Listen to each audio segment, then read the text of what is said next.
Section 23. The Winter Campaign of 1810–11. Chapter 1. Massena at Santarem, the deadlock on the lower Tagus, December 1810, January 1811. On the 18th of November, 1810, Massena had completed the movement to the rear which he had commenced on the 14th. His army no longer threatened the lines of Torres Vedras. He had abandoned the offensive for the defensive, concentrated in the triangle Santarem-Punjit-Tamar, with his three corps so disposed that a march of 20 miles would suffice to concentrate everything save outlying detachments. He waited to see whether his enemy would dare to attack him, for he still hoped for a battle in the open field and was prepared to accept its chances. At Basako, so he reasoned, his defeat had been the result of an overbold attack on a strong position. The event might go otherwise if he threw the responsibility of the offensive on Wellington. He had secured for himself an advantageous fighting ground. His left flank was protected by the formidable entrenchments around Santarem. His front was covered by the rain-sodden valley of the Rio Mayor, which during the winter season could be crossed only at a few well-known points. His right wing could not be turned, unless his adversary were ready to push a great force over villainous roads towards Alkenhead and the upper course of the Rio Mayor. And if Wellington should risk a large detachment in this direction, it might be possible to burst out from Santarem against the containing force which he would be compelled to leave on the banks of the Tagus, about Cartaxo, and to beat it back towards the lines, a movement which would almost certainly bring back the turning column from the north, for the English general could not dare to leave Lisbon exposed to the chances of a sudden blow, when there was little but Portuguese militia left to occupy the long chain of defensive works from Alhandra to Torres Vedras. For some weeks after his retreat to his new position at Santarem, Massena lived in hopes that Wellington would either deliver an attack on his well-protected front or undertake the dangerous turning movement towards his left. No such chance was granted him. His adversary had weighed all the arguments for and against the offensive, and had made up his mind to rely rather on his old weapon, starvation, than on force. In several of his December dispatches, he sums up the situation with perfect clearness. On the 2nd, he wrote to Lord Liverpool, "It would still be impossible to make any movement of importance upon the right flank of the enemy's position at Santarem without exposing some divisions of troops to be insulated and cut off. The enemy having concentrated their army about Torres Novas, and see, I do not propose to make any movement by which I incur the risk of involving the army in a general action, on ground less advantageous than that which I had fixed upon to bring this contest to an issue. The enemy can be relieved from the difficulties of their situation only by the occurrence of some misfortune to the allied army, and I should forward their views by placing the fate of the campaign on the result of a general action on ground chosen by them, and not on that selected by me. I therefore propose to continue the operation of light detachments on their flanks and rear, to confine them as much as possible, but to engage in no serious affair on ground on which the result can be at all doubtful." At the end of the month, he simply restates his decision. "Having such an enemy to contend with, and knowing, as I do, that there is no army in the peninsula capable of contending with the enemy, excepting that under my command, that there are no means of replacing any losses I might sustain, and that any success acquired by a large sacrifice of men would be followed by disastrous consequence to the cause of the Allies, I have determined to persevere in the system which has hitherto saved all, and which will, I hope, end in the defeat of the enemy." Accordingly, Wellington's main army was kept for the 3 winter months of December, January, and February almost precisely on the same ground on which it had been placed in the last week of November.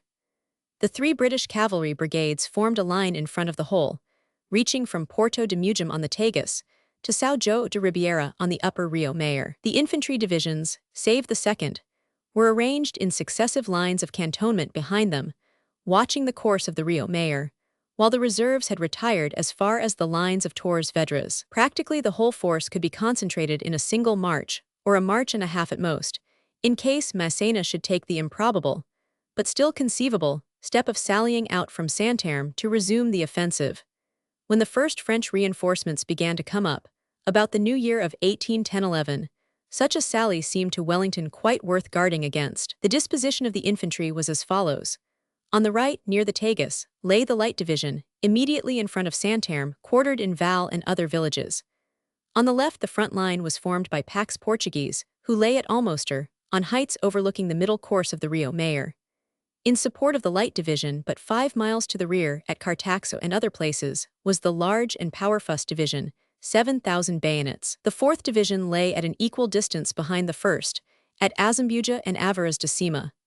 Behind Pac, on the inland or Laria Road, Picton and his 3rd Division were placed at Alconter. Their support was the 5th Division at Torres Vedras in the old lines, 17 miles to the rear, from which a circuitous road led to Alconter. Finally, the newly formed Division was placed at the other end of the lines, but just outside them, at Alemquer and Arruda, with Lacour's Portuguese Division immediately behind, at Alhandra. In all, the main army consisted of about 48,000 men of all arms, but this did not compose the whole of Wellington's available resources. He had transferred a considerable detachment to the southern bank of the Tagus, to protect the Alemtejo against any possible descent by the French. It will be remembered that as early as the beginning of November, he had sent across the river Fane's Portuguese cavalry and a battalion of caçadores, who were directed to watch the road along the further bank, to prevent any trifling force of French from crossing in search of provisions, and to keep open the communications with Abrantes. As long as Massena was threatening the lines of Torres Vedras, there was no danger that he would throw anything more than a raiding party across the Tagus. He would want every man for the great assault. But when the marshal gave up the offensive and retired to Santarém, the aspect of affairs was changed. It was quite possible that, with his army in a state of semi-starvation, he might venture to send a considerable detachment over the river, to gather the food which was so necessary to him. Nor was it unlikely that he might have a still more cogent reason for invading the Alemtejo. If, as Wellington thought probable, the army of Andalusia were to be ordered up to assist the army of Portugal, it would be of great importance for the latter to possess a footing on the left bank of the Tagus, as the communication with Soult's troops must certainly be made in this direction. Accordingly, there was good reason for securing the line of the river, and for cooping up Massena in his limited sphere on its western bank.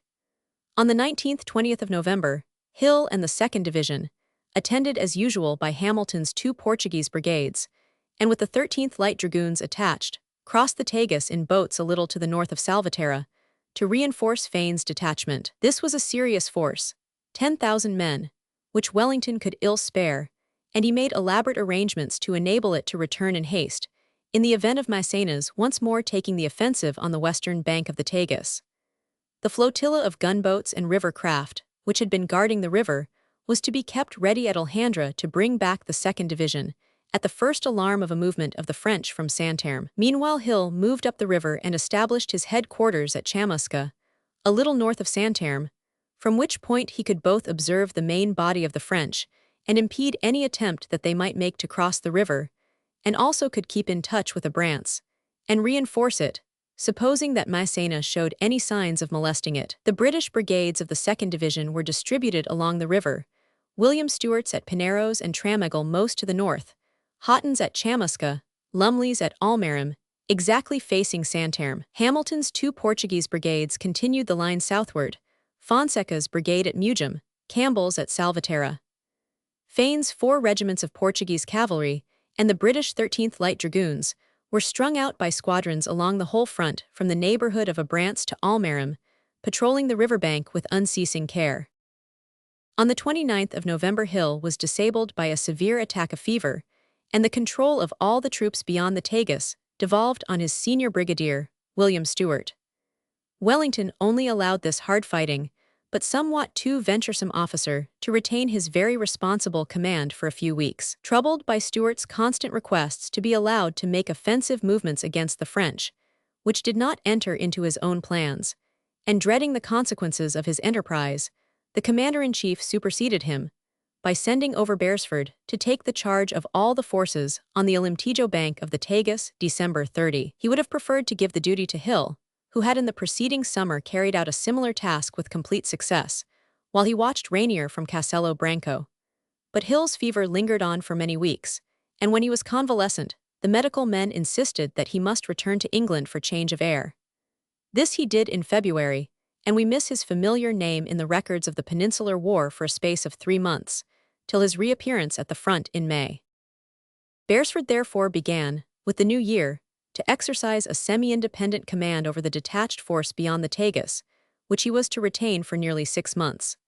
The experiment of giving him this responsible duty was not altogether a happy one, and after his unsuccessful operations in Estremadura and his ill-fought victory at Albuera, Wellington withdrew him to other duties in June, and once more handed over the troops south of the Tagus to the cautious yet capable hands of Hill. The main force, meanwhile, faced the front of Massena's army. Beresford's detachment observed its left flank along the Tagus. But this was not all. Wellington had also taken his precautions to cast around the rear of the irregular parallelogram held by the French a screen of light troops, which effectually cut their communications with Spain, and restricted, though they could not altogether hinder, their marauding raids in search of provisions. This screen was weakest beyond Abrantes, on the line of the Zezer. But here the land was barren, and the enemy had little or nothing to gain by plundering excursions. The Castelo Branco country was only guarded by its own ordinanza levy, which was trifling in force, as the whole Corregidoria from the Zezer to the Elga had only 40,000 souls, and it had sent its 2 militia regiments within the Lisbon lines. But save in the small upland plain about Castelo Branco itself, there was practically neither population nor tillage. The less barren and deserted mountain land between the Zezer and the Mondego was much more worth plundering, and was protected by the militia brigade of John Wilson, who lay at a spinhole on the Tomer-Coimbra road, with a force of 4 battalions, which ought to have number 0 men, but often shrank down to 1,500.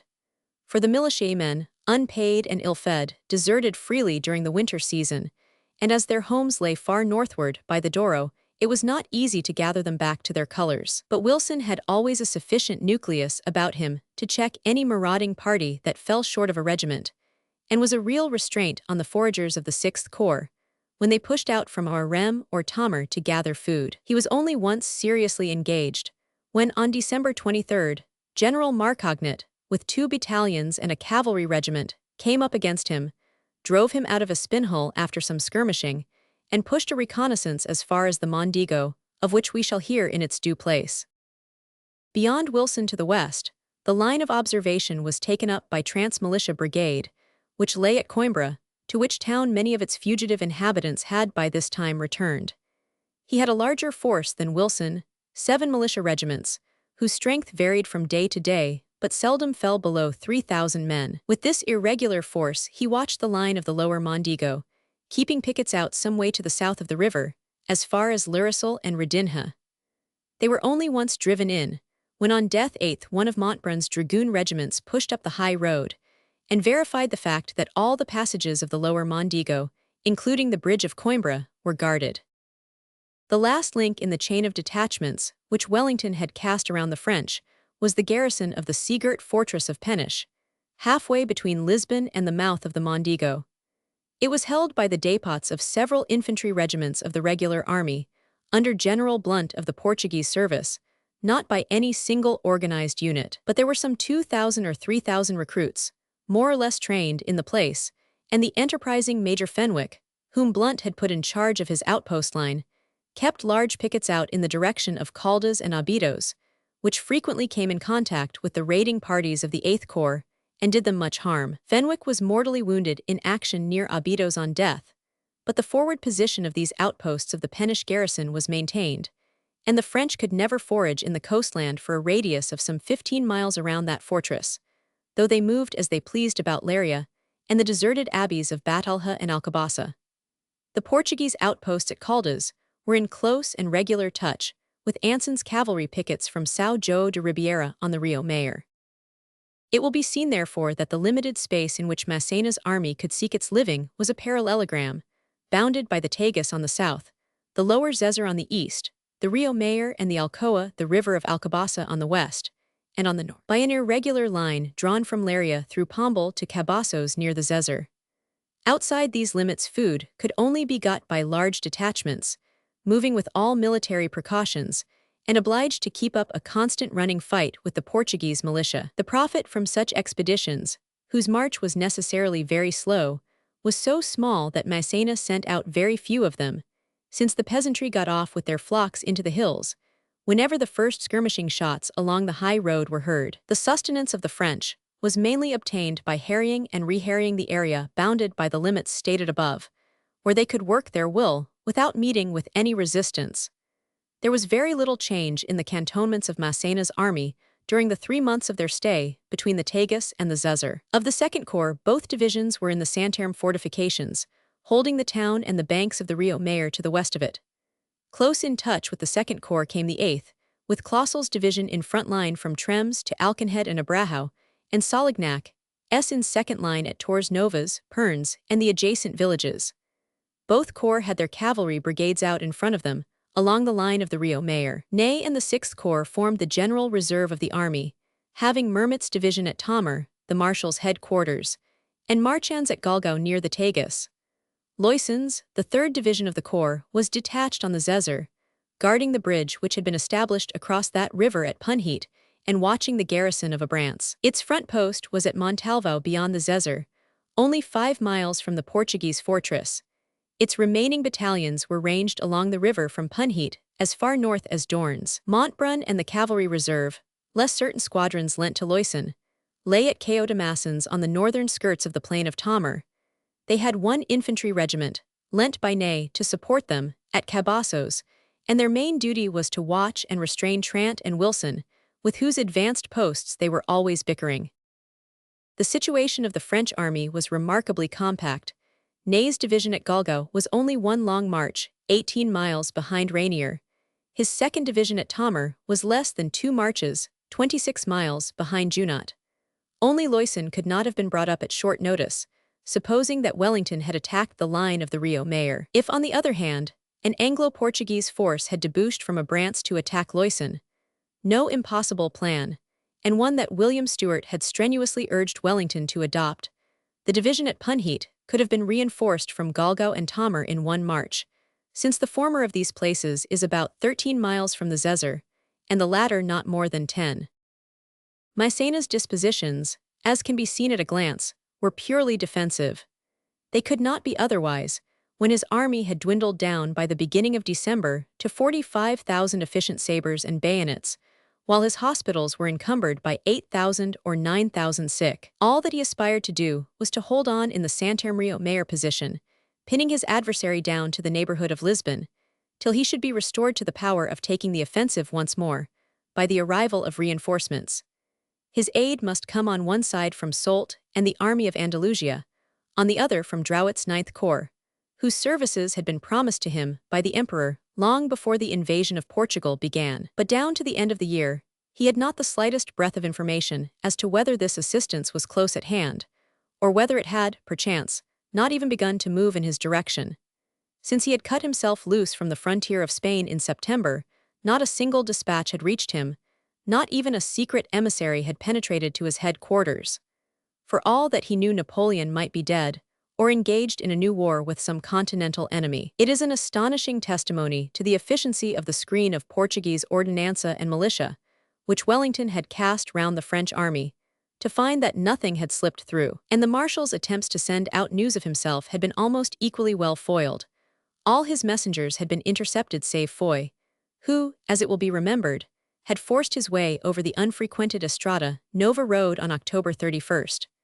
And Foy had got through to Ciudad Rodrigo because he had been given such a large escort, 600 men, that no mere gathering of local ordinanza could stop him. Massena, down to the end of December, did not know in the least whether Foy or any other of his emissaries had got through. He had simply to wait till news should penetrate to him.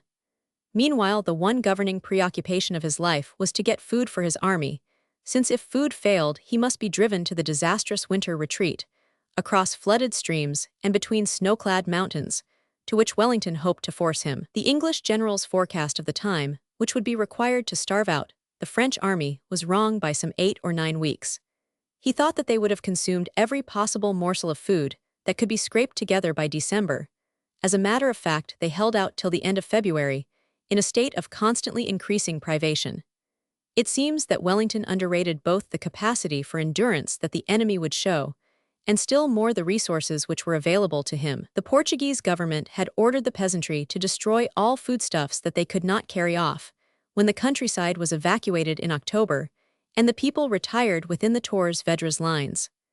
Ostensibly, the decree had been carried out, but it was impossible to induce these small cultivators to make away with good food, the worst of crimes to the peasant's mind. The large majority hid or buried, instead of burning, their stores, trusting to recover what they had concealed when the French should have departed. Many of the hiding places were very ingenious. In some cases, caves in the hills had been used, and their mouths plastered up with stones and earth. In others, pits or silos had been dug in unlikely places and carefully covered up, or cellars had been filled, and their entrances bricked up and concealed. The ingenuity that is bred by an empty stomach soon set the French on the search for these hoards.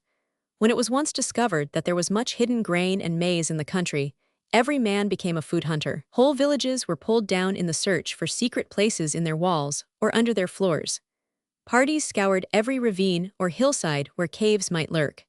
We are told that one effective plan was for detachments to go about with full barrels in fields near houses, and to cast water all over the surface. Where the liquid sank in suddenly, there was a chance that a silo lurked below, and the spade often turned up a deposit of hundreds of bushels.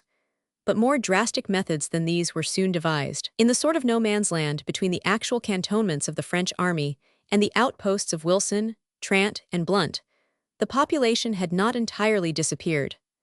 Though the large majority had retired, some of the poorest or the most reckless had merely hidden themselves in the hills for a week or two, and came down cautiously when the French had marched by towards Lisbon. A sprinkling of miserable folk lived precariously in or near their usual abodes, always ready to fly or to conceal themselves when a foraging party was reported in the neighborhood. Hence came the horrid business that one French diarist calls the chasse aux hommes. It became a regular device for the marauders to move by night, hide themselves, and watch for some unwary peasant. When he was sighted, he was pursued and often caught. He was then offered the choice between revealing the hiding places of himself and his neighbors and a musket ball through the head. Generally he yielded, and the party went back with their mules loaded with grain, or driving before them some goats and oxen. Sometimes he was himself starving, could reveal nothing, and was murdered. We are assured by more than one French narrator of these hateful times that it was discovered that torture was more effective than the mere fear of death. If the prisoner could or would discover nothing, he was hung up for a few minutes, and then let down and offered a second chance of life. Sometimes this led to revelations, if not he was strung up again for good. Torture by fire is also said to have been employed on some occasions. Naturally, these atrocities were not practiced under the eyes of the officers commanding regular foraging parties. But when a company had dispersed in search of plunder, the men who were separated in twos or threes, without control, acted with such various degrees of brutality as suited themselves. Moreover, there was a floating scum of unlicensed marauders, who had left their colors without leave, and were in no hurry to rejoin them. These were responsible for the worst crimes. Sometimes they gathered together in bands of considerable strength, and it is said that they were known to fire on regular foraging parties who tried to arrest or restrain them, and that one troop, several hundred strong, fought a desperate skirmish with a whole battalion sent to hunt them down. But it was not these fricoteurs, as they were called, who were the sole offenders. Many horrors were perpetrated within the limits of the cantonments by the authorized raiding companies. Gingret of the 39th in Ney's Corps mentions in his diary that he had seen such a detachment return to camp, after having surprised a half-deserted village with a number of peasant girls, whom they sold to their comrades, some for a couple of gold pieces, others for a pack horse, and assures us that rape was habitual when such a surprise had succeeded. It was in vain that Massena and the corps commanders issued general orders prohibiting misconduct of any kind, and even executed one or two offenders caught flagrante delicto. For the regimental officers, who depended on the individual efficiency of their men in marauding for their daily food, were not too eager to make inquiries as to what had passed outside their own vision, and the soldier who brought home much booty was not too closely questioned as to the manner in which he had obtained it. When a foraging party had turned over many bushels of wheat or maize, or 100 sheep, to the store of their battalion, it could hardly be expected that their colonel would show his gratitude by inquiring whether the happy find had been procured by torture or by simple murder. Of the three corps which formed Massena's army, that of Rainier, in the Santerre entrenchments, seems to have suffered most, because it was concentrated on a narrow position, with no unexhausted country around it, and with other troops immediately in its rear, who had sucked dry the resources of the plain of Galgao. Its foraging parties had to go 30 miles away before they had a chance of finding ground that had not been already picked over most carefully by the men of the 6th or the 8th Corps. Junot's men were a little better off, as they had the Lari Alcabasa country immediately on their flank, and could plunder there without molestation, unless they pressed in too closely upon the outposts of Trance or Blunt's detachments. Nevertheless, the 8th Corps lost more men by disease than either of the others during this hard winter. It was composed to a great extent of conscript battalions new to Spain, young and unacclimatized, whose men died off like flies from cold, dysentery, and rheumatism. Clausel's division, which contained all these raw units, sank fro 700 to 4,000 men in the 3 months that preceded the new year, without having been engaged in any serious fighting, a loss of 40%. While the case-hardened troops of Rainier, who had been in the peninsula since 1808 and had already gone through the privations of Soult's marches to Corunna and Oporto, only shrank fro 0 to 12,000 bayonets in the same 3 months. Moreover, of the 5,000 lost by them, 2,000 were the casualties of Basaco, not the victims of Wellington's scheme of starvation. Ney's corps and the cavalry reserve were better off than either Junot's or Rainier's troops, having at their disposition the fertile country between Galgao, Tomer, and Abrantes, where, at the commencement of their sojourn, food was to be got with comparative ease. Many fields of maize were still standing unreaped when they first arrived, and it was not till after the new year of 1811 that they began to be seriously pinched, and to be driven far afield, up the valley of the Zezer, and into the mountains in the direction of Espinhal and Coimbra. The 6th Corps was sent 0 strong out of its Regina, 0 on January 1st, and of the 6,000 missing, 2,000 represented Basaco casualties in actual fighting. It must be confessed that the French army displayed splendid fortitude and ingenuity in maintaining itself on the Tagus so long beyond the period of Wellington's estimate. That it did not altogether dissolve, when it was living from hand to mouth, with a fifth or a quarter of the men habitually absent on foraging expeditions, is surprising. Desertions to the Allied lines, save from the foreign battalions in Loyson's and Solignac's divisions, were very rare. The native French gave many recruits to the marauding fricoteurs, but seldom passed over to the enemy. The regimental officers succeeded in organizing a regular system, by which the exploitation of the countryside was made as effectual as could be managed. They repaired and set going the ruined mills, discovered and rebuilt the bakers, ovens of every village and town, and in most cases organized regimental food reserves which made them independent of the general commissariat. For there was little or nothing to be got from headquarters. Shoes proved the greatest difficulty, but the men learnt to make rude moccasins or rivlins of untanned hide, which served fairly well, though they needed constant replacing. In some regiments, a third of the men might be seen wearing this primitive footgear. Another weak point was ammunition. There had been no great consumption of it since Basaco, or the state of the army would have been perilous indeed, since it had to depend on what it had originally brought down from Spain in September. No more had been received, and attempts to establish a powder factory at Santarem failed for lack of saltpeter. If Massena had been forced to fight 2 or 3 general engagements, his stores would have been so depleted that he would have had to abscond at once, lest the army should be left without cartridges. Meanwhile he hung on to his position, conscious that his power of endurance was limited, but hoping at any moment to see reinforcements break through from the north or the east, to refill his ranks and bring him the needful convoys. Of military operations, as opposed to mere raids by detachments in search of food, hardly anything was undertaken by the Army of Portugal down to the end of the year. Between the 22nd and the 29th of December, General Ferry, with 5 battalions and a cavalry regiment, carried out a useless excursion beyond the Zezer, into the desolate region of Castelo Branco as far as Cordesada. Apparently, he had been sent out because of rumors that a French force was operating in this direction, and he was told to get into touch with it. But these reports were idle. They were tardy echoes of Garden's unhappy march on the Estrada Nova a full month before. The brigade returned, wearied and more than half-starved, on the 7th day, equally destitute of news, and of the plunder that it had hoped to find in a hitherto untouched district. The only fruitful action, indeed, which the French carried out in this month, was the completion of the great bridge equipage at the mouth of the Zezer, which Massena had ordered General Eblé to construct many weeks back.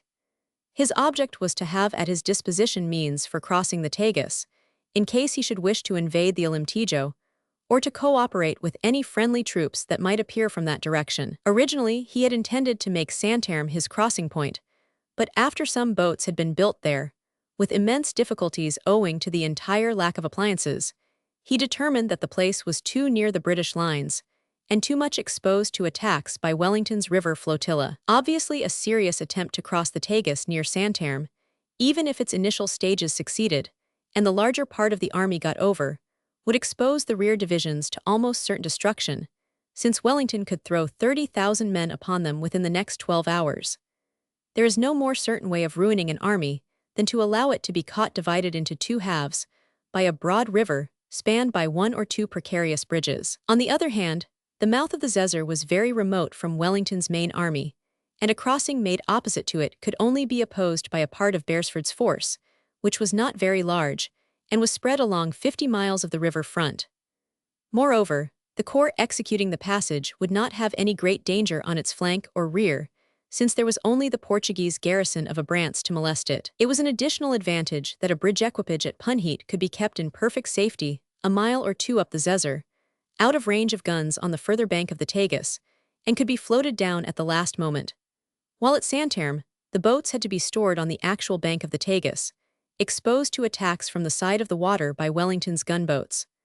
One effort to sink or fire them by a bombardment and the use of Congreve rockets had already been made. Accordingly, Massena resolved that if he made any attempt to cross into the Alemtejo, he would take Punheat and the estuary of the Zezer as his starting point.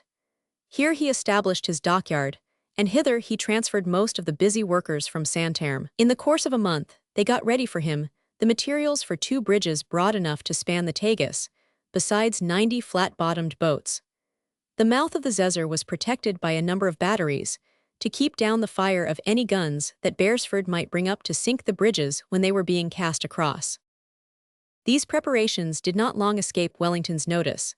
He saw that the ground opposite Punheat was the most crucial point in Beresford's long front, and bade him close up his troops toward it. The detachment beyond the Tagus was reinforced by a Spanish brigade under Carlos de España, drawn from La Romana's army, which was placed at Barca just opposite the mouth of the Zezer, with William Stewart's brigade of the 2nd Division close by at Santa Margarita, Tramegal, and Pineros. 3 batteries were established on the Tagus bank opposite Punheat and armed with 6-pounders. But as these were overmatched by the French guns across the water, 9-pounders were requisitioned from Lisbon. The rest of the 2nd Division and Hamilton's 2 Portuguese brigades were to be ready to march to support Carlos de España and Stewart at the shortest notice. These dispositions were sufficient to keep Massena quiet. He had no real intention of crossing the Tagus unless he heard of Soult's approach from the direction of the Alemtejo.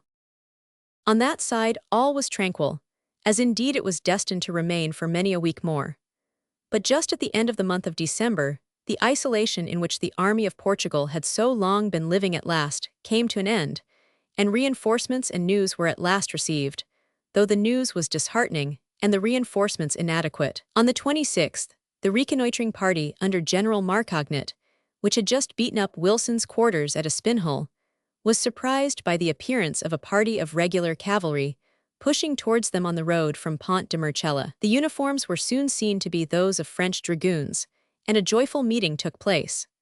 The newcomers announced that they were the advanced guard of Drouet's 9th Corps, which was pushing down the valley of the Mondego in search of the army of Portugal, but had no exact knowledge of where it was to be found. The 9th Corps, it will be remembered, was a promiscuous assembly of some 20 newly raised 4th battalions, belonging to the regiments which were already in Spain. 11 were fractions of corps serving in Soult's army of Andalusia, 5 of regiments of Ney's 6th Corps, the rest of units under Rainier's and Junot's command.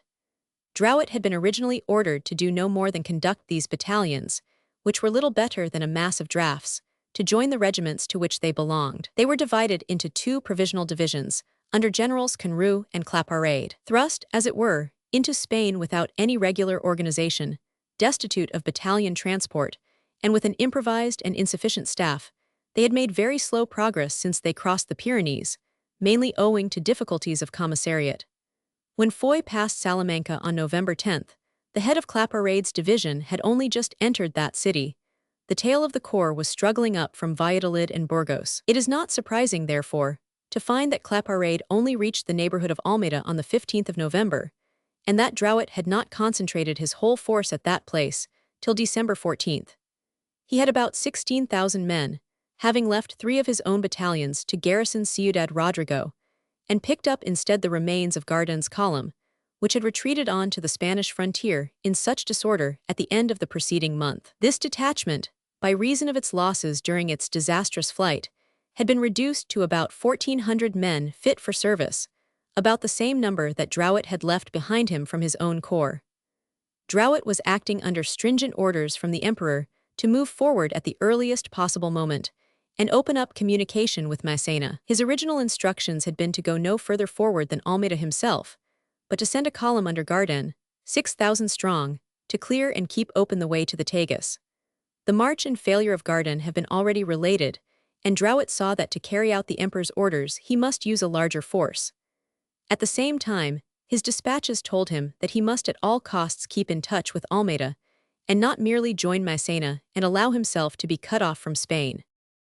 Drouet's solution of the problem was that with Conrua's division and Garden's detachment, some 8,000 men, he would march down the Mondego by Celorico and Pont de Merchella, and cut his way to join Massena, but that he would leave his 2nd Division under Claparade behind him, about Celorico and Trancoso, to keep in touch with Almeida and maintain his communications. This was about as much as could be done to carry out Napoleon's instructions, which were essentially impossible to execute. For the Portuguese militia, with which the 9th Corps had to deal, were, when properly managed, a very intangible enemy who could retire whenever a column passed, and return to block the way when it had gone by.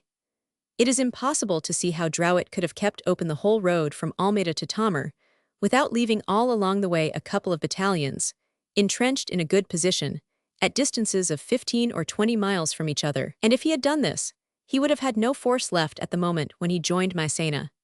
It was useless for Napoleon to tell him in one breath to keep the road open from end to end, and in the next to forbid him to make any small detachments. But the emperor neither fully understood the military situation in Portugal, nor grasped the relative merits of its roads or the relative resources of its various regions. In a dispatch sent out to Massena on December 4th, but not delivered till February, he advised that marshal to try to open his communications with Spain by the awful mountain road from the Zezer by Cardigos and Belmont to Garda, and at the same time to use the desolate Castelo Branco country, pour faire des vivres. Ferry's fruitless expedition up that very road and into that very region, carried out a fortnight before the emperor's dispatch was even written, had sufficiently proved the futility of the suggestion. But to return to Drouet, he left Almeida on December 14th and crossed the Coa with both his divisions and Garden's detachment. The only enemy near him was Silveira, who with his 6 militia regiments and the reorganizeth of the line, the absconding garrison of Almeida, which had eluded its forced oath to Massena in the preceding autumn, was lying at Trancoso. To that place the Portuguese general had retired, abandoning the blockade of Almeida, when the 9th Corps arrived on the frontier. Of the other militia brigades of the North, Miller with 4 battalions was at Viseu, Trant with 7 at Coimbra. Baxeller, the commander-in-chief, lay at Oporto with the small remainder. Drouet, copying Massena's first dispositions in the preceding autumn, marched from Almeida in 2 columns. He himself took the high road by Celorico. Claparade was sent along the more difficult mountain route by Trancoso, which place Silveira evacuated on his approach. At Celorico, Drouet cut himself loose from his lieutenant, who, in accordance with Napoleon's orders, was to stay behind, to remain in touch with Almeida and vain thought, to keep open the communications. Taking Conru and Garden with him, he marched south of the Mondego, past Chamusca and Moita, as far as Pont de Merchella, which he reached on the 24th. He met with no opposition, for Baxeller, anxious only for Oporto, had told Silveira to keep in front of Claparade, and Miller to stay at Viseu, but both to be ready to fall back on Oporto if Drouet's advance turned out to have that city as its objective. Similarly, Trant was to hold on to Coimbra, unless the French column took the northern road, in which case he too might be called back to Oporto. Between Drouet, therefore, and Massena's army, there was only left the weak brigade of John Wilson at Espinhol, and this force had been driven out of its usual position by Marcognet's flying column on November 23rd, and had retired to Peñacova beyond the Mondego, below the heights of Basaco. On the 26th, Drouot's advance cavalry came into touch with Marcognet, as has been already related, at Espinhel, just as the latter was preparing to retire to Tomer, with the report that there was nothing stirring in the north. Thus Drouot's 8,000 men came into the sphere of Massena's operations, but he did not at first seem to realize the fact. He sent on Garden's detachment, which mostly belonged to the Second Corps, to join the Marshal, but halted Conrua's division at Espinhel, and only went forward in person as far as Tomer, where he stopped for 2 days conferring with Ney. Instead of reporting himself to Massena, he merely sent on a dispatch to say that he had opened the communications and was under orders from the emperor to keep them safe. With this purpose, he intended to return to the Mondego and get back into touch with Claparède. Massena was in no small degree irritated at this pretension of Drouot to act as an independent commander, and sent him a peremptory order to come to headquarters to make his report, and to send on Conrua's division from Espinhel to occupy Leiria. After some slight friction, Drouot obeyed. The communications with Almeida, re-established for a moment, were thus broken again after 4 days. For John Wilson, the instant that Conru began to break up from Espinhel, came boldly back towards that place, attacked the French rearguard on December 30th, and after doing it some little harm, blocked the highroad to the north once more. Drouot was completely cut off from Claparède, and his arrival brought no profit to Massena beyond his 8,000 men and the moderate train of ammunition which he had escorted. It was not with such a reinforcement that the Marshal could hope to resume the offensive. Indeed, as Wellington sagely remarked, if nothing more came up to join him, his retreat looked more certain and necessary than ever. While Drouot was on the march to Leiria, his lieutenant, Claparède, the moment that he was no longer under his superior's eye, had gone off on a bold and rather hazardous raid of his own. Finding that Silvera's militia were sticking closely to his skirts, he resolved to make an attempt to surprise them by a forced march. Concentrating at Trancoso on December 30th, he fell upon the enemy on the following day at Pont du Abade and routed them with a loss of 200 men. Silvera, notwithstanding this check, adhered to his orders to keep close to Claparède and retired no further than Villa de Pont, some 7 miles away. But the French general made a second sudden sally from Trancoso on January 11th, beat the Portuguese much more decisively, and pursued them as far as L'Amigo on the Douro. Silvera crossed the river in great disorder on the 13th, and the news of his defeat brought terror to Oporto.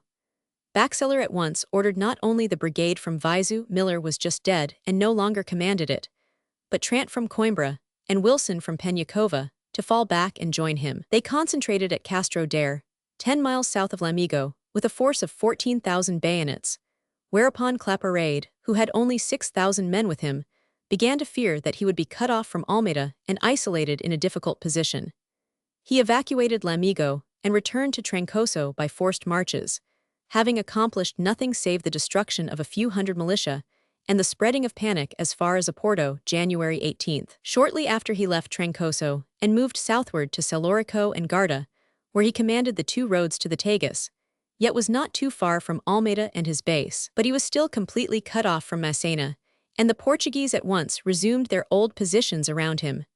Trant returning to Coimbra, Wilson to Peñacova on the Mondego, while Baxeller with the reserves lay more to the rear, at São Pedro do Sul on the Vouga. Claparède's movement would have been dangerous for the Allies if he had possessed a heavier force, but 6,000 men were too few for a serious march on Oporto, and if the column had not retreated in haste, it would probably have suffered complete disaster. The only use which Massena could make of Drouot and the division of Conru was to cover more ground for foraging by their means. When placed at Leiria, they much restricted the activities of Blunt at Peniche and Trant at Coimbra, who could no longer push their advanced posts so far to the front, and had to cede to the enemy all the land about the Sauerray and Alcoa rivers. Here Drouot collected enough food both to feed himself and to give help to Ney, but the resources of the district were, after all, limited, and within a few weeks the men of the Ninth Corps were living on the edge of daily starvation like their fellows. The army of Portugal had got no solid help from this quarter. It remained to be seen whether they would obtain better aid from the other side from which Massena had hoped to be reinforced, the army of Andalusia. Section 23, Chapter 2. SOULTS Expedition into Estiare Mediore. January-March 1811, the Battle of the Gbora, and the fall of Badajoz. In his original scheme for the invasion of Portugal, Napoleon had given no part to the army of Andalusia, judging that Massena, supported by the Ninth Corps, would be amply strong enough to drive the English into the sea. It is not till the 29th of September that the imperial correspondence begins to show signs of a desire that Soult should do something to help the army of Portugal. But the assistance which was to be given is defined, in the dispatch of that date, as no more than a diversion to be made against Estremadura by Mortier and the Fifth Corps, with the object of preventing La Romana from giving any aid to Wellington. Soult is directed to see that Mortier keeps the Spanish army of Estremadura in check. He is always to be on its heels, so that it will have no opportunity of sending troops towards the Tagus. Nothing is said about making a serious attack on Estremadura or of threatening Badajoz with a siege. On the 26th of October comes the next allusion to this subject. The emperor had learnt from the English newspapers, always his best source of intelligence, that La Romana with a large part of his forces has marched on Lisbon to join Wellington, and that he has been able to do so without molestation. That this should have happened was, he thought, due to direct disobedience on Soult's part. The marshal cannot have kept in touch with the enemy, and he is directed in vague terms to faire passer sur La Romana, whatever exactly that may mean. An interpretation for the phrase, however, turns up in the next imperial dispatch. Mortier and the Fifth Corps ought to have followed the Spanish general march for march, and to have presented themselves on the lower Tagus, in face of Lisbon, shortly after the arrival of La Romana in the Portuguese capital. Soult had little difficulty in proving that this scheme was absolutely impossible. It argued, indeed, a complete misconception of the situation in Estremadura and Andalusia. To talk lightly of pushing Mortier and the Fifth Corps, which comprised at this moment just 13,000 men, right across Estremadura to the mouth of the Tagus, en talonnant La Romana, was futile. The Spanish general had gone off to join Wellington with some 7,000 or 8,000 men. But he had left behind him in Estremadura two strong infantry divisions, those of Mendizábal and Ballesteros, with 12,000 bayonets, 6,000 more infantry in garrison at Badajoz, Olivenza, and Albuquerque, and the whole of his cavalry, 2,500 sabres. In addition, there were interposed between Mortier and the Tagus about 8,500 Portuguese, a cavalry brigade under Madden which had been lent to the Spaniards, and near Badajoz, a regular infantry brigade at Elvas, and 4 militia regiments, forming the garrisons of the last-named place, of Campo Mayor, and of Jerumenha. That is to say, there lay before Mortier, after La Romana's departure, a field army which, if concentrated, would make up 18,000 men, and in addition 6 fortresses containing garrisons amounting to 11,000 men more, and covering all the main strategical points of the country. How could he have pursued La Romana? If he had followed, he would have found himself at once involved in a campaign against superior forces in a region studded with hostile strongholds. On this frontier, as Soult wrote to Berthier, there are 6 fortified places: Badajoz, Olivenza, Jerumenha, Elvas, Campo Mayor, Albuquerque, in which there are at least 20,000 infantry and 500 cavalry. It is clear to me that if I thrust a body of 10,000 men forward to the Tagus, as His Majesty has directed, that body would never reach its destination, and would be cut off and surrounded before I could get up to its aid. This was indisputably correct.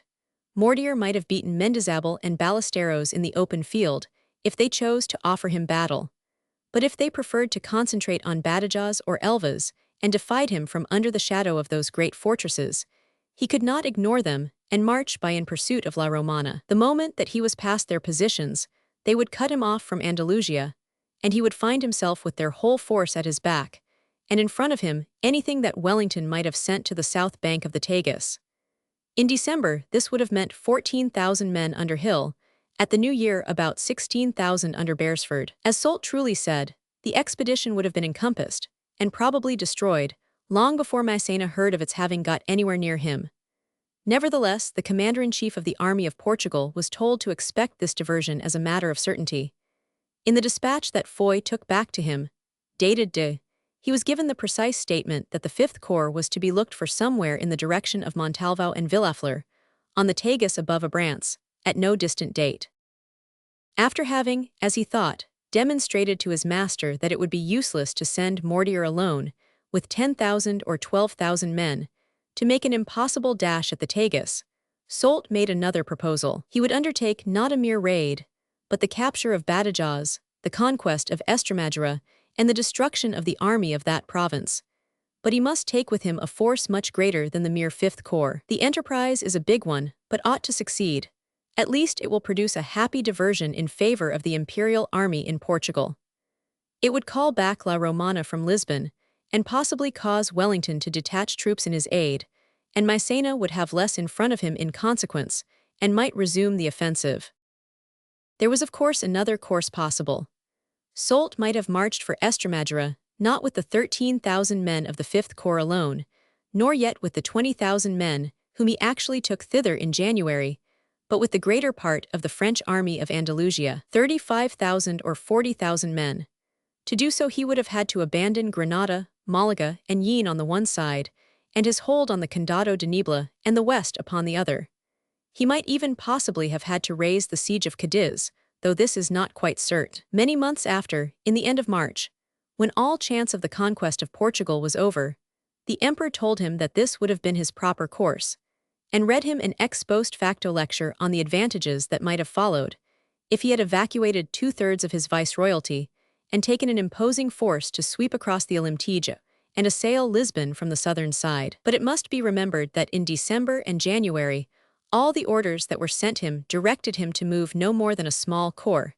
In one dispatch, the emperor calls it only 10,000 men. A supreme commander-in-chief present on the spot might have seen his way to make the temporary sacrifice of the provinces, which had cost so many men to conquer and to hold, in order that every available man might be sent against Lisbon, and the English might at last be expelled from the peninsula. But Soult was not such a commander-in-chief.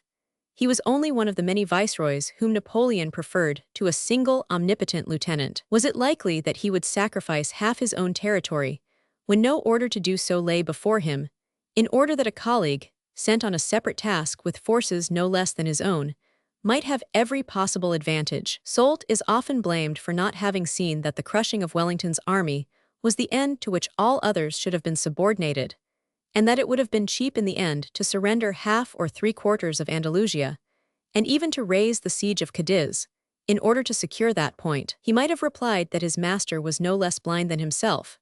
Dispatch after dispatch had ordered him to send a trifling detachment towards the Tagus, not to mass every available man and march on Lisbon, leaving Seville, and the Cadiz lines exposed to all manner of dangers. He was primarily responsible for the retention of the Andalusia that he had conquered. It was for the emperor, not for himself, to order the evacuation of much or all of that great realm. The emperor gave no such directions. From September to January, his whole series of dispatches spoke of nothing more than the movement of a moderate force.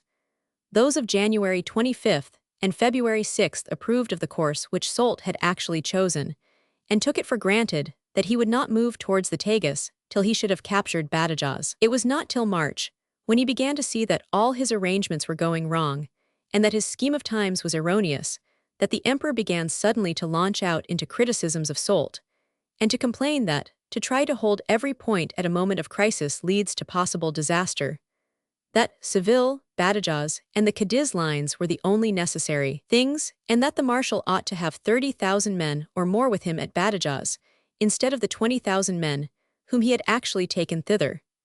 If so, why had the orders not been given to that effect early in December, when Napoleon had just learnt from Foy the state and position of the army of Portugal, which had so long been hidden from him behind Wellington's screen of ordinanza? If we seek deep enough, we find the cause of all misdirections in the fact that the emperor persisted in guiding the movements of all his army from Paris, and would not appoint an independent commander-in-chief of all the Spanish armies, who should be able to issue orders that would be promptly obeyed by every separate marshal or general in each province. A moment's reflection shows that the data as to the details of the situation in the peninsula, from which Napoleon had to construct his scheme of operations, always came to him a month late. And when he had issued the dispatch which dealt with the situation, it reached its destination after the interval of another month, and had long ceased to have any bearing on the actual position of affairs.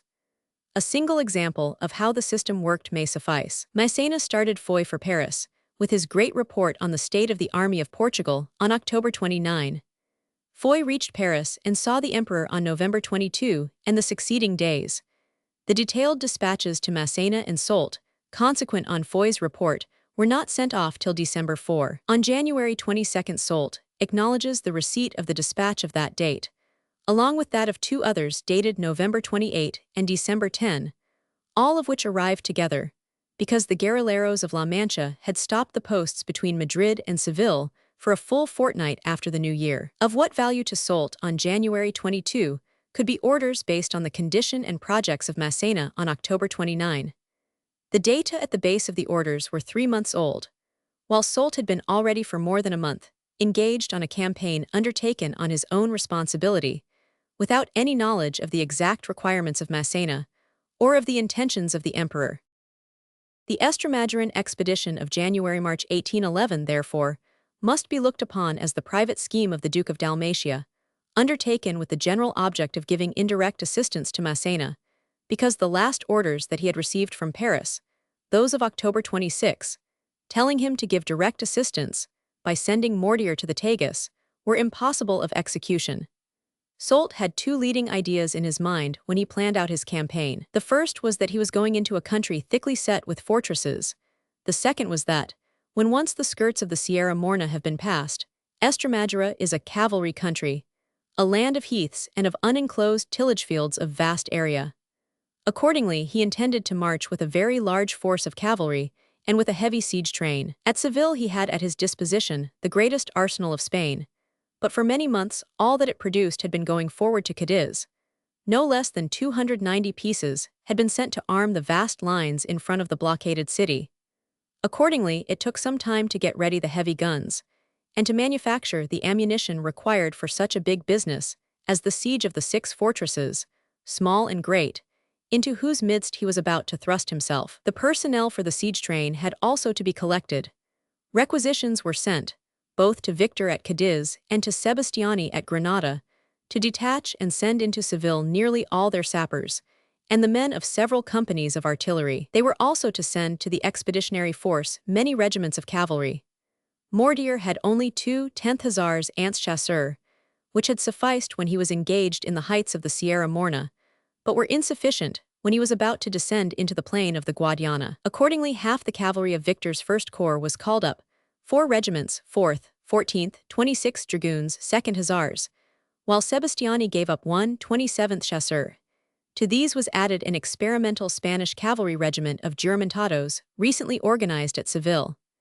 Only 1 infantry regiment was requisitioned, the 63rd Line, from Victor's 3rd Division. The putting together of these resources gave a force in which the proportions of the arms were very peculiar: 4,000 cavalry, 2,000 artillery and sappers, to only 13,500 infantry. The last, all save the above-mentioned regiment, drawn from Mortier's 5th Corps. The orders for the concentration of the troops were issued early in December, but owing to the time required for drawing in units from Granada and Cadiz, and for the preparation of the siege train, it was not till the last day of the old year that the marshal took his departure from Seville. The collection of a field army of 20,000 men, which was to cut itself loose from Andalusia for a time, imposed some tiresome problems on Soult. Since he had resolved not to evacuate Granada or Malaga on the one hand, nor the posts west of the Guadalquivir on the other, and since he was drawing off the 5th Corps, which had hitherto provided for the safety of Seville and found detachments for the Condado de Niebla, he had to make provision for the filling of the gap left behind him. Hence we find him calling upon Victor to spare men from in front of Cadiz, a demand which the Duke of Belluno took very ill, since he truly declared that he had no more troops in the 1st Corps than sufficed to man the lines and to keep posts of observation in his rear. The garrison of Cadiz was always increasing, and included a strong nucleus of British troops. How could he face sorties or disembarkations in his rear if he was cut down to a mere 18,000 men in place of the 24,000 on which he had hitherto reckoned? Nevertheless, he was forced to provide a detachment to hold Exers as a halfway house to Seville, and to send out a cavalry regiment, 9th Dragoons, and 1 battalion west of the Guadalquivir. Similarly, the brigade of Godinot in the Kingdom of Cordova was required to find a skeleton garrison for Seville, which was raised to a somewhat higher figure, in appearance, by the doubtful aid of some Juramontado companies of Spaniards, and of the depots and convalescents of the Fifth Corps. The great city, with a turbulent population of 100,000 souls, which formed the center of his viceroyalty, became at this time Soult's weakest point. He left it so inadequately held that it was at the mercy of any considerable hostile force which might approach it, and such a force was ere long, as we shall see, to make its appearance. Godinot had also to look after the insurgent bands of the central Sierra Morena, who often blocked the post road to Madrid. Sebastiani, save for the cavalry and artillery borrowed from him, was left with his Fourth Corps intact, and his duty was unchanged, to watch the Spanish army of Murcia, and to suppress the guerrilleros of the Sierra de Ronda and the eastern coast, an unending task from which Soult thought that he ought not to be distracted. Napoleon, wise after the event, wrote in March that Soult should have left no more than the Polish division of the Fourth Corps in the direction of Granada, and have brought the remainder of it to strengthen or support the troops at Seville and in the lines before Cadiz. In that case, the Poles would certainly have had to move westward also ere long, since there were but 5,000 of them, and all eastern Andalusia would have had to be evacuated. But this idea had never struck Soult as practicable, and Sebastiani's whole corps was left in its old posts in the Kingdom of Granada. The invasion of Estremadura was carried out in 2 columns of about equal strength, which used the 2 main passes between western Andalusia and the valley of the Guadiana. The right column under Lattermaubourg took the route by Guadalcanal, Lerena, and Useguer. It was composed of his own regiments of dragoons from the First Corps and of Gerard's infantry division of the Fifth Corps, which latter had been cantoned in Lerena since the autumn, and was now picked up and taken forward by the cavalry. The left column, which was accompanied both by Soult and by Mortier, was composed of Brich's light cavalry and Gazan's division of the Fifth Corps. It had to escort the slowly moving siege train of 34 guns, which, with the 60,000 kilos of powder belonging to it, was drawn by 2,500 draft oxen, requisitioned along with their drivers from the province of Seville. This column took the route Ronquillo, Sta Olalla Monasterio, which, if less steep and better made than the Lerena-Guadalcanal road, is longer, and passes through an even more desolate and resourceless country. It was intended that the 2 columns should join at Los Santos or Almendralejo in the Estremadura's plain and lay siege at once to Badajoz, the enemy's most formidable stronghold. Its fall, so Soult hoped, would lead to the easy conquest of the minor fortresses. But the 2 columns did not meet with equal fortune. That commanded by Lattermaubourg met practically no resistance in its first stages. On arriving at Useguer on January 3, it found in its front almost the whole of the Allied cavalry in Estremadura, Buttron with 1,500 Spaniards, Madden with nearly 1,000 Portuguese. But this was merely a screen thrown out to cover the retreat beyond the Guadiana of Mendizabal and the division of Spanish infantry, which had been cantoned in this region. That officer had been ordered by his chief, La Romana, to break the bridge of Merida after retiring over it, and then to attempt to hold the line of the Guadiana. He did neither, precipitately marching on Merida, he passed through it in great haste, but forgot to see that the bridge was duly destroyed, and then retired along the north bank of the Guadiana to Badajoz. Lattermaubourg, according to his directions, did not cross the river, but halted near Almendralejo to wait for the other column, which was not forthcoming. Only Soult himself and Brich's light cavalry appeared at Zafra on the 5th, and joined Lattermaubourg on the 6th of January. Gazan's infantry and the siege train were far away and unavailable for many a day. The plans of the left invading column had miscarried, for when its head reached Monasterio at the summit of the long pass, its tail, the siege train, was dragging far behind. In the desolate stages about Ronquillo and Sta Olalla it had met with tempestuous rains, as might have been expected at the season.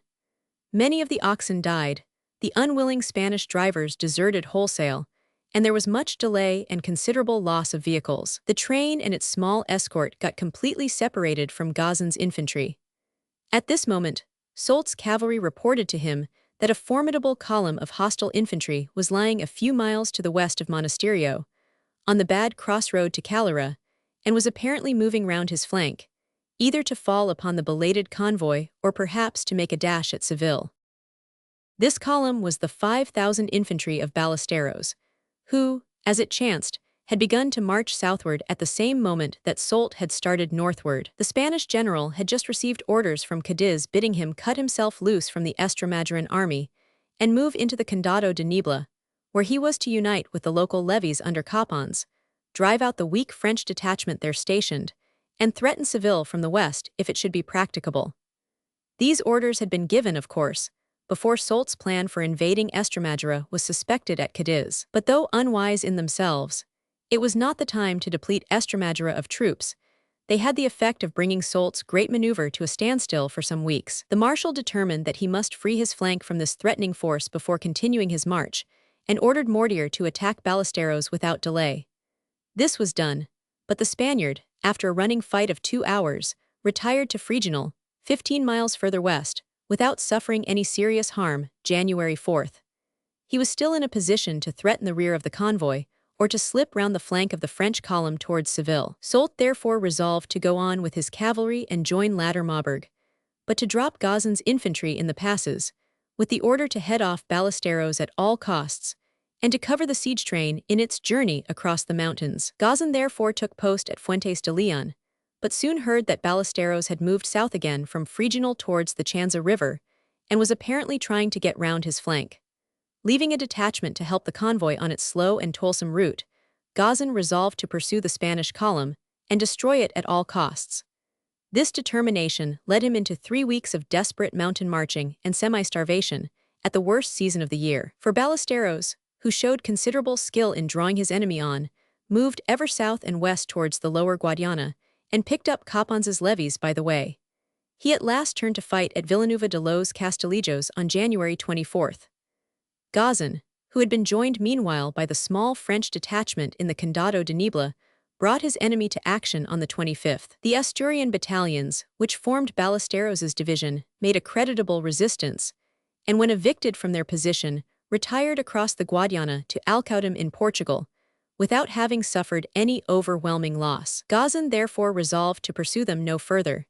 Indeed, he had been drawn down into one of the remotest corners of Spain to little profit, and realized that Soult must be brought to a standstill 100 miles away, for want of the 6,000 infantry who had now been executing their toilsome excursion in the mountains for 3 weeks. Accordingly, the French general bade Raymond, the commander of the Niebla detachment, watch Ballesteros, and himself return to Estremadura by a most painful march through Puebla de Guzman, El Cerro, Fregenal, and Exers de los Caballeros. He reported his return to Soult at Valverde on February 3rd. His services had been lost to his chief for a month, all but 2 days, a fact which had the gravest results on the general course of the campaign of Estremadura. For the Duke of Dalmatia, when he had joined Lattermaubourg on January 6th, found that he had at his disposition 4,000 cavalry, but only the 6,000 infantry of Gerard, while the siege train was still blocked in the passes by Monasterio. With such a force, he did not like to beleaguer a place so large and so heavily garrisoned as Badajoz. Accordingly, he was forced to abandon his original intention of forming its siege, and to think of some lesser enterprise, more suited to his strength. After some hesitation, he determined to attack the weak and old-fashioned fortress of Olivenza, the southernmost of all the fortified places on the Spanish-Portuguese frontier. To cover his movement, he sent Brich's cavalry to Merida, which they occupied on January 7th, almost without resistance, finding the bridge intact. From thence they sought for Mendizábal on the north side of the Guadiana, and discovered that he had withdrawn to Albuquerque, 20 miles north of Badajoz. Meanwhile, Lattermaubourg with 4 dragoon regiments took post at Albura to watch the garrison of Badajoz, while Soult marched with Gerard's infantry and 1 cavalry regiment to attack Olivenza, before whose walls he appeared on January 11, 1811.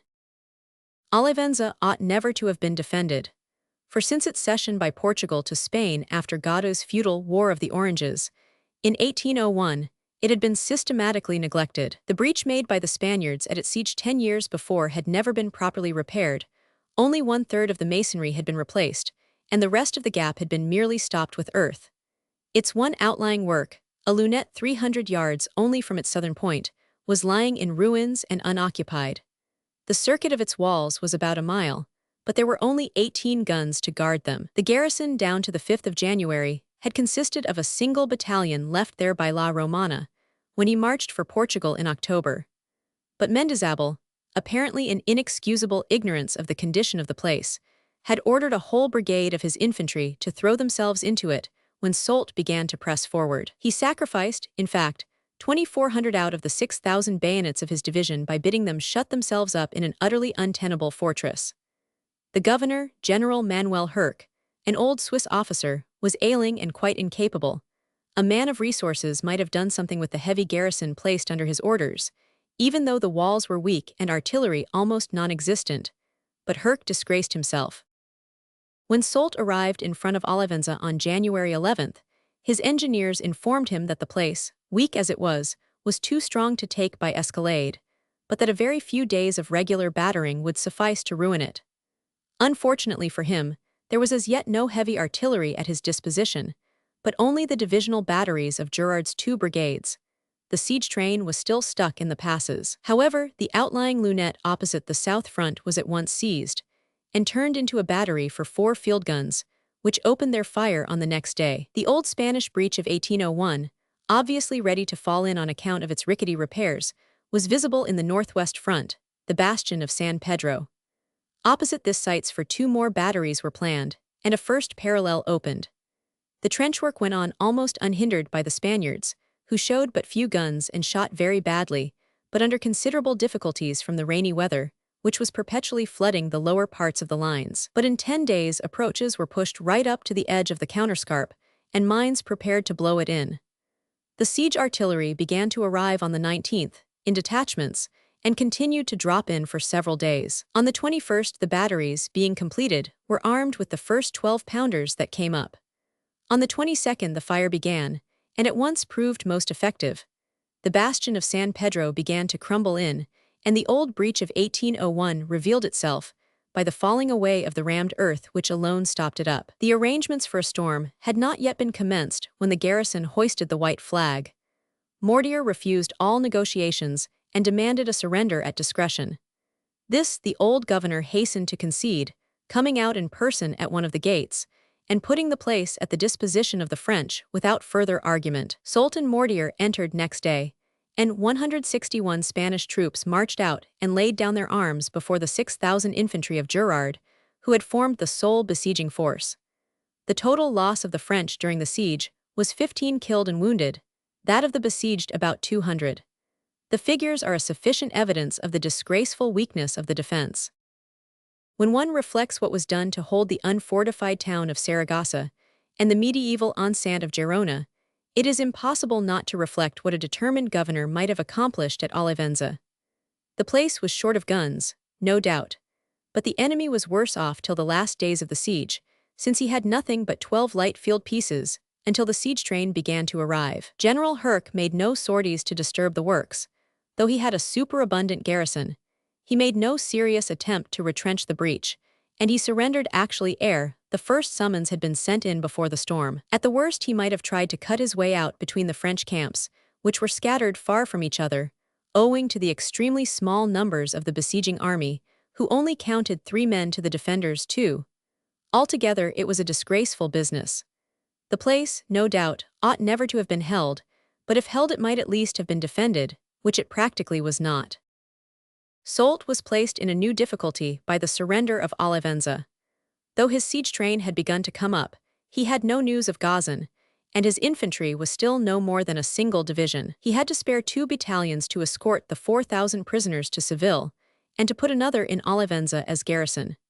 This left him only 11 battalions, 5,435 bayonets, to continue the campaign, though he had the enormous force of 4,000 cavalry at his disposition, and a siege train that was growing every day, as more belated pieces came up from the rear. He might probably have waited for Gazan, for whom messages had been vainly sent if he had not received, on the day that Olivenza fell, one more of Berthier's peremptory letters, date December, in which he was told, as usual, to send the 5th Corps to join Massena on the Tagus without delay. This letter came at an even more inappropriate moment than usual, as Gazan, with half that corps, was lost to sight in the mountain of the Condado de Niebla, more than 120 miles away. But it was clear that something immediate must be done, or the emperor would be more discontented than before. Accordingly, Soult resolved to take the very hazardous step of laying siege to Badajoz at once, with the small infantry force at his disposition. For this move would undoubtedly provoke alarm at Lisbon, and lead Wellington to send off La Romana's army to succor it, and perhaps some Anglo-Portuguese troops also, so that the mass opposed to Massena would be more or less weakened. Accordingly, on the 26th of January, Soult marched against Badajoz, which is only 12 miles northwest of Olivenza, with under 6,000 infantry, 10 companies of artillery, and 7 of sappers, to invest the southern side of Badajoz, while latter Marburg, with 6 regiments of cavalry, crossed the Guadiana by a ford and went to blockade the place on its northern front. And the campaign of Fuentes on Yoro. It was known, however, that the stores in Almeida had run low, for the Ninth Corps had been consuming them while it lay close by, in spite of Massena's strict directions to the contrary. But starvation knows no laws. As a matter of fact, there were still over 30 days' rations in the magazines, though it had been reported both to Wellington and to Massena that the stock had run down much lower. Drouet had falsely stated on one occasion that there was only enough to last for 15 days. The British general fancied that 4 weeks' blockade might reduce the place, and thought that he was quit of the army of Portugal for a much longer space of time. He even hoped to effect something against Ciudad Rodrigo, which was also under-victualled, for on reaching the frontier Massena had been forced to indent upon it for supplies for his broken host. If the French retired to Salamanca, as seemed quite probable, Wellington had hopes that he might be able to starve out Rodrigo, but he was not intending to throw his troops around it. They were to remain on the Dos Casas and the Azava, covering the siege of Almeida, but only observing the Spanish fortress with cavalry. For the cutting of the road between it and Salamanca, only irregular forces were to be used. Wellington would not send any of his own divisions forward beyond Rodrigo, but requested the daring and resourceful guerrillero chief Julian Sanchez to throw his bands in this direction, the moment that the French army should have retired from the Aigda. Sanchez had been for many months already occupied in similar work, having spent all the winter in raids to cut off convoys and small parties passing from Salamanca to Ciudad Rodrigo, or from that place to Almeida. He had been hunted, often but vainly, by General Thigbalt, the governor of the province, whose columns he had usually succeeded in avoiding, while he was always at hand to fall on weak or incautious detachments on the march. On Apath, as Wellington had expected, the army of Portugal resumed its march into the interior of the Kingdom of Leon, all the 3 corps passing the Aigda, and retiring Rainier to San Felices el Grande, Junot to Santi Espiritus, Loyson to Alba de Yelts. Junot, while passing, had been ordered to send into Rodrigo a reinforcement for the garrison. He detached a battalion of the 15th and another of the Irish Legion, which brought up the troops in the place to 3,000 men. From the 8th to the 11th the retreat continued, till at last the 6th Corps went into cantonments at Salamanca, Alba de Tormes and other neighboring places, the 2nd at and about Ledesma, and the 8th at Toro behind the others.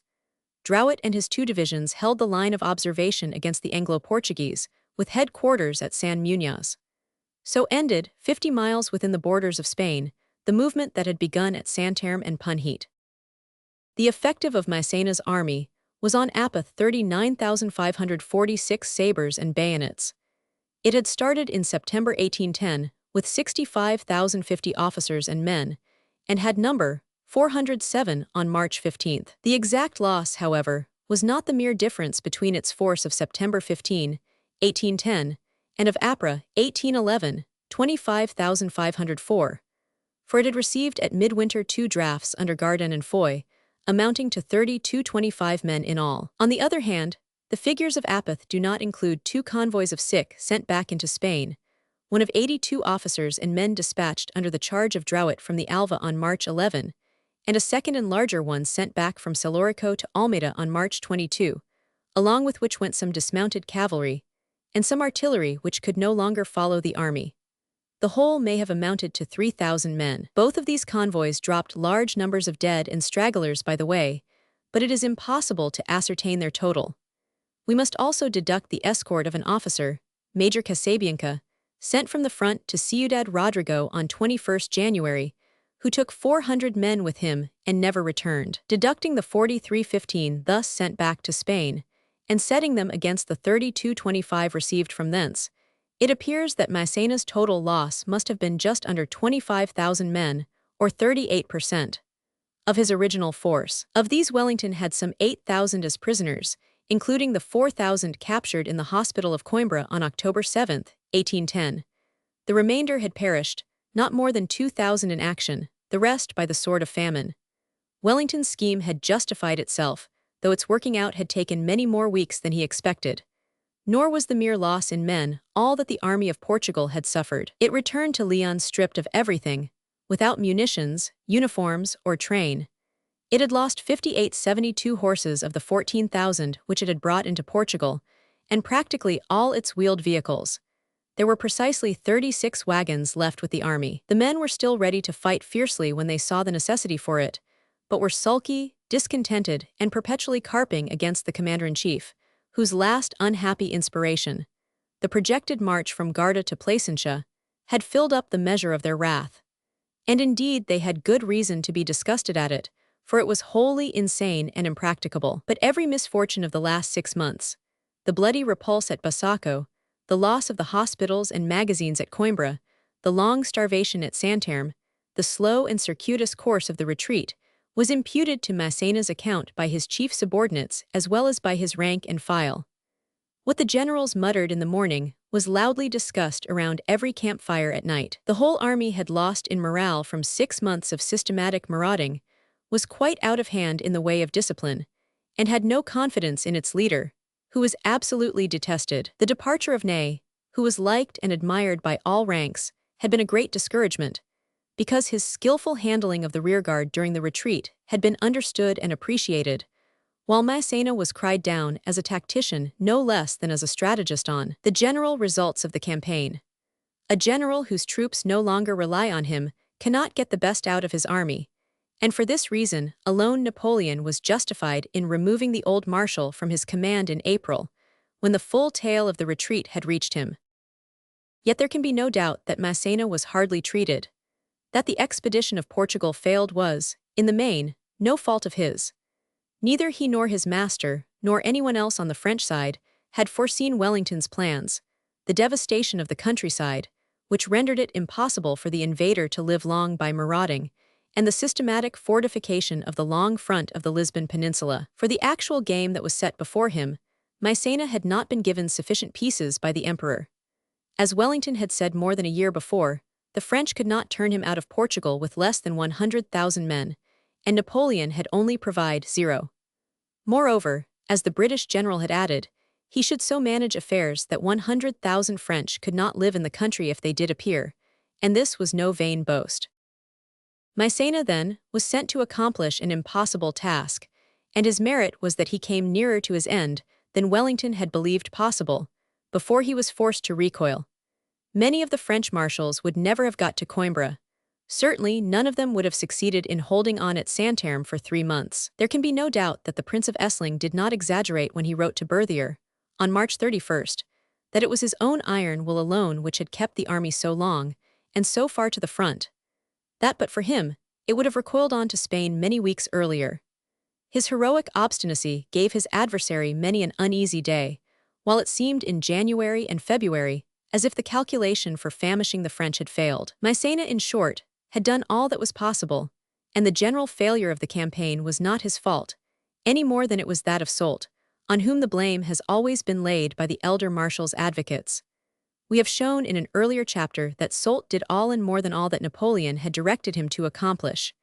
If he had literally obeyed the tardy orders that reached him from Paris, he would only have exposed the Fifth Corps to defeat, if not to destruction. The ex post facto rebukes that the emperor sent him were unjust. We are once more driven back to our old conclusion that the determining factors in the failure of the campaign of Portugal were firstly, that Napoleon refused to appoint a single commander-in-chief in the peninsula, to whose orders all the other marshals should be strictly subordinate, and secondly, that he persisted in sending plans and directions from Paris founded on facts that were 7 weeks late, or more, when his dispatches reached the front.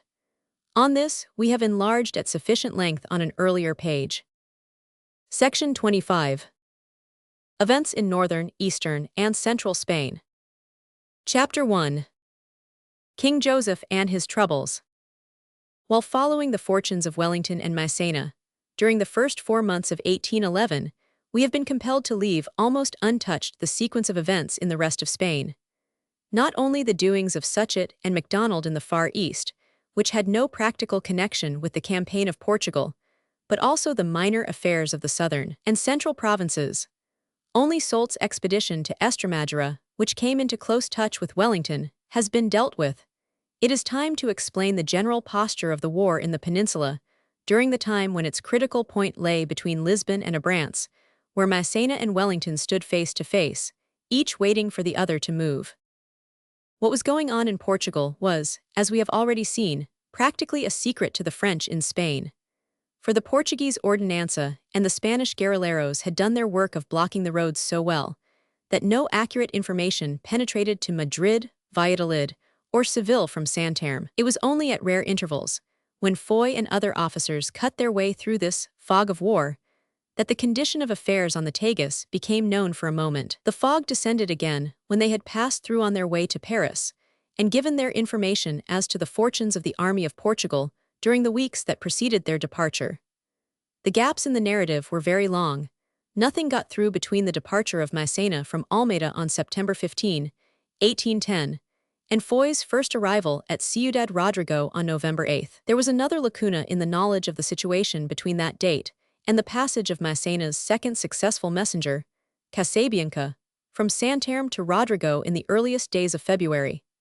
And after Casabianca had passed by, the next news came out through Foy's second mission, when he started to announce the oncoming retreat on March 5, and got to the borders of Leon on March 13. The only way in which King Joseph at Madrid, or the generals of the military governments of Old Castile, or Soult in Andalusia, felt the course of the war on its most important theater, was that they were for many months freed from any anxiety about the movements of Wellington. He was contained by Massena, and however he might be faring, he had no power to interfere by armed force in the affairs of Spain. The French for all this time had to deal only with the armies of the Cortes, and with their old and irrepressible enemies, the guerrilleros of the mountains. While the fate of the Portuguese expedition was still uncertain, while it seemed possible to Napoleon that Massena might cling to his position at Santarem till Soult came up to join him on the Tagus, a considerable change was made with regard to the French troops in northern Spain. Convinced at last, there was little to be said in favor of that system of many small military governments. In Old Castile and the neighboring provinces, which he had created in 1810, the emperor resolved to put them all under a single commander. This would give him 6 less independent generals to communicate with, and would ensure for the future a much better cooperation between the divisions, which occupied the valley of the Douro and the Pyrenean regions. The 6 military governors had been each playing his own game, and taking little notice of that of his neighbors. Their enemies were mostly the guerrillero bands of the Cantabrian hills and of Navarre. Each general did his best to hunt these elusive enemies out of his own department, but took little heed of their trespasses on his neighbors' territory. Evasive and indomitable partisans like Mina in Navarre, Julian Sanchez in Old Castile, and Porlier and Longa in the Cantabrian Sierras, found it comparatively easy to shift their positions when the pressure on one region was too great for them, and to move on into another. They were sure that the hunt would soon slacken, and that they could return at their leisure to their old haunts.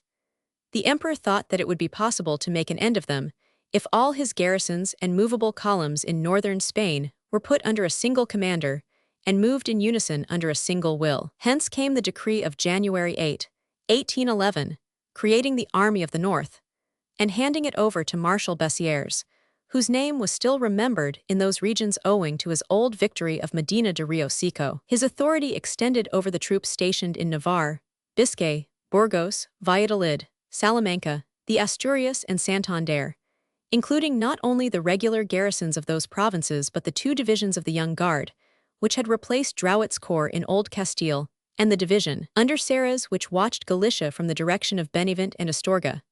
The total of the forces placed under his orders amounted to 70,000 men, of who 0 were praesens sous les armes, the rest being in hospital or detached outside the limits of the territory assigned to the Army of the North. Considerable as was this force, it did not accomplish all that the emperor hoped, even when directed by a single commander of solid military talents. Bessières, though a capable officer, was not a genius, and the tasks assigned to him were so multifarious that after a short time he began to grow harassed and worried, and to cavil at every order that was sent him. He was directed to suppress brigandage, i.e., to put down the guerrilleros, to support the army of Portugal against Wellington whenever necessary, to keep an eye upon the Spanish regular forces in Galicia and the Asturias. This, he declared, was more than could be accomplished with the forces at his disposal. If I concentrate 20,000 men, all communications are lost, and the insurgents will make enormous progress. The coast would be lost as far as Bilbao.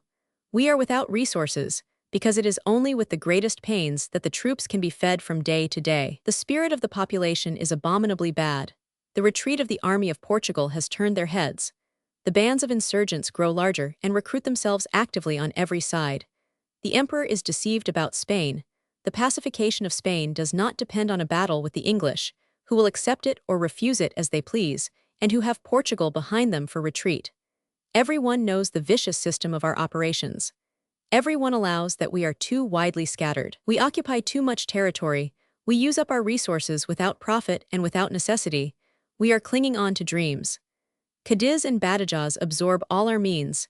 Cadiz because we cannot take it, Badajoz because it requires a whole army to support it. We ought to blow up Badajoz, and to abandon the siege of Cadiz for the present. We ought to draw in, get solid bases for our magazines and hospitals, and regard 2/3 of Spain as a vast battlefield, which a battle may give us or cause us to lose, till the moment that we change our system and take in hand the real conquest and pacification of the country, and c.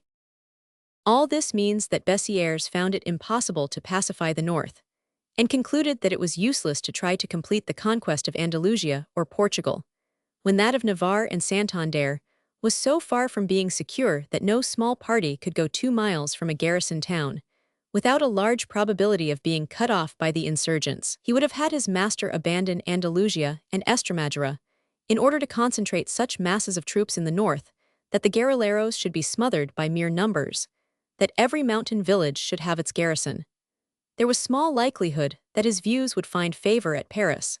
The emperor knew well enough the effect on his prestige that would result from the abandonment of the siege of Cadiz, following upon the retreat of Massena from Santarem. It would look like a confession of defeat, a renunciation of the great game of conquest.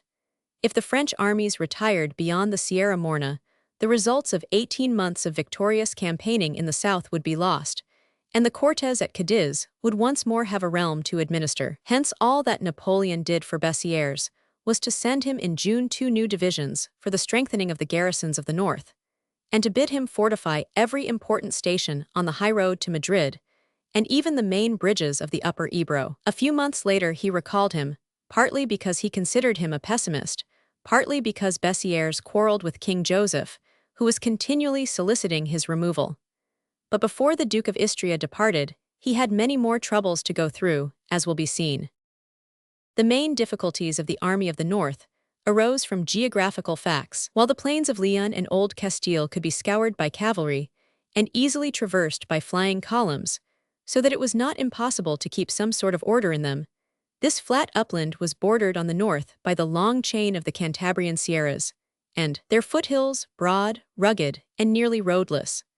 Behind these again lay the narrow and difficult coastland of Asturias and Santander, cut up into countless petty valleys, each drained by its own small river, and parted from its neighbors by spurs of the Great Sierras. How was this mountain region, 70 miles broad and 200 long, to be dealt with?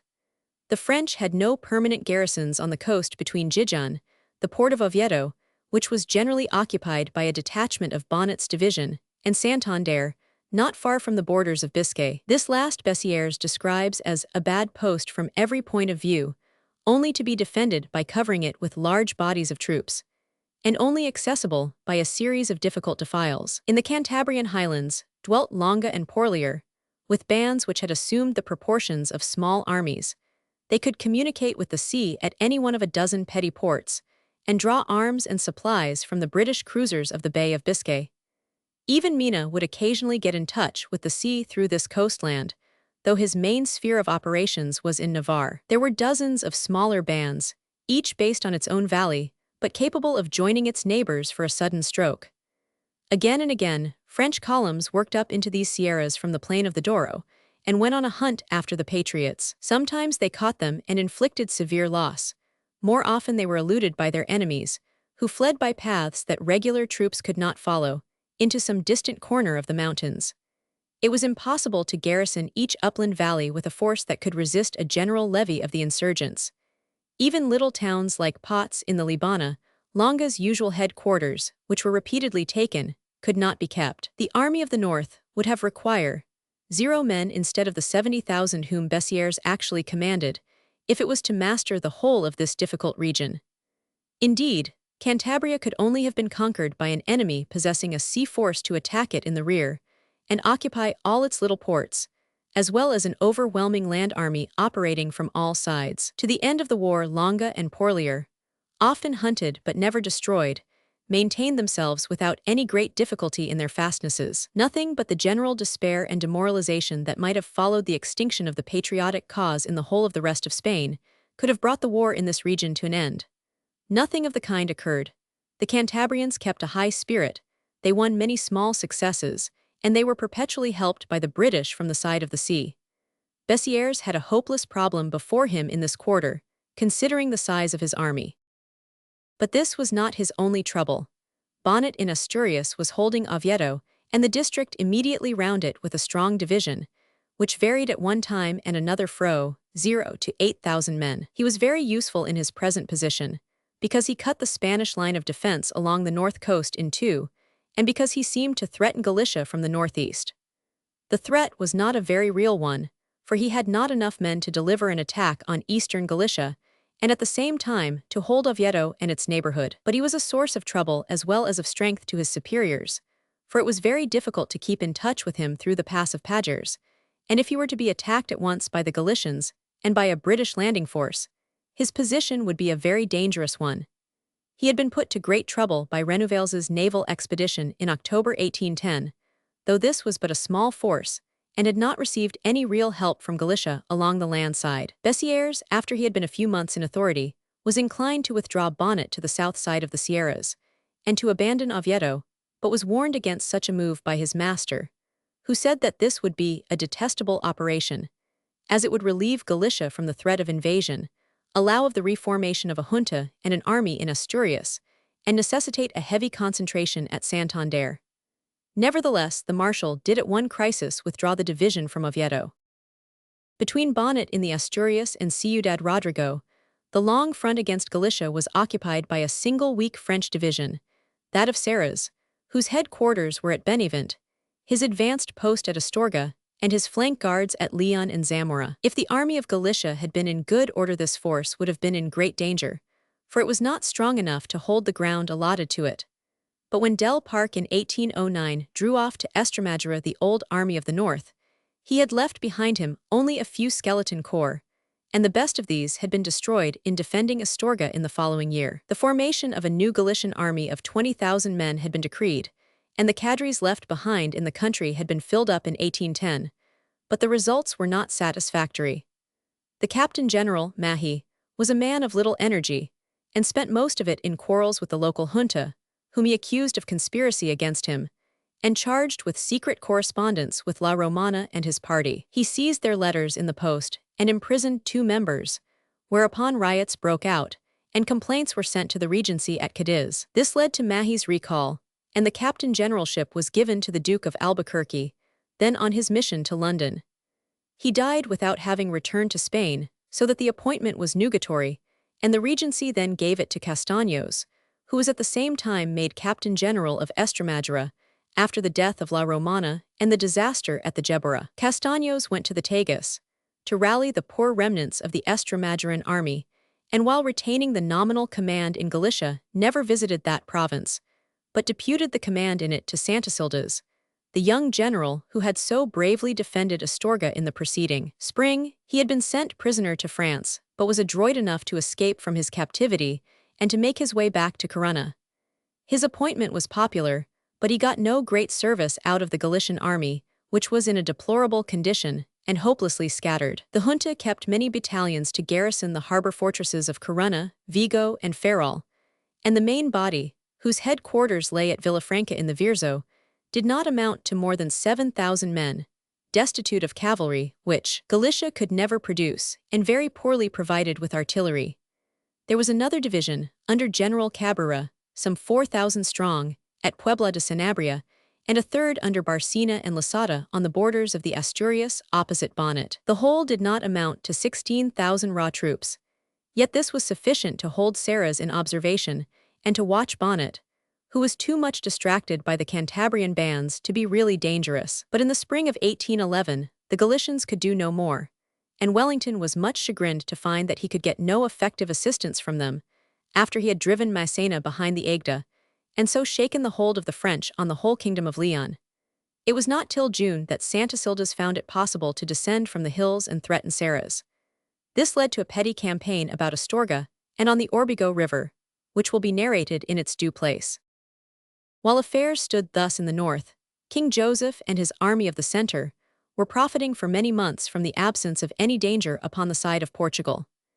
Indeed, the period between September 1810 and April were the least disturbed of any in the short and troublous reign of the Rey Intruso, so far as regular military affairs went. There was no enemy to face save the guerrilleros, yet these bold partisans, of whom the best known were the Empecinado and El Medico, Dr. Juan Paleria, on the side of the eastern mountains, and Julian Sanchez more to the west, on the borders of Leon, sufficed to keep the 20,000 men of whom King Joseph could dispose in constant employment. Such a force was not too much when every small town, almost every village, of New Castile had to be provided with a garrison. Roughly speaking, each province absorbed a division. The Germans of the Reinbund occupied La Mancha, Lahouse's dragoons, and the incomplete division of de Saules held Toledo and its district.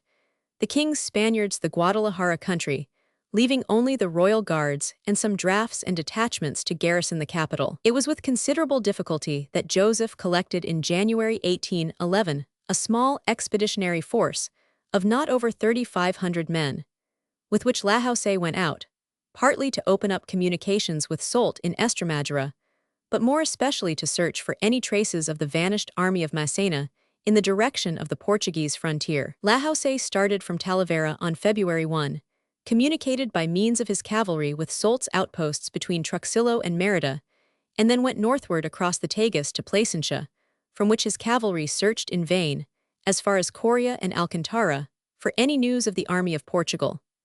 From Plasencia, he was soon driven back to Toledo by want of supplies. Joseph had directed him to seize Alcantara, re-establish its broken bridge, and place a garrison there. But this turned out to be absolutely impossible, for it would have been useless to leave a small force in this remote spot, when it was certain that it must ere long retire for lack of food, and might well be cut off by the guerrilleros before it could reach Talavera, the nearest occupied point. The army of the centre just sufficed to occupy the kingdom of New Castile, and was unable to do more. At least, however, it could maintain its position, and was in no danger. The king was even able to make state visits to places in the close neighborhood of Madrid, such as Alcala and Guadalajara, and seems to have regarded the possibility of such a modest tour as a sign of the approaching pacification of this region. But just at the moment when Joseph Bonaparte's military situation was safe, if not satisfactory, he was passing through a diplomatic crisis which absorbed all his attention and reduced him to the verge of despair. We have already alluded, in an earlier chapter, to Napoleon's insane resolve to annex all Spain beyond the Ebro to the French Empire, in return for which he was proposing to hand over Portugal, when it should be conquered, to his brother. The proclamation announcing this strange resolve, which was to make Frenchmen of Mina and all the guerrilleros of Navarre, no less than of the Catalan armies which were still striving so hard against MacDonald, was delayed in publication. For the emperor wished to wait till Lisbon was in the hands of Massena, before he made known his purpose. But Joseph was aware that the proclamation had been drawn up, and had been sent out to the governors of the northern provinces, who were only waiting for orders to issue it. The news that the English had evacuated Portugal might any day arrive, and would be the signal for the dismemberment of Spain. He had sent in succession to Paris his two most trusted Spanish adherents, the Duke of Santa Fe and the Marquis of Almenara, to beg the emperor to forego his purpose. All was to no effect. Santa Fe came back in December, absolutely crushed by the reception that he had been given. The emperor had delivered to him an angry diatribe, in which he complained that his brother forgot that he was a French prince, and remarked that many other European sovereigns who had received much harder measure did not make nearly so much noise about it as the King of Spain. Almanara reached Madrid about a week later to report an equally characteristic interview with Napoleon. He had been directed to inform his master that he should be given one more chance. Let him open negotiations with the Cortes at Cadiz, making them the offer that if they would recognize him as King of Spain, he would recognize them as lawful representatives of the nation, and rule them according to the constitution drawn up at Bayonne. Cadiz and the other fortresses held by the troops of the Regency must open their gates, and Napoleon would then promise to make no annexations of Spanish soil. He would even guarantee the integrity of the kingdom. If the Cortes refused to treat, the emperor would regard himself as free from any previous engagements made with his brother or the Spanish nation. The provinces beyond the Ebro would become part of France. He added that if affairs in Portugal went badly, it would not be wise to open negotiations with Cadiz at all, for fear that the Spaniards might take the mere fact that proposals had been made to them as a token of growing fear and depression on the part of Joseph. The king and his ministers knew well the impracticability of making any offer to the government of Cadiz, which, with all its faults and internal dissensions, was determined to fight to the death, and had never shown the least intention of recognizing Napoleon's nominee as King of Spain. They looked upon the scheme as merely a preliminary to the publication of the edict for the annexation of the provinces beyond the Ebro. King Joseph was to be made to demonstrate his own futility, since he would receive an angry and contemptuous reply, or no reply at all, and it would then be open to his brother to declare that the attempt to govern a united Spain by a king had failed, and that it was necessary to dismember it, perhaps to cut it up into a number of French military governments. This seems to have been Joseph's own impression.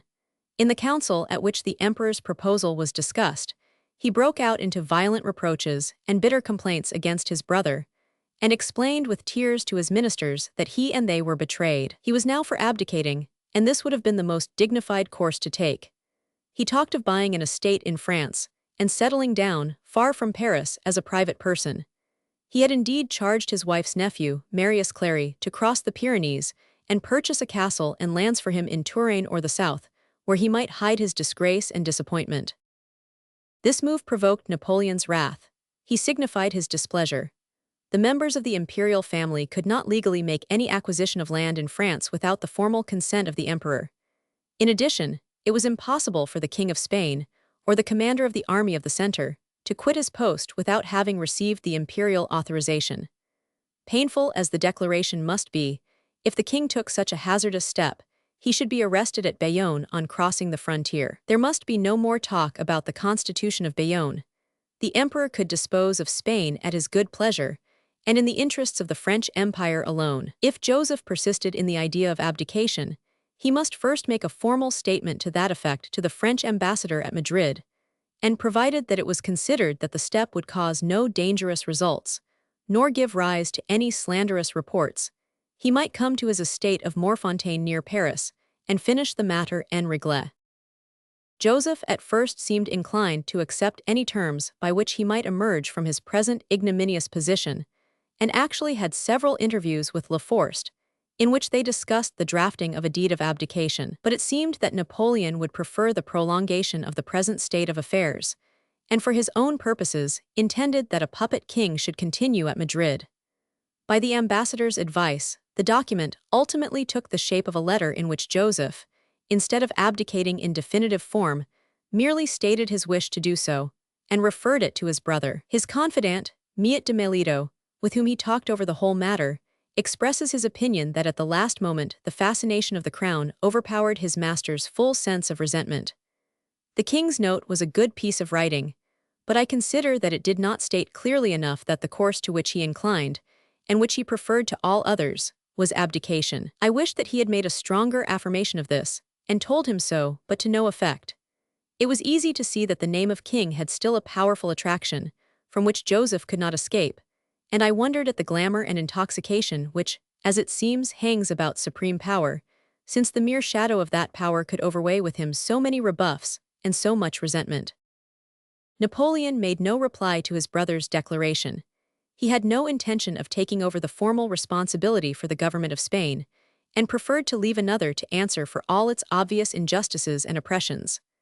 Affairs were at a standstill for some months, till in April Joseph, taking the opportunity of a formal invitation to become one of the godfathers of the newly born King of Rome, the heir of the empire, made a sudden and unauthorized sally to Paris. He started from Madrid on Apra, accompanied by 9 of his courtiers and ministers, and crossed the Baie de Soa into France on May 10. He made no halt at Bayonne, lest he should be stopped there by orders from his brother, and when, at Dax in Gascony, he received an imperial dispatch forbidding him to quit Spain, he was able to plead that it was too late to act upon it.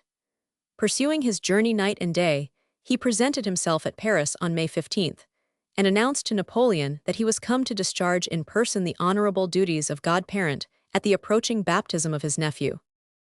Though annoyed at the king's arrival, for refusals and evasions of a brother's petitions are transacted more easily by letter than face to face, the emperor thought it well to make no open show of displeasure, and accepted all the explanations given to him. There followed a series of interviews at Rambouillet, in which Joseph allowed himself to be talked out of his project of abdication, for the emperor declared that he found him useful in his present position, and informed him that it was his duty, as a brother and a French prince, to obey the directions of the head of his house.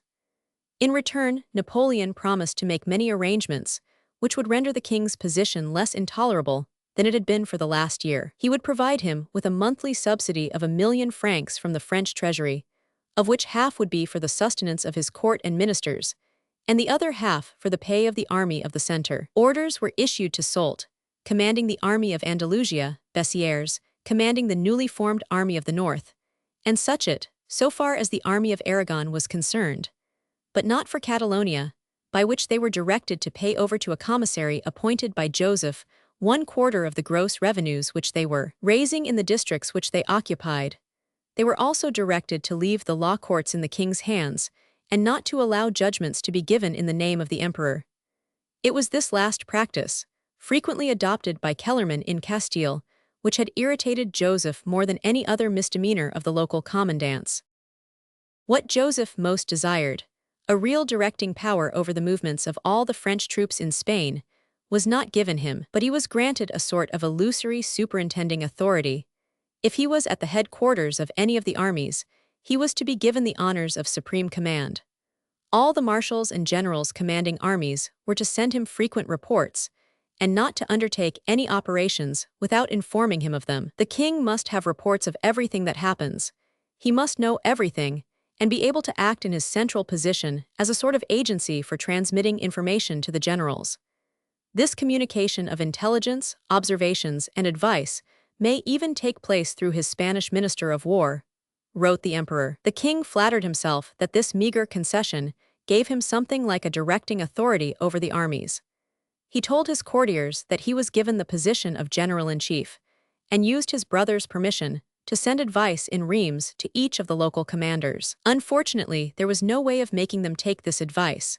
They answered more or less politely, showing reasons why they could not follow it, and went on their own ways as before. It was to no effect that Joseph got leave to have his old friend Marshal Jourdan sent back to him, first as governor of Madrid, and later as chief of the staff. He flattered himself that his dispatches would be taken more seriously by Soult or Suchet when they came countersigned by a marshal of France. But he erred, for the younger commanders looked upon Jourdan as effete and past his prime, nor were they altogether wrong. Nothing can be more curious than the emperor's memorandum to Berthier, which directs him to lay these conditions before Joseph. I am thus, he writes, satisfying the desires which the king expressed to me, save on the single point of the supreme command over my troops. I cannot give away that supreme command, because I do not see any man capable of managing the troops, and yet the command ought to be one and indivisible. In the note which the king gave me, all the arrangements were complex and confused. It is in the nature of things that if one marshal were placed at Madrid and directed all operations, he would want to have all the glory along with all the responsibility. The commanders of the armies of the south and of Portugal would think themselves under the orders not so much of the king as of that marshal, and in consequence would not give him obedience. My intention is to make no change whatever in the military command, neither with the army of the north, nor the army of Aragon, nor the army of the south, nor the army of Portugal, save so much as is necessary to secure for the king reports from them all. I want to do all that I can to give the king a new prestige on his return to Spain, but nothing that may in any way disorganize the army of Andalusia or any of the other armies. It is clear that we have in these few sentences the key to all Napoleon's difficulties in conducting the Spanish War. He did not wish to have a marshal at Madrid who would want to have all the glory along with all the responsibility, i.e., he refused to make one of his servants dangerously great. Soult's intrigues for kingship at Oporto in 1809 were not forgotten, and Soult would have been the obvious candidate for supreme command, now that Massena had been tried and found wanting. The emperor preferred to go on with the hopeless system that was already working, by which he himself directed operations from Paris, basing his orders on facts that were often a month old when he learned of them, and sending out those orders to reach their destination another month later. He was aware of the evils of this arrangement, but anything was better than to hand over supreme power over 300,000 soldiers to a single lieutenant. It is strange that he did not resolve to descend into Spain himself during the summer of 1811, for European politics were at the moment so quiet that he was actually thinking of concentrating 80,000 men at Boulogne for a real or a threatened descent on the British Isles, a project which he had not been able to dream of since Trafalgar.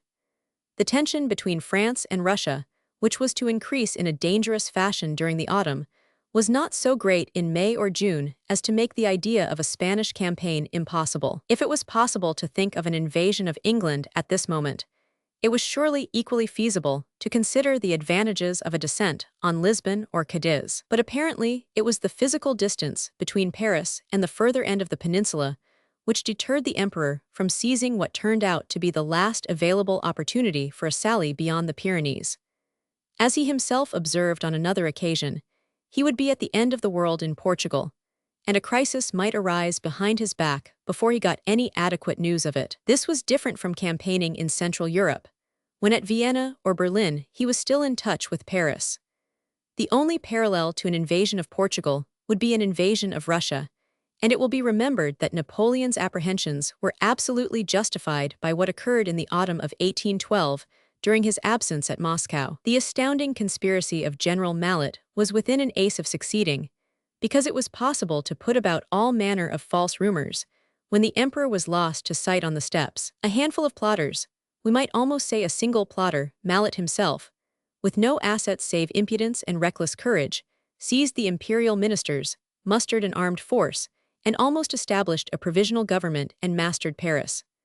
This was only possible because the emperor and the Grand Army had got so far off that the touch between them and France had been lost, and absence of news for many days had set the tongue of rumor loose. Under such circumstances, almost anything might happen, for imposing as was the colossus of the French Empire, it stood on no firm base, its feet were of clay. Napoleon hoped to build a permanent structure, but there can be no doubt that all through his reign, its stability depended on his own life and strength.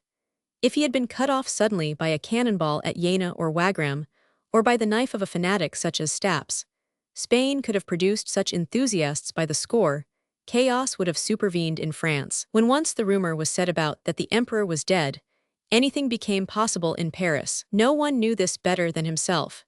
In his cynical moments, he would remark to his confidants that he was well aware that if sudden death came to him, the public feeling would be one of relief rather than of sorrow. It was the constraining force of his own indomitable will alone which kept everything together, and if he removed himself to some very remote corner of Europe, from which his orders could not be transmitted continuously, and at short intervals, there was grave danger that the machine might run down.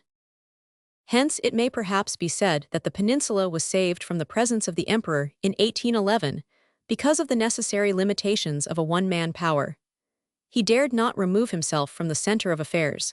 He would not make one of his jealous and ambitious lieutenants overgreat by giving him supreme command. This being so, the bad old system had to go on, and that system of overlate orders grounded on overlate information, and followed, or not followed by overlate execution, was bound to fail when the enemy's movements were guided by the cool and resolute brain of Wellington. More than once Napoleon wrote in a petulant mood to complain that it was absurd that all his Spanish armies should be detained and kept in check by a mere 30,000 British troops. He refused for a long time to take the Portuguese seriously, and would only reckon the Spanish guerrilleros as brigands or canaille. What he failed to see was that a small army worked by a general on the spot, who had minute local knowledge and admirable foresight, was necessarily superior to a much larger force directed by orders from a distance, and commanded by several marshals who were bitterly jealous of each other. Moreover, he never thoroughly comprehended the way in which the movements of his armies were delayed by the fact that they were moving in a country where every peasant was their enemy, where provisions could only be collected by armed force, and where no dispatch would reach its destination unless it were guarded by an escort of 250 men. And he refused to see that a division or an army corps was in Spain practically no more than the garrison of the province which it occupied. That, if it moved, that province immediately became hostile soil again and would have to be reconquered. He was always prescribing the concentration of large bodies of men by means of the evacuation of places or regions of secondary importance. His marshals, knowing the practical inconveniences of such evacuations, were loath to carry them out. To disgarrison a region meant that all communications were cut off, and that the nearest posts were at once blockaded by guerrillero bands. Whenever the army of Andalusia concentrated, it ceased to receive its dispatches or its convoys from Madrid, and soon learned that Granada and Seville were being menaced. Whenever the army of the north concentrated, the road between Vitoria and Burgos was cut, and the Partidas descended from the Cantabrian mountains to threaten all the posts in Old Castile. And the concentration, when made, could only continue for a few days for lack of food, for there is hardly a region in Spain where a very large army, 80,000 or 100,000 men, can live on the country for a week. It was this, and no mere jealousy of rival generals, which forced Soult and Marmont to part, as we shall see, in June 1811, and Marmont and Dorsen in September of the same year, and which in November 1812 prevented the immense body formed by the United Armies of the South, Centre, North, and Portugal from pursuing Wellington to Ciudad Rodrigo. If such a force as 80,000 men were concentrated, it had to be fed. After a few days of living on the country, it would be forced to ask for convoys. But convoys coming from long distances were the destined prey of the guerrilleros. If not captured, they were at least delayed ad infinitum. Meanwhile, the army in front would run out of provisions and be forced to scatter itself once more in order to live. After Massena's venture, no French marshal ever dared to think of plunging into Portugal, where he knew that he would find before him a country systematically devastated. No one was better aware of this limitation of the French power than Wellington. He had written as early as 1809 that the enemy could not turn him out of the peninsula with anything less than 100,000 men, and that he could make such arrangements that an army of that number could not live in the country. The prophecy was fulfilled over and over again. With the enormous strength of the imperial armies, it was not impossible to collect 80,000 or 100,000 men, but it was impossible to feed them. All concentrations must be but temporary. When the enemy was massed, the Anglo-Portuguese army might have to give ground, or only to accept an action under the most favorable conditions. But the French would soon have to scatter, and then Wellington regained his freedom of action. It was useless, therefore, for the emperor to reiterate his orders that his marshals were to join their armies and livre en fin une belle bataille against Wellington. It takes two sides to fight a battle, and Wellington was determined never to accept a general action when the numbers were hopelessly against him. He would give back into Portugal, and the enemy could not follow him for more than a march or two. Meanwhile, though he could not undertake to descend himself into Portugal, Napoleon did not cease to pour troops across the Pyrenees. It is often said that after Massena's expedition of 1810, he began to neglect the peninsula and to turn all his thoughts towards the growing tension with Russia. This is not correct. It ignores the fact that the French armies in Spain rose to their highest numbers during the year 1811. While not ceasing to send their regular drafts to all the corps there engaged, the emperor dispatched 3 new divisions of his best troops to the front during the summer. These were no collections of newly raised 4th battalions or regiments de marque, but old units of high reputation, drawn partly from the army of Italy, partly from the garrisons of the coasts of France. One division, under General Sauhem, ultimately went to join the army of Portugal. The second, under General Caffarelli, was absorbed in the army of the north. The third, under General Riel, was sent to reinforce the garrison of Navarre and Aragon, where such it wanted fresh troops to occupy the land behind him, when he was pushing forward towards Catalonia and Valencia. In addition, 2 fresh regiments of Italian troops were requisitioned from the Viceroy Eugen Beauharnais for service in eastern Spain. The total reinforcement to the armies, beyond the Pyrenees amounted to some 25,000 men, in addition to the regular annual draft of conscripts. The deficit in the strength of the French forces caused by Massena's losses in Portugal was more than made up, and the gross total, in October 1811, amounted to no less than 368,000 men. Nothing was withdrawn from the peninsula till the following winter. Section 25, Chapter 2. Suchet on the Ebro, the fall of Teotihuacan. December 1810, March 1811. In the last pages of the third volume of this work, we brought the history of the campaigns of Suchet and Macdonald in Aragon and Catalonia as far as December 12, 1810, the day on which the Marshal came down to the lower Ebro at the head of the field divisions of the 7th Corps, in order to cover the long-delayed siege of Tortosa, which his colleague, the commander of the Army of Aragon, was about to take in hand. For 5 months, ever since August 1810, as it will be remembered, Suchet had been waiting to commence the attack on Tortosa, which he was not strong enough to conduct with his own resources, since the besieger would have not only to execute his own operations, but to fend off at the same time all attempts by the Spanish armies of Catalonia and Valencia to relieve a fortress which was equally important to each of them. For Tortosa commanded the one land route by which Catalonia and Valencia were still able to communicate with each other. No other bridge on the Ebro was in Spanish hands. It was highly desirable to keep the line of defense in eastern Spain unbroken, and Tortosa lay at its narrowest and most dangerous point. The Emperor Napoleon attached an immense importance to its capture, and considered that after its fall, and that of Tarragona, the conquest of Valencia and the termination of the war on this side of the peninsula would be at hand. Already in September 1810, he was looking forward to all these events as matters of the near future. But though Tortosa was actually to be captured in January 1811, Tarragona in June, and Valencia in December, the long-foreseen consummation was never to come to pass. For 2 years more, down to the very end of the war, the indomitable Catalans were destined to maintain their independence, despite of all the successes of the French arms.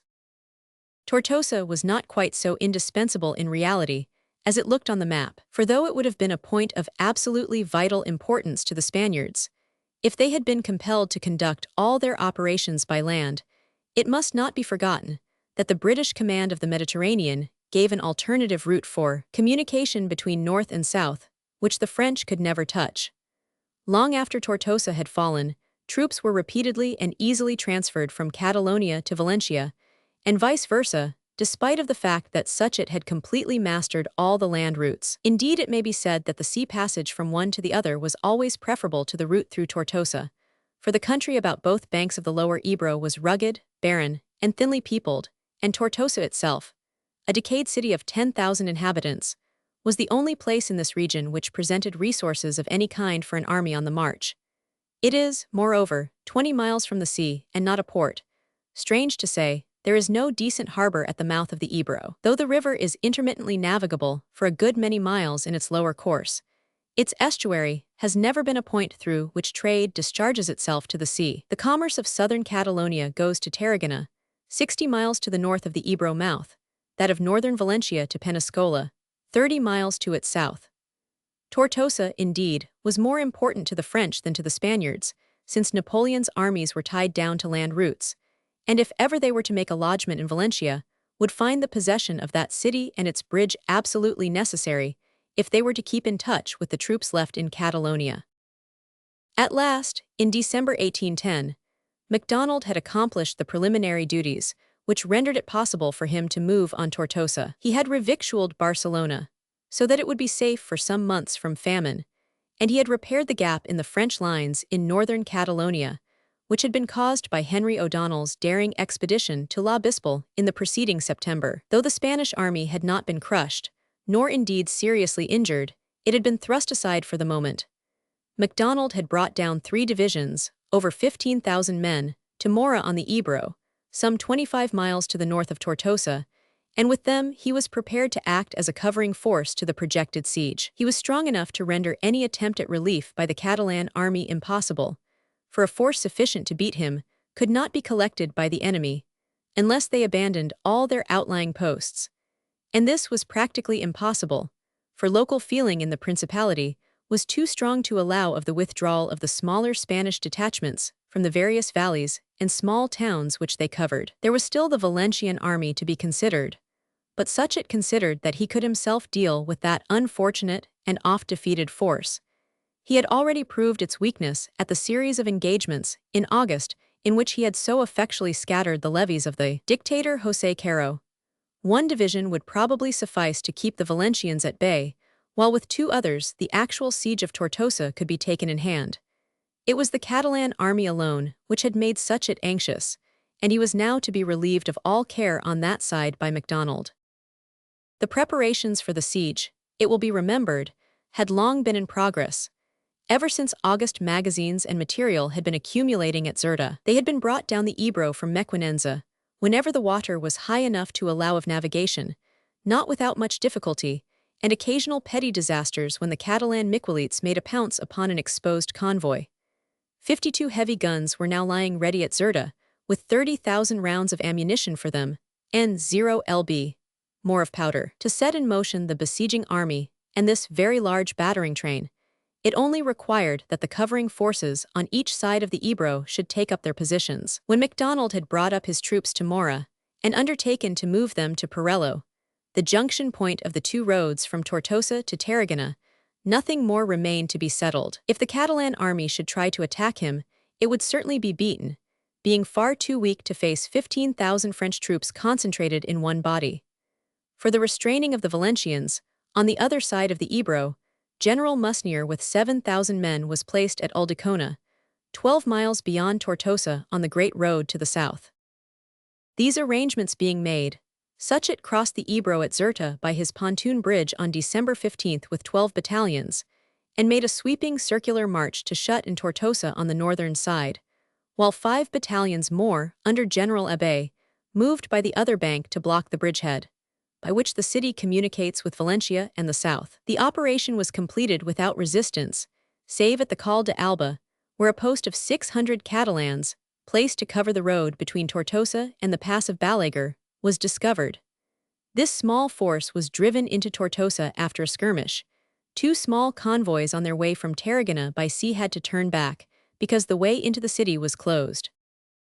The siege of Tortosa was remarkable for its swift progress and complete success. It can only be compared with Wellington's capture of Ciudad Rodrigo, just a year later, in this respect. The army of Aragon arrived in front of the city on December 16. The surrender took place on January 2. At first sight, the problem set before Suchet appeared by no means likely to receive such a rapid solution, for Tortosa, as a fortress, had many strong points. The city lies on and around the end of a spur of the Sierra de Alba, which runs down to the bank of the Ebro. This spur at its termination is many-headed. 3 ravines divide it into 4 separate hills, of which the highest is that crowned by the castle. The other 3 die down into undulations, and leave between them and the Ebro a comparatively flat space, on which the lower part of the town is built. Its higher quarters lie on the slopes where the various hills begin to rise from the level. The old enceinte of Tortosa had consisted of a medieval wall running across the hills and down the ravines between them, so as to enclose nothing but the inhabited parts of the city. But after a famous siege during the War of the Spanish Succession, 1708, a number of outer works had been constructed to crown the culminating summit of each hill and keep future besiegers at a distance, while part of the inner ancient fortifications had been transformed into a series of bastions, so far as the ground allowed. The outer works were: 1 starting from the river on the extreme northeast front, a large hornwork called Las Tenazas, crowning the hill which lies most to the left, protecting the suburb of Remolinos, and commanding the flat ground as far as the river, from which it is only 400 yards distant. 2. A second hornwork covered the outer side of the castle hill. This was called El Bonit. There was a deep ravine on each side of it. 3. A sort of outer enceinte with 3 bastions, La Victoria, El Cristo and Cruces, runs along the summit of the 4th hill, which is broader than the rest and expands into a plateau. The old town wall formed a second line in rear of this advanced front. 4. The last hill, that most towards the southeast, was crowned by a strong closed fort, named after the Duke of Orleans, the general who had captured the city for Philip V in the year 1708. Between the Orleans hill and the river, there was no high ground. This was the only open front of the city which was approachable on a level without any natural hindrances. Here the enceinte had no outer works. It consisted of two large bastions, San Pedro and San Juan, with a demilune named El Temple projecting between them. This last was a low work of no great strength. The curtain behind it, which joined San Pedro and San Juan, was a mere shell with no terrace or room for guns. The other, southwestern side of the city was sufficiently protected by the broad and swift river, 300 yards in width. Behind it was only the ancient wall, but as this was wholly inaccessible, its weakness did not matter. In the middle of the river front, which was 1,200 yards long, was a gate leading to the great bridge of boats. This was protected on the further bank by a little terre du pont, built in the form of a ravelin and well armed with artillery. The garrison consisted, when the siege began, of 79 men, including 600 artillery and a weak battalion of urban guards. The regiments were drawn partly from the Catalonian and partly from the Valencian army, there being 7 battalions from the former and 4 from the latter. The governor was Major General Lilly, Conde de Alacha, an old officer who had won some credit, 2 years back, by bringing off his small corps intact after the Battle of Tudela, when he had been cut off by the French in the mountains. Unfortunately, it is impossible to argue that because an officer has made a skillful retreat, he is a good fighting man. Lilly, indeed, proved the reverse on this occasion. All that can be said in his defense is that he was old and in bad health. His conduct during the siege was vacillating and inexplicable. He more than once declared that he would give over charge of the defense to the second in command, Brigadier General Iriart. But he would then appear again and countermand all Iriart's orders. In the end, he capitulated on his own account, against the wishes and without the knowledge of the brigadier.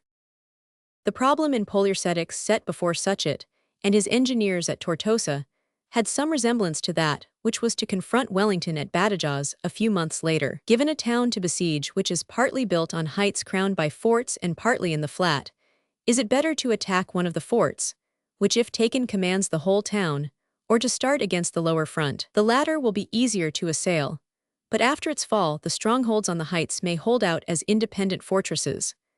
Whereas if a dominating work on a high-lying hill is taken in hand, it may make a very hard and long resistance, but if once it is captured, the whole city is overlooked by it and must surrender. The answer to the problem seems to be that all depends on the governor and the garrison.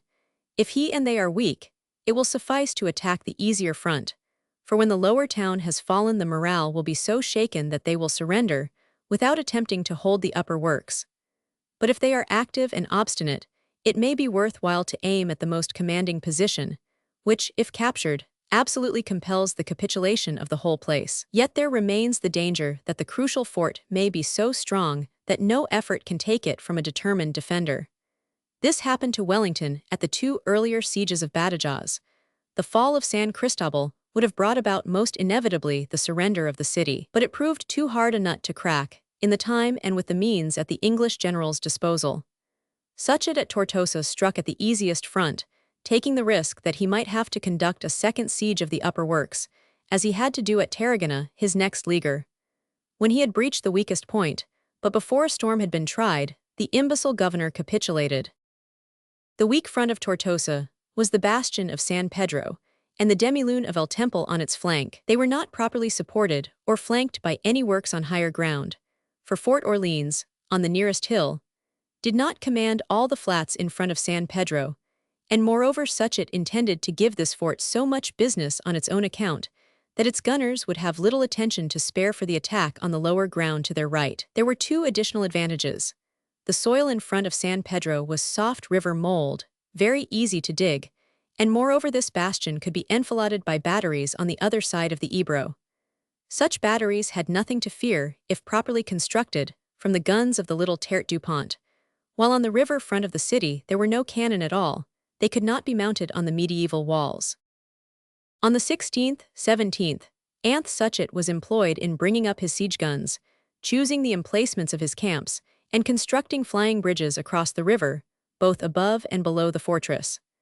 On the 19th, active operations started, with the development of a false attack on Fort Orleans, whose attention it was necessary to distract. The construction of a first parallel against this work was begun with some ostentation, and had to be carried out under a furious fire from its artillery. On the night of the 21st, the real business commenced. 2,300 men crept across the flat ground by the river opposite San Pedro and threw up an entrenchment within 160 yards of its ditch. They were undiscovered and unopposed, for the night was dark and windy, and the Spaniards had no outposts beyond the walls and kept bad watch. At dawn, 500 paces of trench had been constructed, and a safe access to the parallel had been contrived, by connecting one of its ends with a ravine which cuts across the flat a little to the rear, and whose bottom could not be searched by the guns of the place. The trench was sloped away on the right, so as not to be enfiladed by downward fire from Fort Orleans, which would have commanded it, supposing it had been drawn exactly parallel to the front of San Pedro. This was a tremendously advantageous start. Seldom has a besieger been able to begin his works at such a short distance from his objective. Next morning the new trench became visible to the Spaniards, who turned all the artillery of the neighboring front upon it, but to little effect, for the soil was soft and the French had dug deep. A sortie was made from the demilune of El Temple, but was driven off with loss. The only successful effort of the Spaniards on this day was that the guns of Fort Orleans succeeded in destroying part of the trenches of the false attack in front of them and drove out the workers. This was of little consequence, as such it was not really aiming at the fort. On the 22nd December, the main attack was urged with a celerity that seemed appalling to the defenders. Despite of a heavy fire of musketry as well as of artillery, approaches were pushed forward from the first parallel to within 80 yards of the bastion of San Pedro and yards of the temple demilune. The works opposite Fort Orleans were repaired and extended. On the 24th, the two approaches in the plain were connected by a long trench, which formed the second parallel, only 60 yards from the walls. On the 25th, new zigzags, thrown out from this line, reached the glacis of San Pedro. The garrison made 2 sorties in the night to hinder this advance at all hazards, but failed, being driven off by the musketry from the second parallel without much difficulty. The force employed, 300 men, was too small. Meanwhile, the artillery and sappers were constructing 10 batteries, 4, and these the largest, in the main frontal attack, but 4 others on the heights over against Fort Orleans, and 2 beyond the river, whose special purpose was to enfilade the front of San Pedro, and also to play upon the bridge of boats which joined the city to the Terre du Pont. The trenches on the heights before Fort Orleans were also strengthened, and a second parallel constructed in front of the first, at some loss of life. But it was necessary to keep the enemy on this front employed, or he would have interfered too much with the real attack in the plain. All this had been accomplished before the French had fired a single gun. There is hardly another instance to be quoted of a siege in which the assailants got up to the glacis and crowned the covered way, without any assistance from their artillery.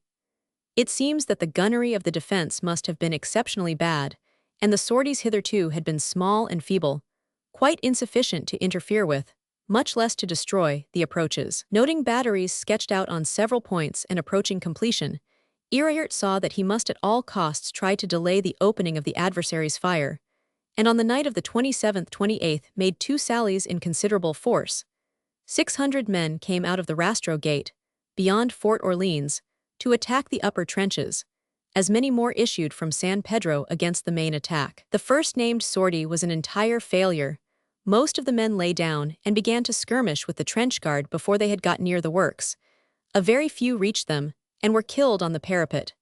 But the attack in the plain was a serious one, and pressed home. The lodgment in the covered way was captured and destroyed, and the Spaniards penetrated to the second parallel, and captured part of it for a time.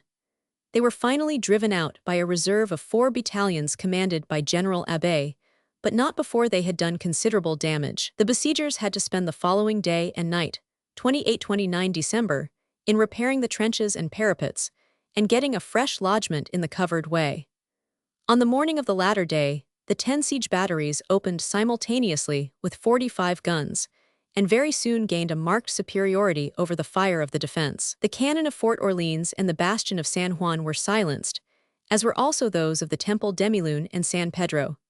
The bridge of boats was nearly destroyed. Next night, the Spanish fire being crushed, the third parallel was constructed on the very brink of the ditch of San Pedro, and within 25 yards of the wall of the bastion. The mortar batteries were employed in distributing a rain of projectiles in the streets behind the attacked front, to prevent the besieged from constructing defenses and barricades on which they might fall back when the wall was breached. Though not altogether successful, for the Spaniards succeeded in building some traverses and in blocking and loopholing many houses. The bombardment caused many casualties and cowed the population, who evacuated this quarter and sought refuge in the interior of the town. The interior of Fort Orleans was also shelled with some effect. Its garrison retired to their bomb-proofs and kept very quiet, making little attempt to repair the injuries to its outer wall or to replace the injured cannon. On the night of the 30th, the French succeeded in getting down from the third parallel into the ditch of San Pedro, with the object of mining the scarp and blowing down sufficient debris to fill the ditch. Their first party was driven out again by the fire of 2 guns which had been brought up to enfilade the ditch from the extreme flank of the bastion. But on the following morning, all the siege batteries were turned onto these guns and destroyed them. Meanwhile, the Spaniards had abandoned the Terre du Pont, taking the men away by boat and throwing the guns into the water, except 3 injured and spiked pieces. The ditch was occupied during the day, December 31st, and the miners got to work, so little incommoded by the fire of the defenders, who were hardly visible on the wall, that they lost only 2 men killed while establishing themselves in their dangerous position. Their most serious hindrance came from the good quality of the masonry which they were attacking. It was medieval work, and as hard as iron. The decisive stroke at this point, however, was to be given by the artillery, and on the night of the 31st a battery for 4 24-pounders was commenced in the third parallel, only 25 yards away from the ramparts of San Pedro. It had not yet opened when, at 10 o'clock on the morning of January 1st, 1811, the governor hoisted the white flag and sent a Colonel Vaillant into Suchet's camp to treat for surrender. The proposals, however, were quite inadmissible, as Alacha only covenanted to evacuate Tortosa if it were not relieved in 15 days, and demanded that the garrison should not be prisoners of war, but should be allowed to march to Tarragona with arms and baggage. Suchet refused to treat, as was natural, but was delighted with the aspect of affairs. A garrison which begins to parley before there is a practicable breach in its walls is obviously demoralized, and needs only a little further persuasion by the strong arm. He sent back with the Spanish parlementaire his own chief of the staff, Colonel Saint Ciernugues, with orders to impress on the governor the futility of further demands such as those he had just made. He announced that he should storm the place next morning, unless one of the upper forts were placed in his hands, as a pledge of complete submission. The governor therefore called and consulted a council of war. Some of the officers and notables assembled voted that an attempt must be made to defend the breach, others that the garrison should retire into the castle and forts, and abandon the town as untenable. But there were some despairing voices raised. The representatives of the municipality spoke with terror of the bombardment of the last few days. Some of the officers complained that their troops were completely demoralized and were leaving their posts to hide in the town. Suchet's proposals, nevertheless, were rejected. Only a little more persuasion, however, was required to break down Alacha's nerve. On the morning of the 2nd of January, the 4-gun battery opposite San Pedro opened with the best effect. By the afternoon, there was a breach 15 yards broad, and the miners reported that they had got deep enough into the lower walls to make an explosion profitable. The curtain at the back of the Temple Demilune had also been much battered, and was crumbling, but an assault here was not practicable, as the intervening work was still in the hands of the Spaniards. For a second time the governor hoisted the white flag, but Suchet ordered the fire to continue at the breach, and began to collect his storming columns in the shelter of the parallels, while his mortar batteries played on the town at large. He was afraid that the enemy was scheming for a suspension of arms, during which they would clandestinely repair and retrench the broken wall. The answer that he sent back, when a second parlementaire came out to him, was that he must have a simple and complete capitulation, and that one of the upper forts must be placed in his hands before he would allow the bombardment to cease. Map of the Siege of Tortosa. Enlarged Tortosa. Alacha continued to keep the white flag flying on the citadel and to exchange messages with Suchet, while the fire was still going on at the breach of San Pedro, where Iriart was doing his best to keep his men together, though he had his doubts as to the result of the threatened assault. Meanwhile, the French general took an extraordinary resolution.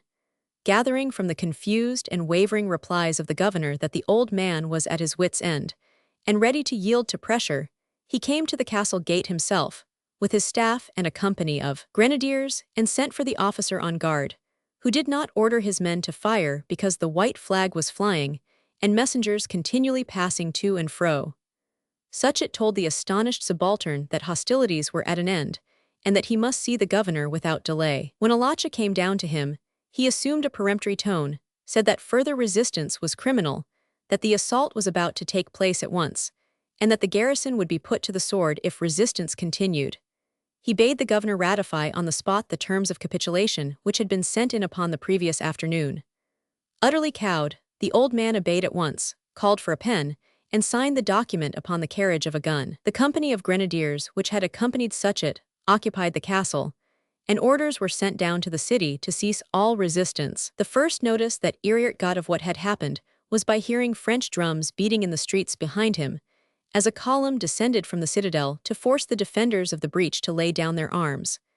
When they had withdrawn, the storming column ran into the gap and sacked the quarter adjoining, despite of the cries and remonstrances of their officers. They would not be cheated out of what they considered their lawful prey. In this disgraceful way fell Tortosa, after only 18 days of siege, 12 of open trenches, and 4 of bombardment. The French lost no more than 400 men, nearly half of them among the sappers and artillerymen, for the infantry only suffered in repelling the sorties. The Spaniards had about 1,400 killed and wounded, but as the garrison marched out only 3974 strong and had started with 7179, it is clear that there had been other wastage. During the last days of the siege, the urban guard disappeared, and the commanders of the regular troops were complaining bitterly of desertion among their men. Indeed, from the governor downwards, there seems to have been too much demoralization in all ranks. The second in command, Iriart, and many other officers did their duty, but the defense was not what might have been expected from Catalans, with the example of Gerona before their eyes. From the start Suchet had the mastery, and largely owing to the mismanagement of his adversaries. If, for example, they had kept proper watch, he would never have been able to start his first parallel at the distance of only 160 yards from the walls. This piece of luck saved him many days of work. But if the defense was unskillful, and anything rather than resolute, the main responsibility falls on the governor, whose conduct was calculated to discourage even the most zealous subordinates, for he sometimes pleaded his age and infirmity, and declared that he handed over all responsibility to the second in command, shutting himself up in the castle for whole days at a time. But on other occasions, he interfered in details, countermanded orders, and practically resumed charge of the defense. But to call a council of war, to receive its opinion in favor of protracted defense, and then to capitulate behind its back was worst of all. Such conduct was absolutely ignominious, and it was not without reason that the Catalan junta ordered him to be tried in his absence for cowardice and treason. He was condemned to death, and the sentence, grotesquely enough, carried out upon his effigy, while he was safe in France, a prisoner on parole. That nothing was done from outside, to save Tortosa, was mainly due to the rapidity of Suchet's operations. The junta of Catalonia was busily engaged in concerting measures for concentrating a relieving army, had sent to Cadiz for arms and, if possible, reinforcements, and had opened negotiations with the Valencians and with the irregular forces of Carbajal and Villacampa in the Aragonese mountains. But who could calculate that the defense would last only 18 days? Before any general scheme had been worked out, the place had fallen. The only organized force in the neighborhood was the section of the Catalan army which lay in and about Tarragona. The responsibility here lay no longer with the active Henry O'Donnell, who had thrown up the command in December, and sailed to the Balearic Islands to give his gangrened wounds time to heal. General Iranzo, as the senior officer in the Principality, ought to have taken over the charge of operations, but he called a council of war at Tarragona and declared himself unwilling to assume the position that had fallen to him. He was unpopular, and the Catalans were holding violent meetings in favor of the Marquis of Campoverde, who enjoyed much local popularity at the moment. This ambitious officer finally obtained the interim command, owing to the abnegation of his seniors. But Tortosa had fallen before he was seated in the saddle, for he was finally recognized as chief only upon January 6, 4 days after the capitulation. But even a capable officer, enjoying undisputed control over all the Catalan forces, could have done little during the few days that the siege of Tortosa lasted. The covering army under MacDonald was too strong to be meddled with by the 2 divisions based on Tarragona. On the first day of the siege, as we have already seen, he marched from Mora with his 15,000 men.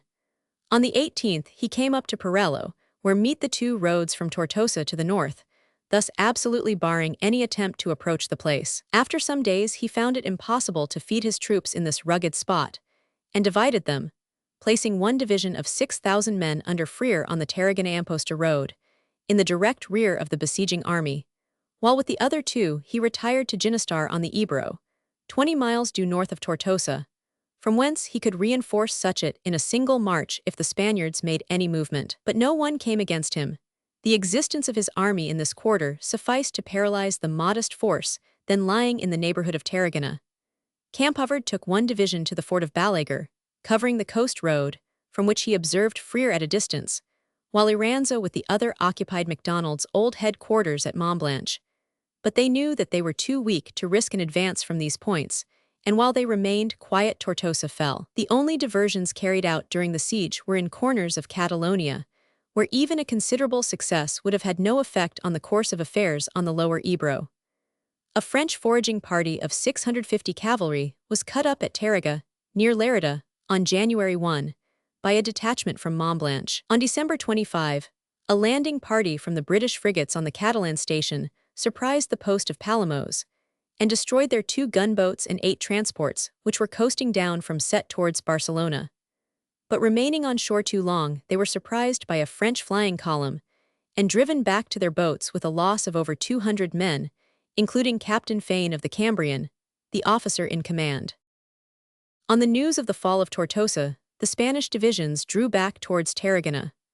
Suchet left General Habert in charge of the captured city, dispersed Musnier's troops to Morla, Alcañiz and Mequinenza, and left the Neapolitan brigade lent him by MacDonald at Mora. Harisp's division escorted the Spanish prisoners to Saragossa, and was accompanied by Suchet himself, who had much to settle in Aragon before he took in hand the siege of Tarragona, the next task imposed upon him by the emperor, who had informed him that he would find his marshal's baton within its walls. Before leaving the neighborhood of Tortosa, Suchet ordered 4 battalions of Habert's division to execute a coup de main upon the little fort of San Felipe de Balaguer, on the coast defile of the Col de Balaguer, so often mentioned of late. It was completely successful. After a short bombardment, part of the garrison escaped along the Tarragona road.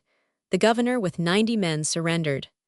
The fort was a trifling work, but its strategic position was eminently important, as it blocks the only road along the sea from Tarragona to the regions of the Ebro mouth.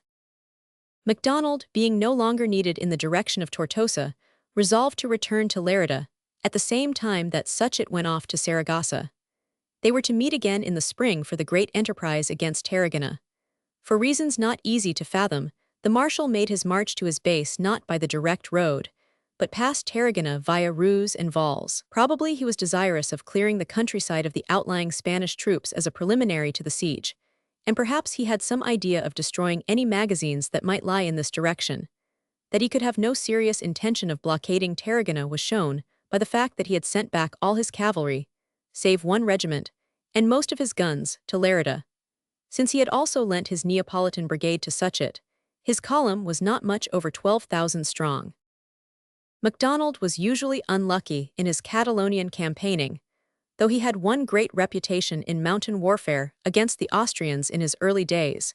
He does not seem to have been able to apply his knowledge of it to Spain. Marching from Ginestar by Falset, he reached and occupied the large town of Roos, only 10 miles from Tarragona, on January 12.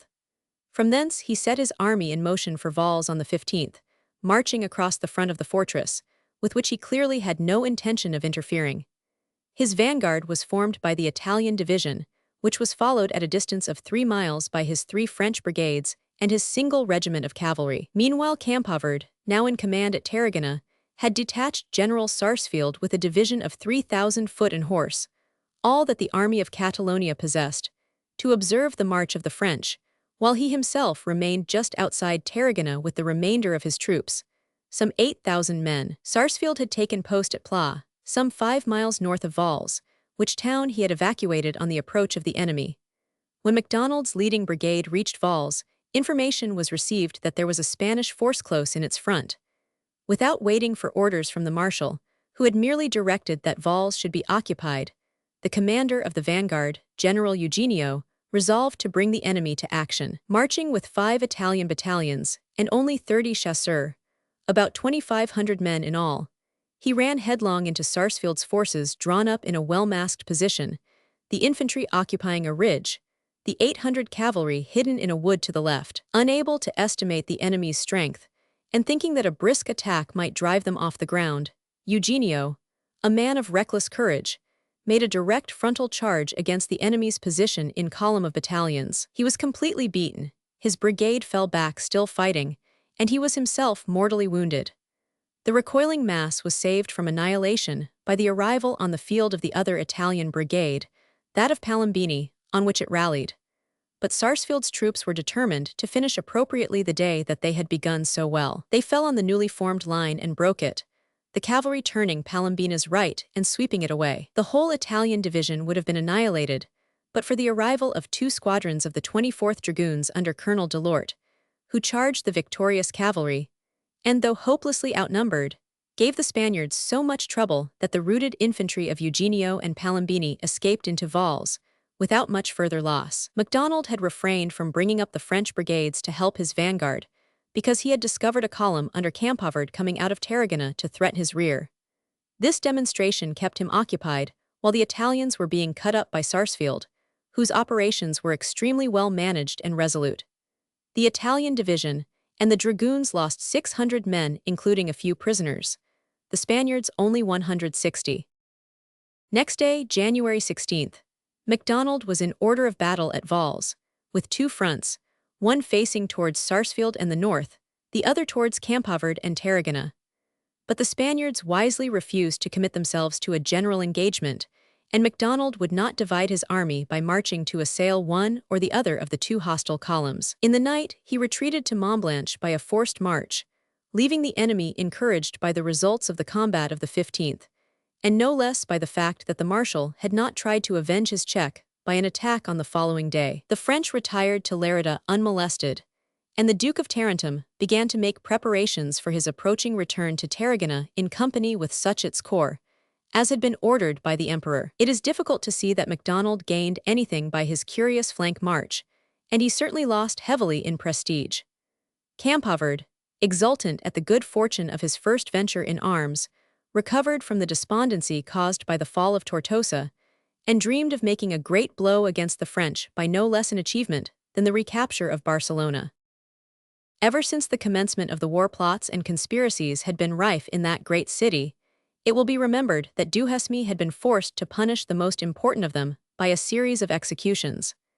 Discontent was as keen as ever, and a knot of patriots had formed a scheme for opening to their friends without the gates of the fortress of Montjuich, which dominates the whole place. This was to be done by the assistance of a repentant juramentado, a Spanish commissary in the French service named Alcina, who had access to the stronghold, and imagined that he had corrupted the fort major, a certain Captain Sunnier, who for a great sum of money undertook to leave one of its posterns open on the night of March 19th. Campoverd, who loved plots and intrigues, arranged to have his men ready outside the ditch on the appointed night. Unfortunately, the officer who was supposed to be a traitor was only feigning discontent and treason, and kept informing Maurice Mathieu, the governor of Barcelona, of all the details of the plot. It was allowed to proceed, in order that a sharp blow might be inflicted on the Spaniards. Before the appointed night, Campoverd suddenly marched the divisions of Sarsfield and Curtin to the immediate vicinity of Barcelona, and sent forward from them a body of 800 grenadiers, who were to execute the actual coup de main. They were allowed to descend into the ditch of Montjuich, and to approach the postern, when the whole of the ramparts were lighted up with cressets and fireballs, and a furious fire was opened upon them. The head of the column was blown to pieces. 100 men were killed and wounded at the first volley, and 4 officers and many of the rank and file taken prisoners, before the remainder could scramble off in the darkness. The supports hurriedly retired, and the business was over, save that Maurice Mathieu caused the commissary Alcina to be shot in public next morning as a warning to traitors. Such plots seldom succeed, but that they must not be too much disregarded as a source of danger was shown only a few weeks later, when Figueres, the second fortress of Catalonia, was successfully surprised by the Spaniards, as the result of a conspiracy exactly similar to that which failed at Barcelona. The unfortunate affair at Montjuich was not the only sign of the revived activity of the Catalans under the leadership of Campoverd, a busy and active man, but as subsequent events showed, one lacking both resolution and true strategic instinct. He was one of those who take many schemes in hand, but fail for want of determination at the critical moment, and was a very poor substitute for that hard fighter Henry O'Donnell, whose place he had been so eager to seize. On March 3, he made a vain attack to recover the fort of San Felipe de Balaguer. Marching with Curtin's division of 4,000 men, he beat the French 117th out of Perello, where it was covering Tortosa, and laid siege to the fort. But General Habert came up with a force from the garrison to reinforce the 117th, and the attack had to be given up almost as soon as it was begun. More fruitful were some attacks of the Sarmatines of northern Catalonia on convoys passing between Gerona and Hostelrich. And Sarsfield, pushing forward to Cervera, usefully restrained the foraging of MacDonald's cavalry in the region east of Lerida. But all this came to little, and Campoverd's efforts seemed to have no very visible results, and certainly did nothing decisive to prevent Suchet and MacDonald from completing their preparations for the siege of Tarragona. It was much the same in Aragon, where Villacampa and Carbajal were contending in the mountains of the south with the garrisons which held Daroca, Alcañiz, Teruel, and the other chief towns of this rugged and thinly peopled district. The fall of Tortosa had set free for the moment many troops of the Third Corps, and Suchet employed them in scouring the country between these posts, and endeavoring to clear away the partidas from their chief rallying places. Flying columns under Generals Paris and Abbé marched up and down the Sierras in the vile weather of February, expelled the insurrectionary junta of Aragon from Cuenca, which was at that time its headquarters, and chased Carbajal to Moya, where the frontiers of Castile, Aragon, and Valencia meet. The empecinado came over the mountains, from his usual beat in the Guadalajara country, to help the Aragonese, but had small success. Yet the net result of all this hunting was little. This expedition, says Suchet himself, which took 2 brigades over the border into Castile for 12 days, procured us a few hundred prisoners. A more useful thing was the destruction of some small manufactures of arms. But we were to see 10 times, nay 100 times more, these partisans appearing once again in the plains. They always surrounded us, were always dispersed rather than defeated, and never grew discouraged. Section 26. Fuentes de Añoro and Albuere. Chapter 1. Biorias Afordias Campaign in Easteria Mediore, the first siege of Biediegeosi, March 8. On the 11th of March, as it will be remembered, Imaz, the deplorable successor of the gallant Menacho, surrendered Badajoz to Marshal Soult, despite of the messages which he had received that an Anglo-Portuguese corps was on its way for his relief. On the 14th, the conqueror, appalled at the news of the Battle of Barossa and the danger of Seville, marched back to Andalusia, taking with him a brigade of dragoons and the greater part of Gazan's infantry division. He left behind him in Estremadura Mortier with a force of some 11,000 men, composed of 15 battalions of the 5th Corps, 5 cavalry regiments, and a heavy proportion of artillerymen and engineers, who were required for the garrisoning of the fortress of Badajoz, no less than for the siege of the small places in its vicinity, whose capture Soult had delegated to Mortier as his parting legacy. This was a small force to leave behind, charged not only with the occupation of an extensive province, but with the duty of continuing the offensive by attacking Campo Mayor and Albuquerque. Elvas the Marshal can hardly have hoped to assail. It was a fortress as large and in some ways stronger than Badajoz, with a garrison composed of Portuguese troops of the line. Any idea of an invasion of the Alemtejo was useless, now that it was known that Massena had departed from his old position on the Tagus. The emperor had ordered Soult to undertake it merely for Massena's assistance, and the army of Portugal was no longer needing such help. For good or for ill, it had moved away on its own business. It remained to be seen whether Mortier would be able to carry out the orders given him, for no one in the French camp could tell whether the British relieving force for Badajoz, whose existence had been known since March 8, had actually started for Estremadura, or had joined in the pursuit of Massena, when it received the news that Imaz had made his disgraceful capitulation. If this force were on its way, and proved to be strong in numbers, Mortier would be thrown at once on the defensive. His duty would be to hold off the Allies till Badajoz was in a state of defense, and the repairing of the fortress would take some time, even though the greater part of its fortifications were intact, and only the Pardoleras fort and the ruined bastions behind it required reconstruction. If the Allies came on in great force, and without delaying for a moment, it was even possible that Mortier would have to blow up Badajoz and withdraw its garrison, for it would be absurd to leave behind, in an untenable post, such a large body of men as would be required for the holding of its extensive enceinte. The actual course of affairs in Estremadura followed logically from Wellington's orders to Beresford on the 9th and the 15th of March. On the 8th, as it will be remembered, Beresford had been directed to march to the relief of Badajoz with the 2nd Anth Divisions and Hamilton's Portuguese, some 18,000 men. On the 9th, these orders had been countermanded, on a false report that Massena had concentrated and was offering battle behind Tomer. The 4th Division and 1 Brigade Hottons of the 2nd were called off and marched to join Wellington's main body. The rest of the 2nd Division and Hamilton's Portuguese stood halted, in or near Abrantes, till the intentions of the French should be discovered. It was not till March 12 that Wellington, reassured as to his adversaries' intentions, thought it possible once more to take the relief of Badajoz in hand. The troops about Abrantes were ordered to prepare to march for the Guadiana in successive brigades. The absent brigade of the 2nd Division, which had reached Tomer, was directed to retrace its steps and join the main body of that unit. But the 4th Division had gone on much further. It was well on its way towards Coimbra and was engaged in the Pombal-Redinha operations. It was not till the 15th that Wellington thought himself able to dispatch it, along with de Grey's brigade of dragoons, to cross the Tagus in the wake of the 2nd Division. Beresford himself, who had joined the main army for a few days by Wellington's own orders, was not given his final instructions and sent off to the south till the following morning. But before the moment at which Beresford started, the whole face of affairs had been changed by the news, received on the 14th, that Badajoz had surrendered on the 11th.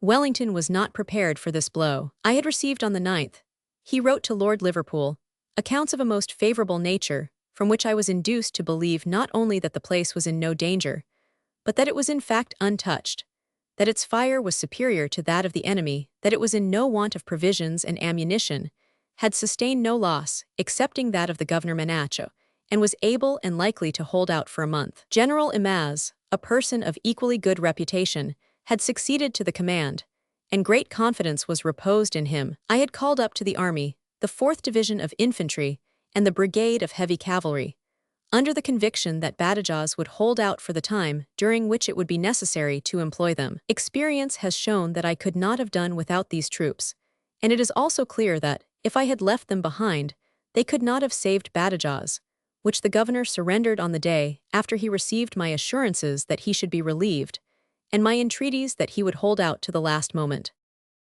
As far as the argument from time goes, it is clear that Wellington is stating indisputable facts. Supposing that he had not countermanded, on the 9th of March, the orders to Beresford which he had given on the previous night, and that the 3 divisions designated for service in Estremadura had marched with unrelaxing vigor, the head of their column could not have been further forward than Aranches, if they took the Portalagar road, or Estremos, if they took the Elvas road, at the moment when Imaz surrendered. As the former of these points is about 25 and the latter about 30 miles from Badajoz, the capitulation would not have been prevented, for the governor was determined to surrender, and did so in full knowledge of the fact, transmitted by semaphore from Elvas, that a relieving expedition was in hand. Whether the nearest Allied troops were, as was actually the case, at Abrantes or as might have been the case at Estremos, would not have affected him, for, as the proceedings recorded at his council of war show, he concealed from his officers the news that succor was promised, and allowed one of them to put down in the procès verbal of the proceedings the statement that there was no official news whatever that any army of succor was in movement. Such official news Imaz possessed, through the semaphore messages sent on by General Late at Elvas, so that it is evident that he kept them from the knowledge of his subordinates. If Badajoz had held out for a fortnight after March 9th, and Wellington supposed that it was well able to defend itself for a whole month, the relieving column would have been in good time. The dispatch of March 12th set in motion 2 divisions from near Abrantes, that of the 15th sent on the 3rd from the banks of the Serra. Steady marches of 20 miles a day, or a little less, would have brought Stuart and Hamilton to the neighborhood of Badajoz on the 17th, and Cole with the 4th Division and the Dragoon Brigade on the 24th. If, as is probable, Beresford had waited for the arrival of the last-named force, before presenting himself in front of the French lines. The 24th of March would have been the critical day. It is hard to believe that Soult could have fought to advantage, since he must have left so many men to blockade Badajoz that he could not have faced Beresford with more than 12,000 sabres and bayonets, numbers inadequate to hold off the 18,000 Anglo-Portuguese who formed the allied army of Estremadura. It is quite probable that he might have raised the siege and offered battle with his whole army, somewhere south of Badajoz. But into these possibilities it is profitless to inquire. Since, however, Wellington and Beresford knew on the night of the 14th that Amaz had surrendered, there was no longer the same need for haste that existed down to this moment, and the advance of the Anglo-Portuguese army was made at a moderate pace. Hamilton's Portuguese were at Portlagar by the 17th. The 2nd Division came in on the 19th anth. Beresford himself appeared on the latter day, having ridden through from the neighborhood of Coimbra in 4 days. The 4th Division, which had made an admirable march, 110 miles of mountain road in 6 days, came up on the 22nd. On this day, therefore, the whole 18,000 men of the expeditionary force were collected within 40 miles of Badajoz, and Beresford had to make up his mind as to the course of his campaign. The orders given to him by Wellington had been to concentrate at Portlagar and attack the French, who, as it had now been ascertained, were moving out to besiege the little Portuguese fortress of Campo Mayor, just across the frontier. The small Spanish force under Castaños at Extremos, the wrecks of the old army of Estremadura, was to be called up to assist. Wellington, who did not know of Soult's departure for Seville, thought that he could not possibly collect enough men, after garrisoning Badajoz and Olivenza, to enable him to face Beresford. In a supplementary dispatch, he told his colleague that he thought it most likely that the Marshal would go south of the Guadiana without accepting battle. In that case, the Allied army must be careful, when following him, not to trust its communications and line of advance or retreat to any temporary bridge, but must use the Portuguese riverside fortress of Jerumenha as its base, and construct there a bridge composed of 20 Spanish pontoon boats, which, as Wellington was informed, had been floated down from Badajoz before the siege of that place began. Beresford was to construct a strong terte du pont on the Spanish bank to cover this bridge, and might then move forward and invest Badajoz if he were able.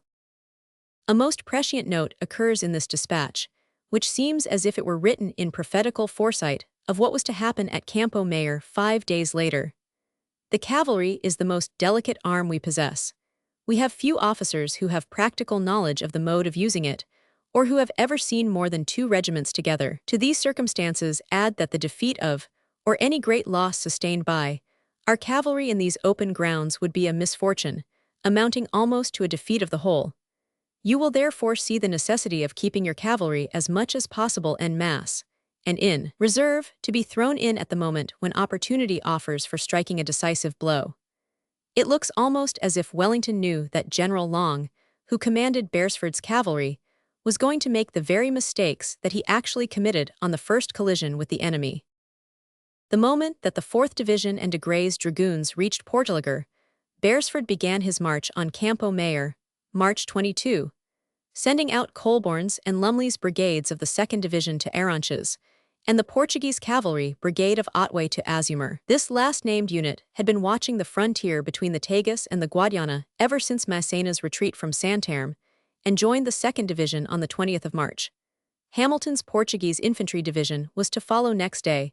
The 4th Division was to be allowed 2 days, rest after its fatiguing march from the Serra, and was only to start on the 24th. On the 25th, the whole army was to be in front of Campo Mayor. It remains to speak of the position in which the enemy was found. Between the 14th of March, when Soult departed from Seville, and the 25th, when Beresford's army made its sudden and quite unexpected descent into the middle of the French forces, only 11 days elapsed, but Mortier had turned them to good account, and had more than fulfilled all that had been expected of him. On the very day that Soult started for Seville, he marched against Campo Mayor, with 9 battalions of infantry, a cavalry brigade, and part of the siege train which had just captured Badajoz. 1 other battalion was left as garrison in Olivenza. The 6 that remained from the corps were told off for Badajoz, where General Philippon had been appointed governor. With the aid of 3 companies of sappers, they were already busily engaged in leveling their own old siege works, and commencing the repairs to the battered front of the walls. Mortier conceived that there could not be any danger in carrying out the orders that Soult had left, for he could find no traces of any hostile force in his vicinity, save the Portuguese garrison of Elvas, and the 4,000 men who formed the wrecks of Mendizabel's army. This demoralized force had rallied at Campo Mayor, but on receiving the news of the fall of Badajoz, retired in haste to Extremos, 20 miles within the Portuguese frontier. Their presence there was a danger rather than a defense to the Alemtejo, for not only did they consume some magazines collected there by Wellington's orders for the use of the expeditionary force, but they plundered recklessly in the neighboring villages, and committed such outrages that the Portuguese government was almost forced to take military measures against them. Mortier had nothing to fear from this quarter, while he could hear no news of the approach of any British force from the direction of the Tagus. The 2nd Division and Hamilton's Portuguese, it will be remembered, had only been ordered to resume their movement towards Estremadura on the 13th, by Wellington's dispatch of the 12th, and when Mortier started from Badajoz, they were only just commencing their advance from the neighborhood of Abrantes towards Crato and Portelager, and were very nearly 100 miles away, so that it was impossible that he should get any information concerning them. Campo Mayor was an old-fashioned fortress, which had not been remodeled since the War of the Spanish Succession.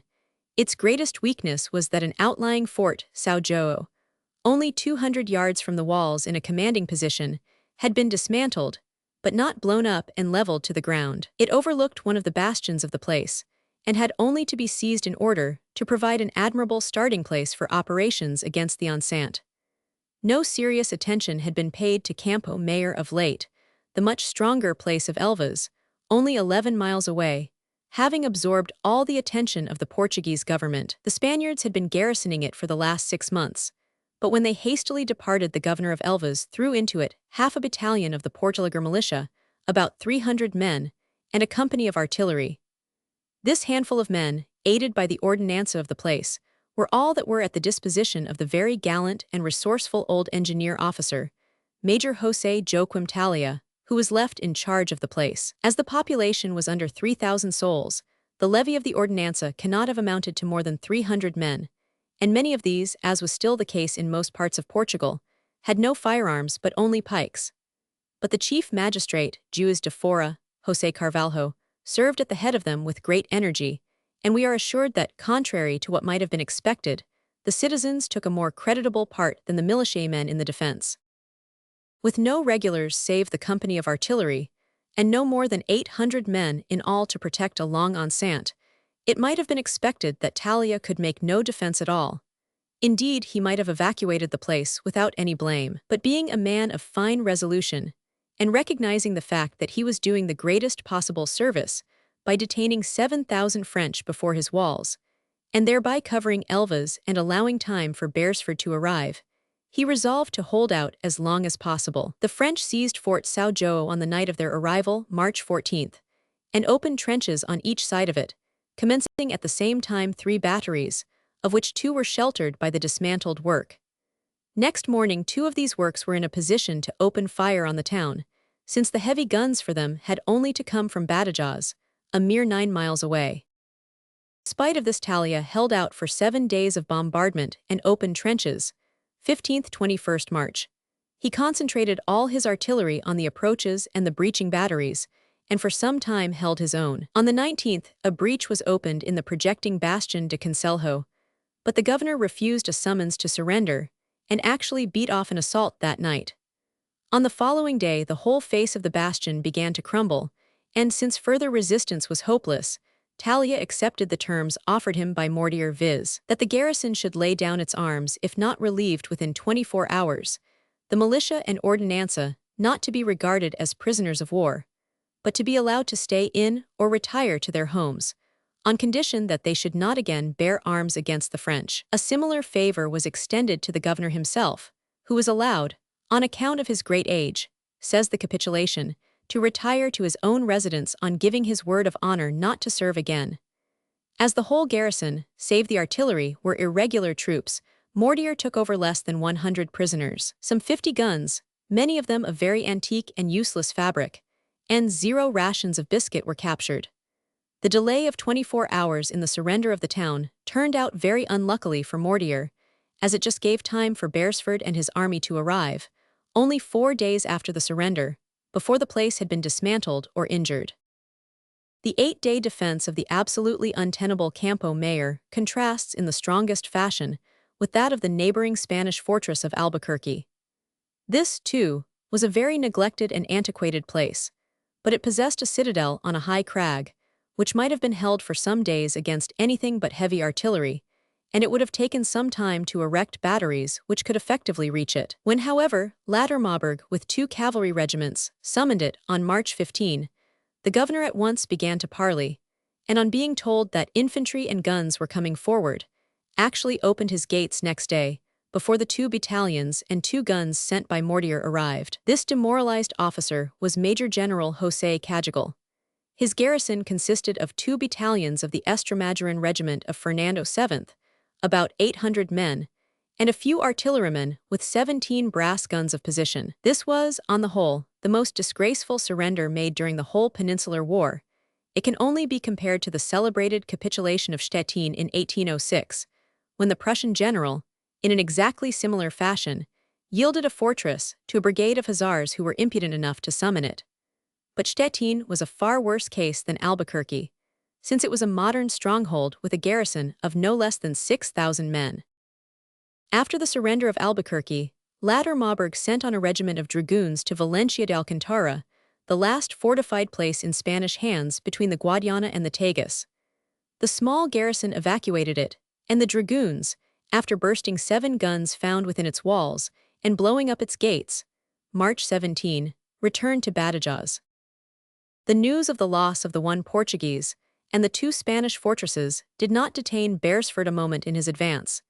Indeed, he was only anxious to attack the enemy before he should have either repaired and garrisoned, or else dismantled and destroyed, Campo Mayor. On the 24th, Cole's 4th Division, having had its 2 prescribed days of rest, marched from Portalegre to Aranches, where it caught up the cavalry and the other 2 divisions. Nothing had been discovered of the French, save some hussar vedettes only 3 miles north of Campo Mayor. It seems that Beresford's approach came as a complete surprise to Mortier, who had made no preparations to meet it. He had withdrawn the greater part of the troops who had formed the siege corps to Badajoz, and had left Lattermaubourg to dismantle the place, for he had made up his mind not to hold it. The cavalry general retained 3 of his own regiments, 26 dragoons and hussars, 1 infantry regiment, the 100th of the line, a half-battery of horse artillery, with a large detachment of the military train, who were in charge not only of the siege guns lately used, but of 30 pieces from the walls of Campo Mayor, which it was intended to bring over to Badajoz. The rest of the Portuguese guns were to be burst, as useless and antiquated. The engineers were selecting sections of the enceinte, which were to be mined and blown up.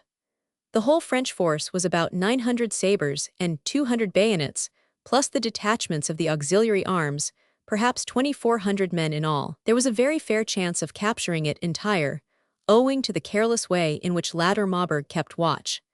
The presence of scouting parties of Portuguese dragoons had been reported to him, but probably he attached little importance to their presence in this direction. There had been cavalry of that nation on the Estremadurain frontier ever since January.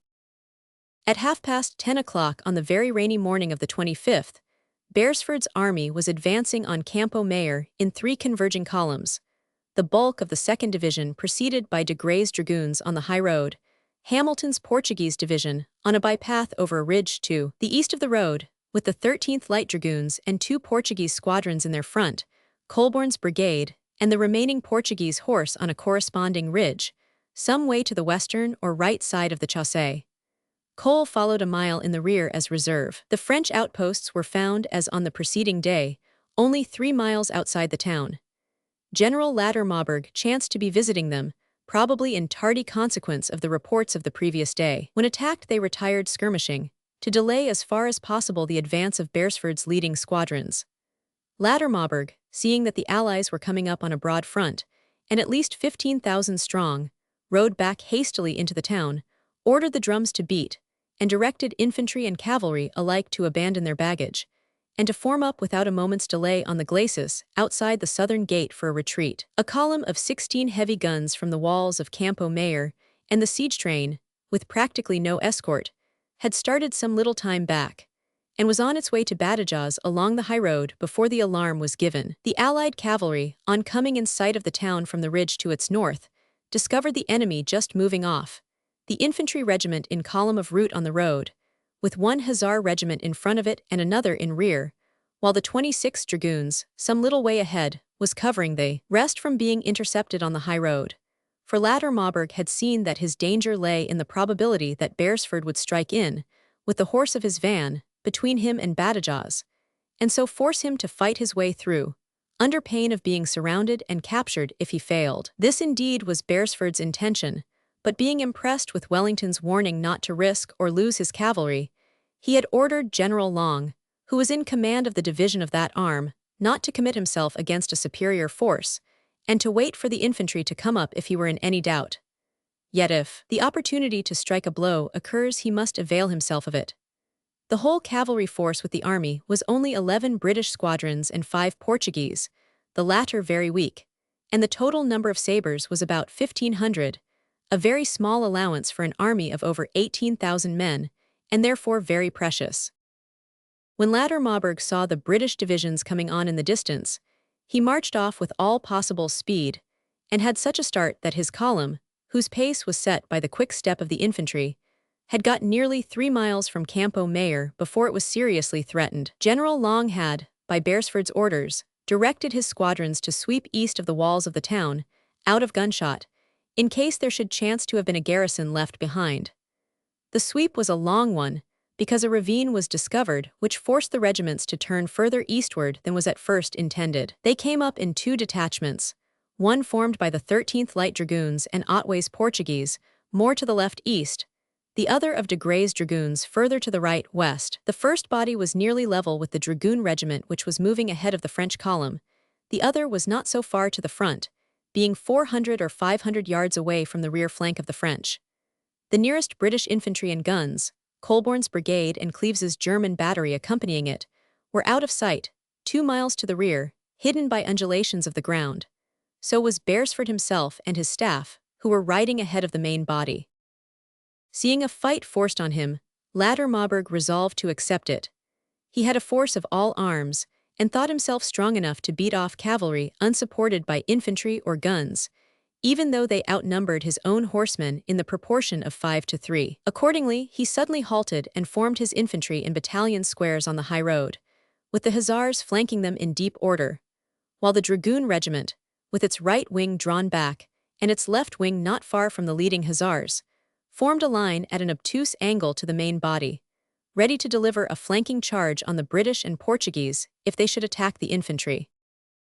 Long, considering, as he says, that he was strong enough to attempt the blow of which Beresford had spoken, resolved first to drive off the French Dragoon regiment which threatened his flank, and then to fall upon the Hussars and infantry. He sent orders to de Grey and the heavy Dragoons to close in upon the rear and left flank of the French, from whom they were still separated by a ridge, but to hold off till the rest of the troops had disposed of the covering cavalry. He then advanced with the light squadrons, English and Portuguese, to get beyond the French Dragoons. His line was formed with 2 Portuguese squadrons, 7th Regiment on the extreme left, then the 2.5 squadrons of the 13th British Light Dragoons, and to the right the 3 remaining Portuguese squadrons, 1st Regiment. Seeing that Long was maneuvering to outflank him, latter Maubourg ordered the 26th Dragoons to charge before the movement was far advanced. The British 13th formed to their front and started to meet them. The 2 lines met with a tremendous crash, neither giving way, and were mingled for a few moments in desperate hand-to-hand fighting, in which Colonel Chamorin, the French brigadier, was slain in a personal combat with a corporal named Logan of the 13th.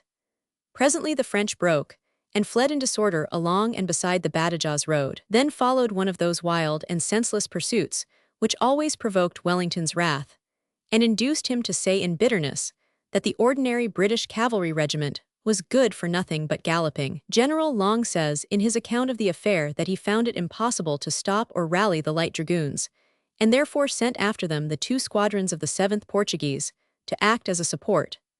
But the Portuguese put on a great pace to come up with the 13th, got excited in pursuing stray knots of French dragoons, broke their order, and finally joined in the headlong chase as recklessly as their comrades. Portrait of Marshal Beresford. Enlarged Field Marshal Sir William Carr Beresford. The ride was incredibly long and disorderly, quite in the style of Prince Rupert at Edgehill. It was continued for no less than 7 miles. 4 miles from the place where it had started, the light dragoons came on the artillery convoy of 16 heavy guns which had left Campo Mayor in the early morning and had crawled on almost to the gates of Badajoz.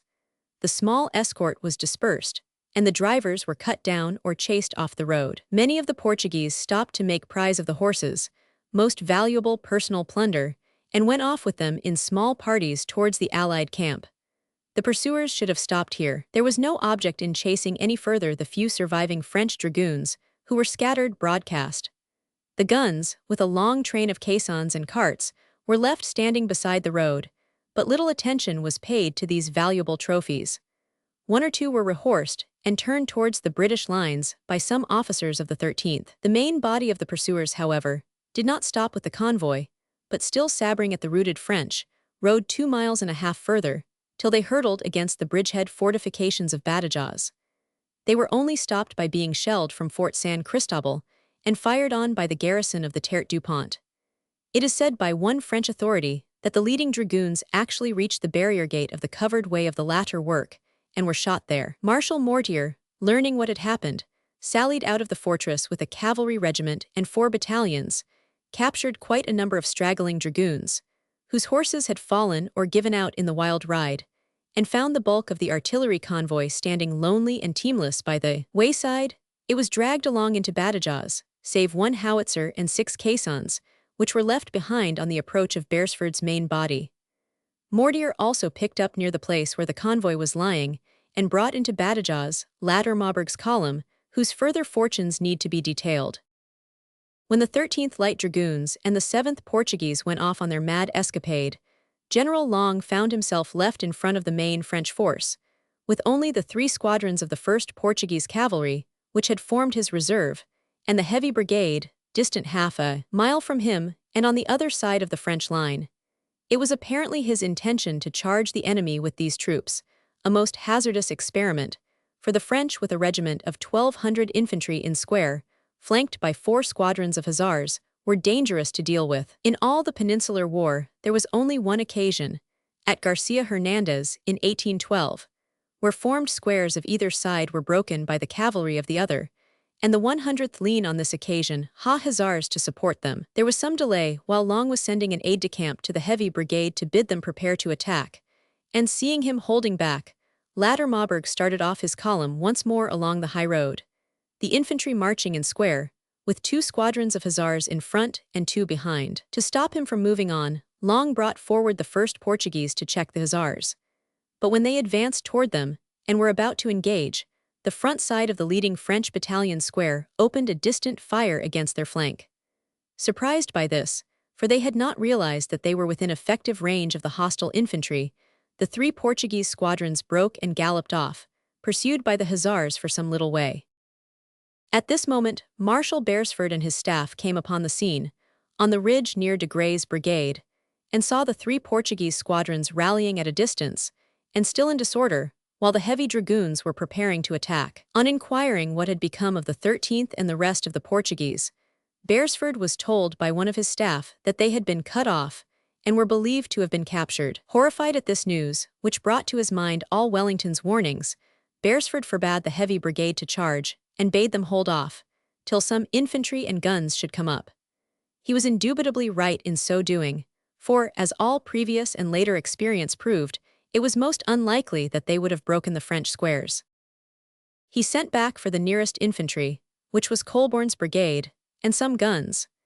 Meanwhile the enemy continued moving off at a great pace, followed at a distance by the heavy dragoons, while Long and the 3 rallied Portuguese squadrons marched parallel with their flank. The 2 parties had proceeded several miles in this way, when the 13th Light Dragoons came in sight, returning from the direction of Badajoz, and their Portuguese companions with them. Soon after, 2 guns of Cleves's battery got up, unlimbered, and opened a fire at long range against the rear of the French. It had some effect, but the enemy kept his ranks and continued to move on as fast as possible, leaving his dead and wounded in the road. The artillery horses were exhausted and unable to keep up, wherefore Beresford ordered the whole force to halt, saying that without infantry there was nothing more to be done. At this moment, Colborne's brigade was no more than half a mile behind according to Long and other witnesses. But on the other hand, Mortier with 2,000 infantry and a cavalry regiment from Badajoz was visible, waiting for Ladder Maubourg near the spot where the dismantled convoy was standing. The two French forces joined and retired into the fortress with nearly all the recaptured guns. Only one and some caissons remained to be picked up by Beresford's advance. The loss of the British on this occasion, all in the 13th Light Dragoons, was 10 killed, 3 officers and men wounded, and prisoners. Among the Portuguese 1st Anth Cavalry an officer and men killed, 40 wounded, and prisoners, a total of over 150. The French suffered more. The 26th Dragoons alone officers, and over 100 men killed, wounded, and taken. The train and artillery had been dreadfully cut up at the capture of the convoy, and the infantry had lost 3 officers and many men by the fire of Cleves's guns. The total casualties were over 200. But the moral effect of a combat is not judged by a mere comparison of losses, and the British officers were much disappointed. Beresford and his friends held that Long had by mismanagement wasted precious cavalrymen. Long declared that if Beresford had not taken the command out of his hands, he would have captured the whole French column. This last claim was absolutely unreasonable. It is far more likely that he would merely have caused severe loss to the 2 heavy dragoon regiments by persisting. The marshal and the general were on bad terms from this moment onward, and the former took the next opportunity given him to remove the latter from the chief command of the Allied cavalry. The most curious comment on the combat of Campo Mayor is Napier's statement that the 13th Light Dragoons were severely reprimanded for pursuing so eagerly, but the unsparing admiration of the whole army consoled them. Pursuing eagerly is a mild expression for riding 7 miles off the battlefield and on to the glacis of a hostile fortress. Wellington's comment was that the undisciplined ardor of the 13th Dragoons and the 7th Regiment of Portuguese Cavalry is not of the description of the determined bravery of soldiers, confident in their discipline and their officers. Their conduct was that of a rabble galloping as fast as their horses could carry them, after an enemy to whom they could do no further mischief when they were broken. The pursuit was continued for an unlimited distance, and sacrificed substantial advantages, and all the objects of the operation, by want of discipline. A similar reproof was published in a general order, to be read to the cavalry.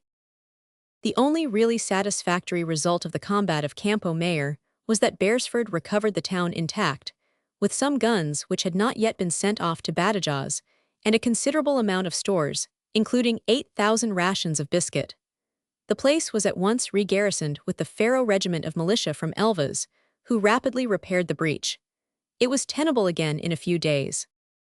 On the 26th, Beresford discovered that the French had withdrawn entirely beyond the Guadiana, keeping nothing north of it save the bridgehead and Fort San Cristobal at Badajoz.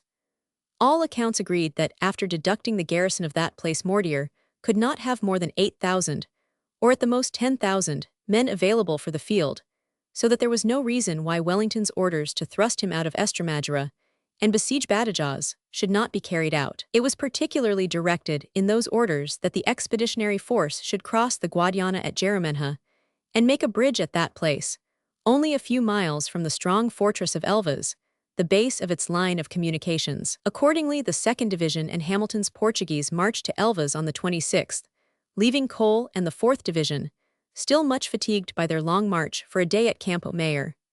There can be no doubt that if Beresford had been able to cross at Jeramenha on the 27th or 28th, he would have compelled the French to retire southward at once, and might have invested Badajoz, then not yet fully repaired, as soon as he chose. But a most tiresome series of hindrances, for which it seems unjust to blame the Anglo-Portuguese commander, now began to crop up. The first and most fatal was that the stock of Spanish pontoon boats which, as he had been told by Wellington, would be found at Elvas or Jeramenha, was not forthcoming. Only 5 were discovered. 2 complete bridge equipages had been kept by Imaz at Badajoz, and were now in the hands of the French. But 20 large pontoons, as the engineers declared, was the least number which would suffice to bridge the Guadiana. An attempt was made to seek for rivercraft to eke out the pontoons, but by Wellington's orders all the boats on the river for many miles had been destroyed, when Soult entered Estremadura in January. Some Portuguese pontoons were ordered from Lisbon, but it would be a week or so before they could be carted across the Alemtejo. Meanwhile, Captain Squire, the engineer charged with the bridge building, offered to lay trestles across the shallower part of the bed of the Guadiana on either bank, and to moor the 5 pontoons in the deep channel in the middle to join them. To this, Beresford assented, and the bridge place was selected on the 30th. Squire promised that the whole should be completed on the 3rd of April. He could not finish it earlier, as the wood for the trestles had to be found, cut down, and shaped ab initio.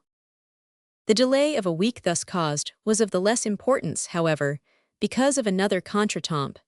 There were no stores ready to feed the army when it should cross the Guadiana. The 200,000 rations at Estremos which Wellington, as it will be remembered, had promised to Beresford, were found to have been entirely consumed by the wreck of Mendizabel's army, who had been lying there for the last 3 weeks. There was nothing to laid upon the mules and carts of the expeditionary force.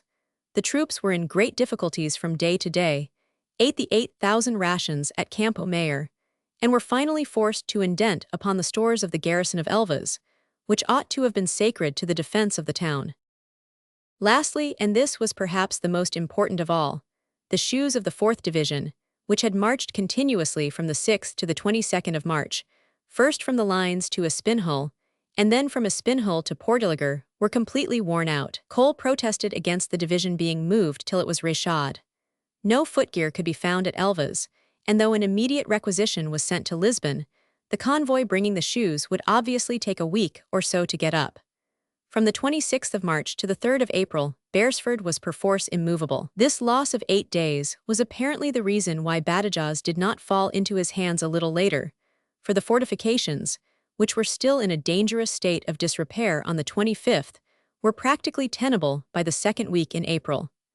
The stores in the fortress were a less important matter. Imaz, when he surrendered, had over a month's rations for 9,000 men, which, even when a certain amount had been consumed by Soult's field army, left a nucleus sufficient to keep the garrison of 3,000 men placed in the town by Mortier out of need for many weeks. In addition, cattle had been requisitioned all over Estremadura. The small movable force of 8,000 men which was available for observing Beresford was now living entirely on the countryside in order to spare the stores of Badajoz. Beresford's delay in crossing the Guadiana, therefore, was unfortunate, but apparently inevitable, and there seems no reason to blame him for it. On Apard, the engineers reported that the bridge at Jerumenha would be ready that evening, and the 3 divisions concentrated on the left bank. The water was low, and a difficult ford for cavalry had been found above the bridge, by which a squadron of dragoons passed, and established a chain of pickets on the Spanish side. No French were seen abroad, though it was discovered that they still had a garrison in Olivenza, only 6 miles away. It is difficult to make out why no attempt was made to obstruct the building of Beresford's bridge. The enemy had 5 regiments of cavalry in Estremadura, and 0 infantry of Gerard's division were available for field service. Even a small detachment with some guns would have made it impossible for the British engineers to complete their work. But the Allies found a great advantage in the fact that Mortier had just received orders to return to Paris, and had on March 26 handed over the command of all the troops on the Guadiana to Ladder Maubourg, who was a good divisional general on the battlefield, but a very indifferent strategist. All his maneuvers during the following month were weak and confused. How it came that from the 30th of March to the 7th of April, no French cavalry were seen opposite Jerumenha, much less any serious force sent to disturb the bridge building, it is impossible to conceive. By all accounts, the horsemen who should have been in front of Olivenza were at this time mainly employed in scouring the villages of central Estremadura for cattle and corn, and escorting what they could seize into Badajoz and the camp of Gerard's division.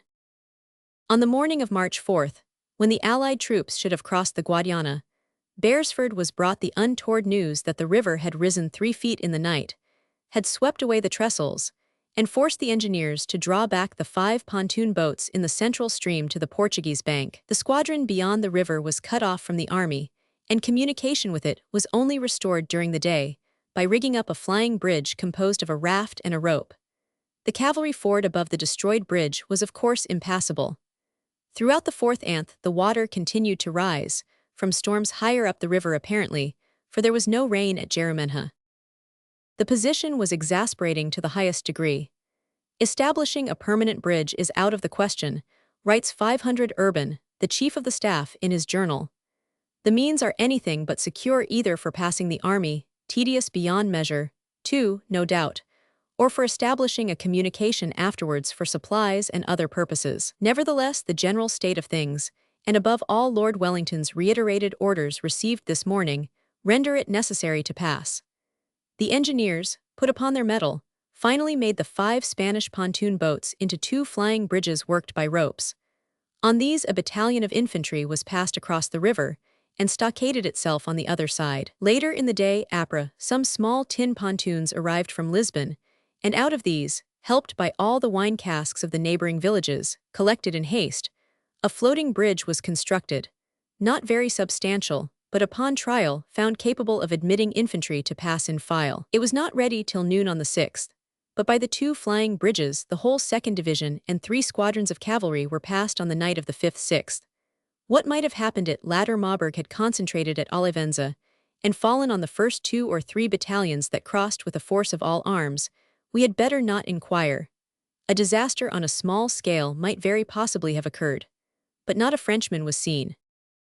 During the 6th Hamilton's Portuguese passed with infinite slowness on the flying bridges, and the cask and pontoon bridge being at last completed, Cole's 4th Division and Long's cavalry began to file over it at dusk, an operation so tedious that the last of them were not over till the following dawn. Ere they were all across, a regrettable incident occurred. The advanced cavalry pickets were formed on the night of the 6th-7th by Major Morris's squadron of the 13th Light Dragoons. Owing to bad staff work in the placing of them, as 500 Urban and General Long both assert, the main guard of this squadron was surprised by French cavalry in the dusk of the morning, and captured almost entire, 2 officers and 50 men being taken. The assailants found that they had run into the camp of a whole army, and promptly retired before they could be touched. At last latter Marburg had given signs of life. This reconnaissance had been conducted by a flying column of 2 cavalry regiments and 4 battalions, under General Vaillant, sent out to Olivenza from the camp of Gerard's division, with the very tardy purpose of hindering Beresford's passage. Vaillant reported to his chief that the enemy was across in such strength that he could do nothing. The appearance of 20,000 men on the Spanish bank of the Guadiana, so far to the south of Badajoz, placed latter Marburg in a very delicate position. If he stayed 24 hours longer in his present camp close to Badajoz, he lost his communications with Andalusia, and might be pushed eastward up the Guadiana, out of touch with Soult, and having no retreat save towards the distant army of the centre. It was even possible that a rapid advance of the Allies might drive him into Badajoz, the last thing that he would desire. Accordingly, he concentrated at Albura, 12 miles south of that fortress, as a preliminary move, and prepared to fall back from thence by the great southern chaussee, towards Lerena and the Sierra Morna, where he would preserve, and shorten, his line of communication with Soult. Philippon was left with 3,000 men in Badajoz, which was now quite beyond danger from a coup de main, and able to take care of itself for some weeks, till reinforcements should come up from Andalusia for its relief. With great unwisdom latter Marburg left Olivenza garrison also. It was, as had been shown in January, contemptible as a fortress, even when held by a large force, and the French general placed in it only a single weak battalion of under 400 men. There were still on the walls the few guns that had been taken from the Spaniards. No more than 15 were mounted, and several of these only on makeshift carriages. Why latter Marburg chose to sacrifice a battalion, it is hard to see.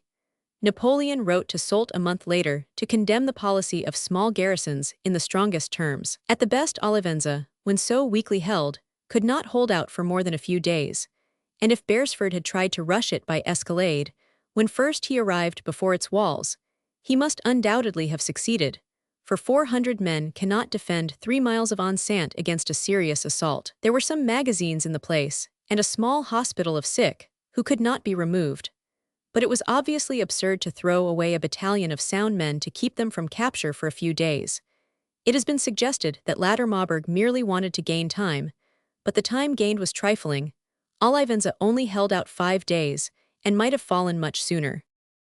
Beresford's train and guns having joined him beyond the river on March 8th, he moved to Olivenza on the 9th, in an order of march ready to deploy into an order of battle in case latter Marburg should turn up with his small field force. The town was summoned on the same afternoon, and when the governor refused to surrender, the 4th Division, still almost unable to move for want of the shoes which were daily expected from Lisbon, was left to besiege it, with the aid of heavy guns to be brought from Elvas, only 15 miles away. The extreme weakness of the garrison was not known, or the marshal would not have wasted time by ordering regular approaches to be made. The rest of the army bivouacked on the Badajoz road a few miles beyond Olivenza, and on the following day occupied Valverde, and pushed its cavalry to Albura, cutting the chaussee between Badajoz and Seville. No enemy could be found, and it was ascertained that latter Maubourg's rearguard was at Santa Marta, 10 miles to the south, and the rest of his troops far beyond it.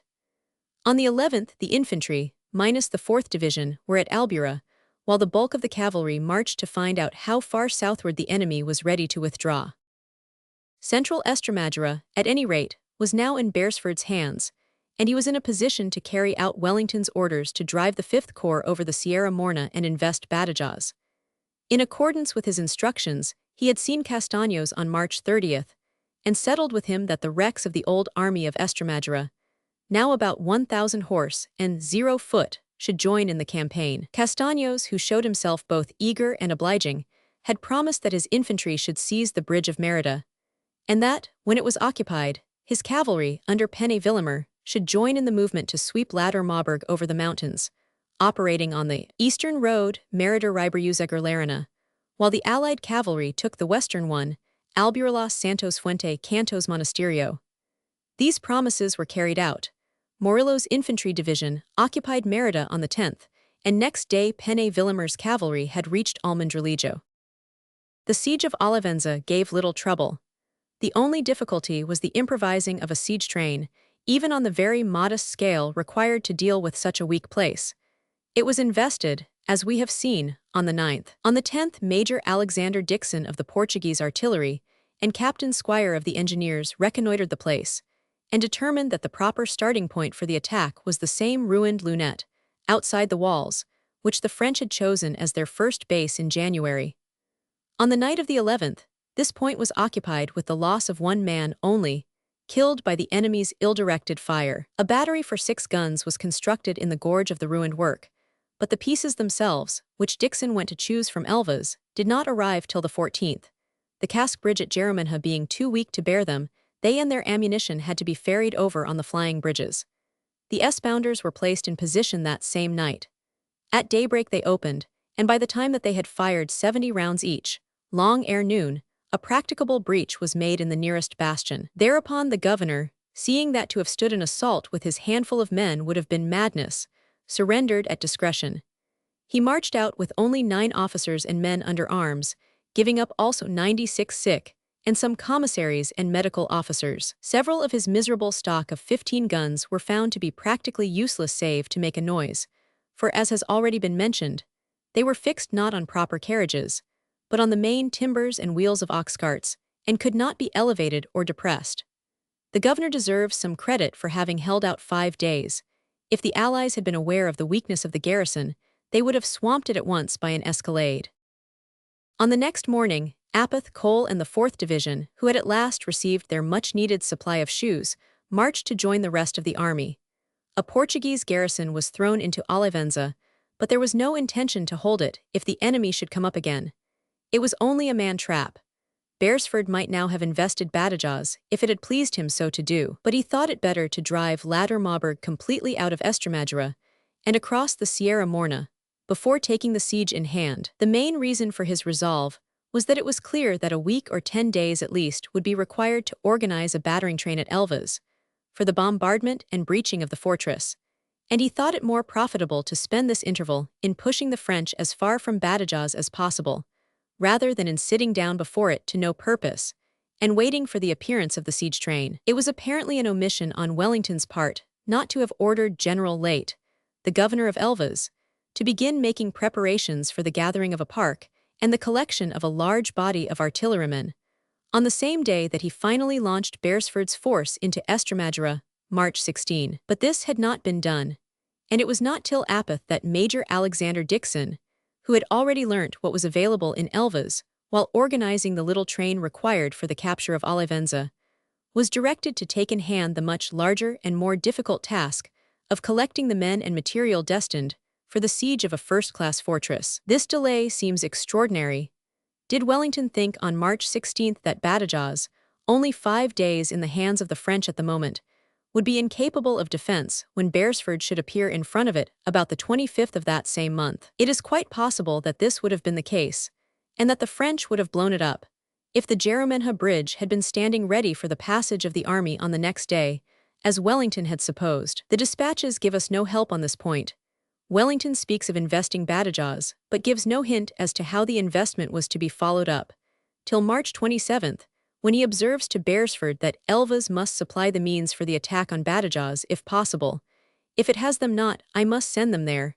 This will take time, but that cannot be avoided. Elvas, as matters turned out, did supply the means, but the resources to be found there were so limited that, as was wittily said at the time by Picton, Wellington, both in May and in June 1811, sued Badajoz in forma pauperis. And if the place had fallen, it would have been almost a miracle, for no sufficient material to ensure its capture had been collected even by the month of June.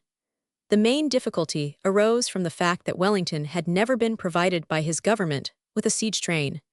Looking upon the war in Portugal as essentially defensive in character, the home authorities had forgot that it might have offensive episodes, and that a great siege might not impossibly be one of them. The British army in Portugal possessed nothing in the way of artillery save the ordinary horse and field batteries, or troops and companies as they were then called, with their 3, 6, and pounder guns. If a few hundred men were told off to heavy pieces in the Lisbon lines during the preceding autumn, it was not that they were intended for such service.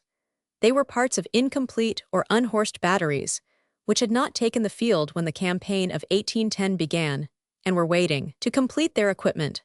The British army in Portugal was absolutely destitute of artillery destined for and trained to the working of siege guns.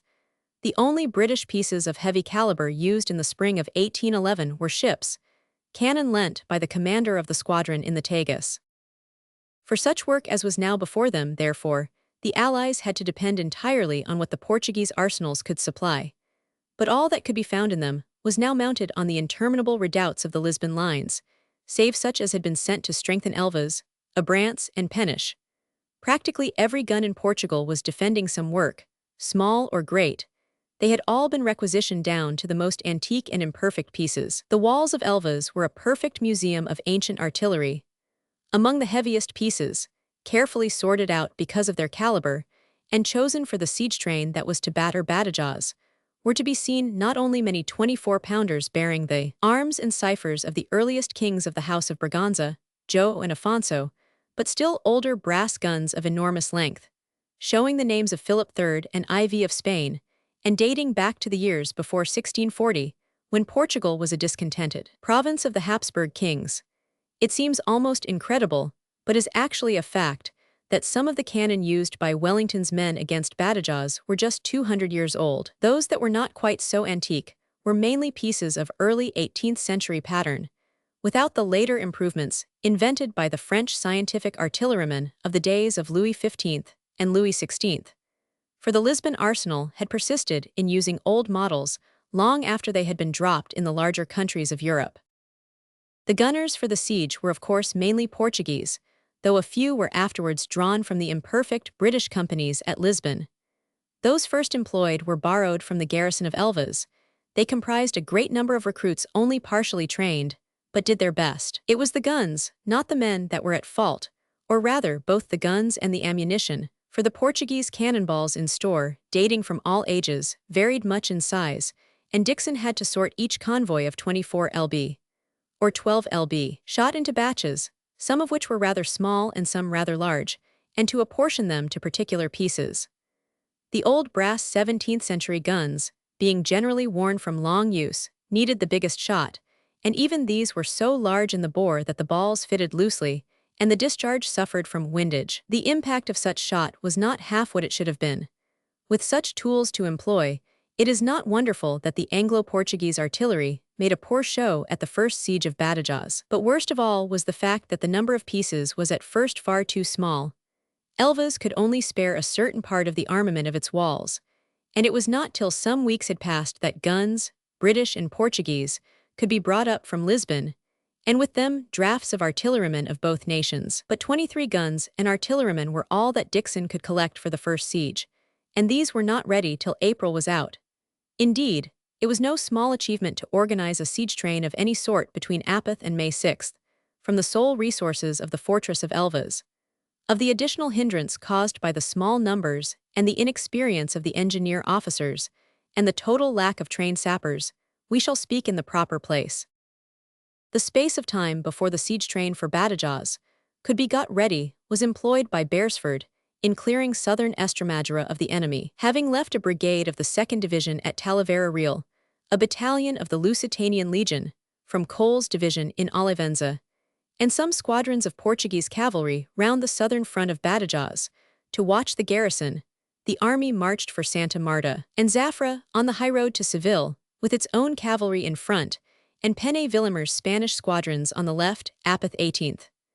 The bulk of the infantry went no further forward, because Latter Maubourg withdrew into the Sierra Morna on the rumor of its approach. The cavalry continued the pursuit.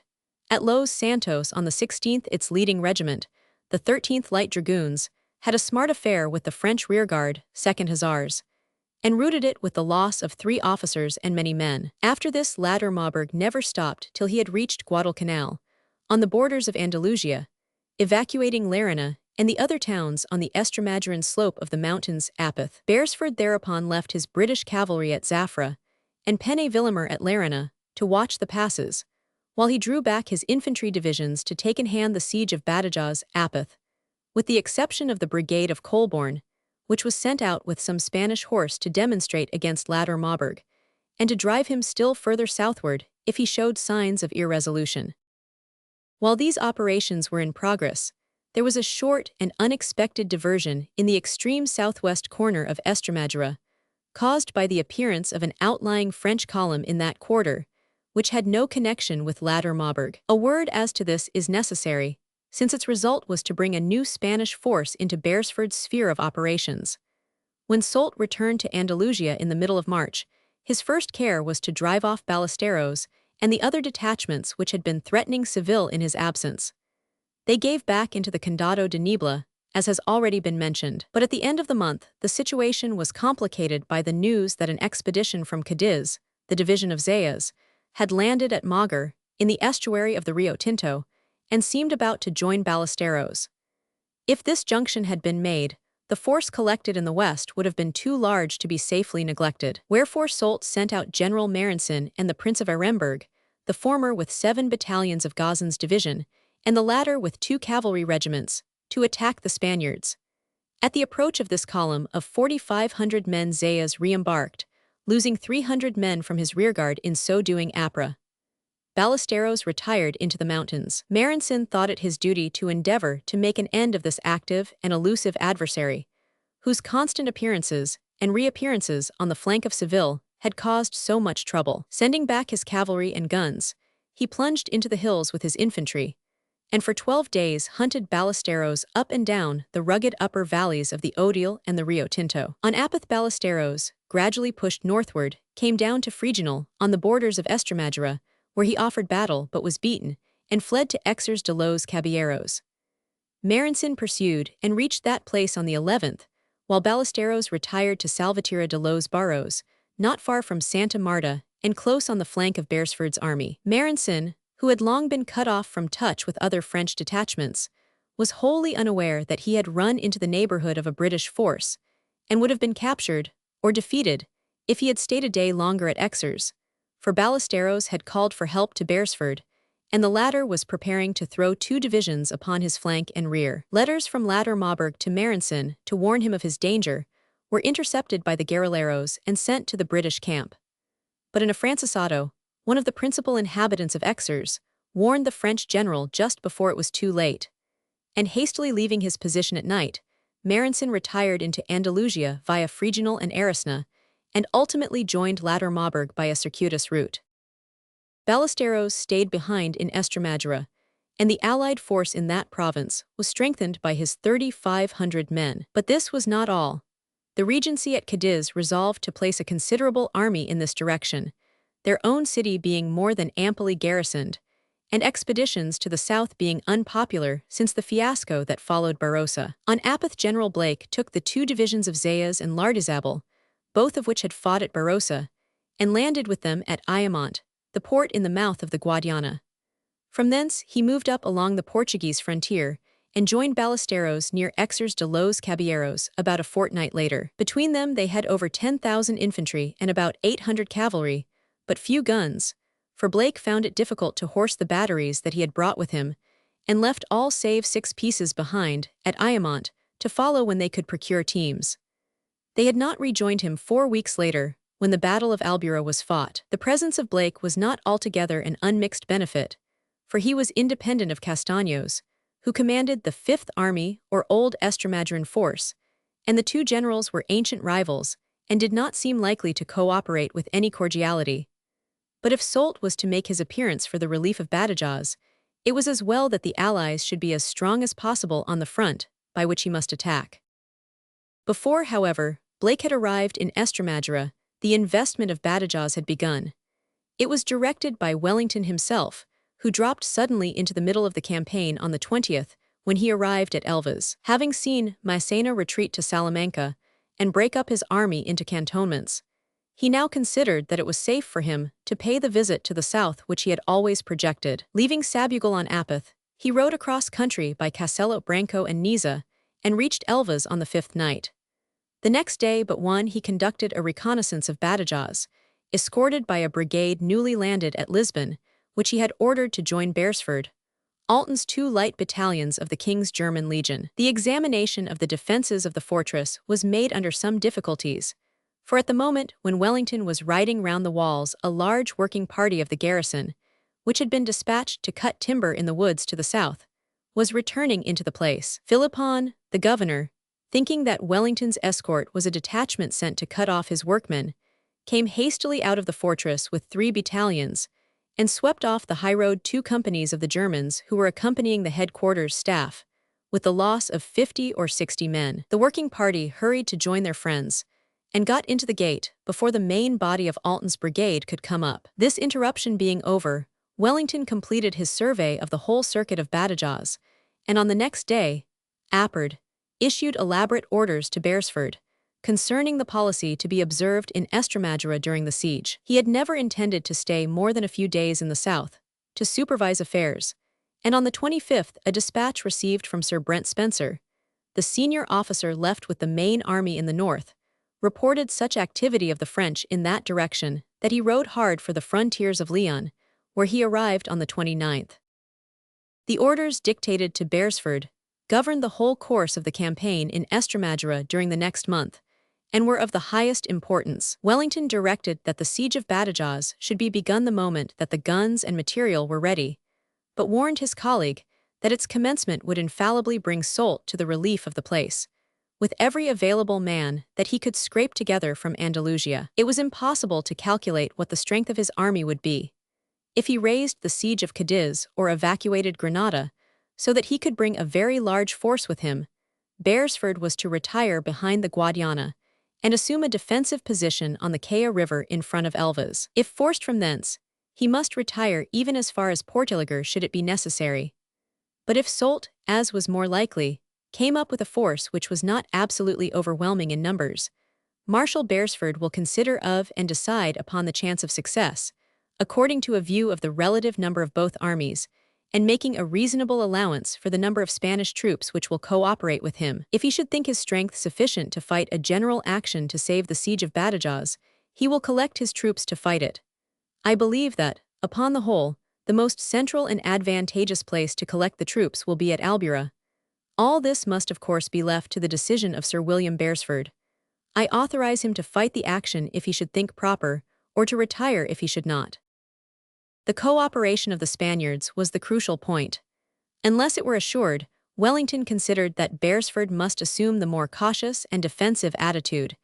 If it were secured, the bolder policy might be pursued. The lines which Wellington laid down were in the main those which had already been suggested by Beresford.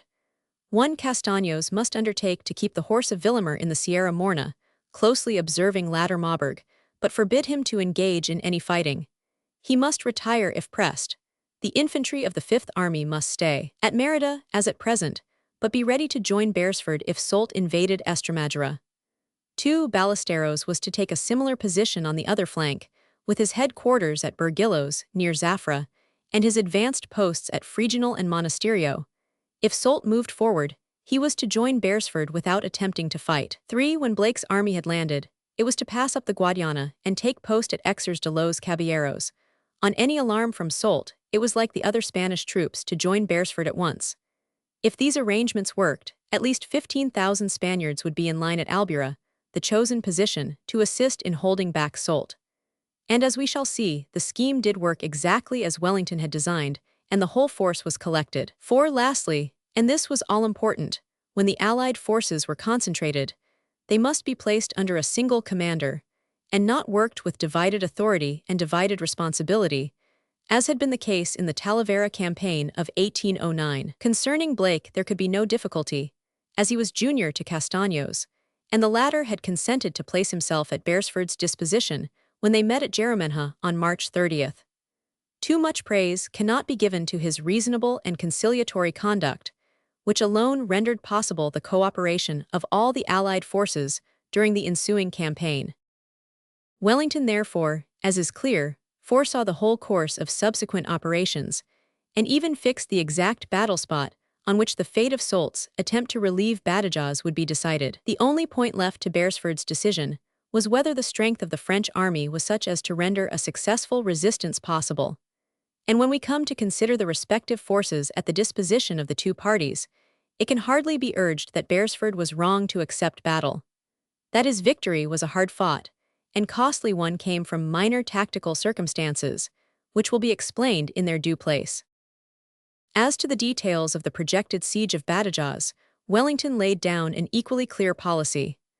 All guns and material were to be collected in Elvas, Campo Mayor, and Olivenza, and not to move till everything was ready. The main communications of the army were to be across a floating bridge to be constructed at the junction of the Caya and the Guadiana, 5 miles below Badajoz and 6 from Elvas. The permanent bridge of Merida and the temporary bridges at Jaraminha would be subsidiary resources. Lastly, and here was the most important point, the general scheme to be pursued was that the besiegers should first reduce the outlying defenses of Badajoz, Fort San Cristobal on the north bank of the Guadiana, the Pardoleras, and the Picurina on the south bank. Only when all these were taken would operations against the city itself be begun.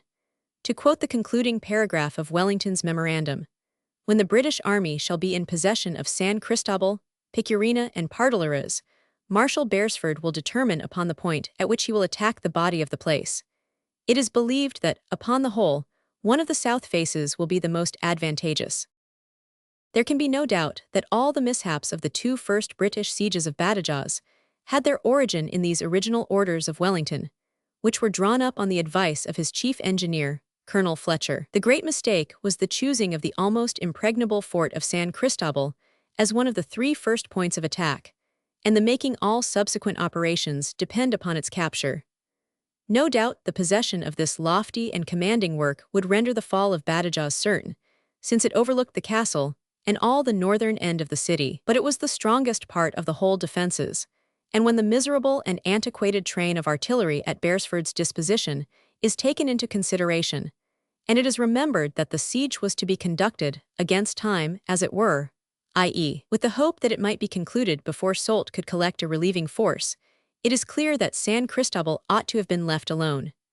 The other points designated by Wellington, the Pardoleras and Picurina, were much more accessible, and the capture of one or other of them would have brought the besiegers close to the walls, though neither of them commanded the whole city in the same fashion as San Cristobal. The best commentary on the sieges of 1811 is that a year later, at the third and successful leaguer, Wellington left the high-lying fort on the other side of the Guadiana entirely alone. The original orders of 1811 gave 3 separate and distinct objectives, and none of these were to be mere false attacks, since it is distinctly said that operations against the enceinte were only to begin when all 3 of the forts were in British hands. Wellington was not a trained engineer. He was dependent on the advice of the officers of that arm, and it seems that they gave him bad counsel, as they certainly did to Beresford during the subsequent weeks. The most puzzling thing is to make out why Colonel Fletcher, and his colleagues ignored Soult's precedent.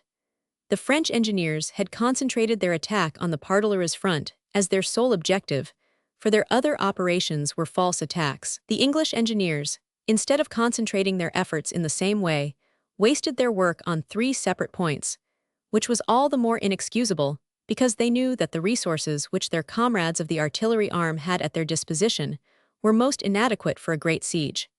Hence came a very costly and deplorable series of failures. On the day of Wellington's departure from Elvas, heavy rain fell, and the Guadiana rose high, not merely washing away the cask bridge at Jerumenha, but rendering the working of the flying bridges impossible. This was a serious matter. Not only did it put a temporary stop to the communications between Elvas and the army, but it raised the question as to what might happen if a similar mischance were to occur when Soult was invading Estremadura. For if the Jerumenha bridges should break when the Allies were concentrated at Albura, they would have no line of retreat and an impassable river behind. Beresford, with this possibility in his eye, ordered an alternative line of communication to be established via Merida, and sent a brigade of the 2nd Division thither to reinforce the Spaniards of Morillo, and a day later the whole 4th Division. His anxiety on this point did not cease till, on the 5th of May, a strong pontoon bridge had been built at the point selected by Wellington, the place where the Caya falls into the Guadiana. By this time, the Jerumenha bridges were again in working order, but it was clear that it would be a mistake to trust the whole safety of the army to them. It was only on the same day, May 5, that Colonel Fletcher and Major Alexander Dixon reported to Beresford that they were ready to produce the means for the attack on Badajoz. The former had his stock of platforms, fascines, and gabions prepared. The latter had organized the first convoy of artillery and ammunition from Elvas. On the 6th, therefore, the investment of Badajoz on the south side of the Guadiana was completed by the British brigades of Lumley and Alton and the Portuguese brigade of Fonseca, while on the following day the brigade of Chemis and the 17th Portuguese, part of the garrison of Elvas, appeared opposite San Cristobal and shut in the place on the northern bank of the river. The rest of the infantry encamped as a support of the besieging force in the woods between Badajoz and Albura, but the cavalry still remained in southern Estremadura, and Colborne's brigade had been for some days, Apeth May 11th, executing demonstration in the Sierra Morna, with the object of keeping latter Marburg employed. This last operation, owing to Colborne's skillful management of his column of 2,000 infantry and 2 squadrons each of Spanish and Portuguese horse, had been very successful. On hearing of British infantry in his front, the French general evacuated his posts on the crest of the mountains, Guadalcanal, Fuente Ovejuna, Azuaga, and Monasterio, and fell back southeastward towards Constantina on the Cordova road, abandoning the direct line of retreat on Seville, which he had hitherto covered. Colborne, after clearing all these places, extended his march eastward into a very wild and unexplored country, and summoned the isolated castle of Benalcazar, the only French garrison left north of the Sierra Morna. When it refused to listen to a summons, he had to leave it, having neither guns to batter it nor time to waste. From thence he returned by a circular sweep through Campanario to Almendralejo, where he once more was in touch with the British army, May 11th. The first episodes of the siege of Badajoz were not very encouraging to the besiegers. On the 8th, trenches were opened opposite all the 3 points of attack designated by Wellington, the Picurina and Pardilaras forts on the south side, and San Cristobal on the north. In each case, the first parallel was started at about 400 yards from the walls. Dixon had told off 14 24-pounders and 2 8-inch howitzers for the work on the left bank, 5 24-pounders, and 2 other howitzers for the attack on San Cristobal. More energy was displayed in this last quarter than in the others, apparently from the notion that if this commanding work could be subdued, the rest of the siege would be an easy matter. But the results were disappointing. On the stony slopes of San Cristobal, there was little earth to throw up, and the spade gritted against rock at 3 inches from the surface. At the end of the first nights, digging the trench was but a seam, and there was only one section at which about 10 men could work under cover. The rest had to be abandoned during daylight, for the enemy kept up a furious fire, not merely from the fort, but from the citadel on the other side of the river, whose flank battery enfiladed the projected trench. 3 out of 9 engineer officers present on this front were killed or wounded in the first 24 hours, and many of the workers from Kemys's brigade and the 17th Portuguese. It soon became obvious that the trenches would have to be built with earth from a distance and gabions, rather than excavated. Nevertheless, a battery for Dixon's 5 24-pounders was sketched out, and began to be visible to the enemy. On the night of the 10th, Philippon sent up a reserve battalion into San Cristobal and executed a sortie upon the British works. It penetrated into the trenches, but was driven out after a sharp struggle by the covering party. But pursuing too far, the British came under the guns of San Cristobal and had to retire to their trenches with lamentably heavy loss. Next day the battery was completed, despite of a deadly fire both from the fort and the castle, and opened upon its objective. But it was completely overmastered, and before night 4 of its 5 guns had been damaged or dismounted. 3 more engineer officers were hurt, leaving only 3 surviving of the original 9. It is said that the battery opened before it had been intended, a fault of overzeal on the part of the Portuguese major in command. Beresford's purpose had been to wait till the other attacks, on the Picurina and Pardilaras, were ready, before beginning to batter San Cristobal. These attacks had met with less difficulty, the ground being easier to dig, and on the evening of the 11th the trenches in front of the Picurina were well advanced, and the battery of 10 guns there opened upon the fort with some, but not great, effect. Seeing the San Cristobal attack faring so badly, the engineers got leave to erect a second battery on that side, further down the hill, which was intended to check the enfilading fire from the other side of the Guadiana. More guns were brought up to the original battery, to replace those that had been damaged. But both batteries were overpowered and badly maltreated on the morning of the 12th. A few hours later news arrived from the south, sent by Ballesteros, to the effect that the French were in motion from Seville with a large relieving army, and were marching hard across the Sierra Morna, just as Wellington had expected.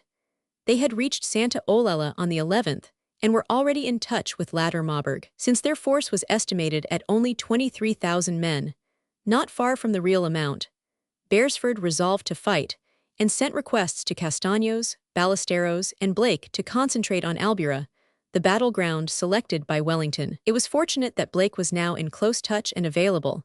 He had reached Fregenal on the 9th and Barcarota on the 12th, so that his arrival was certain, unless some unforeseen accident should occur. Without his aid, it would have been doubtful policy to wait for Soult and risk a general action. But with his 10,000 men in line, the Allies would have well-nigh 35,000 men available, if every unit came complete to the field. Map of the British sieges of Badajoz in May and June 1811. Enlarge Badajoz the 2 British sieges, May and June 1811. Meanwhile, pending the confirmation of the news of the French advance, Beresford's engineers asked leave to open another parallel, and 400 men had been paraded for the purpose of starting it, when complete details as to Soult's progress came to hand. It had been so rapid that the Marshal at once ordered all the siege operations to be discontinued, though the engineers tried to persuade him to risk 2 days, more work, by the vain promise that they would undertake to produce 2 practicable breaches in that space of time. Beresford wisely refused to listen to them, and ordered that all the guns and ammunition should be returned at once to Elvas, with such of the siege stores as could be readily moved. But the mass of gabions and fascines had to be burnt, as these would be profitable to the garrison, and would certainly be carried into the town if they were left intact.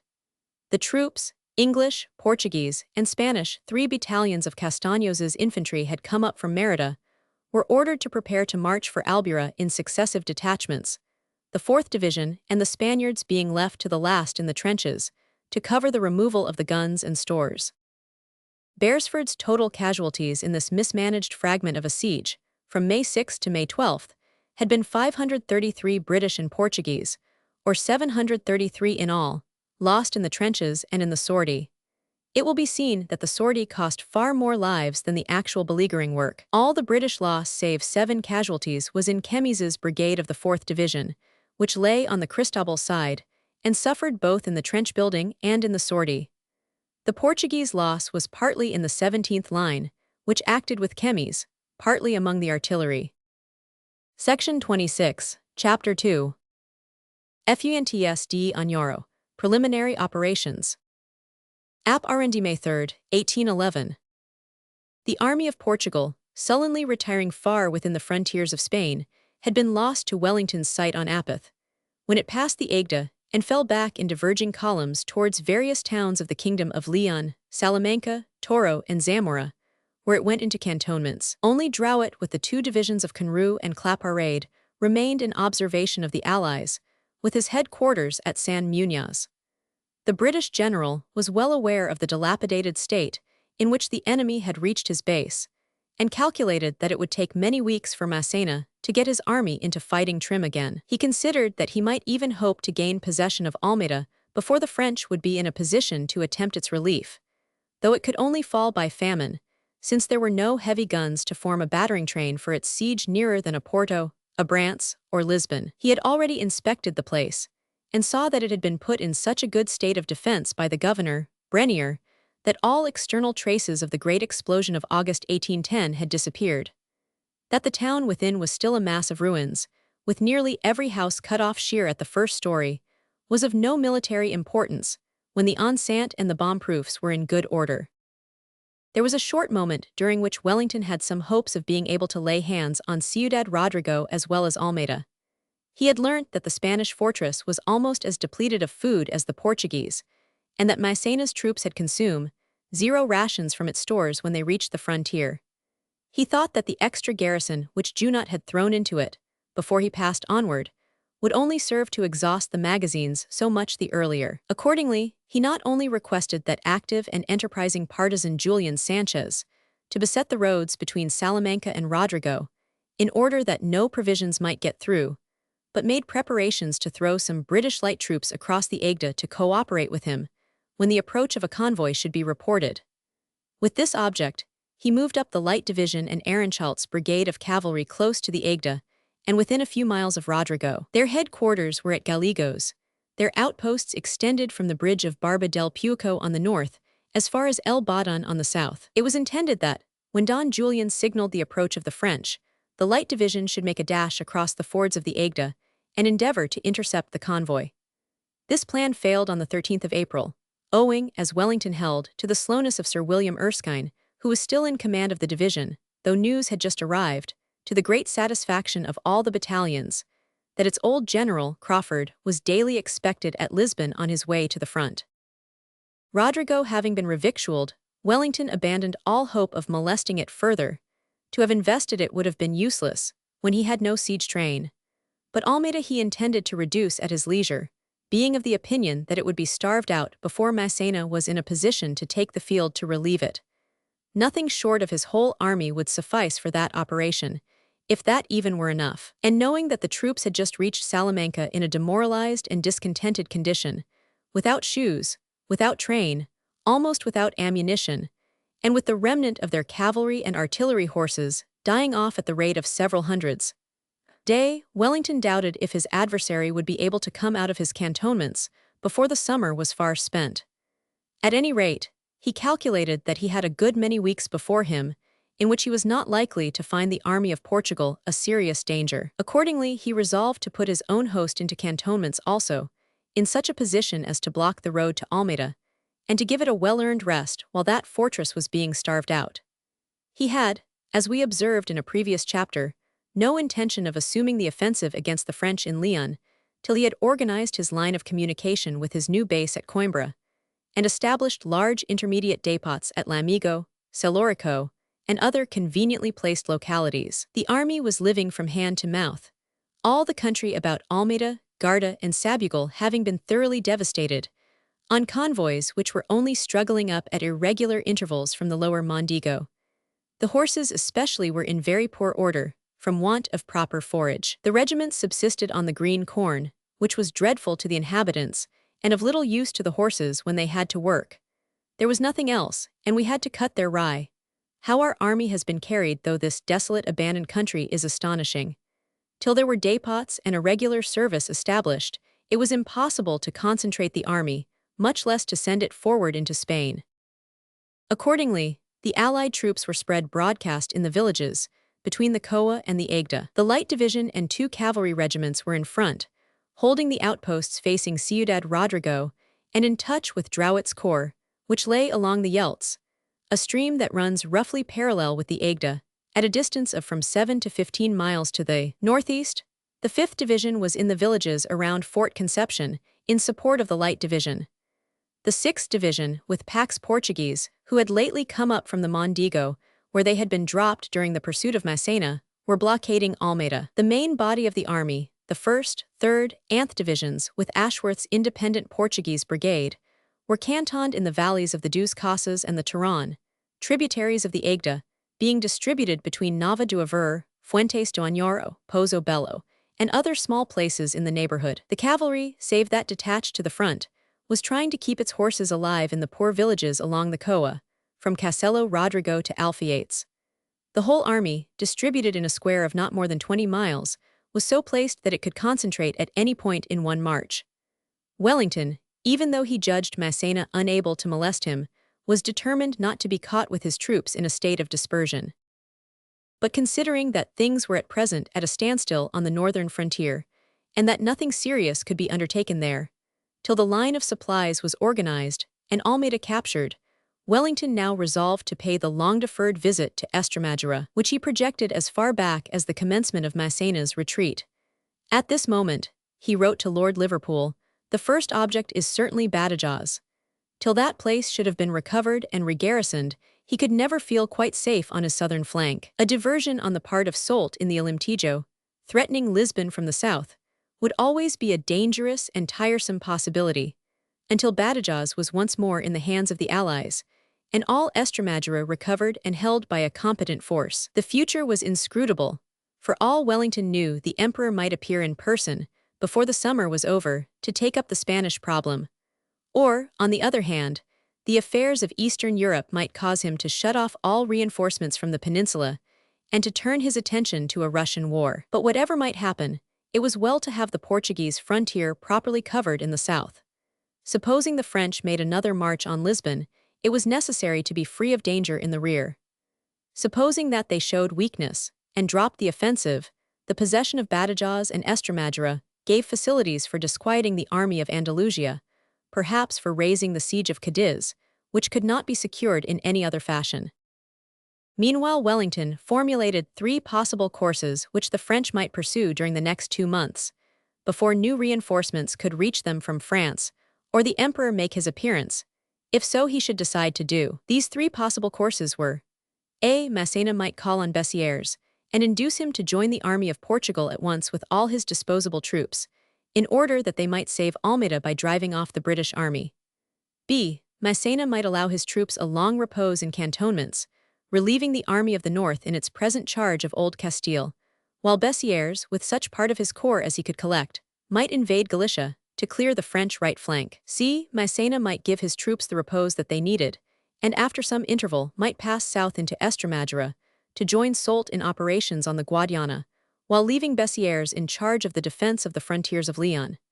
It will be seen that the French actually adopted first Plan A, the endeavor to save Almeida by a junction of the armies of Portugal and the north, and then, a month later, Plan C, a concentration in Estremadura to save Badajoz. Oddly enough, Wellington conceived that the first plan was the least likely of the 3, apparently because he overestimated the time which it would take Massena to reorganize his army and resume active operations. He did not make enough allowance for the old marshal's obstinacy, and for the pride which forbade him to allow Almeida to fall without any effort being made to relieve it.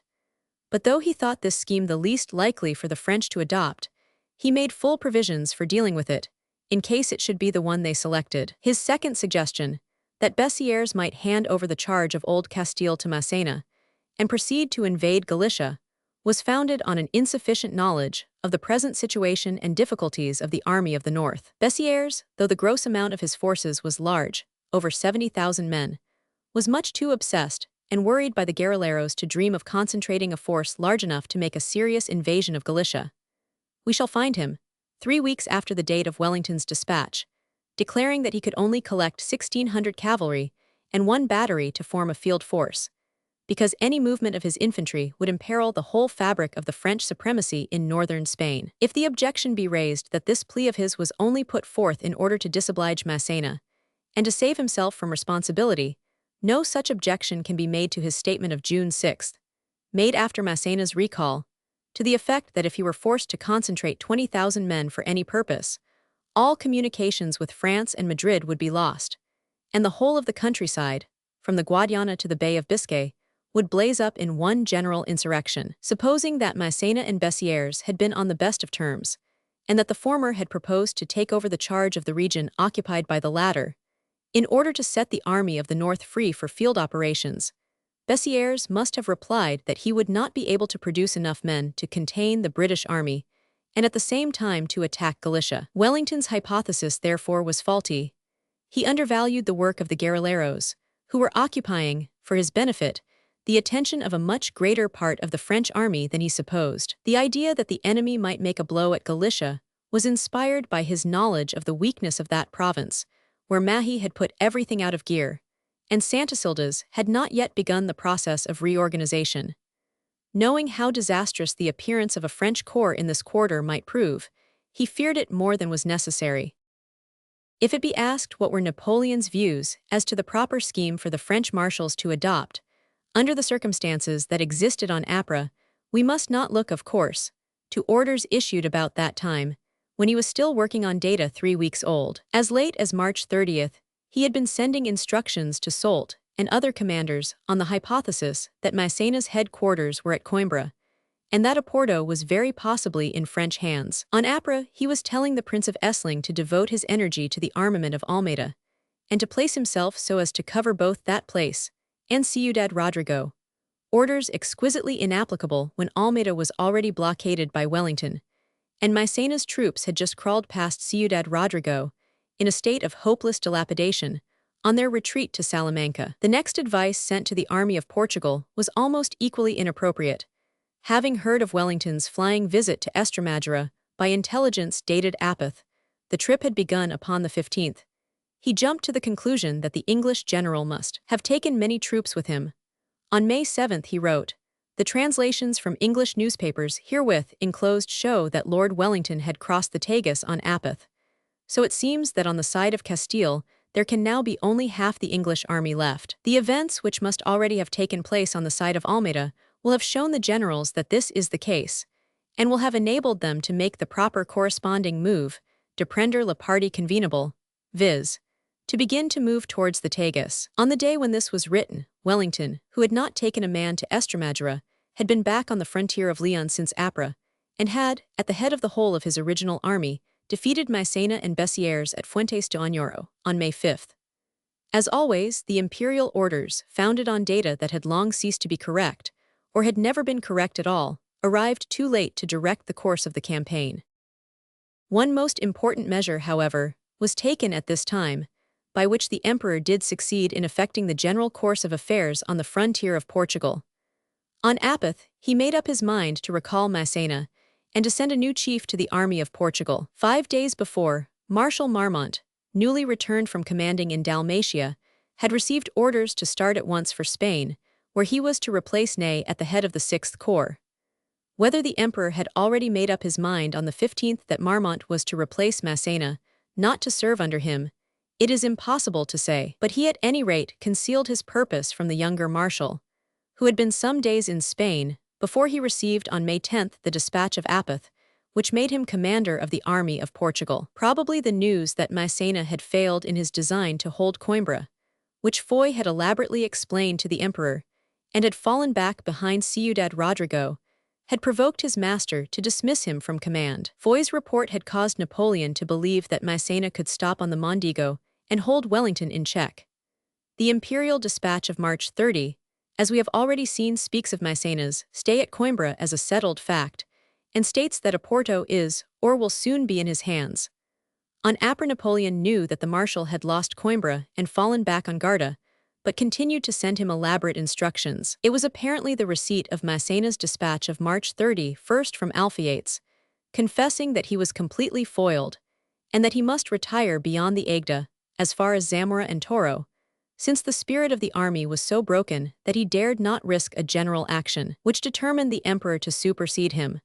This document must have reached Paris about the 15th or 16th, and would suffice to explain Napoleon's anger.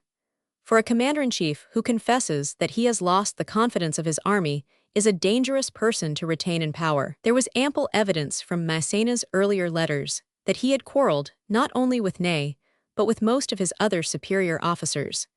If the general feeling of the army was also against him, he was not likely to get much good service out of it. Possibly there may have been also a feeling of wounded amour propre in the emperor's breast, when he reflected how, relying on Massena's assurances, he had informed Soult, King Joseph, and Bessières that the army of Portugal had its headquarters at Coimbra and would attack Lisbon in the autumn, so that 100,000 men, using Coimbra and Badajoz as their bases, would complete the conquest of Portugal, a conquest which would drag England into a crisis that would be of the highest interest.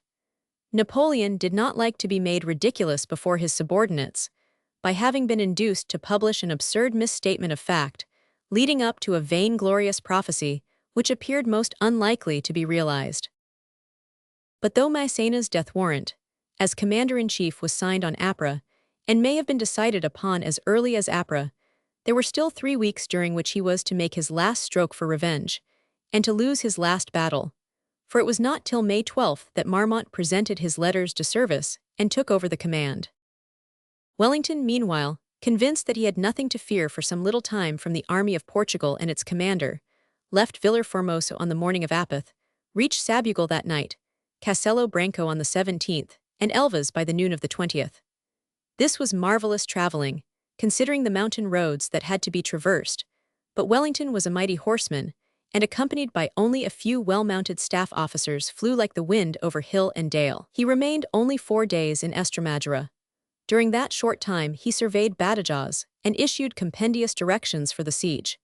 He drew up a plan of campaign for the united armies of Beresford, Blake, and Castaños, and then, returning as rapidly as he had come, retraced his route to the frontiers of Leon, and was back at Alameda on the 29th, having been less than a fortnight absent from his army. This rapidity of movement, as we have already seen, completely puzzled Napoleon, who, on receiving the intelligence that Wellington was over the Tagus on the 18th, thought that he had gone with a strong force to establish himself in Estremadura, and sent orders for the army of Portugal to move at once towards the south, a movement which at that moment could not have been executed for want of train, transport, and provisions. During Wellington's absence, the command of the troops cantoned between the Aigda and the Coa had been given over to Sir Brent Spencer, as the senior division commander present. Wellington did not think it probable that Spencer would be much troubled by the enemy during his short spell of responsibility, but left him directions that covered every possible contingency. If, contrary to all expectation, Massena should make an effort to relieve Almeida within the fortnight, for which the commander-in-chief intended to be absent, Spencer was directed to make a careful estimate of the force of the enemy. If it were but small, the line of the Aigda might be held. If it were great, it was conceivable that Bessières might succor Massena. Spencer was to concentrate, not in front of Almeida, nor across the road from Rodrigo to that place, but in a defensive position to the south of it, parallel to the French line of advance and threatening it in flank. Only Pax's Portuguese infantry brigade and Barbacina's cavalry brigade of the same nation were to keep up the investment of Almeida till the last possible moment. The designated position was that in front of Rendo, Alfaites, and Aldeavelha, which Wellington took up himself later in the same year, during a subsequent movement of the French to relieve Ciudad Rodrigo. No leave to fight a battle was given to Spencer, though it was given to Beresford when the latter was placed in a similar responsible position. Instead, he was ordered to send constant information to his absent chief, who gave him a tabular statement of the mileage of his journey and the place at which he was to be heard of each day. Wellington intended to return with his own peculiar swiftness on the first threatening news, and thought that he could reckon on being back in time if he was properly advised of the first ominous movements of the enemy. He apparently calculated that, if Massena came on in great force and found the British army massed in a strong mountain position, upon the flank of the route that he must take towards Almeida, he would be unlikely to attack it, Busaco being an unpleasant memory. If the marshal began to maneuver, he would lose time, and he himself would be back before the crisis came.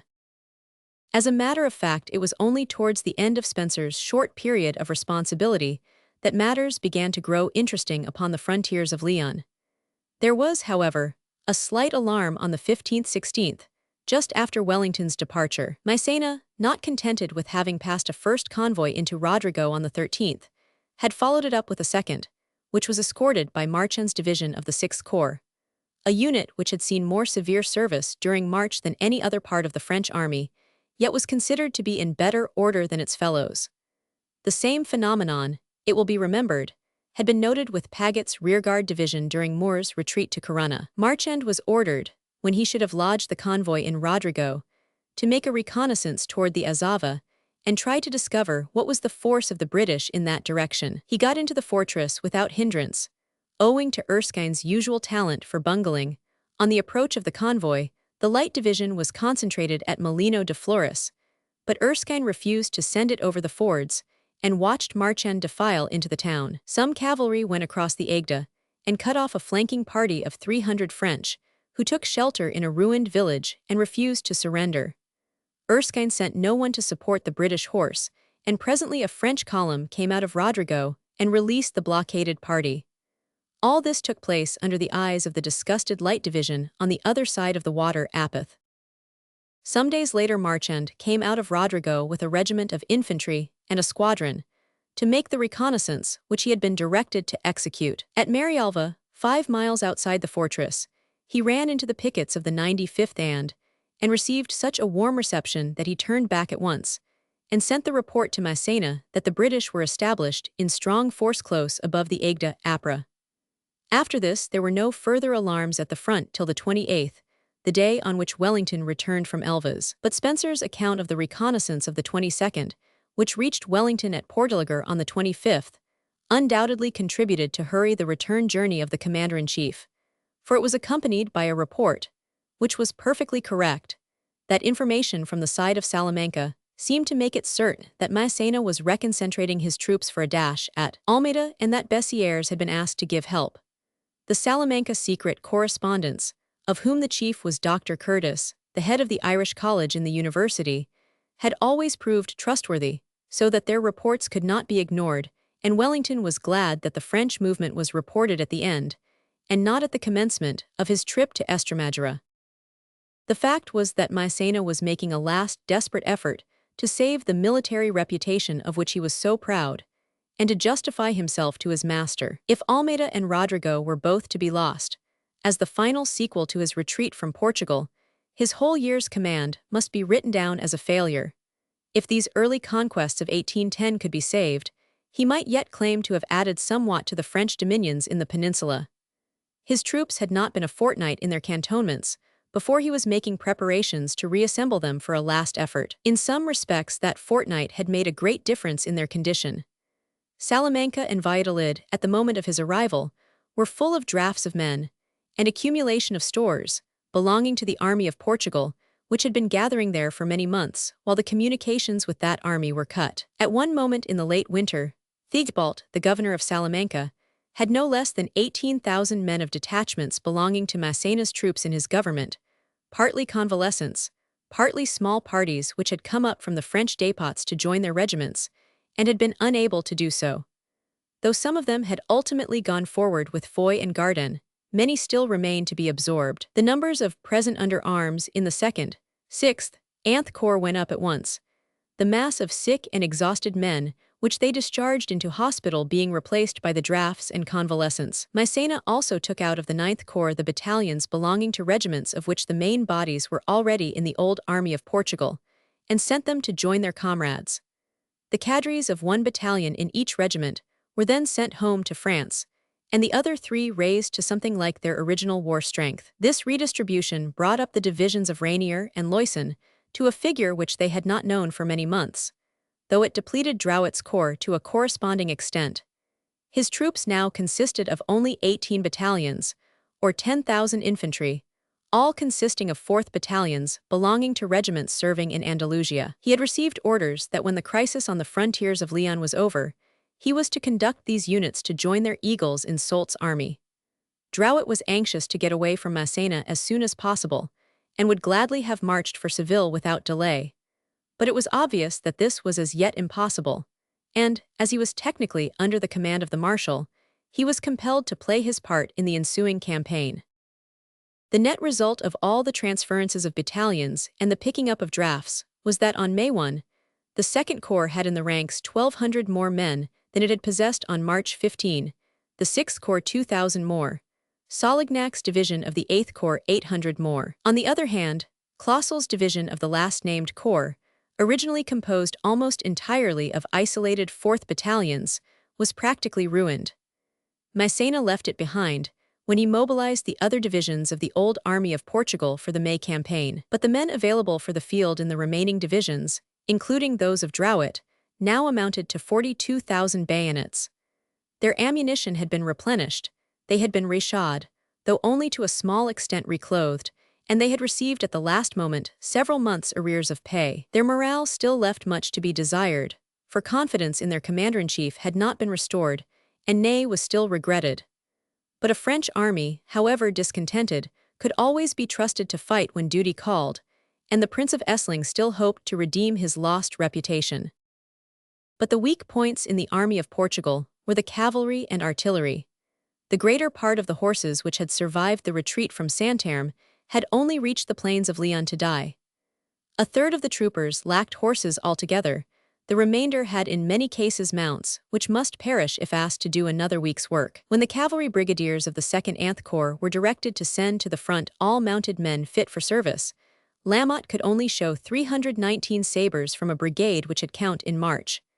Pierre Soult, decidedly more fortunate, out of 900, though one of his regiments, the 1st Hussars, could put only 103 men in the saddle. Montbrun's division of reserve dragoons, which 400 sabres a few weeks back, came to the front with 1187. The most effective cavalry unit in the army was the brigade of Fournier, belonging to Drouet's corps, which, not having shared in the winter campaign in Portugal, could show 794 men in good state. Thus Massena could bring forward for the new campaign no more than 3,000 horsemen, and these not in the best condition. With the artillery the case was even worse, for the class of horse had been weaker, and the mortality proportionately greater. As we have seen in a previous chapter, the batteries had for the most part just succeeded in dragging back their guns to the Agde, after destroying nearly all their carts and caissons. It was doubtful whether for an offensive campaign the whole army could now provide 20 guns, with the full complement of auxiliary vehicles, adequately horsed. Massena, in stating his difficulties to Berthier, went so far as to say that each of the 4 corps could put about half a battery into the field in proper order. The state of the military train was quite as bad. Regimental and corps transport was reduced to such a state of nullity that when the army took the field it would have to be for a few days at most, since, after loading the men with as many rations as each could carry, the only extra supply was what could be drawn by a few store carts found in Rodrigo and Salamanca. During the short campaign that was imminent, the troops lived from hand to mouth, on food daily brought up from the magazines of Rodrigo, after having been compelled to eat the convoy that they had brought with them for the supply of Almeida. There was nothing to be got from the countryside, which was exhausted by the constant passing to and fro of armies and detachments, all the way from Salamanca to the frontier. Food at the base existed. When Massena reached Salamanca, he had found there considerable accumulations, though not nearly so much as he expected or required. It was on this particular point that he had started a lively dispute with Bessières the moment that he reached Spain. The Duke of Istria had been for some months in charge of the whole of Old Castile and Leon, and had come to look upon their resources as so much his own private property that he greatly resented the intrusion of 40,000 starving men into his governorship. Massena complained that he was fed with promises, and that when statistics of food placed at his disposal were compared with what was actually handed over, there was a lamentable discrepancy. He had been told that he would find at Salamanca 10,000 fangas of wheat, and that 8,000 more and 0 rations of biscuit for the garrison of Rodrigo would appear in a few days. He stated that he could only discover 6,000 fangas and 0 rations of biscuit, and that the convoy sent to Rodrigo on the 13th had only carry 0 rations at most. Bessières replied that he was doing his best, that he had his own corps to feed, that the arrival of the army of Portugal was wholly unexpected. Had he not been told only a few weeks back, first that it was to stay at Coimbra, and then that it was going off by a cross march to Placentia and the Tagus? For so Massena had written from Garda at the end of March. Moreover, Old Castile was dreadfully exhausted, and the guerrilleros so active that every convoy required an immense escort to guard it. All this was perfectly true, yet it is probable that he might have done more if he had chosen, and he presently received virulent rebukes from the emperor for lack of zeal.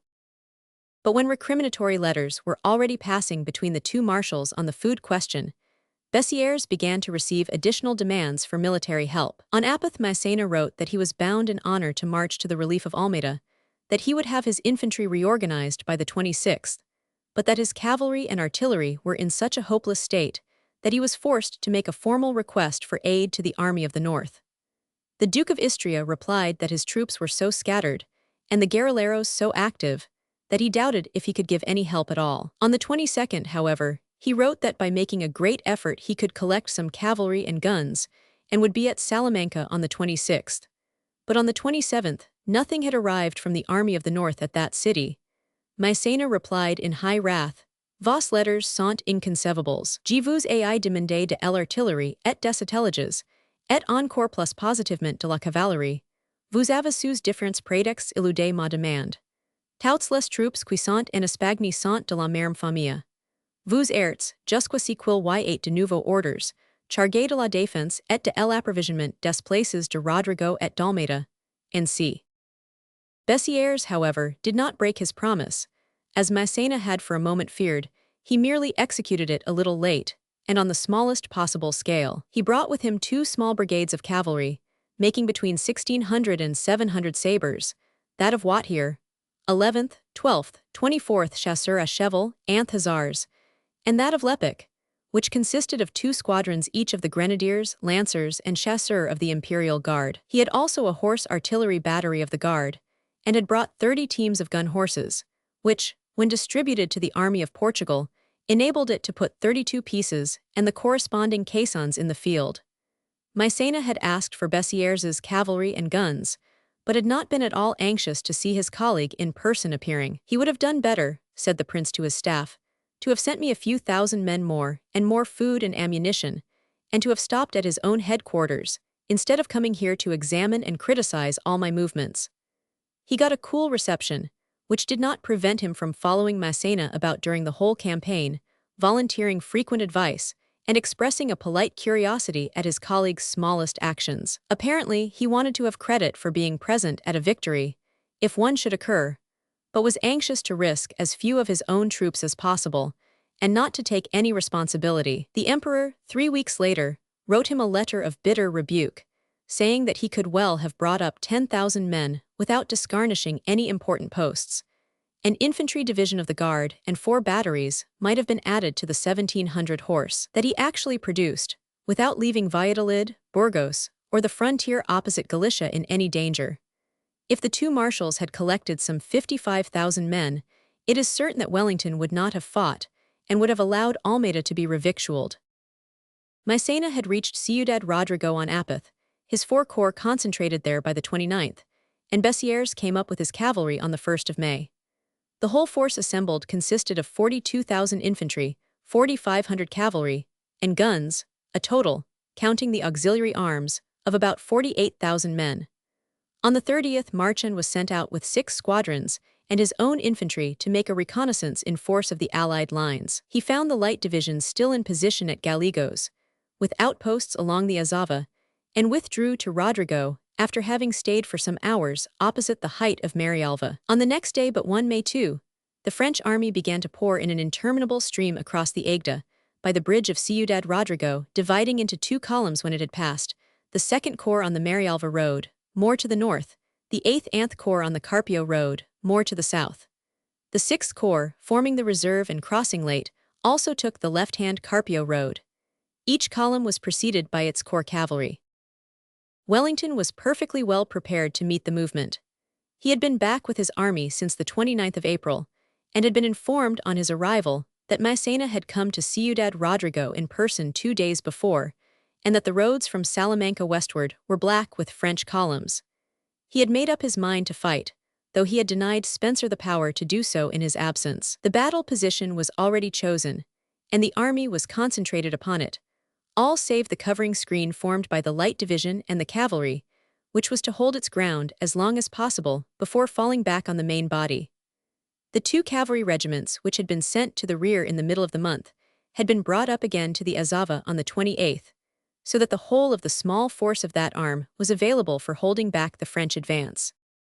Wellington had less troops in line than he desired, mainly owing to the dreadful depletion in the ranks of the Portuguese infantry, caused by the inefficient way in which it was fed by its government, and the slowness with which convalescents and detached parties rejoined their colors. Some of the regiments which ought to have shown 1,200 men in the ranks had only 500 or 700 men, and the 25 battalions with the field army amounted in all to no more than 11,000 bayonets on May 1st, though they had shown 13,000 in the preceding December, and had absorbed many drafts since that date. The single Portuguese cavalry brigade with the army was in even worse state, the 2 regiments showing but 312 sabres in line, though they had mustered nearly 800 during the winter. The men were alive, but the chargers had disappeared, owing, as Wellington maintained, to bad horse mastership on the part of the men and slack supervision on the part of the regimental officers.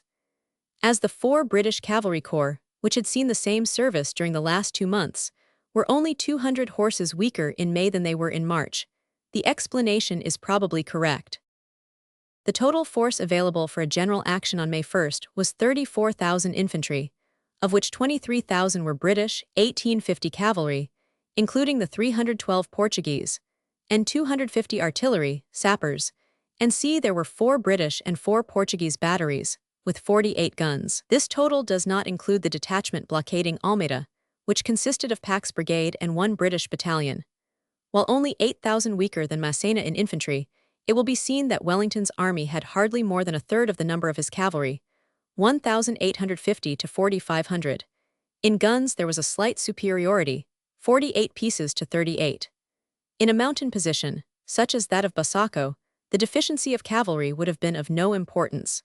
But the countryside between Almeida and Rodrigo is mostly undulating plateau, practicable in most parts for cavalry operations on a large scale. The only obstacles of importance are the courses of the 3 small streams which cross the high road, the Azava, Dos Casas, and Turan, minor tributaries of the Agda. All 3 are insignificant brooks save after heavy rain, and though there had been a downfall in the end of April, they were now going down and resuming their usual proportions. Their waters were now a negligible quantity, but in some parts of their course they flow in deep-cut ravines, many feet below the general level of the plateau, and present a serious hindrance to the movement of troops. This is especially the case in their lower course. Nearer the hills to the south, where they rise, the ravines as well as the streams grow smaller and can be crossed anywhere. The particular position which Wellington had selected as his fighting ground was the line of the Dos Casas, from the ruined Fort Conception to the village of Fuentes de Oñoro. The ravine of the Dos Casas is both wide and steep in the neighborhood of the fort, perhaps 150 feet deep, but grows decidedly shallower towards Fuentes, and above that place is no longer a notable feature in the countryside. The stream itself is nowhere more than 10 yards broad nor 3 feet deep, so that, when its banks cease to be high and scarped, it can be crossed anywhere by infantry, cavalry, or guns. Its valley above Fuentes is partly arable, partly meadowland in gentle grassy slopes, much more like an English than a typical Spanish landscape. Standing on the higher ground behind the village, the observer sees a marked contrast between the rocky ravine downstream and the broad undulating bottom to his right. The ridge, however, on which he is standing does not entirely disappear to the south.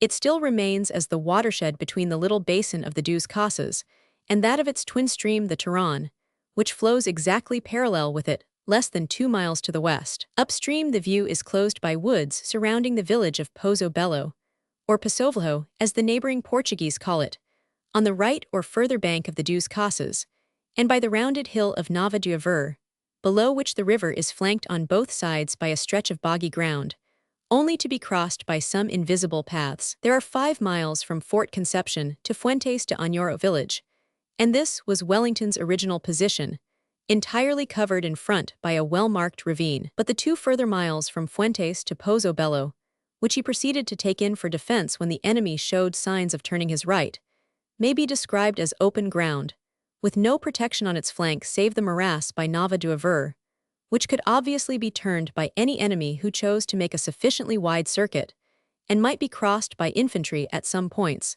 after careful exploration of its depths.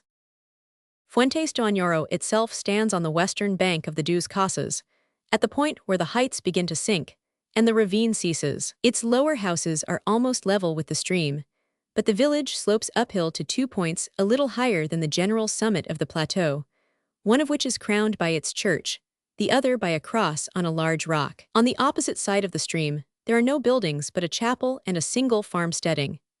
Past these, the high road from Ciudad Rodrigo ascends on a gentle slope, commanded for some 100 yards by the heights on which the village stands, so that any force advancing to attack Fuentes comes under fire early and has no cover whatever. The eligibility of the place as a post is much increased by the fact that the houses are surrounded by numerous stone walls, making crofts and gardens, which are of a height and strength suitable for giving excellent cover to infantry in skirmishing order. Nor can it easily be turned, since to the left it is protected by the ravine of the Dos Casas, ever growing deeper downstream, while on the right the houses trend back for a long distance up the slopes, and the stone walls continue their line for some distance. In short, it is an admirable point on which to rest the flank of an army in battle order, and Wellington had well marked its strength, and was serene and content, so long as the French ranged their forces parallel to his own. The trouble only came when, on the second day of battle, they extended their southern wing to Pozo Bello, so that Fuentes became the right center instead of the right flank guard of the Allied army. The general position behind the Dos Casas has only one serious defect. It has in its rear, at a distance of some 6 or 7 miles, the ravine of the Coa, passable at only a limited number of points for artillery and wheeled vehicles, though there are many more at which infantry or cavalry can get across. Of bridges within a reasonable distance from the position, there are only those of 1 Pont Siqueiro, 10 miles to the right rear, 2 of Castelo Bom, 6 miles to the direct rear of Fuentes village, and 3 of Almeida, 8 miles to the left rear. If the army should be constrained by any misfortune to retreat, its transport and artillery would have to pass over one or more of these 3 defiles, of which the first is inconveniently placed, because it is too far off to the flank, while the third had been broken by the French and only hastily repaired. It may be added also that it was dangerously close to Almeida, though out of sight of that fortress, and completely beyond the range of its cannon. But to have sent baggage or guns across it might have appeared a little hazardous. The only really convenient line of retreat from the Fuentes position was that across the bridge of Castelo Bom, a structure of no great breadth, and liable to become congested or blocked in a moment of hurry. It was only wheeled traffic, however, that might become difficult. Above and below the Castelo Bom bridge are good fords for infantry and cavalry at San Miguel and Algeranos, besides numerous other points where troops could get across at a pinch. Evidently, however, if Wellington failed to hold his chosen position, he ran the risk of losing some or all of his impedimenta, supposing that he were vigorously pursued and compelled to retreat in haste. A caisson overturned on the descent towards the bridge might force him to abandon whole batteries, jammed in the narrow road. Of this danger he was well aware, but judged it worth risking, in view of the importance of holding the best possible position for covering the siege of Almeida. No battleground that was ever chosen is destitute of some fault, and at the worst, the infantry and cavalry would not be endangered, since the fords could not fail them, and the Coa, though its ravine is often steep, is by no means a large river. But Wellington did not believe that he could be beaten by the force which Massena was able to bring against him, and though he thought over orders for a retreat, was strongly under the impression that he would never have to issue them. On May 2nd, as we have already mentioned, the whole French army advanced from Ciudad Rodrigo, one column on the Marialva Gallegos road, the other on the southern or Carpio road. The light division, and the 4 cavalry regiments accompanying it, began to retire, according to their directions, not making more haste than was necessary, and turning to bay occasionally to fight a small rearguard action. The countryside was somewhat dangerous for a small detaining force, being passable for cavalry in many directions and thickly wooded. It had to be remembered that the enemy, using the cover of the woods, and hiding himself behind the undulations of the ground, might easily break through the screen of cavalry and light troops unless great care and caution were shown. Fortunately, the light division was well skilled in keeping touch along the line, and in avoiding risks, and a whole day of skirmishing in retreat led to no regrettable incidents. On the night of the 2nd of May, the covering force bivouacked behind Gallegos and Espeja, both of which villages were occupied by the advanced guards of the enemy. On the 3rd, Massena resumed his advance and drove in the light division and the cavalry upon Wellington's chosen position. They retired skirmishing till they came to the main body, when the 4 cavalry regiments wheeled into line on the right rear of the village of Fuentes de Oñoro, while the light division, crossing the bridge at that place, placed itself in reserve on the heights, behind the front crest. In the afternoon, the whole French army became more or less visible from the Allies' position. It was now in 3 columns. The right column was formed by the 2nd Corps, which had taken the route Gallegos-Alameda, and displayed itself on the heights opposite Wellington's left, facing towards Fort Conception and San Pedro, with the deepest part of the ravine of the Dos Casas in front of it. The center column was formed by the single division of the 8th Corps, Salignac, which posted itself to the left of the 2nd, south of Alameda. The heaviest and most important mass of the enemy, however, was on the left, where Montbrun's cavalry, which had been engaged all the morning in pushing back the British horse, came up directly opposite Fuentes de Oñoro, and on finding that village occupied in force by the Allies took ground to its left, facing the squadrons which it had been pursuing, on the other side of the Dos Casas. When the cavalry had wheeled aside, the front of the infantry of the 6th Corps became visible on the high road, division behind division. The 9th Corps, still out of sight in the rear, was behind the 6th, so that 5 of the 8 infantry divisions forming Massena's army were concentrated opposite Fuentes de Oñoro. The front of the French did not extend for more than a short distance south of that village, so that it looked as if Wellington was to be assailed precisely in the strong position that he had selected. The Allied army had been arrayed at leisure on the ground chosen by its chief, who had ample time to make all his dispositions while the covering force was being driven in. His line was formed as follows. The 5th Division Erskine was posted just to the south of Fort Conception, with Barbaça's handful of Portuguese cavalry, only 300 sabres, watching its flank. Next to the south of Erskine lay the 6th Division Campbell, in front of San Pedro. These 2 units faced Rainier and Junot respectively, with the deep ravine protecting their front. The 1st, 3rd, 8th Divisions and Ashworth's Portuguese brigade were arrayed on the heights behind Fuentes de Oñoro, and the light division had taken post in their reserve. The houses and crofts of the village were occupied by a strong force of picked troops, composed of the light companies of Nightingale's, Howard's and Leroux's brigades of the 1st Division, and of Mackinaon's, Colville, S. and Power's Portuguese brigades of the 3rd Division, 28 companies in all, with the 283rd from Colville's brigade in support. The senior officer in the village was Lieut. Colonel Williams of the 560th. He had under him about 1,800 men of the light companies, all chosen shots, besides the 460 of the 283rd. To the south and rear of Fuentes, some way behind the village, were the 4 British cavalry regiments, only 1,500 sabres in gross, and reduced to a somewhat lower figure by detachments. It will thus be seen that Wellington, like Massena, had strengthened his southern wing. He had 4.5 divisions of infantry, 24,000 men, facing the 6th Anth Corps, with their 27,000 bayonets and 500 horse, in and about Fuentes, while the 2nd Corps was observed by Erskine's 5,000 men, and the 8th Corps by Campbell with a similar number. In the northern end of the field, the immense strength of the position behind the ravine enabled Wellington to be economical of troops. If it should chance that the French made a serious attack in that direction, there were ample reserves to be spared from the mass of infantry behind the right wing. Massena, having surveyed Wellington's position in the early afternoon, recognized without difficulty that the village of Fuentes was the key of the whole, and that the northern front was too formidable, from the nature of the ground, to be lightly meddled with. It was impossible to make out the disposition of the Allied troops, for in accordance with his usual practice, their general had placed his battle line behind the crest, so that nothing could be made out save the skirmishers all along the heights, and the garrison of Fuentes itself, which was sufficiently visible on the slope. In a manner which somewhat suggests his old method of Bassaco, Massena ordered the leading division of the 6th Corps, Ferry's 10 battalions, to storm the village by direct frontal attack, while Rainier made a mere demonstration against the 5th Division on the extreme northern end of the position. The latter movement led to nothing, save that, when it seemed threatening, Wellington sent off the light division to strengthen his right wing. But since the 2nd Corps never closed, it was not needed there, and halted behind the crest till nightfall. In Fuentes village, however, There was a sharp conflict. The 1st Brigade of Ferry's division charged across the easily fordable brook under heavy fire and got possession of some of the houses on the lower slope. From these, the French were dislodged by the charge of the reserves of which Colonel Williams could dispose.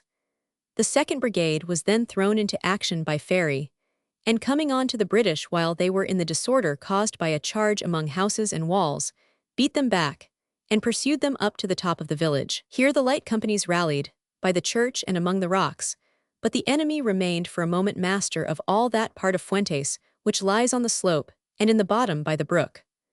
Wellington was determined that the French should make no lodgment in his line, and late in the afternoon sent 3 fresh battalions of the 1st Division to clear the village. Cadogan with the 171st, supported by the 179th and 24th, made a determined advance through the tangle of houses, lanes, and walls, and at considerable cost drove Ferry's men right over the brook and up their own slope. Massena then ordered the defeated troops to be supported by 4 battalions from Marchand's division, and with this aid, they once more advanced and got possession of the chapel and the few other buildings on the east side of Deux Casas, but could not make their way across the water again, or into the main body of the village. The combat only stopped with the fall of night, though the fusillade across the brook was of course objectless, when neither side made any further definite attack. It had cost the French 652 men, mostly in Ferry's division, of whom officers and men were prisoners, taken when the village was restormed by Cadogan. The Allies, being on the defensive and under cover save at the moment of their counterattack, only killed and hurt, of who were Portuguese. Colonel Williams, the original commander of the village, was severely wounded, but no other officer above the rank of captain was hit. Section 26, Chapter 3. The Battle of Fuentes de Oñoro. May 5, 1811. Massena's attempt to take the bull by the horns, for the phrase used at Basaco may well be repeated for the attack on Fuentes village, had failed with loss. It was clear that he had hit upon a strong point in Wellington's well-hidden line, and he had paid dearly for his brutal methods. It remained to be seen whether he might not also find, as at Basaco, some way of turning his adversary's position by a wide flank movement. Downstream the ground looked very impracticable, and the ravine of the Deux Casas seemed to grow more and more formidable as it neared its junction with the Aigda. The Marshal therefore ordered Montbrun to make reconnaissances in every direction towards the right, on the side of Pozo Bello and Nova d'Aver, and to report on the roads and the character of the ground, as well as on the disposition of the flank guards of the enemy. The whole of the 4th of May was taken up in this fashion, there being no shots fired save in Fuentes de Oñoro itself, when Ferry's troops in the morning exchanged a lively fusillade across the brook, with the British regiments occupying the main block of the village. The firing died down before noon, neither side being inclined to take the offensive. Montbrun's reports came in during the afternoon, and were very important. The enemy, he said, had no more than a screen of cavalry pickets to the south of Fuentes, with a single detached battalion in the village of Pozo Bello. The end of his line had been found at Nova d'Aver. It was composed only of the guerrilla band of Julian Sanchez. There was nothing to prevent a frontal attack on Pozo Bello by infantry, though the place was enclosed in woods and somewhat difficult to approach. There was accessible ground between Pozo Bello and Nava where cavalry might act, nor was the morass by the latter village, on which the extreme right of the Allies rested, impassable. On this report, Massena based his new scheme of operations. He resolved to turn Wellington's right with 3 infantry divisions and nearly the whole of his cavalry, while detaining him in his present position by attacks more or less pressed home. The striking force was to be composed of Marchand's and Mermet's divisions of the 6th Corps with Solignac's division of the 8th Corps in support, and of all the horsemen save the skeleton squadrons attached to the 2nd Anth Corps, viz. Montbrun's division of dragoons and the cavalry brigades of Fournier, Wathier, and Lepic, a mass of 17,000 infantry and 500 sabres. Rainier, opposite Wellington's left, was to make demonstrations, which were to be turned into a serious attack only if the Allies showed weakness in this direction. But in the center, there was to be a vigorous onslaught launched against Fuentes de Oñoro, when the turning movement was seen to be in progress to the south. For this, not only Ferry's division, already in position opposite the village, was told off, but also Drowett's 2 divisions of the 9th Corps. The place was to be carried at all costs, while Wellington was busy on his right, and a breach was thus to be made in the line of the Allies at the same moment that their wing was turned.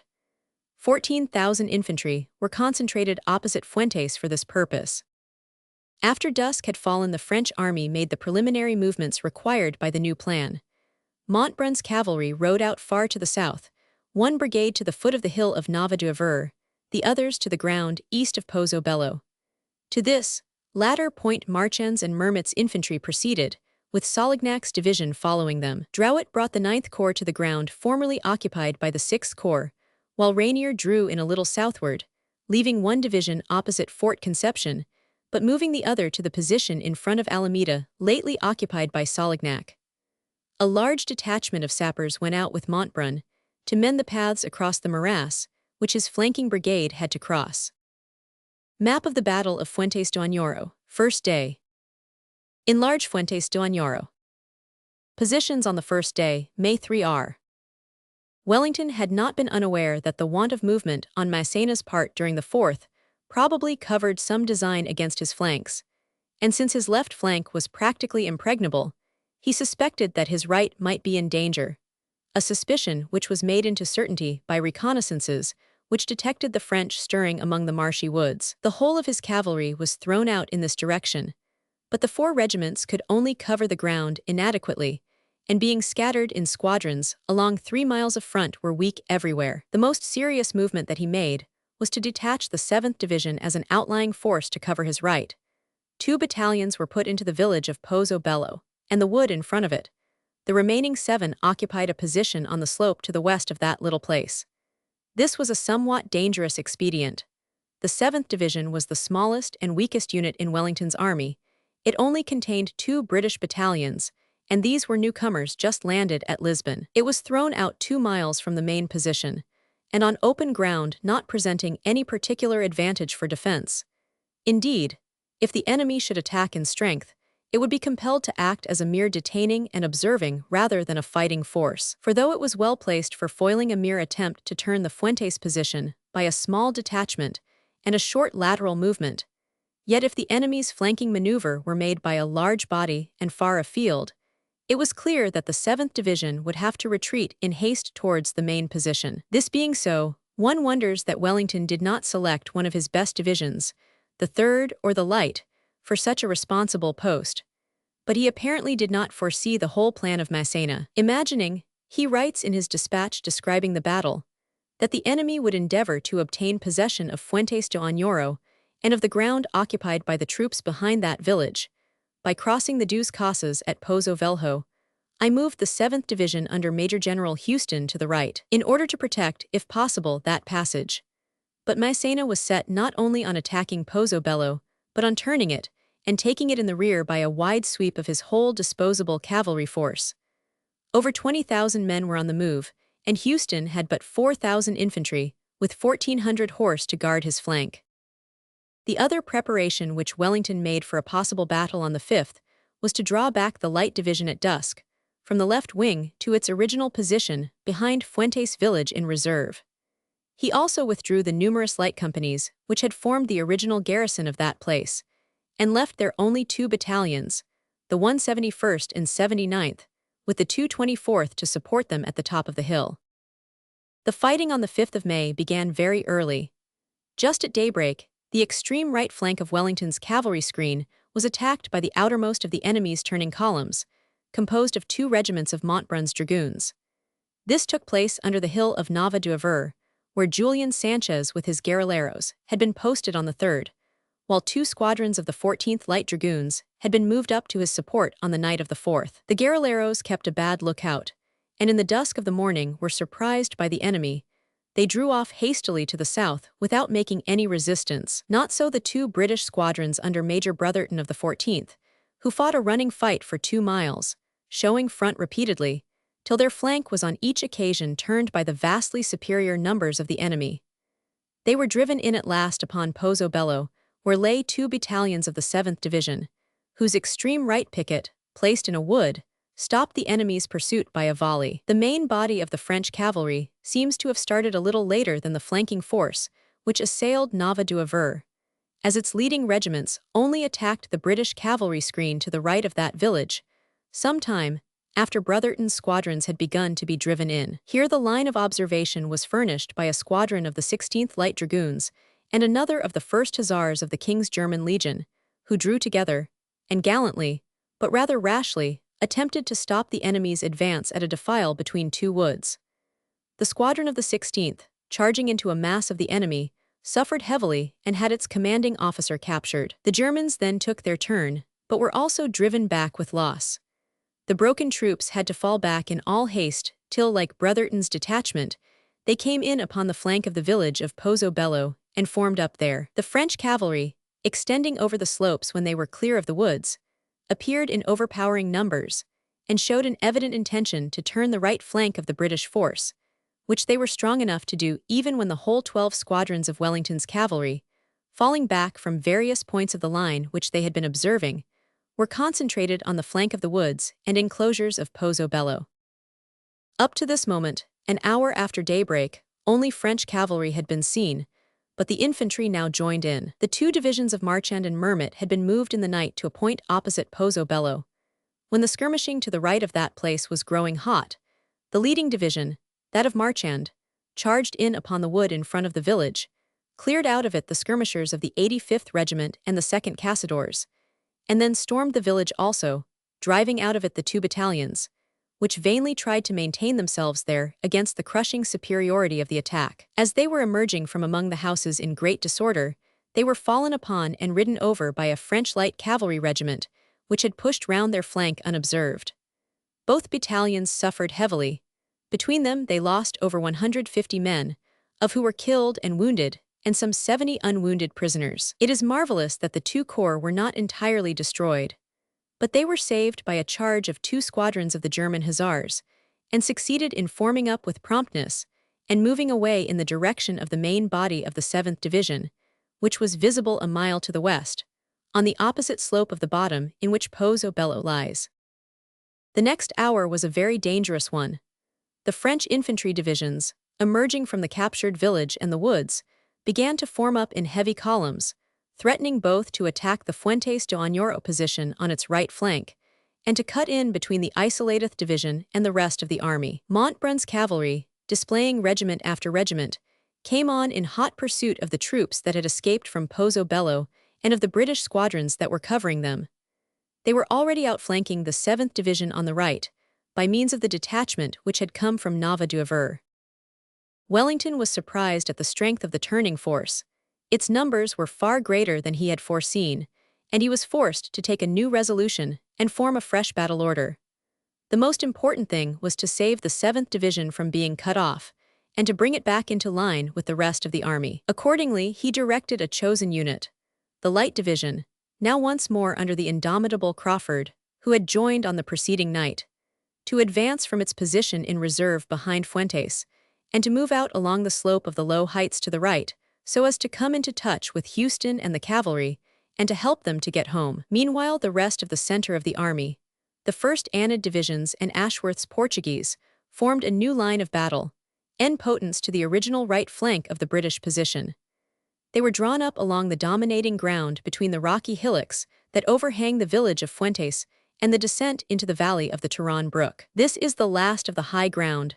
To the right of it, as has been before mentioned, the watershed between the Deux Casas and the Turon ceases to be composed of a commanding ridge, and sinks into gentle slopes. Thus Fuentes de Oñoro became the projecting point of a battle order thrown back at right angles to the original position, where the 5th Anth Divisions still continued to occupy their old post opposite Rainier. Formations en potence are proverbially dangerous, because of the liability of the angle to be enfiladed and crushed by artillery fire. But in this case, the danger was less than usual, since Wellington for once in his life had more guns than the French, and the lie of the plateau was such that the lower parts of Fuentes village might be enfiladed, but not the ground above it by the church and rocks, nor the plateau behind it, where the ground occupied by the 3rd Division was out of sight of the French on the lesser heights. Indeed, the holding of the houses in the bottom was of comparatively little importance to Wellington, so long as he kept his grip on the upper end of the straggling village. Here, on the double-headed height crowned by the church and the rocks, was the real pivot of the position. Wellington had ample time to move the 1st Anid Divisions with Ashworth's Portuguese into the new position. None of them had much over a mile to march, since all had been concentrated behind Fuentes when the alarm came. The enemy's approach was slow, partly because his infantry had to disentangle itself from the houses of Pozzobello and the surrounding wood, and to form in a fresh front, partly because his cavalry became wholly absorbed in a running fight with the light Anth divisions, and had no attention to spare for any other direction. Massena's plan, when he had got his left wing out of the woods, soon became clear. He was intending to break in with his cavalry between the 7th Division and the rest of the army, while Marchand and Mermet were to attack the new front of the 1st Anid divisions, and the 9th Corps, with Ferry's division, was to smash in the projecting point of Wellington's position by storming Fuentes village and the height behind it. Rainier, as on the 3rd of May, was to demonstrate against the Allied left, but not to attack till success in the center seemed assured. From the course of the action, it is evident that the Marshal's main intention was to beat Wellington by hard fighting, and to break up his army, not merely to maneuver him into a bad strategical position, and to cut his more available lines of communication, so as to force him into a difficult and dangerous retreat. If the last had been Massena's intention, as some authors suggest, the course of the battle would have been different, but he made no attempt to send cavalry to intercept the roads to Castellet-Baum, still less to detach infantry against Wellington's rear. Having turned his enemy's flank and forced him to make a new front, he showed no further desire to maneuver, but proceeded to batter away at the troops in front of him, trusting that numbers and impetus would secure him the victory. The fight fell for some time into two absolutely distinct sections: an attempt by Drouet S. and Ferry's 3 divisions to carry Fuentes to Oñoro village and break Wellington's center, and an attempt to cut up, by the cavalry arm alone, the 7th Division and its attendant squadrons, before they could be succored and drawn back into Wellington's new line of defense. It was only after some time that these two combats became joined by an attempt, which was never pressed home, to attack that part of the British position which lay to the right rear of Fuentes de Oñoro. The fighting west of Pozzobello may be taken first, as it was a logical continuation of the engagement in the early morning.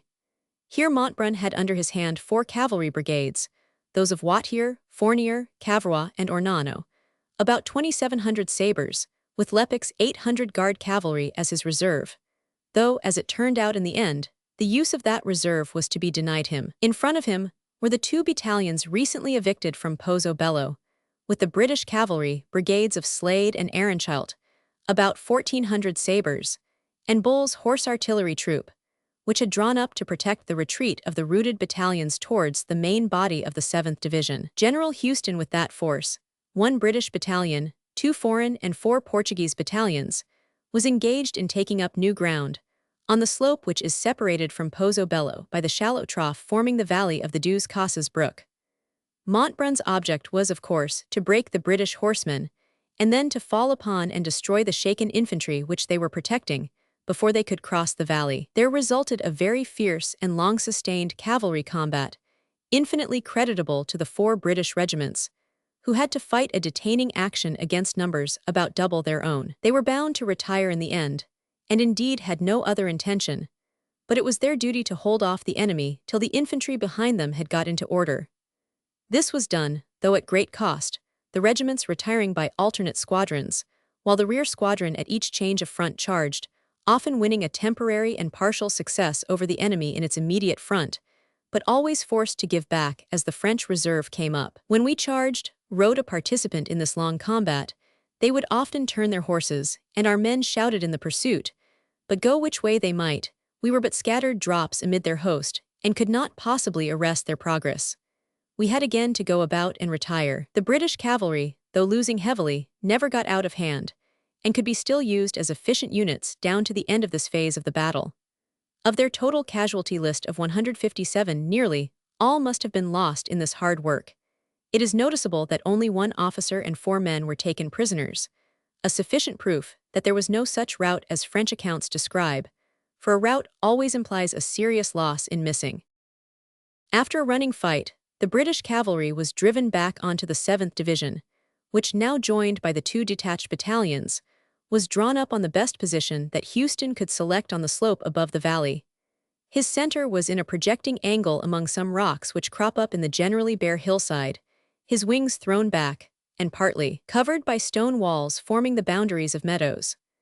The much-tried British squadrons, clearing off to the side, took position on the left rear of the infantry, leaving the 7th Division in face of the now rather confused mass of Montbrun's horsemen, whose order was none the better for the long and well-contested combat in which they had been engaged. The French general made a serious attempt to break into the 7th Division, while skirmishers demonstrated against its front, and a light battery just sent forward by Massena shelled its center.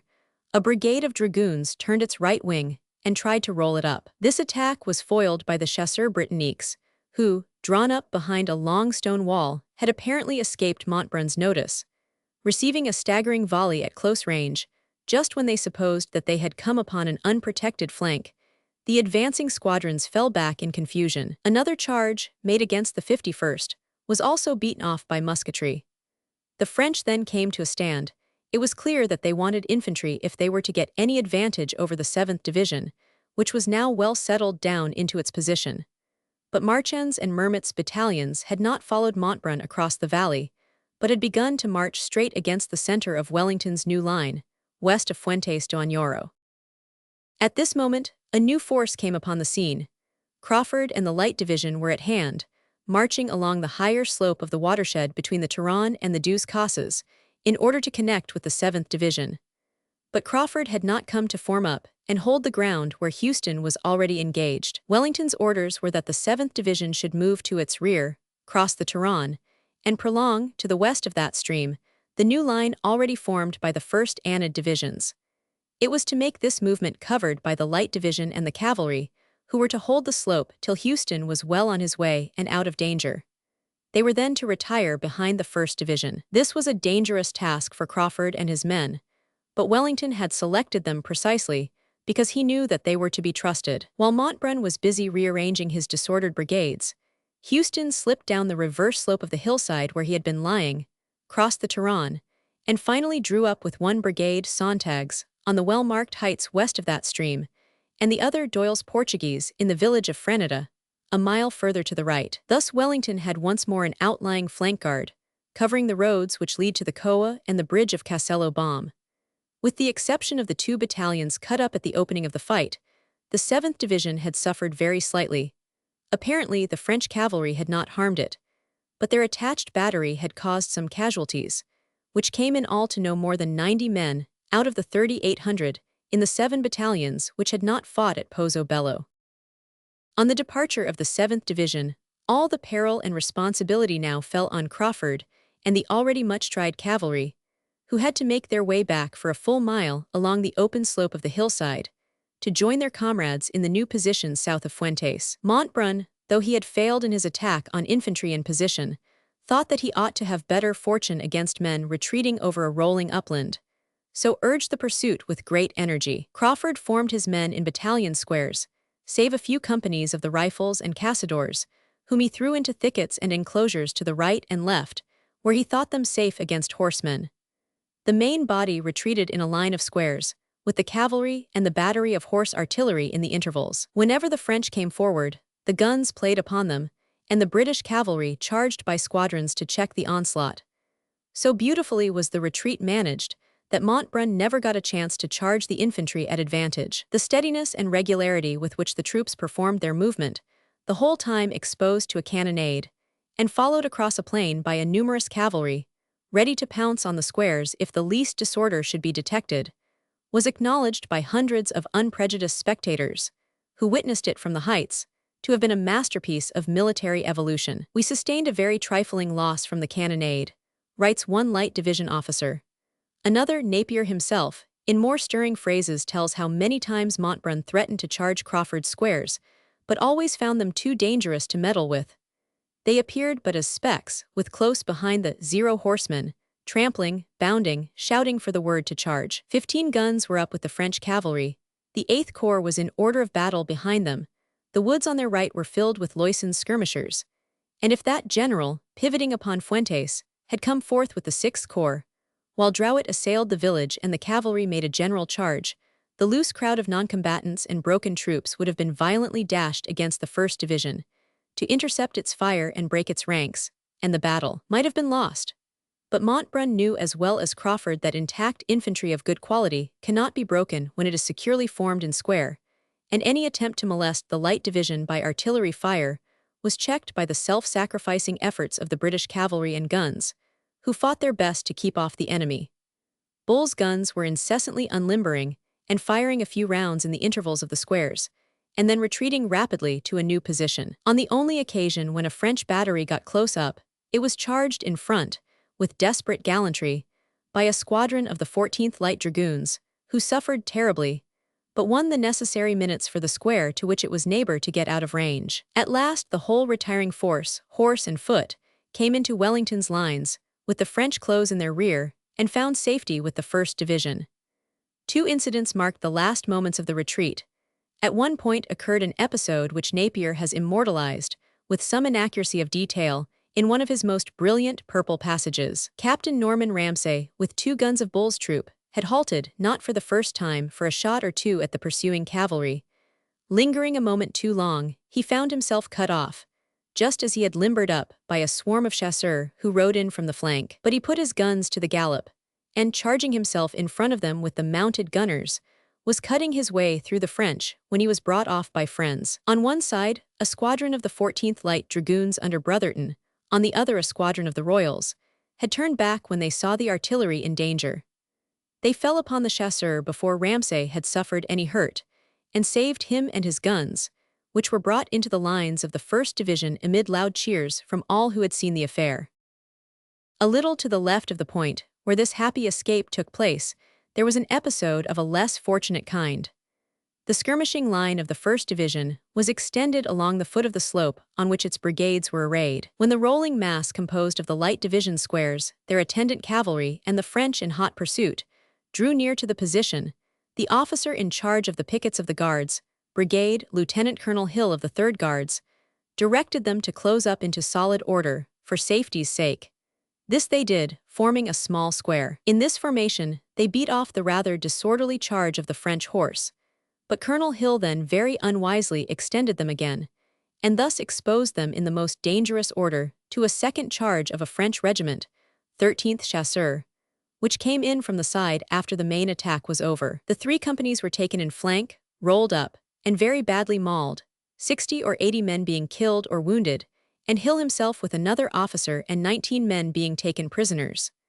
The rest had time to club together and defend themselves, till they were rescued by the charge of a squadron of the Royals under Colonel Clifton and a troop of the 14th Light Dragoons, which brought off most of the survivors.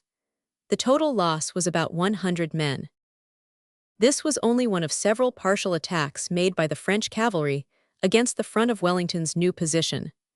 Montbrun seems to have thought that he could continue to press the Allies, not recognizing that he had hitherto had to do with troops voluntarily retiring, but had now run against a battle line which intended to stand. Indeed, he wished to try the effect of a general charge against the front of the 1st Division, and with that object sent orders to his reserve, Lepic's brigade of Guard cavalry, to come to the front and head an advance, which the rallied squadrons of his main body would support. Lepic, however, refused to move, saying that personally he was only too ready to attack, but that he had received specific orders not to use his brigade save at the direct command of his immediate superior, Marshal Bessières. While the marshal was being sought, he was ultimately found, after much delay, behind Pozzo Bello. The moment which Montbrun supposed suitable for a charge passed away. With this episode the advance of Montbrun's cavalry ended, frittering itself away on the edge of the new position of the Allies. Its total effect had been to roll in the flanking force, which Wellington had thrown out, and to gain some 3 miles of ground. The loss of the British had been appreciable, but can hardly be called severe, under 250 in the 7th Division, about 150 in the cavalry, and in the 1st Division. Montbrun's squadrons on their side had casualties, to which may be added perhaps 100 in Marchand's division of the 6th Corps, which fought in the attack on Pozzo Bello. The strategical advantage, obtained by forcing Wellington to throw back his right wing, and to leave the roads towards Castellobom exposed to the possibility of flanking cavalry raids, was considerable. But it was less important than it appeared, since the mere threatening of his communications was useless, unless he could be forced or maneuvered out of his position, and this was not to be done. He himself saw this clearly, writing in his dispatch which describes the battle, "I had occupied Poso Velho and that neighborhood, in hopes that I should be able to maintain the communication across the Coa by Sabugal and sea, as well as to provide for the blockade of Almeida, which objects, as was now obvious, were become incompatible with each other. I therefore abandoned that which was the less important." He then proceeds to show how his new position still covered the blockade of Almeida, and by means of the troops placed beyond the Turan, rendered it hard for the enemy to make any real attempt towards Castello Bomb, since this could not be done save by an isolated detachment. Indeed, Massena had still to beat the Allied army, and the preliminary operations now ended had done nothing more than thrust it back into its fighting position. That, according to Massena's design, the second act of the battle was to consist in a vigorous attempt to break Wellington's new line, is clear from his own dispatch.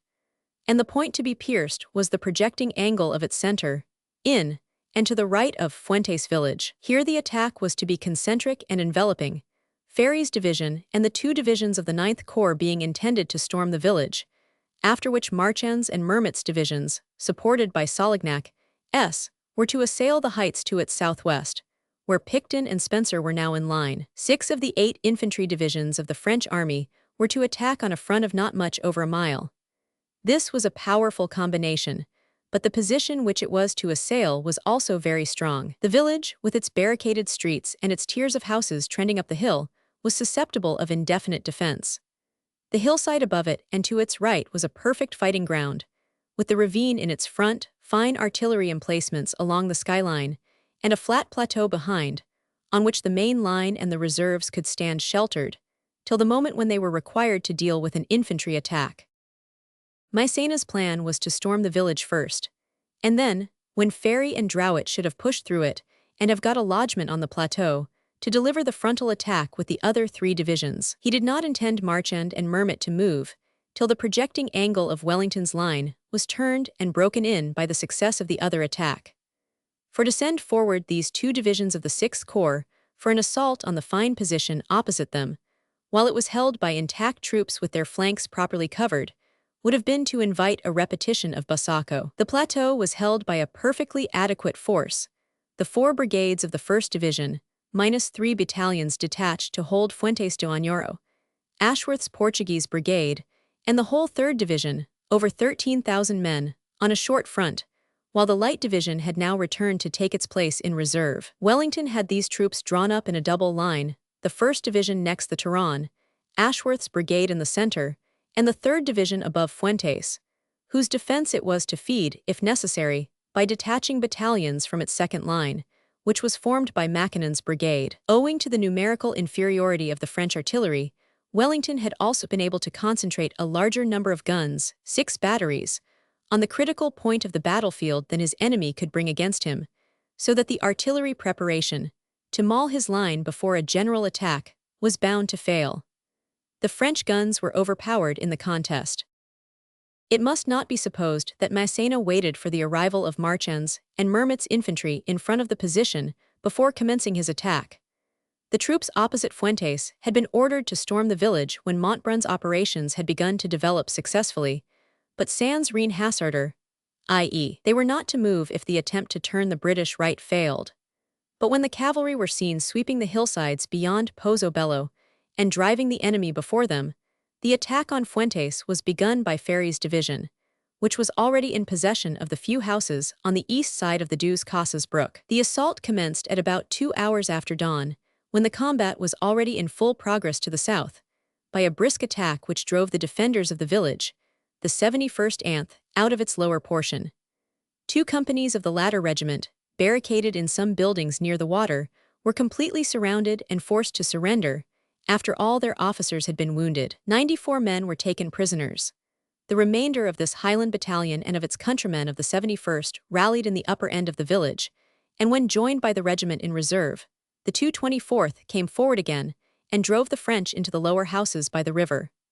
The fight came to a standstill for a moment, Ferry's division, which had already suffered so severely on the 3rd, being now a spent force so far as initiative went.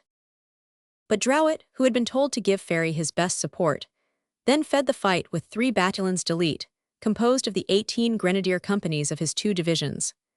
These picked troops, who were mistaken for men of the Imperial Guard by their opponents because of their bearskins and tall plumes, came on with great courage and cleared all the middle slopes of the village, driving the garrison up to the summit of the double-headed hill, near the church and the rocks. The fighting was very deadly to both sides, but more so to the French, who had to dislodge an obstinate foe from barricaded houses and lines of stone walls. It ended in the establishment of the attacking force on the brink of the summit, but further the grenadiers could not go. The head of the village, and the plateau above it was still maintained by the 71st, 79th, Anth, and Wellington began to feed the defending force by drafting into the upper end of Fuentes.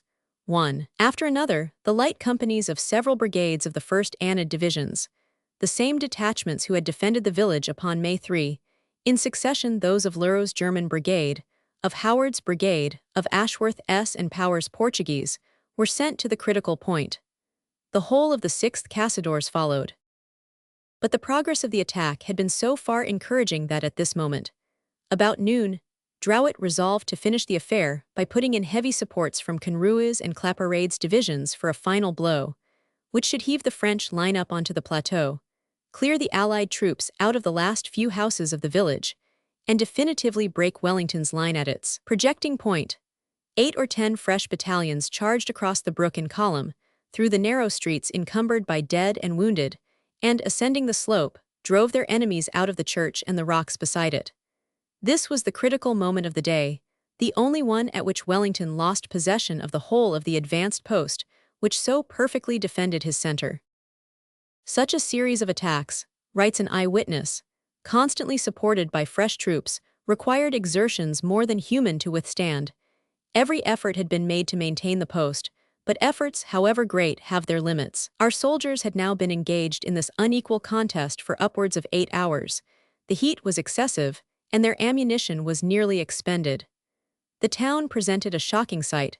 Our Highlanders lay dead in heaps, while the other regiments, though less remarkable in dress, were scarcely so in the number of their slain. The French grenadiers, with their immense caps and gaudy plumes, lay in piles of 10 and 20 together, some dead, others wounded, with barely strength sufficient to move, their exhausted state and the weight of their cumbrous accoutrements making it impossible for them to crawl out of the dreadful fire of grape and round shot which the enemy poured into the town. The Highlanders had been driven to the churchyard at the very top of the village, and were fighting with the French grenadiers across the graves and tombstones.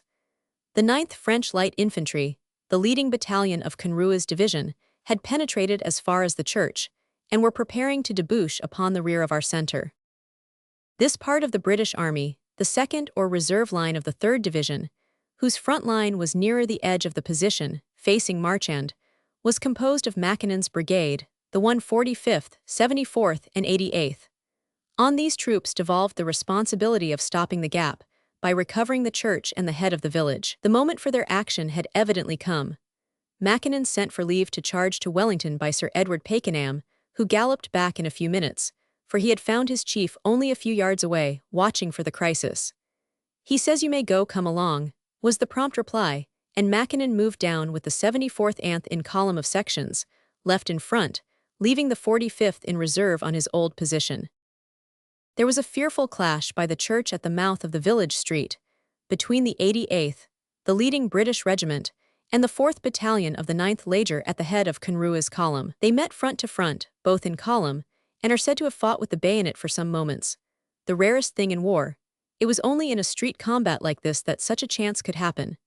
After a sharp bicker, the French battalion gave way and turned back.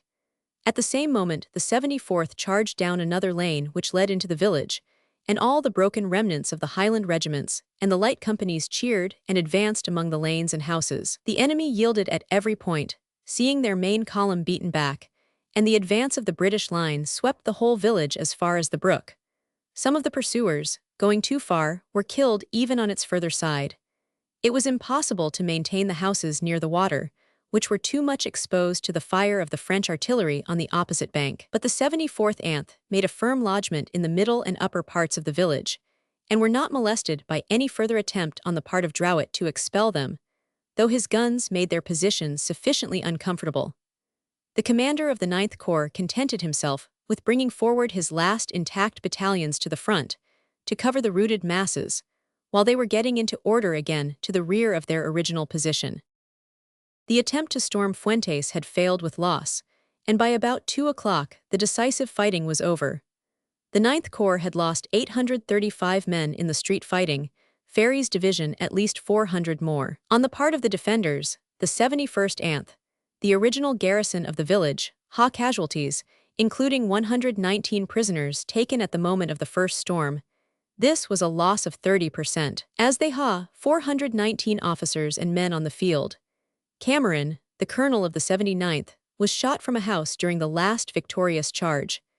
The 74th Anth, who finally recovered Fuentes by their decisive charge, lost only 116 men in doing so. The 224th, with the light companies and cazadores who had formed the earlier reinforcements, seemed to have had about 160 casualties, but it is impossible to separate the losses of the light companies in the village from those of the battalions to which they belonged, who were drawn up in the main position, and suffered certain casualties there. On the whole, the defenders of Fuentes seem to have lost about 800 men, its assailants about 1,300, out of the 4,000 and the 7,000 men whom they respectively engaged within it. Such is the value of the defensive, even when the fighting comes to close quarters among houses and enclosures. Massena had evidently considered the capture of the village of Fuentes as the necessary preliminary for a general attack upon Wellington's line. While Ferry and Drouet had been making their last efforts, Marchand's and Mermet's divisions had been halted before the position of Picton's and Ashworth's troops, while Montbrun's cavalry was facing the 1st Division. Solignac was visible more to the rear, in front of Pozo Bello, acting as general reserve. The 24 guns belonging to these units were all brought to the front, and cannonaded so much of the British line as was visible, doing some little harm. But they were gradually overpowered by the 6 batteries, which Wellington had brought up to his front, and finally ceased to fire. The infantry columns of Marchand and Mermet also suffered appreciably from the shot and shell, for they were well within range, though too far off for infantry fire to tell upon them. It is clear that Massena refused to attack the front of the 3rd Anth's divisions till their flank should be turned on the Fuentes side, and since that necessary preliminary was never accomplished, the frontal assault was never delivered, though 3 divisions stood ready to make it. The only move on this side during the hours after noon was that on the extreme left of the French line some voltigeurs, apparently from Mermet's division, were sent down into the ravine of the Turon, and tried to push up it, as if to turn the right flank of the Guards Brigade. They were, however, soon stopped by 5 companies of the 95th Rifles, whom Crawford had left to block the passage up this low-lying part of the British position. No serious attempt was made to reinforce the attack, which soon died down into a mere tourillade. Massena's account of his reasons for refusing to commit himself to the decisive attack runs as follows in his dispatch to the Emperor. The English general had united in his center very large forces and much artillery. I wished to try to pierce his center and to drive the English army towards the lower Coa. The spirit of the troops was admirable, but I had to assure myself, before making this vigorous blow, as to the state of my ammunition, for during the course of this campaign I had seen myself checked repeatedly by insurmountable difficulties. It resulted from the report which the officer commanding the artillery submitted to me, that there only remained in the reserve park 4 cartridges per man, which might give 30 shots, counting what was still in the men's cartridge boxes. I did not think myself in a situation to recommence the attack with such a meager supply, and decided to send all the empty caissons back to Rodrigo in order to bring up more ammunition. Meanwhile, I took the necessary measures to preserve the advantage already gained over the enemy. It is clear that we have not here the whole of the Marshal's motives explained. Granting that the reserve of cartridges had run low, the troops with which he had to deliver the decisive blow were precisely those who had still plenty of ammunition. Mermet's and Solignac's divisions had not fired a shot.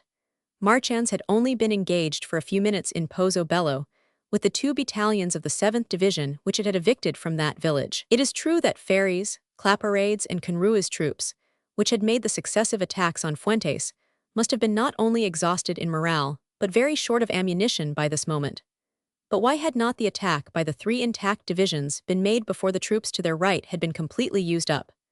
Clearly because Massena refused to deliver the frontal assault till the flanking movement had been successful, and Wellington's left center had been driven from the village. There were several hours about noon during which the troops of Marchand, Mermet, and Solignac remained halted in front of the Allied line, while furious fighting was going on in Fuentes. If the Marshal did not let them loose upon the enemy during that long space of time, it was because he thought the attack hopeless. The explanation appears clearly enough in the narrative of his aide-de-camp Pellet. The Marshal came to the front when this sort of defile had become already impregnable. A tourellade was already established. He threw himself off his horse, and accompanied only by myself, walked several times up and down the front of the line, to look for a point where he could break in. But the whole position seemed equally strong. The fire of the enemy upon Fuentes, and the reinforcements which he had sent into the village, drew in that direction the bulk of the French divisions. Everything had come to turn upon the affaire de poste in that direction. It was necessary to force the village and the ravine at its back, where all the ground was in favor of the enemy. The day slipped by in vain attacks.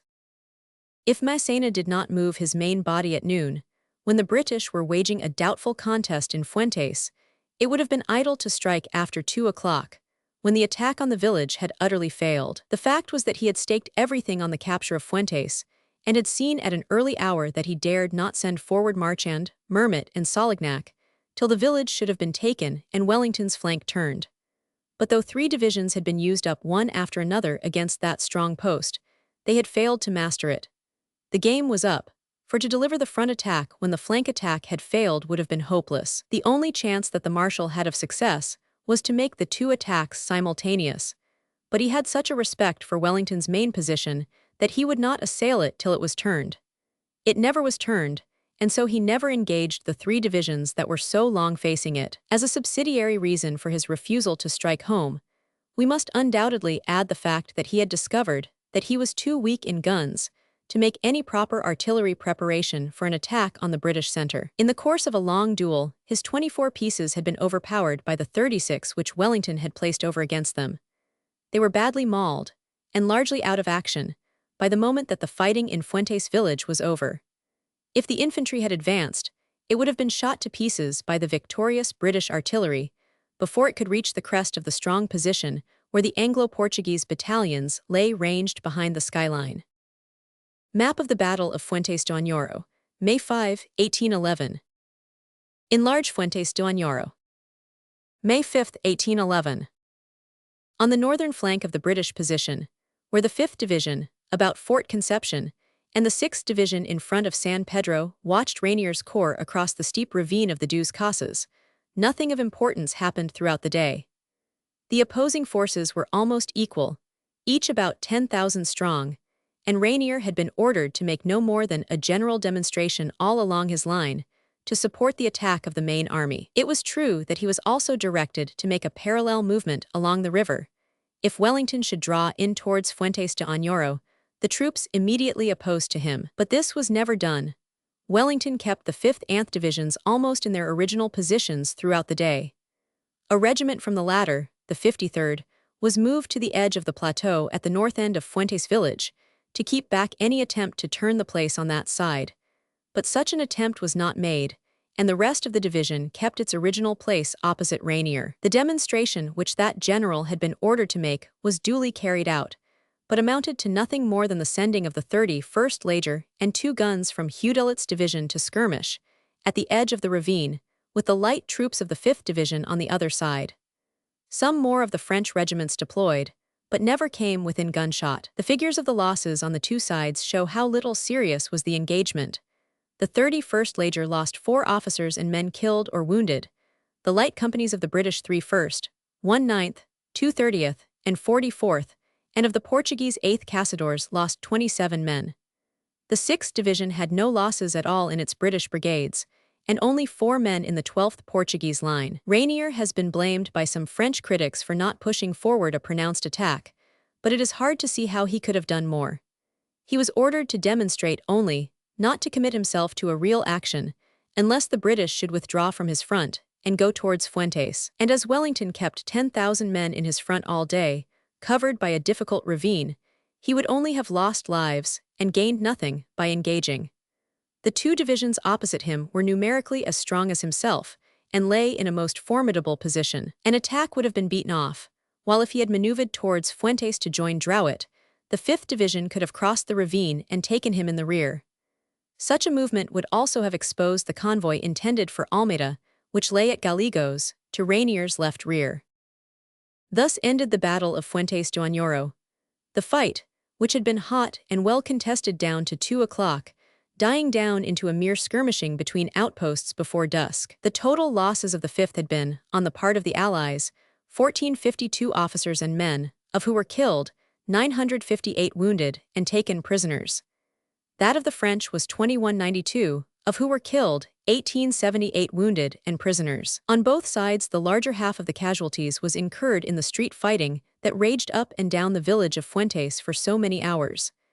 As has been already explained, the Allies lost here 800 men, the French about 1,300. The remaining losses among Wellington's men are mainly accounted for by the hustling of the 7th Division about Pozo Bello, which cost 237 men, by the cutting up of the light troops of the Guards Brigade, where about 100 casualties took place, and by the hard fighting of the cavalry during the early part of the day, while they were covering the retreat of the light Anth divisions, in which they lost 160 men. On the other side, the French, besides their casualties in Fuentes village, officers and men of their cavalry put out of action, and some 400 of Marchand's and Mermet's infantry killed or hurt, partly in the storming of Pozo Bello, but mainly in the cannonade in the afternoon, while they were standing in column facing Wellington's 2nd position, which they were never allowed to attack. Of the 255 prisoners taken from the Allies, nearly 100 were lost about Pozo Bello by the 7th Division, and belonged to the 2 companies of the 79th captured in Fuentes de Oñoro during Ferry's first attack. Undoubtedly, the most surprising item in the statistics of the day is the small loss incurred by the Light Division during its retreat to the British lines, wherein, though beset by 3,000 cavalry and a battery of horse artillery, it counted only 67 casualties. But steady infantry, such as the Light Division, was invulnerable even to the most daring horsemen, so long as it preserved its formation in square. On the morning after the battle, dawn showed the 2 armies still holding their positions of the preceding night. Massena had not drawn back, and the line of his pickets was still covering all the ground taken from the British on the 5th. The divisions were encamped close behind, Marchand's, Mermet's, and Solignac's in the edge of the wood on the near side of Pozo Bello, Ferry's, Conroe's, and Claparades on the heights facing Fuentes de Oñoro, Rainier's far away to the right. Nor had Wellington moved a man, but from several hours before daylight, his troops had been employed in entrenching the new front that they had taken up. This was wellnigh the only occasion during the whole Peninsular War when Wellington used field fortification on a large scale. A trench with the earth thrown outward was constructed from near Fuentes de Oñoro down to the banks of the Turon, a distance of over a mile. There was special protection for the 6 batteries of artillery distributed down the front, and a great abatis blocking the ravine of the Turon. The village of Viller Formoso on that stream, somewhat to the rear of the line, and that of Freneda, on the extreme right, where the 7th Division lay, had also been put in a state of defense. Massena, having failed when the enemy was maintaining a hastily assumed position, had no intention of attacking it when it was entrenched. In his dispatch of the 7th he writes, "The enemy has passed the night after the battle in fortifying the crest of the plateau which he occupies. There are 5 large works, much artillery is visible, and trenches for the firing line. He has put up epaulements in the ravines and behind the rocks. He has barricaded the upper part of Fuentes de Oñoro village and Villa Formosa. Thus he has called to his aid all the resources of fortifications against an attack that must be made by main force." The idea of relieving Almeida had vanished from the marshal's mind, as is sufficiently marked by the fact that he ordered the great convoy at Gallegos, which had been collected for throwing into the fortress, to be distributed for the daily necessities of the army, which would otherwise have had to be fed by provisions sent forward from Ciudad Rodrigo. In his report of the battle, he states that his intention is now to withdraw the garrison of Almeida, if he can manage it, and to have the place blown up. There is no prospect of dislodging the Allied army by a second general engagement, but by maneuvering, an opportunity of bringing off Brenier and his men may be secured. The primary object of the campaign is therefore abandoned, but the new secondary object of saving the garrison of Almeida may possibly be secured.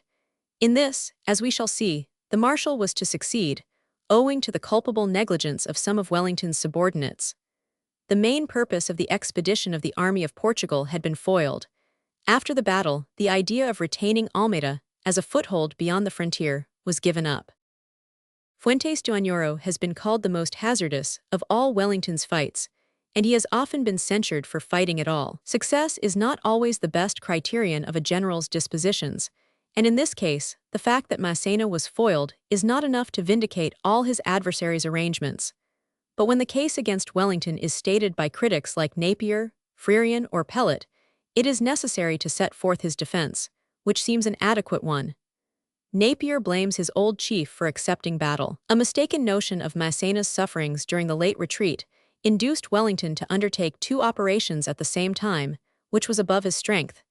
And this error might have been his ruin, for Bessieres, who only brought 1,500 cavalry and 6 guns to the Battle of Fuentes Oñoro, might have brought 10,000 men and 16 guns.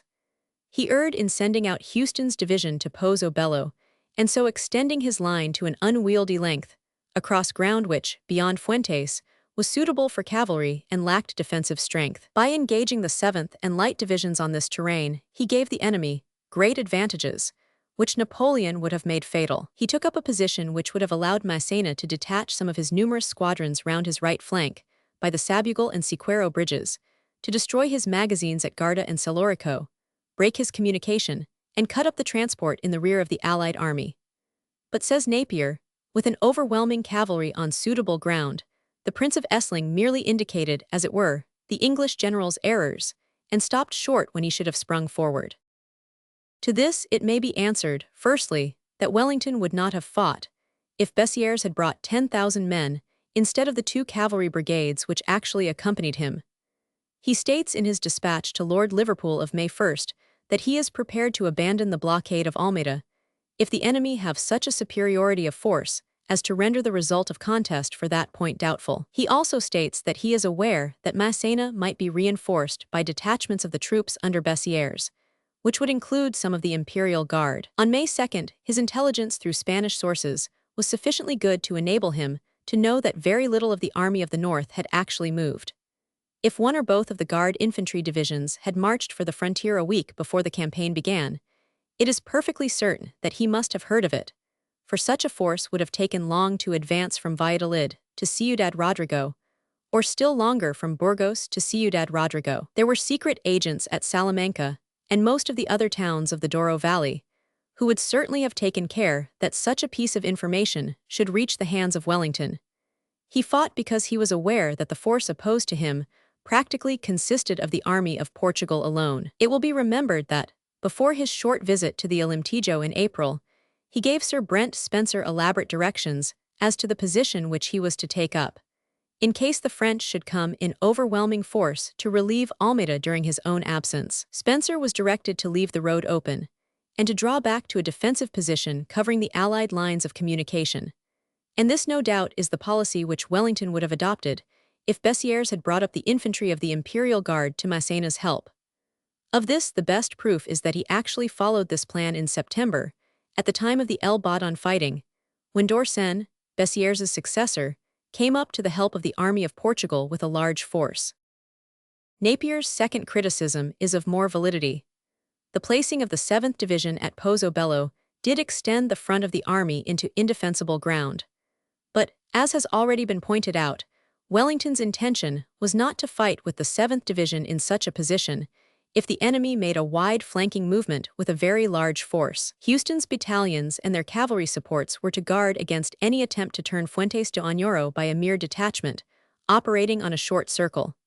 For this the force sufficed, that, though it was assailed by 3 infantry divisions and 0 cavalry, it came off with a loss of only 400 men, and assumed the new position allotted to it in due course, is surely a testimony to the fundamental soundness of Wellington's tactics. Flanking detachments must withdraw if hopelessly outnumbered, but that is no reason for saying that such detachments must never be made. Montbrun's cavalry sought every possible opportunity to act against the 7th and Light Divisions, but had no success save in the one case where they caught 2 battalions in scattered fragments, evacuating a village even there. Owing to the splendid succor afforded by the British cavalry, they did not destroy the unlucky troops, but only cut up 150 of them. The moral is the old one: that cavalry unsupported is helpless against a steady force of all arms, even when it is in movement over open ground. Inferior though the British horsemen were in number, they gave an invaluable support to the infantry, which was never seriously incommoded during its retreat. But it is urged, the light Anth divisions might have been in great peril if Marchand's and Mermet's infantry had followed Montbrun's cavalry with all speed and pursued the retiring British, instead of drawing up in front of Wellington's left center, to the south of Fuentes village. Massena seems to contradict the possibility of this in his dispatch, where he says that the 1st and divisions of the 6th Corps followed the movement of the cavalry as much as it was possible for infantry in column to do. And again, this superb movement was stopped, and before our infantry could arrive, the enemy had the time to cover the crest of his plateau with several lines of English infantry and a formidable force of artillery. It seems probable that there was actually not time for Marchand and Mermet, coming out by narrow, swampy paths from the woods of Pozo Bello, and forced to get into order in the open air they could move on, to catch up Crawford and Houston before they were safe in their appointed positions. Moreover, if they had hurried after Montbrun, they would have been making a flank march across the front of Wellington's new line, and exposing themselves to the possibility of a ruinous counterstroke, like that delivered at Salamanca a year later. Apparently then, on Massena's own showing, the advance of Montbrun was too rapid for the infantry to join him, and if so, the dismal picture drawn by Napier of the cavalry and the light division overwhelmed by a combination of Montbrun and Marchand, and hurled in disorder against the 1st Division in its position on the plateau, must be overdrawn. It is rash to criticize Wellington as a tactician, when, as in this case, he was moving troops under his own eye, on ground where calculations of time and pace were simple. If, from his commanding position on the edge of the plateau, he had judged that the French infantry were close enough to Montbrun to give him effective support, he certainly would not have sent out Crawford to succor Houston, but would have allowed the latter to make the best retreat that he could towards the Turon and Freneda. But Wellington evidently judged that the 7th Division could be brought off without too much risk, and he knew that Crawford and his veterans could be trusted even in the most delicate situations. No amount of cavalry could harm them, and if the French infantry were far enough away, the operation would be in reality much less hazardous than it looked.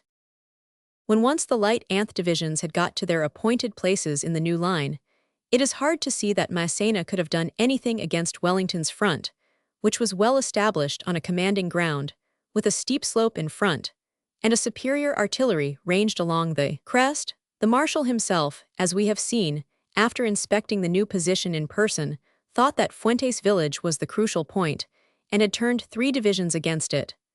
Undoubtedly, if he could have taken it, the position of the Allies would have been much altered for the worse. But it was a very strong post, as is sufficiently shown by the fact that 4,000 men held it against nearly double numbers for 6 or 7 hours. Indeed, its importance may be compared with that of Hougoumont in the Battle of Waterloo. It forced the attacking party to use up a disproportionate number of men against an outwork, whose occupation was absolutely necessary as a preliminary for the general attack which was contemplated. The infantry of the French left could not assail the 1st Anid divisions with any reasonable prospect of success till Fuentes was carried, and as it was never carried, the attack could not be delivered. As to Napier's suggestion that Massena might have used some of his superabundant cavalry for a raid against the Siqueiro and Sabugal bridges, and the communications of the Allied army, it is clear that the move was feasible, but there is no reason to suppose that it would have been effective. The moment that the force, say a couple of brigades, got to the Coa, it would have been in the narrow and difficult roads of the mountains, liable to be stopped by the breaking of the first bridge, or the barricading of the road by the first bands of ordnanza that it ran against. Cavalry raids to the rear may be effective in the plains, but in a country like northern Portugal, they are a very doubtful expediency. The military historian will remember how fruitless in the end were all the brilliant expeditions of J.E.B. Stuart and Morgan in the American Civil War. Though they did much damage to trains and convoys, they had practically no effect on the general results of the campaign. Moreover, any expedition to places so remote as Celorico or Garda would have taken many days, and Massena had no time to waste. Considerations of supply pressed him to make a speedy end to the campaign. On the whole, Napier's criticism seems unconvincing on this point. As to Pellet's and Freirian's, and de Lagrave's carpings at Wellington, They seem to be based on a radical ignorance of the force which he had at his disposal. He may be proved as rash or as timid as the critic pleases, if it is presupposed that he ha, 0 men, as some French writers assert, or horsemen superior in numbers to his enemy, as others have the face to set forth. If the Allied army had possessed an adequate cavalry, or 2 infantry divisions more than it actually contained, we may be sure that the fight would have taken a very different aspect. It was the balance of numbers which forced Wellington to assume a purely defensive position. The critic who urges that Massena might have left the 2nd Anth Corps alone in front of the Allied position, and have marched with 15,000 men of the 6th Anth Corps on Cassel-Oman, taking Freneda on the way, is perhaps the most unreasonable of all, for he would have had the marshal divide his forces into 2 groups separated from each other by many miles, with nothing to close the gap. This would surely have led to prompt disaster. It is clear that Wellington could have overwhelmed the containing force, or have crushed the turning force, at his choice. This plan ignores the serious chance of a counterattack on the part of the British general, a possibility which does indeed seem to have escaped the imaginations of many a French general down to the day of Salamanca. It was deeply rooted in their minds that he was a fighter on the defensive. They had yet to learn that when the chance was given him, he could be as formidable on the offensive. Section 26, Chapter IV. Brian and IRS escaped from Almeida, May 1811. The 6th of May went by without any sign of movement on the part of the French.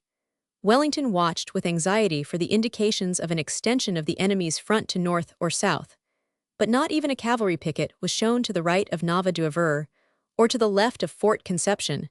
Reconnaissance on the flank showed that the French remained concentrated in their old positions. It was clearly improbable that Massena was about to risk another frontal attack, and if, as was more likely, he was intending to try some other way of reaching Almeida than that which runs through Fuentes de Oñoro, it was odd that he should not start upon it at once. On the 8th, however, it became obvious that the enemy considered himself beaten and was already retreating.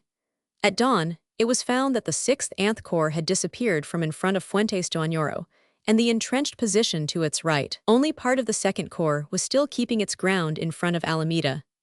The columns of Drouet and Loyson were detected by exploring officers in the woods towards Espeja and Gallegos. Rainier was acting as a covering force to protect their withdrawal, and would have vanished at once if he had been attacked in force. Massena, in fact, had only lingered on the fighting ground during the 6th Anth in order to organize his retreat.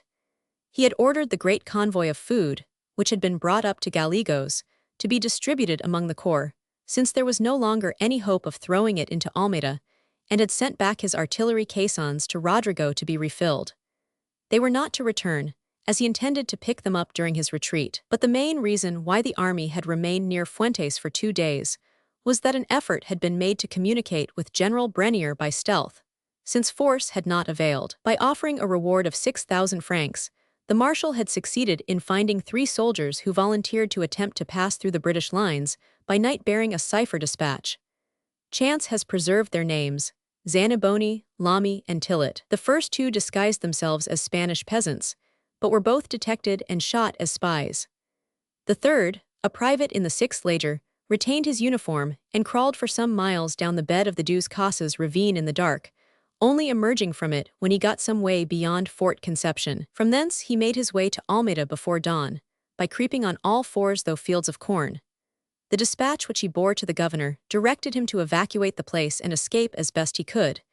He was recommended to try a northerly line, and to make for the bridge of Barba del Puico, where Rainier's corps was to be placed from the 8th onward. By taking this route, he would avoid the main body of the Allied army, as there seemed to be nothing but cavalry vedettes north of Fort Conception. Brenier was instructed to acknowledge the receipt of the message by firing 3 heavy salvos at 5 minutes intervals from his heaviest guns at 10 o'clock at night. This he did, and it was their sound which enabled Massena to retreat during the dark hours which followed, with a knowledge that his orders had been received and that the garrison would try to escape. During the next day, May 8th, the 6th Anth Corps recrossed the Azava and retired to Ciudad Rodrigo.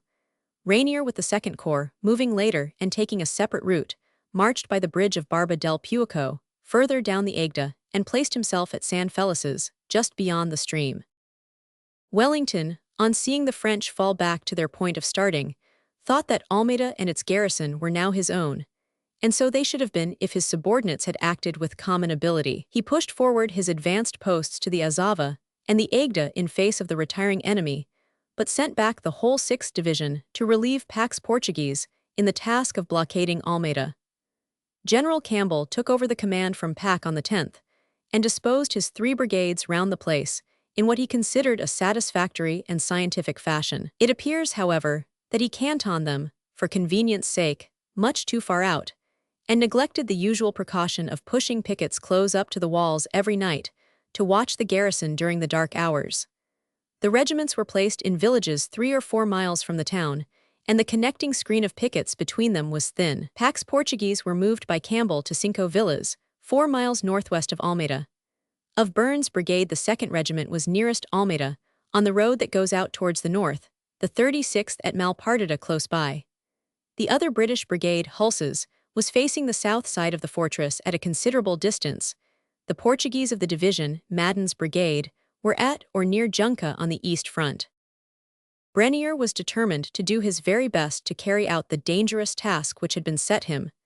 Not only would he carry off his garrison, but he would leave Almeida a wreck behind him. The 8th Anth of May were employed in driving mines into the whole of the enceinte, and in disabling as much of the artillery as was possible in the time. Some of the pieces were merely spiked, others had their bores choked also. Many were disabled by the ingenious plan of firing several pairs of guns simultaneously, with the muzzles of some placed at right angles to those of the others, so that while half the shots flew outwards, the other half struck and disabled the guns against which they were aimed. The besiegers had detected that there was something odd in these salvos, but thought that they were signals to Massena, as indeed the firing on the night of the 7th had actually been. At about 11:30 on the night of the 10th, the French came out of the north gate of Almeida in 2 columns, one formed of the battalion of the 82nd Line, the other of the Provisional Battalion, artillery and sappers, who formed the larger half of the garrison, which numbered something over 1,300 men.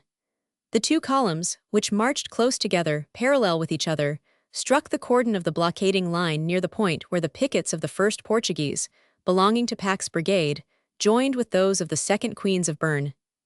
Rushing violently on, they pierced the line, with nothing more than a splutter of musketry from the few Portuguese sentries immediately opposed to them, who were trampled down or driven off. 5 minutes after, a tremendous series of explosions from Almeida startled the whole of the blockading force.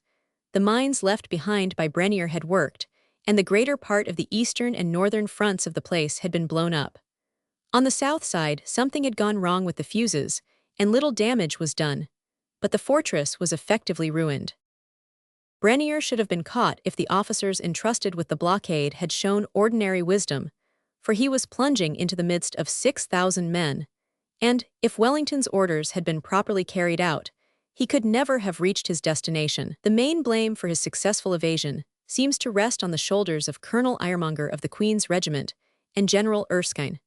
The former, who was nearest of all the blockading battalions to the point of Brenier's exit, merely put his men under arms and sent out patrols both towards Almeida and to right and left.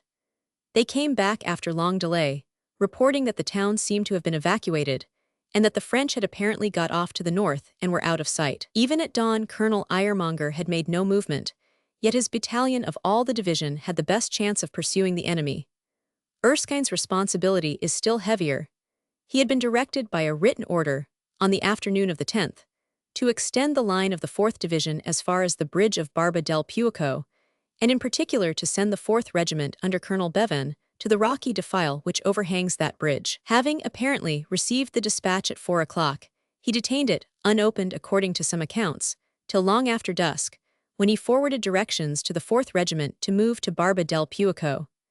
Colonel Bevan, not receiving the order till late at night, took upon himself the responsibility of ordering that the battalion should only move at daybreak, wherefore there were no troops holding the defile at the critical moment. For the first few miles of his retreat, Brenier was followed only by General Pack, who had caught up 80 men of the main picket of the 1st Portuguese, and hurried after the retreating columns, after sending word to Campbell at Malpartida of the enemy's general direction. Pack kept up a running fire for several hours, and took many stragglers and all the French baggage, but by the orders of their commander, The retreating columns did not wait to beat off the teasing force which pursued them, or even fire a shot in return. Towards daybreak, Pack found himself near Villa de Cervo, with only a major and 11 men left in his company, but still close on the heels of the French. In this village there was a troop of the First Royals, watching the line of the Aigda. They turned out on hearing the firing, demonstrated against the flying enemy, and detained him for a few useful minutes. But 50 dragoons could do nothing against 2 battalion columns. However, with the growing light, more British troops were seen hurrying up. General Campbell, on getting Pack's message, had come on rapidly with the 36th Regiment from Malpartida, and was within a mile of Brenier, when the latter turned down to the defile which leads to the bridge of Barba del Puico. At the same time the 4th, so unhappily absent up to this moment, were perceived approaching from the south, parallel with the course of the Aigda, while a squadron of Barbacina's dragoons and some Portuguese infantry were visible in a northwesterly direction. If Brenier had allowed himself to be detained for half an hour longer, at any moment in his retreat, he would have been a lost man. But as it was, his leading column was nearing the bridge before the British got within touch of him. General Campbell had ordered the 36th to throw off their packs and run, when he saw how close the French were to safety, and the regiment, followed by the 4th, which came up a minute later, struck the 2nd French column just as it was descending to the bridge. Fired upon and charged on the steep road, the battalion broke, and many men, trying to find short cuts down the precipitous hillside, lost their footing and fell down the rocks. There were some broken necks and many broken limbs, while other fugitives fell into the river and were drowned. Meanwhile, a heavy fire was opened on the pursuers from the opposite bank. Rainier, who, as he had been ordered, kept a good watch on the bridge from San Felices, had sent down 3 battalions of the 31st Leger and some guns to receive the flying garrison.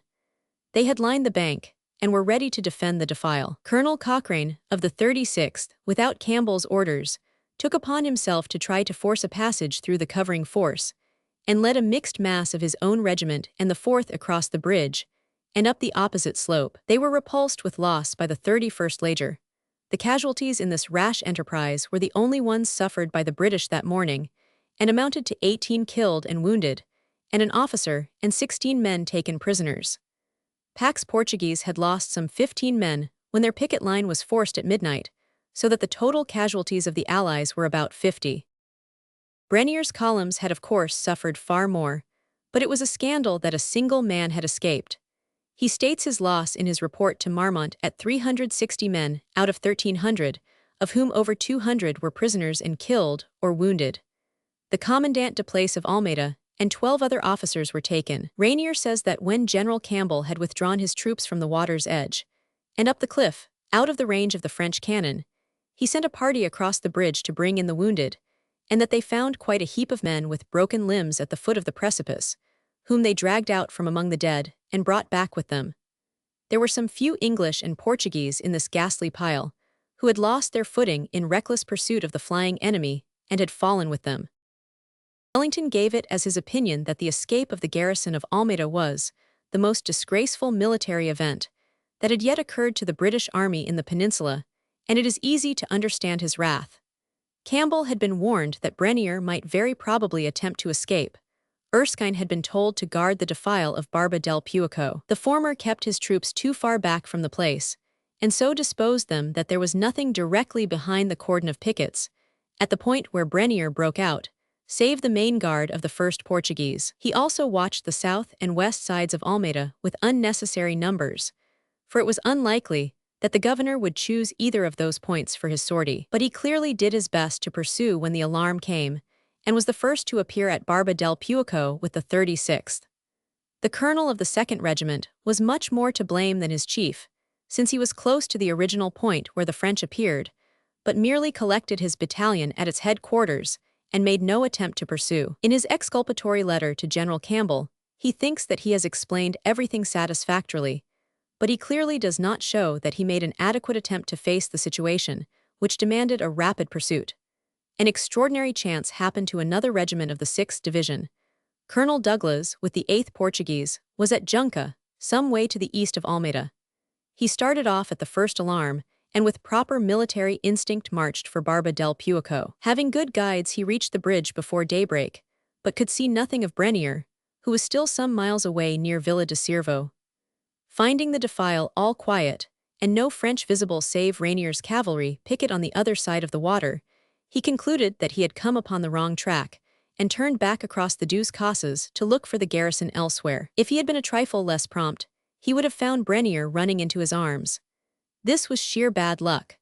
But clearly, the main blame lay with Erskine, who kept an important order back for 6 or 7 hours, and was the person directly responsible for the fact that the bridge of Barba del Puico was not watched, according to the precise direction issued by the commander-in-chief. Wellington summed up the affair in a confidential letter to his brother with the bitter words, "I begin to be of the opinion that there is nothing so stupid as a gallant officer." They, the blockading force, had about 13,000 men to watch 1,400, and on the night of the 10th, to the infinite surprise of the enemy, they allowed the garrison to slip through their fingers and escape. There they were, sleeping in their spurs even, but the French got off. The two officers who bore the brunt of their chief's wrath were not, as might have been expected, Erskine and Ironmonger, but Cochrane and Bevan. The former, for his ill-advised attempt to cross the bridge, got a withering rebuke in a general order. The latter found that his statement that Erskine's dispatch did not reach him till midnight was disbelieved. Threatened with being brought before a court of inquiry, he committed suicide at Portlager, while the army was on its march to the south a few weeks later. Public opinion in the army held that he had been sacrificed to the hierarchical theory that a general must be believed before a lieutenant colonel. It will have been noted that Brenier's report of his hazardous exploit, for which Napoleon very deservedly promoted him to the rank of general of division, was sent in, not to Massena but to Marmont. The Prince of Essling had ceased to command the army of Portugal a few hours before the explosion at Almeida. It will be remembered that the emperor had made up his mind to supersede the old marshal on Ypres, and had entrusted the dispatch to General Foy, who, traveling with his usual headlong speed, reached Ciudad Rodrigo on the afternoon of May 10th. Marmont, who declares that he had no idea that he was to take over any charge greater than that of the Sixth Corps, had reached Rodrigo 2 days before, and had reported his arrival to Massena when the latter entered the fortress on May 8th. When Foy delivered the fatal dispatch to his old chief, the latter vented himself in loud outbursts of wrath, and declared that he had been malign to the emperor. He accused Foy of having given an ill account of his late campaign to their master, and so of having caused his fall. And he added insult to injury by pointing out that the envelope of the dispatch was torn, and insinuating that the bearer had picked it open, in order to read its contents on his journey. Aghast at these accusations, which seemed to have been no more than the angry inspirations of the moment, Foy wrote a long letter of remonstrance and self-justification to the marshal, but got no satisfaction thereby. Massena's own character was such that it was natural for him to suspect double-dealing and dishonorable conduct on the part of others. The reasons which probably brought about his recall at this particular moment have been explained in an earlier chapter. They were the emperor's verdict on the campaign of Portugal. His lieutenant had failed and had lost the confidence of his army, therefore he must be recalled. Massena had done far more than any other general could have accomplished, and he had, in effect, been sent to essay the impossible. His master far more than himself was responsible for the failure. But this, the emperor could not, or perhaps would not, see. The recall was now necessary, for the old marshal's bolt was shot, and it was clear that after Fuentes de Oñoro he could not have got any more good work out of his army. His successor, Marmont, was a far younger man, aged only 36, and promoted to his marshalship so late as 1809. He was one of Napoleon's earliest followers, and had seen his first service under him as lieutenant of artillery at Toulon. Having fought all through the Italian campaign of 1796-7, he had followed his chief to Egypt, and had been one of the few officers selected to accompany him in his surreptitious return to France in 1799. He had served in the campaigns of Marengo, Austerlitz, and Wagram, but not in the Prusso-Russian War of 1806-7, during which he had been acting as governor of Dalmatia. It was his good service, both as general and organizer in that province, which had won him his Illyrian title of Duke of Ragusa. Personally, Marmont was the exact antithesis of his predecessor in command. He was no rough and unscrupulous adventurer, but a well-educated and cultured gentleman, whose ancestors had served the old monarchy in the army and the law. Of all the marshals, he and Saint Cyr are the only two whose writings give the impression of real literary ability. His autobiography displays his character in all its strength and weakness. It shows him brilliant, active, ingenious, and plausible, but absurdly vain and self-satisfied. The Spanish chapters of it form one of the best and most convincing indictments of Napoleon's policy in the peninsula, and he supports every deduction by original documents in the true historical method. But he is such a wholehearted admirer of himself and his achievements that he can never realize his own faults and failures. Nothing that he ever did was wrong. Even the loss of the Battle of Salamanca, entirely his own work, can be shifted on to the shoulders of his subordinates. And he has no sympathy and admiration for any other person in the world. As a bitter critic remarked at the time of the publication of his bulky memoirs, Marmont is not only autolatrous, but his autolatry is exclusive and intolerant. Many conceited men are not incapable of recognizing merit in others. They can adjust themselves to their equals and respect them. Marmont gets irritated and angry whenever he runs against another man of parts. He is a self-lover who has become a general misanthrope, the iconoclast of the reputations of all other notable persons. But Marmont's jealousy was reserved for those who were important enough to be considered as rivals. To his subordinates and inferiors, he was kindly and considerate in a patronizing sort of manner. The diarists who served under him speak with amusement rather than anger of his grand airs, his elaborate parade and pomp, and the ostentatious splendor of his field equipage. He was clearly not disliked as Massena had been, for he took care of his men as well as of himself, and was not considered a hard master. The military capacity of this clever, vain, ostentatious young marshal has often been undervalued. He was an excellent strategist, who could grasp and face a situation with firmness and rapidity. He could form a good plan of campaign and maneuver his troops skillfully, as was sufficiently shown in his movements in June 1811 and July 1812. As an organizer, he cannot be too highly praised. The way in which he refitted the army of Portugal within a month of Fuentes and made it efficient for a long and difficult march across central Spain was deserving of the highest approval. His weak point was in tactical execution. When he had got his army to the striking point, he was seized with irresolution, which contrasted strangely with the skill and decision which he had shown up to that moment. In personal courage, he was the equal of any of his colleagues, but he could not keep a clear head on a battle morning. Foy, who served under him during the whole of his command in Spain, sums him up as follows in his diary. Bold and enterprising till the moment of danger, he suddenly becomes cold and apathetic when the armies are in presence. In discussion he will not face the difficulty, but tries to evade it. He is a good, estimable, and respectable man, but he himself and many others have been entirely deceived as to the value of his talents. He was never born to be the general of an army. His face expresses too faithfully the hesitation of his mind. He asks advice too often, too publicly, and of too many persons. A witty friend said to me in 1806, Marmont is like Mont Cenis. In good weather his brow is high and imposing, in times of storm the clouds wrap it completely round. Yet so mobile is his imagination that, when the crisis is over, he forgets all his indecision and mental anguish. He effaces from his memory past facts, and turns to his profit and glory all that has happened, even events that were unfortunate and disgraceful. Marmont had commanded an army corps with credit. He had even conducted a little campaign of his own against the Austrians on the Dalmatian frontier in 1809, so as to bring it to a satisfactory conclusion. But he was very far from being fit to contend with Wellington, who was as good a strategist as himself and a practical tactician of a very different class of merit. He lacked both the imperturbable coolness and the iron resolution of his opponent, and the first time that they met in serious combat he was found out, and dashed to destruction. Meanwhile Marmont's first 7 weeks of command were infinitely creditable to him.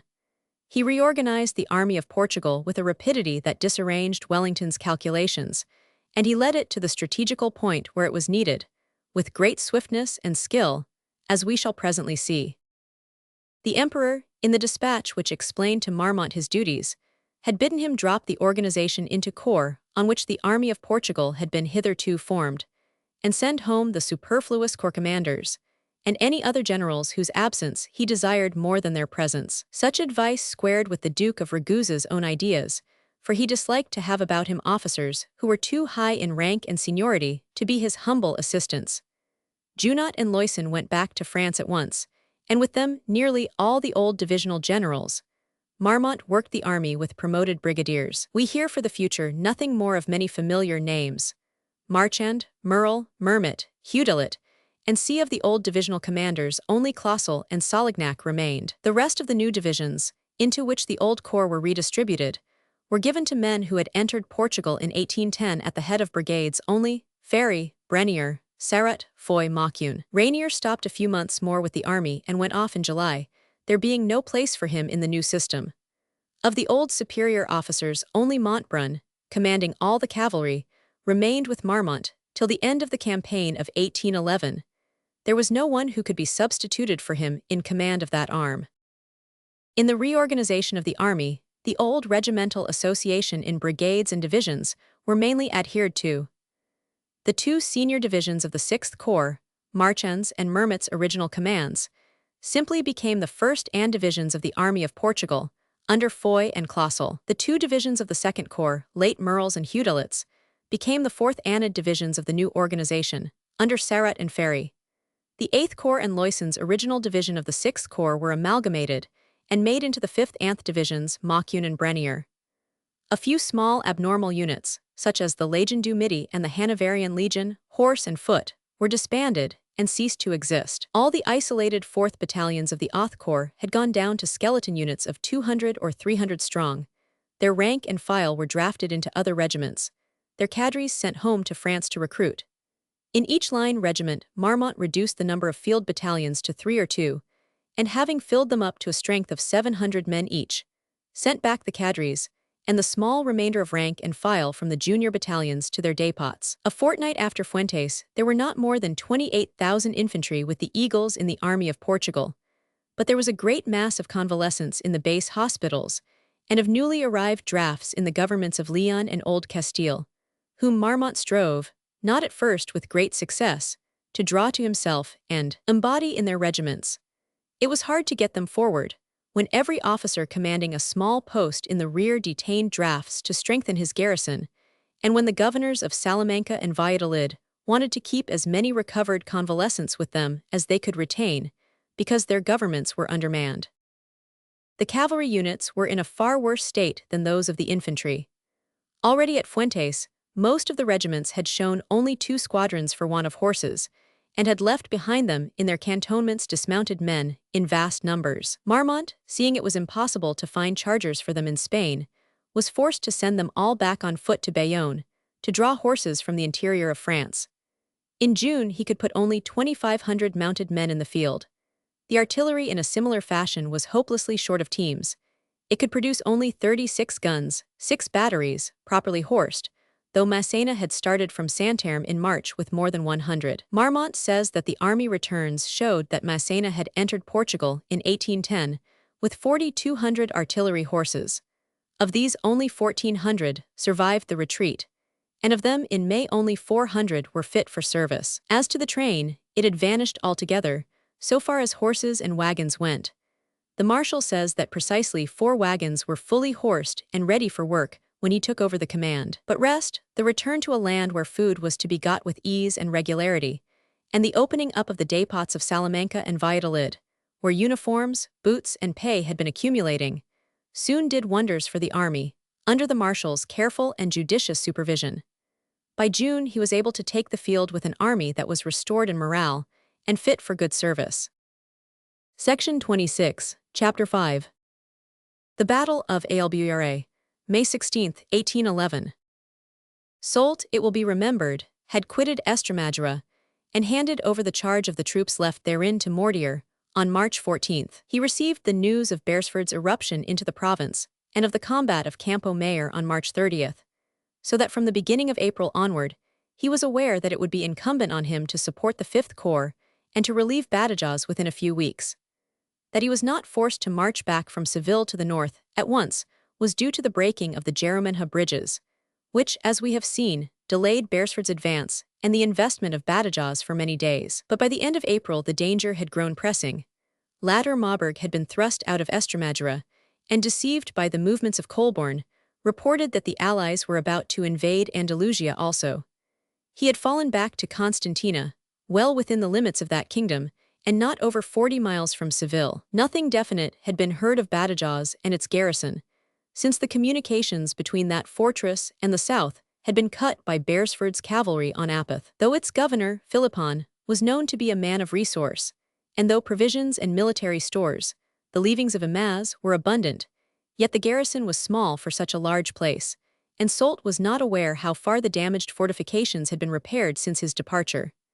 It was clear that he must strike at Beresford without delay, or the news that Badajoz had been attacked and captured might come to hand some black morning.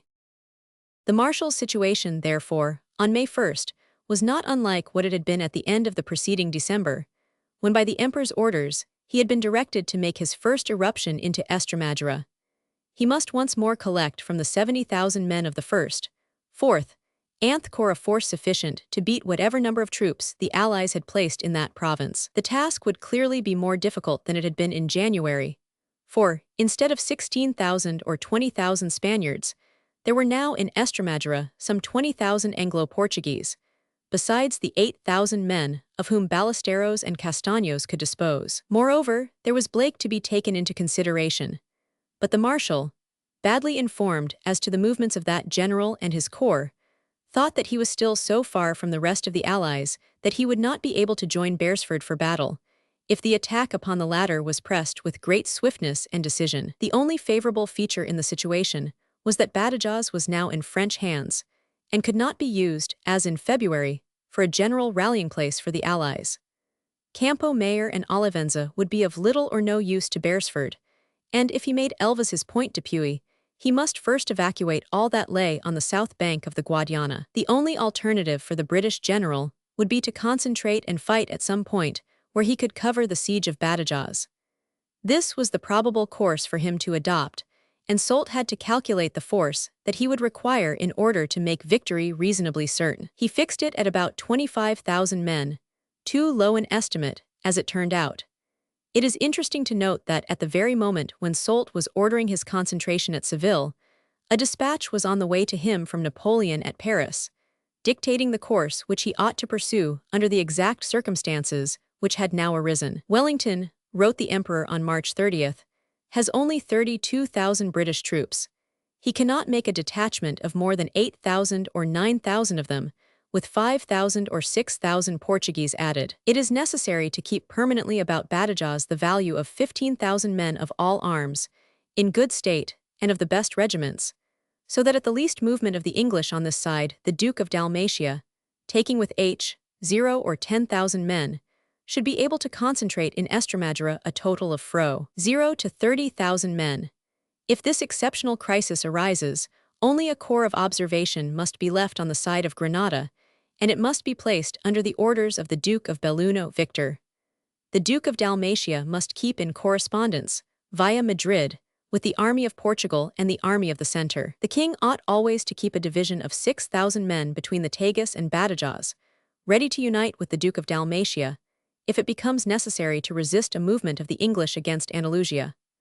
But to arrive at this result, it is necessary that the countryside should be entirely disgarrisoned, that all hospitals and magazines should be concentrated in Seville, and that Cadiz, Seville, and Badajoz should be the only points to guard, with a corps of observation at Granada. In this case, the Duke of Belluno would take command of the troops at Seville and Granada, as well as of the force besieging Cadiz, and the Duke of Dalmatia would only have charge of the army opposed to the English.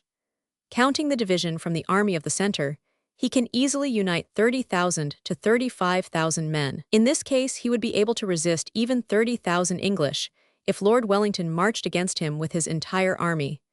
But this supposition can never be realized, because, if it happened, the Prince of Essling-Massena would be able to march on Lisbon, and the English would find themselves cut off from that place, and between two fires.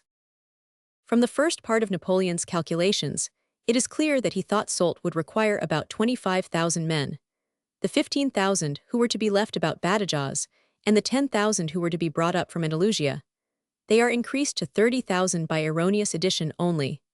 As a matter of fact, Soult, in order to cover Seville and to rescue Victor, had left only 11,000 men in Estremadura on March 14th, and 0 of these were now shut up in Badajoz. But on the other hand, he collected from Andalusia, including Marensin's column, 16,000 men, so that his fighting force was within a few hundreds of the 25,000 named by the emperor. The 35,000 spoken of in a later sentence would only be required, so Napoleon thought, if Wellington came down to invade Andalusia with all his British troops.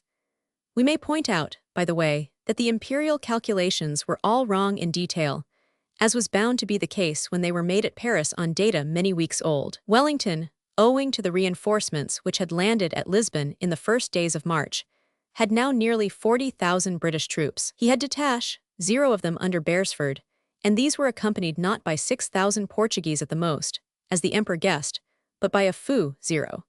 There was therefore a serious miscalculation. We may add that if Wellington had taken the unlikely step of concentrating his whole army against Andalusia, he would have had not only 38,000 British troops with him, but nearly 25,000 Portuguese troops of good quality. The united force could have smashed up in one morning's work the 35,000 French under Soult, whom the emperor thought enough to restrain them. But, as Napoleon truly observed, it was practically impossible for Wellington to make this move, so long as Massena's force was still opposed to him in the north. It was only when the army of Portugal moved down to the Guadiana in June that the British general concentrated practically his whole force in one line, behind the Caya, in the southern sphere of operations. And when he had done so, the armies of Portugal and Andalusia united, though about 60,000 strong, did not dare to attack him. But of this more anon. In early May, Soult, undervaluing Beresford's fighting force, thought that 25,000 men would suffice to sweep him behind the Guadiana, even when he had the help of Castaños and Ballesteros. The force was collected in the following fashion. Latter Maubourg at Constantina Ha, 0 men, who had just been rejoined by Marinson's column. Thus the 5th Corps was once more concentrated and complete, with the exception of 5 battalions in Badajoz, and 1 or 2 more which Soult was bringing up from Seville. When all came in, the corps amounted to 10,000 men of all arms. The remaining part of the expedition was made up by requisitioning from Victor's 1st Corps, and the lines before Cadiz 4 battalions and 2 regiments of cavalry, and from Sebastiani's 4th Corps 4 battalions and 3 regiments of cavalry. Of the independent division under Godinot, which garrisoned the kingdom of Cordova, Soult took nearly the whole, 9 battalions and 2 regiments of cavalry. The borrowed troops were divided into 2 large brigades. One might better have been called a small division, under Generals Godinot and Werle, and 3 provisional brigades of cavalry. They took 5 batteries, 30 guns with them, to add to the 18 guns of Latter Maubourg, and some companies of sappers and train. The total force available came to just under 25,000 men, unequally divided in numbers between the 5th Corps and the Andalusian reserves. The cavalry was very strong in proportion, about 4,400 sabres. It will be noted that Soult had, as in January, refrained from adopting the general plan which Napoleon favored, that of abandoning all Andalusia save Seville and the Cadiz lines, and leaving only a corps of observation at Granada. It is true that the Duke of Dalmatia took very little from Victor, and left the 1st Corps almost intact in the lines, but Sebastiani's 4th Corps was also left only slightly diminished, and was expected to hold down all eastern Andalusia, instead of being requisitioned for 10,000 men, and reduced to a flying column as the emperor would have wished. The unit that had been most heavily drawn upon was the garrison of the kingdom of Cordova, and the result of this was that, as in January, very few troops could be detailed for the defense of Seville, since nearly all that had been in its neighborhood were summoned off to Estremadura. The great city which formed Soult's base was once more left inadequately defended by dépots and drafts, and juramentados of doubtful fidelity. The marshal had lately raised some companies of so-called Swiss, deserters of all nations, and these were also utilized.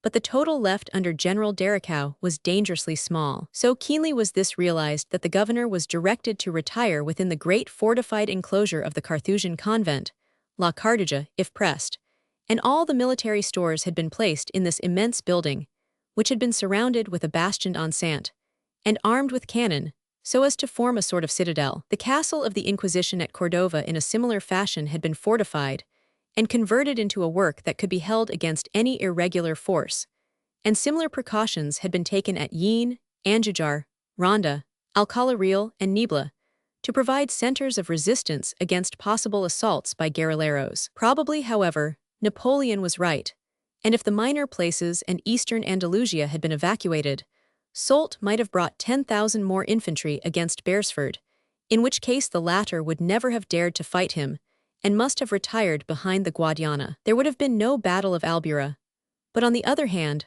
all the evacuated districts would have flared up into insurrection, and it is difficult to see how Soult could have reconquered them, since he was to be for several months tied up in operations against the British, from which he could not have withdrawn a man.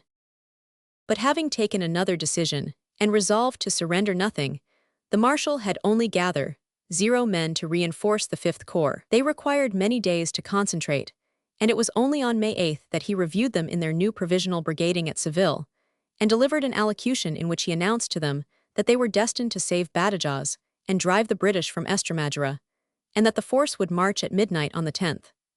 This threat did not escape the Spanish patriots in the city, who passed the news on so swiftly that Ballesteros was able to forward it to Beresford by the afternoon of the 12th.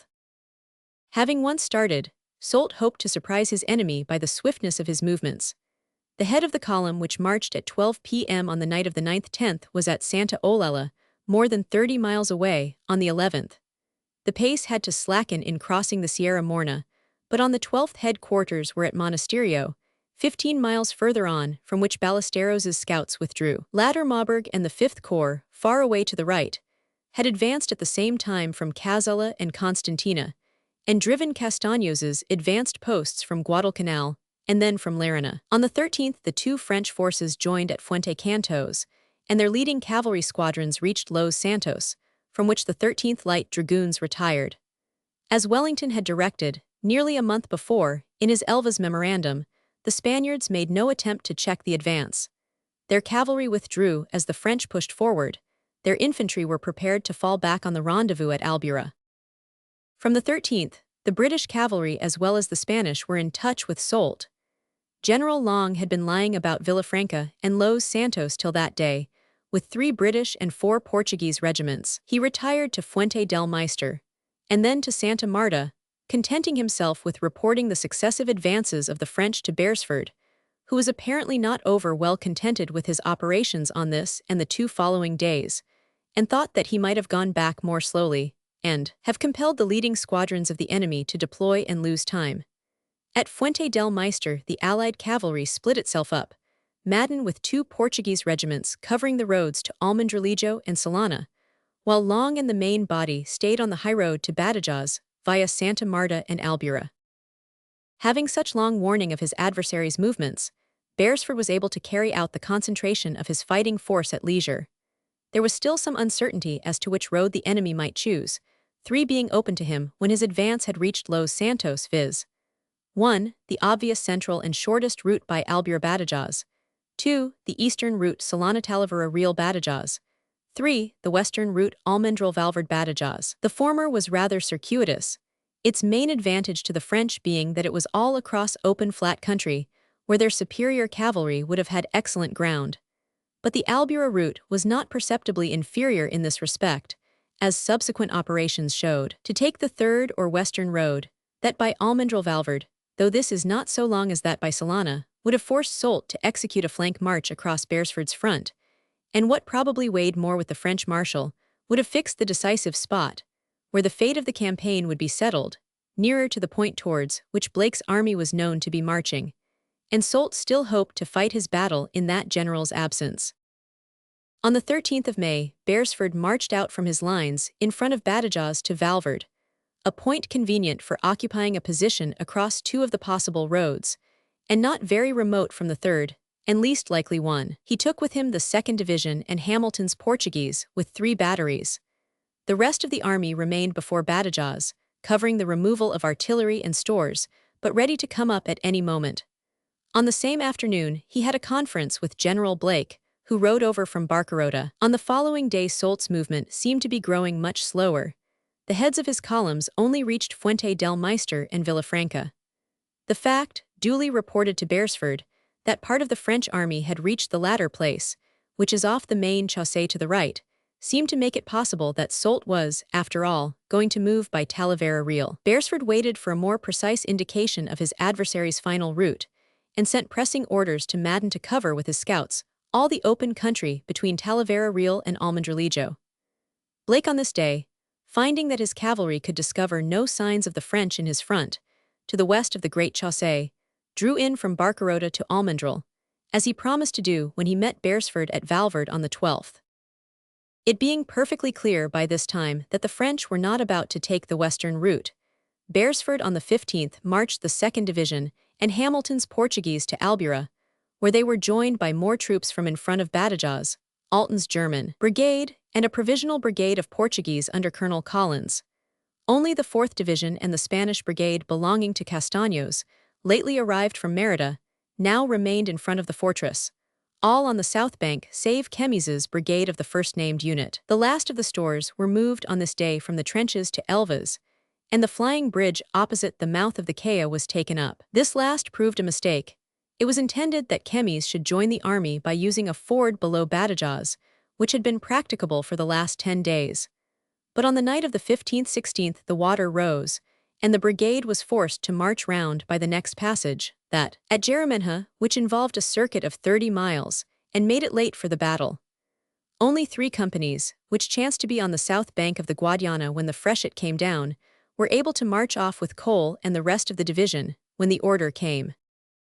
About 15,000 men were already in line at Albuera, when Soult's intention at last became perfectly clear. His chasseurs and hussars vigorously attacked Long's horsemen at Santa Marta, and began to drive them along the Chaussee. Long made no stand though, having 3 British and 2 Portuguese regiments.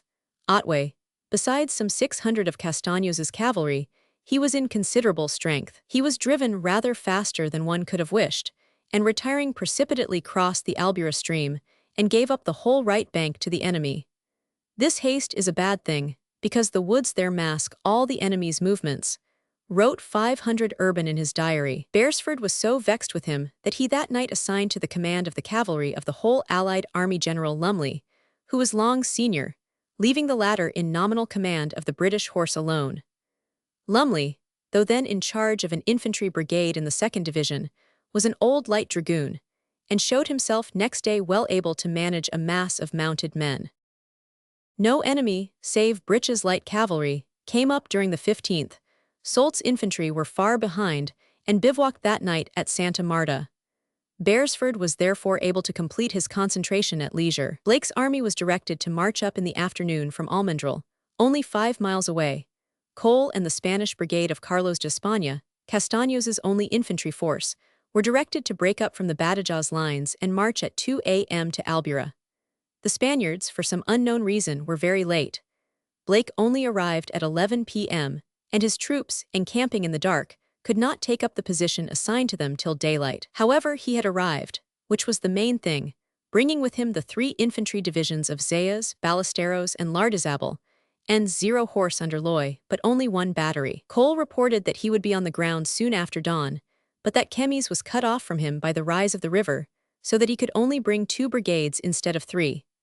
Orders were also sent to Madden to close up with his Portuguese horse, but he could not be found, having most unaccountably crossed the Guadiana to Montijo with the bulk of his brigade, an eccentric and unjustifiable movement. 2 of his squadrons, however, were met, and sent to join Otway that night. The position of Albuera is not a strong or a well-marked one, yet it is far the best that can be discovered across the Seville Chaussee for many miles south of Badajoz. It consists of a long, rolling line of low hills, extending for several miles along the brook, which takes its name from the village. This stream is in spring an insignificant thread of water, fordable anywhere by infantry or cavalry, and allowing even guns and wagons to pass at many points, though there are occasionally long stretches of bank with an almost precipitous drop of 10 or 12 feet, which would stop anything on wheels. The ground on the southeast or French bank slopes up in a very gentle rise, and is covered in many places with groves of olives, which make it impossible to take any general view of the countryside, or to get more than vague and partial notions as to any movements of troops that may be going on in it. On the northwest or English bank the rolling heights are completely bare of trees. Except at the village of Albuera there is neither house, wall, nor bush upon them, nothing taller than a few withered shrubs 3 feet high. The so-called heights of Albuera are simply an undulation along the bank of the stream, which rises very slightly above the level of the plateau, that stretches from the position to the descent into the valley of the Guadiana, 13 miles away. This ridge or undulation extends in either direction as far as the eye can reach, with varying altitude, sometimes only 60 feet, sometimes perhaps 150 feet above the water's edge. There are therefore many dips on the summit of the position. The main battle spot was on the two slopes of one of these dips, where, between two of the higher knolls of the ridge, there is a depression perhaps a third of a mile in width. The back descent of the heights, to the northwest, in the direction of Badajoz, is even gentler than that towards the Albura stream. The ravine of the Arroyo River, marked in Napier's and other maps, is an absurd exaggeration. There is simply a slightly curved bottom, where a lush growth of grass along a certain line may indicate the course of a rivulet in very wet weather. This line has no marked banks, and is as much like a high road as a ravine. It would not, even after rain, present any obstacle to infantry or cavalry moving in mass, and it is a mistake to make it take any prominent part in the history of the battle.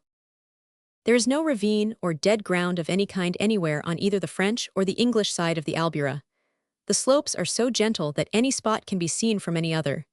But the French side is wooded, so that movements of troops are hard to follow, while the other bank is absolutely bare.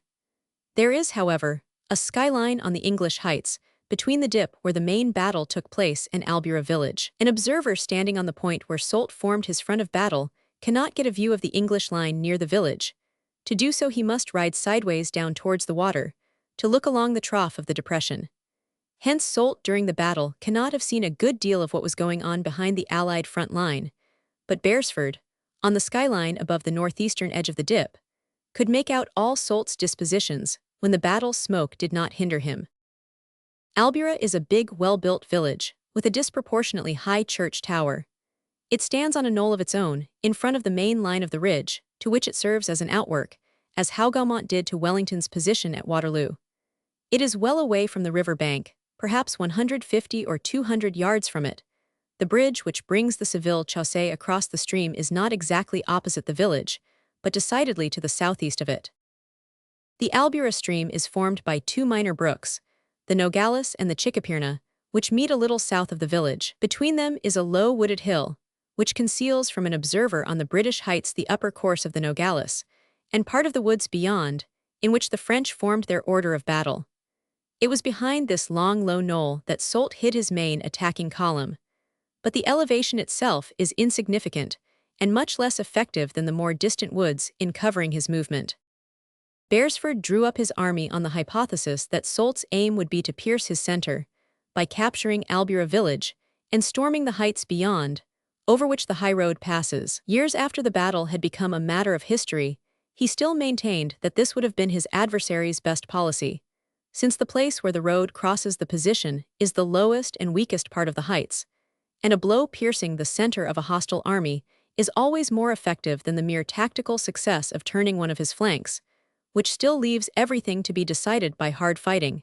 If the attacked party throws back his threatened wing and stands to defend himself in the new position, the ground on the Allied right wing he held, on the other hand, to be higher and stronger, and even if the French got upon the crest of the heights, the range gave, by reason of its successive dips, several positions on which a new line could well be formed. I leave these considerations to the critic, and am not fully convinced by them. Beresford's line was drawn up as follows. On the extreme left, to the northeast of Albura, were Hamilton's Portuguese division, with Collins's brigade in support, amounting to 11 strong battalions in two lines. Beyond them, to guard the flank, were Otway's weak Portuguese cavalry brigade and the two stray squadrons of Madden S. The whole made only 800 sabres. The center was formed of William Stewart's English division, the second, comprising the three brigades of Colborne, Houghton, and Abercrombie, 10 battalions. In front of them Alton's two German battalions occupied Albura village. The second division was drawn up across the high road, on the reverse slope of the heights. Beresford had learned from Wellington to hide his men till the actual moment of conflict, and, as he says with some pride, not a man of Stewart's or Hamilton's divisions was visible, and the only troops under the enemy's eye were Otway's cavalry and the two German battalions in Albura. In the rear of Stewart, as general reserve, was Cole's division from the siege of Badajoz, which had marched at 2 o'clock a.m. according to orders and reached the field at 6:30 in the morning. There was some error in logistics here, for Cole ought to have been earlier on the field.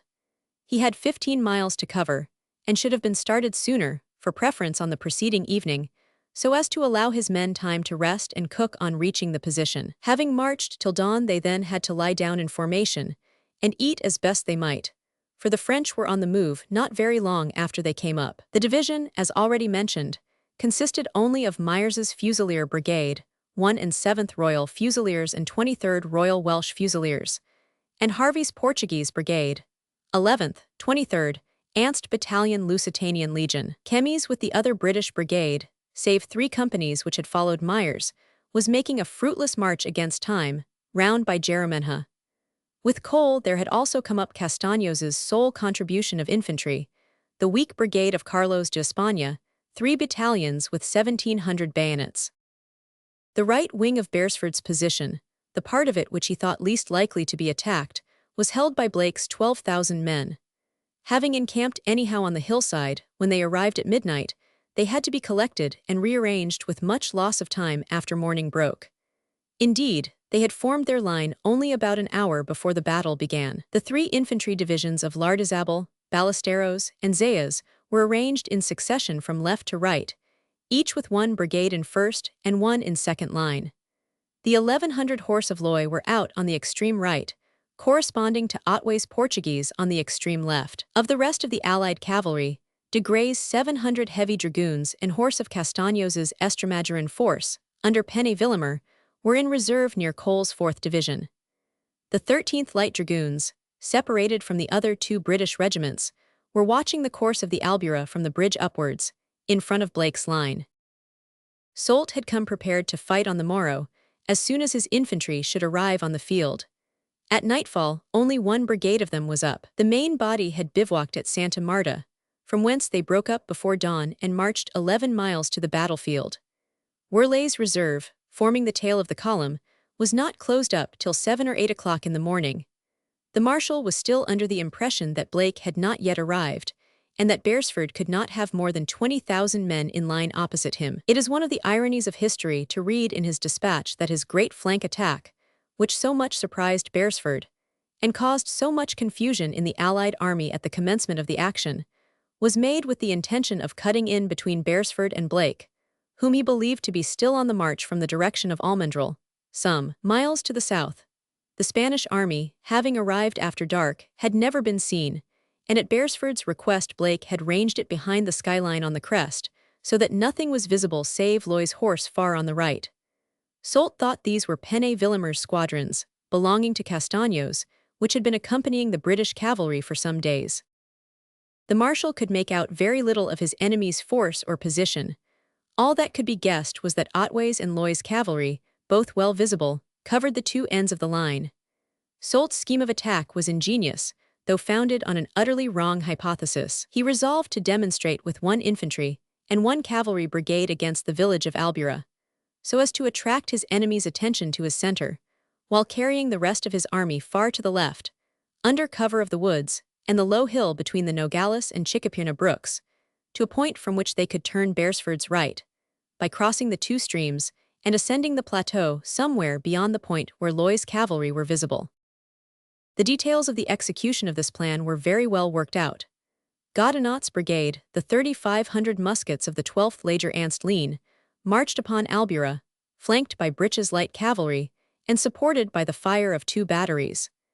They became at once hotly engaged with Alten's German battalions, and with 2 battalions of Spaniards, whom Blake sent down to give the village flank support. A Portuguese battery above the village swept the approaches to the bridge very effectively.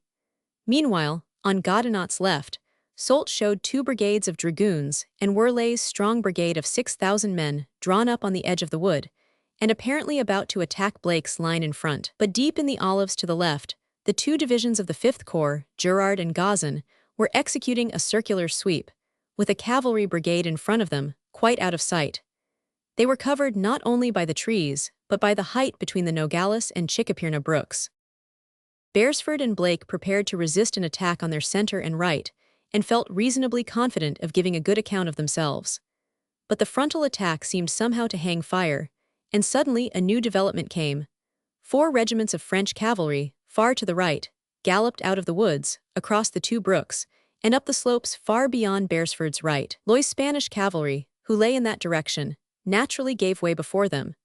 Immediately afterwards, the head of a long infantry column came marching up from the same point, making for the heights at a place some way beyond Blake's extreme right. It is curious to note that they did not aim at attacking Blake's actual flank, but rather at getting on top of the heights beyond him, so as to be able to move against him on the level of the plateau, without having to climb the hill in face of opposition. Beresford rode hastily along the line to meet Blake, and requested him to deal with this unexpected flank attack by drawing off one of his two lines, and placing it at right angles to the original position, across the summit of the heights.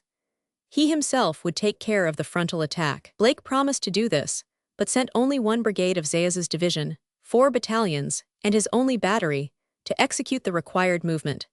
He was still not convinced that the front attack might not be the main one. Beresford meanwhile went back to his own troops, to direct Stuart's division to prepare to support the Spaniards when necessary, and Lumley's cavalry to move off to join Loy on the extreme right. The next half-hour served to develop the whole face of the battle in its second aspect.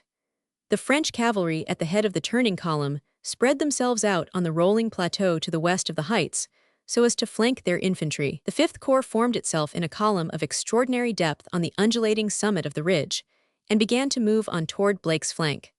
The responsibility for the order of battle adopted must apparently be laid on the shoulders of Gerard, the senior division commander, who was placed that day at the head of the whole corps. Latter Maubourg, who had led it during the last 2 months, had been taken away to assume general charge of the cavalry. Gerard, as it seems, intended to beat down the hastily formed line of defense, which the Spaniards were opposing to him, by the impetus of an immensely heavy column.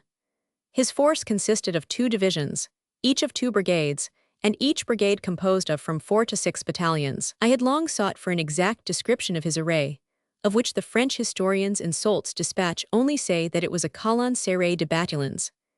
At last, I found the required information in the Paris archives, in the shape of an anonymous criticism on Soult's operations, drawn up, apparently for Napoleon's eye by some officer who had been set to write a report on the causes of the loss of the battle. This document says that the line of attack was formed by a brigade in column of attack, i.e. a column formed of 4 battalions in column of double companies, 1 battalion behind the other. To the right and left, the front line was in a mixed formation. That is to say, on each side of the central column was a battalion deployed in line, and on each of the 2 outer sides of the deployed battalions was a battalion or a regiment in column, so that at each end the line was composed of a column ready to form square, in case the hostile cavalry should try to fall upon one of our flanks, which was hardly likely, since our own cavalry was immensely superior to it in number. This formation disposed of the 9 battalions of Gerard's division, which, as we see, advanced with a front consisting of 3 battalions in column and 2 in line. Gazans, the 2nd division of the corps, followed very close behind Gerard, the 4 regiments each in column with their 2 or 3 battalions one behind the other. The 2nd division had been intended to attack as an independent supporting line, but ultimately worked up so close to the 1st division that it could not easily be drawn off or disentangled. And to the Allies, the whole 8,400 men looked like one vast column, with a front of about 500 men only, which, allowing for battalion intervals, just stretched across the top level of the heights, which is here about 700 yards broad. 3 batteries of field artillery belonging to the 5th Corps accompanied the 1st Division. A 4th, of horse artillery, was with the cavalry which covered the left flank of the column. 2 more were in company with Werley's brigade. The remaining 2 stopped with Godinot opposite Albura. When Blake realized the strength of the turning force, he began to detach more troops from his front line to strengthen Zayas, whose 4 battalions would obviously be no more than a mouthful for the 5th Corps. They went in haste, 4 battalions from Ballesteros, 2 from Lardizabal, but failed to reach Zayas before the fighting began. Meanwhile, a majestic movement changed the whole aspect of the French front. The 2 brigades of dragoons which had hitherto formed the French right center wheeled into column of squadrons, and galloped off in beautiful order along the side of the Albura brook till they reached the 5th Corps. Passing behind it, they joined the cavalry on its left, which now became 3,500 strong. Lattermoberg was with them in person. At the same moment Werle's 6,000 infantry performed a slower and shorter circular march and joined the rear of the 5th Corps, to which they now acted as a reserve. Thus Soult had all his infantry save Godinot's brigade of 3,500 men, and all his cavalry save Brich's 2 regiment of light horse, 550 sabres, massed opposite Blake's new, refused, right flank.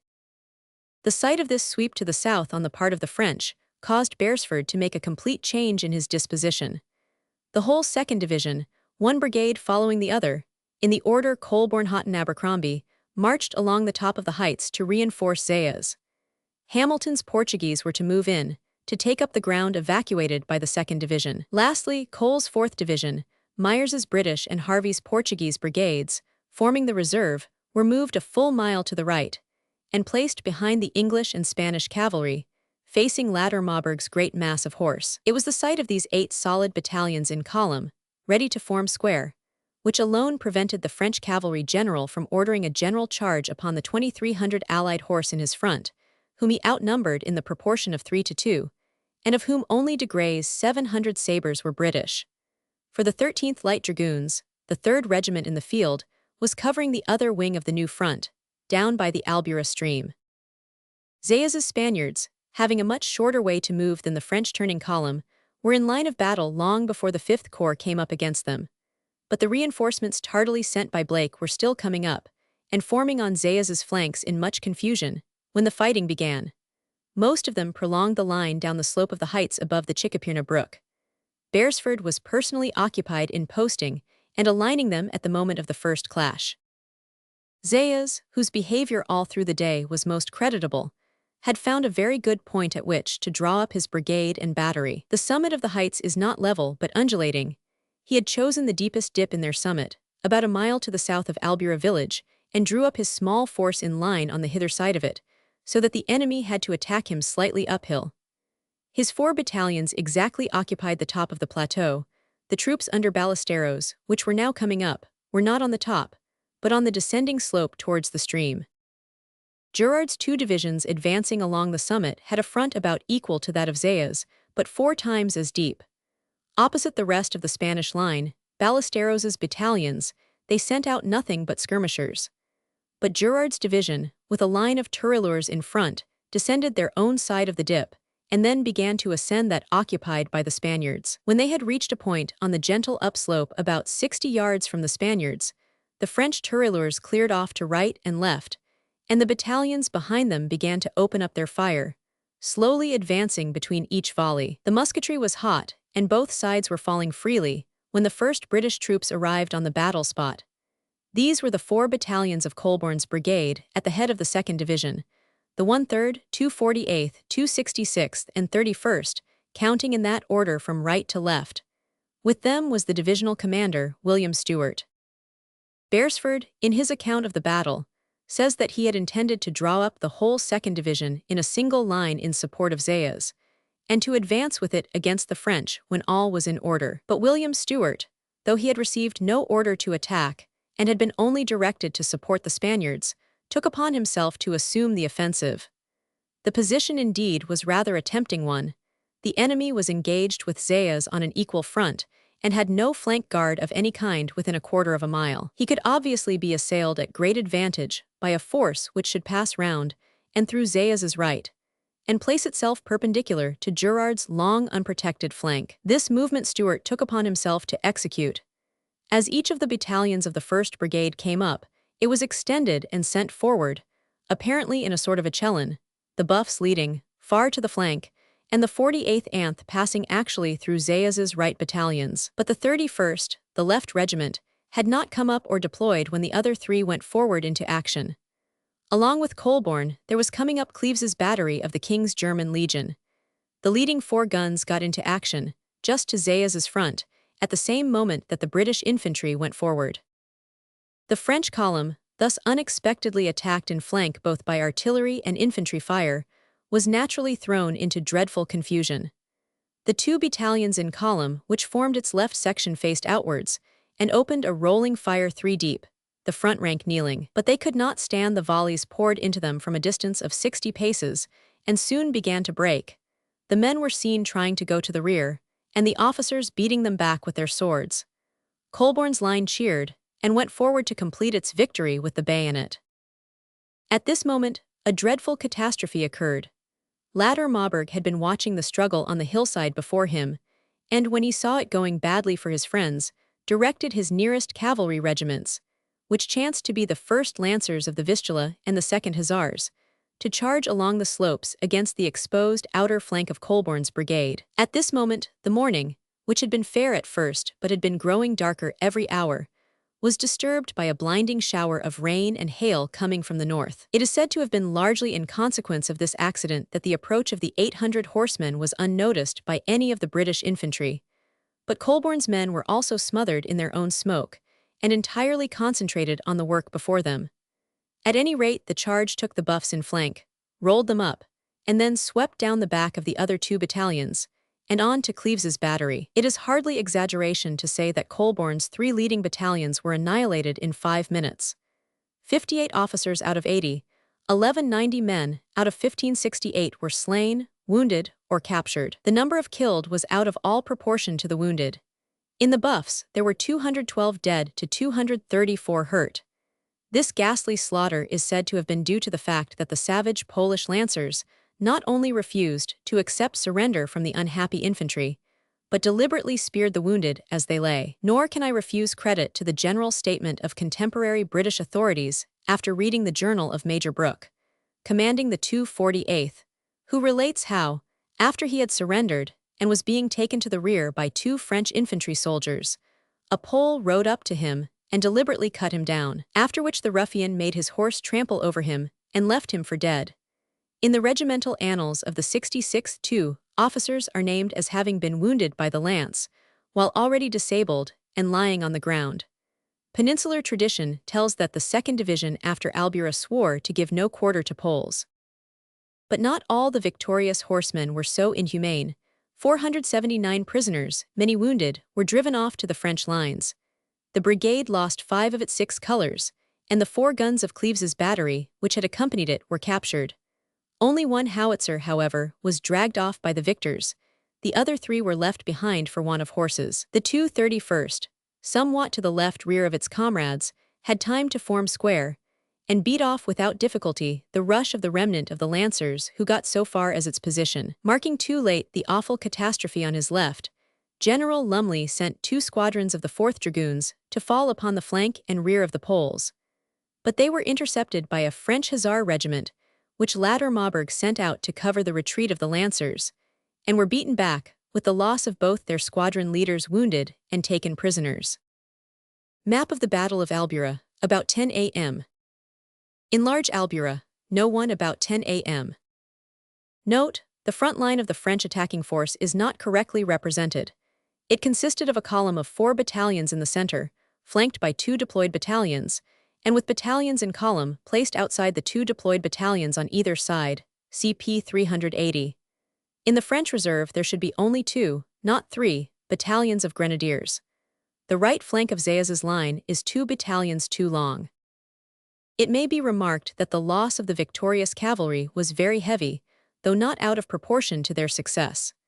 The Lancers lost 130 men out of 580, the Hussars who charged in support of the out of 300. It was a curious evidence of the headlong nature of their charge that some scores of the Poles, after passing by and failing to break the square of the 231st, actually rode down the rear of Zayas's Spanish line, sweeping aside that general and his staff, and coming into collision soon after with Beresford and his.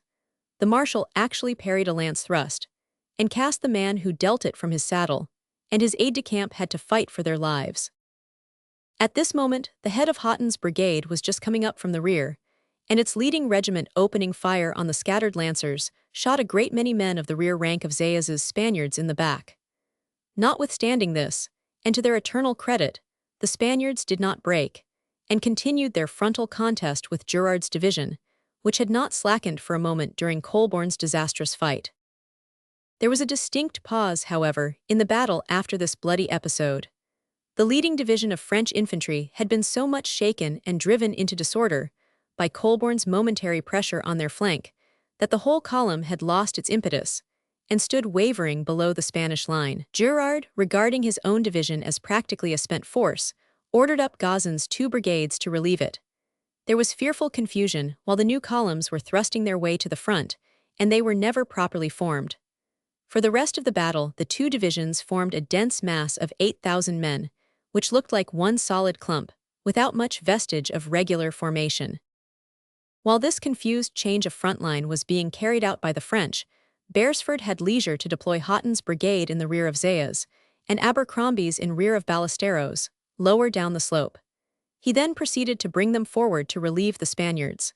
The latter, it is due to them to explain, had behaved extremely well. Beresford bears witness that Zayas's 4 battalions, on the edge of the undulation which marked the front of battle, did not even to the end break their line or quit the field, as Napier alleges. After having suffered very considerable loss, they began to crowd together in groups, and it was then that the second line, Haughton and Abercrombie, was ordered up. The losses of the 2 battalions of Irlanda and the 2nd Ant Spanish Guards were indeed the best testimonial to their good service. They saw officers and men killed and wounded out of 2026 present, over 30%. All lost by musketry or artillery fire without a foot of ground having been yielded, in a close struggle that had lasted over an hour. With the coming up of Gazan's division on one side, and of Haughton's and Abercrombie's brigades on the other, the second stage of the battle was reached. The clash was confined to the top of the plateau, the French having only a skirmishing line opposite Abercrombie on the slope, though the central backbone of the ridge was crowded with their dense columns. Hence it may be said that for the next half-hour Haughton's men, assisted by the 231st, the sole survivors of Colborne's brigade alone, were fighting the entire 5th Corps, a line of 1,900 men 2 deep, opposed to a mass of 8,012 deep, on an equal front. This was the hardest and most splendid fighting done that day, not even excepting the glorious advance of the Fusiliers half an hour later. The 3 battalions, 29th, 148th, and 57th, absolutely died in line without yielding an inch. Their losses speak for themselves. 56 officers and men killed and wounded out of 95 officers and 556 men present. The best account of this part of the action that I know is in the reminiscences of Moyle Schurer of the 148th. When we arrived near the retiring Spaniards, and formed our line to advance through them towards the enemy, a very noble-looking young Spanish officer rode up to me, and begged me, with a sort of proud anxiety, to take notice that his countrymen were ordered to retire, not flying. Just as our line had entirely cleared the Spaniards, the smoke of battle was for one moment blown aside by the slackening of the fire, and gave to our view the French grenadier caps, their arms, and the whole aspect of their frowning masses. It was a grand but a momentary sight. A heavy atmosphere of smoke enveloped us, and few objects could be discerned at all, none distinctly. The best soldier can make no calculation of time, if he be in the heat of an engagement, but this murderous contest of musketry lasted long. At intervals a shriek or a groan told that men were falling around me, but it was not always that the tumult of the contest suffered me to catch individual sounds. The constant feeling to the center, and the gradual diminution of our front more truly bespoke the havoc of death. We were the whole time progressively advancing upon and shaking the enemy. As we moved slowly, but ever a little in advance, our own killed and wounded lay behind us. We arrived among those of the Spaniards who had fallen in the first onset, then among those of the enemy. At last, we were only 20 yards from their front. The brigade had lost nearly 2/3 of its numbers. The brigadier had been killed. Of the 3 battalion commanders, 1 was killed, and 2 wounded. The front of the shrinking line no longer covered that of the French mass before it, but the enemy was in no condition to profit by the exhaustion of the British. The fire of the line had, as always, been more effective than that of the column. The front of the enemy was one deep bank of dead and wounded. The 5th Corps lost 3,000 men that day, and there can be no doubt that 2,000 of them fell during this murderous exchange of musketry.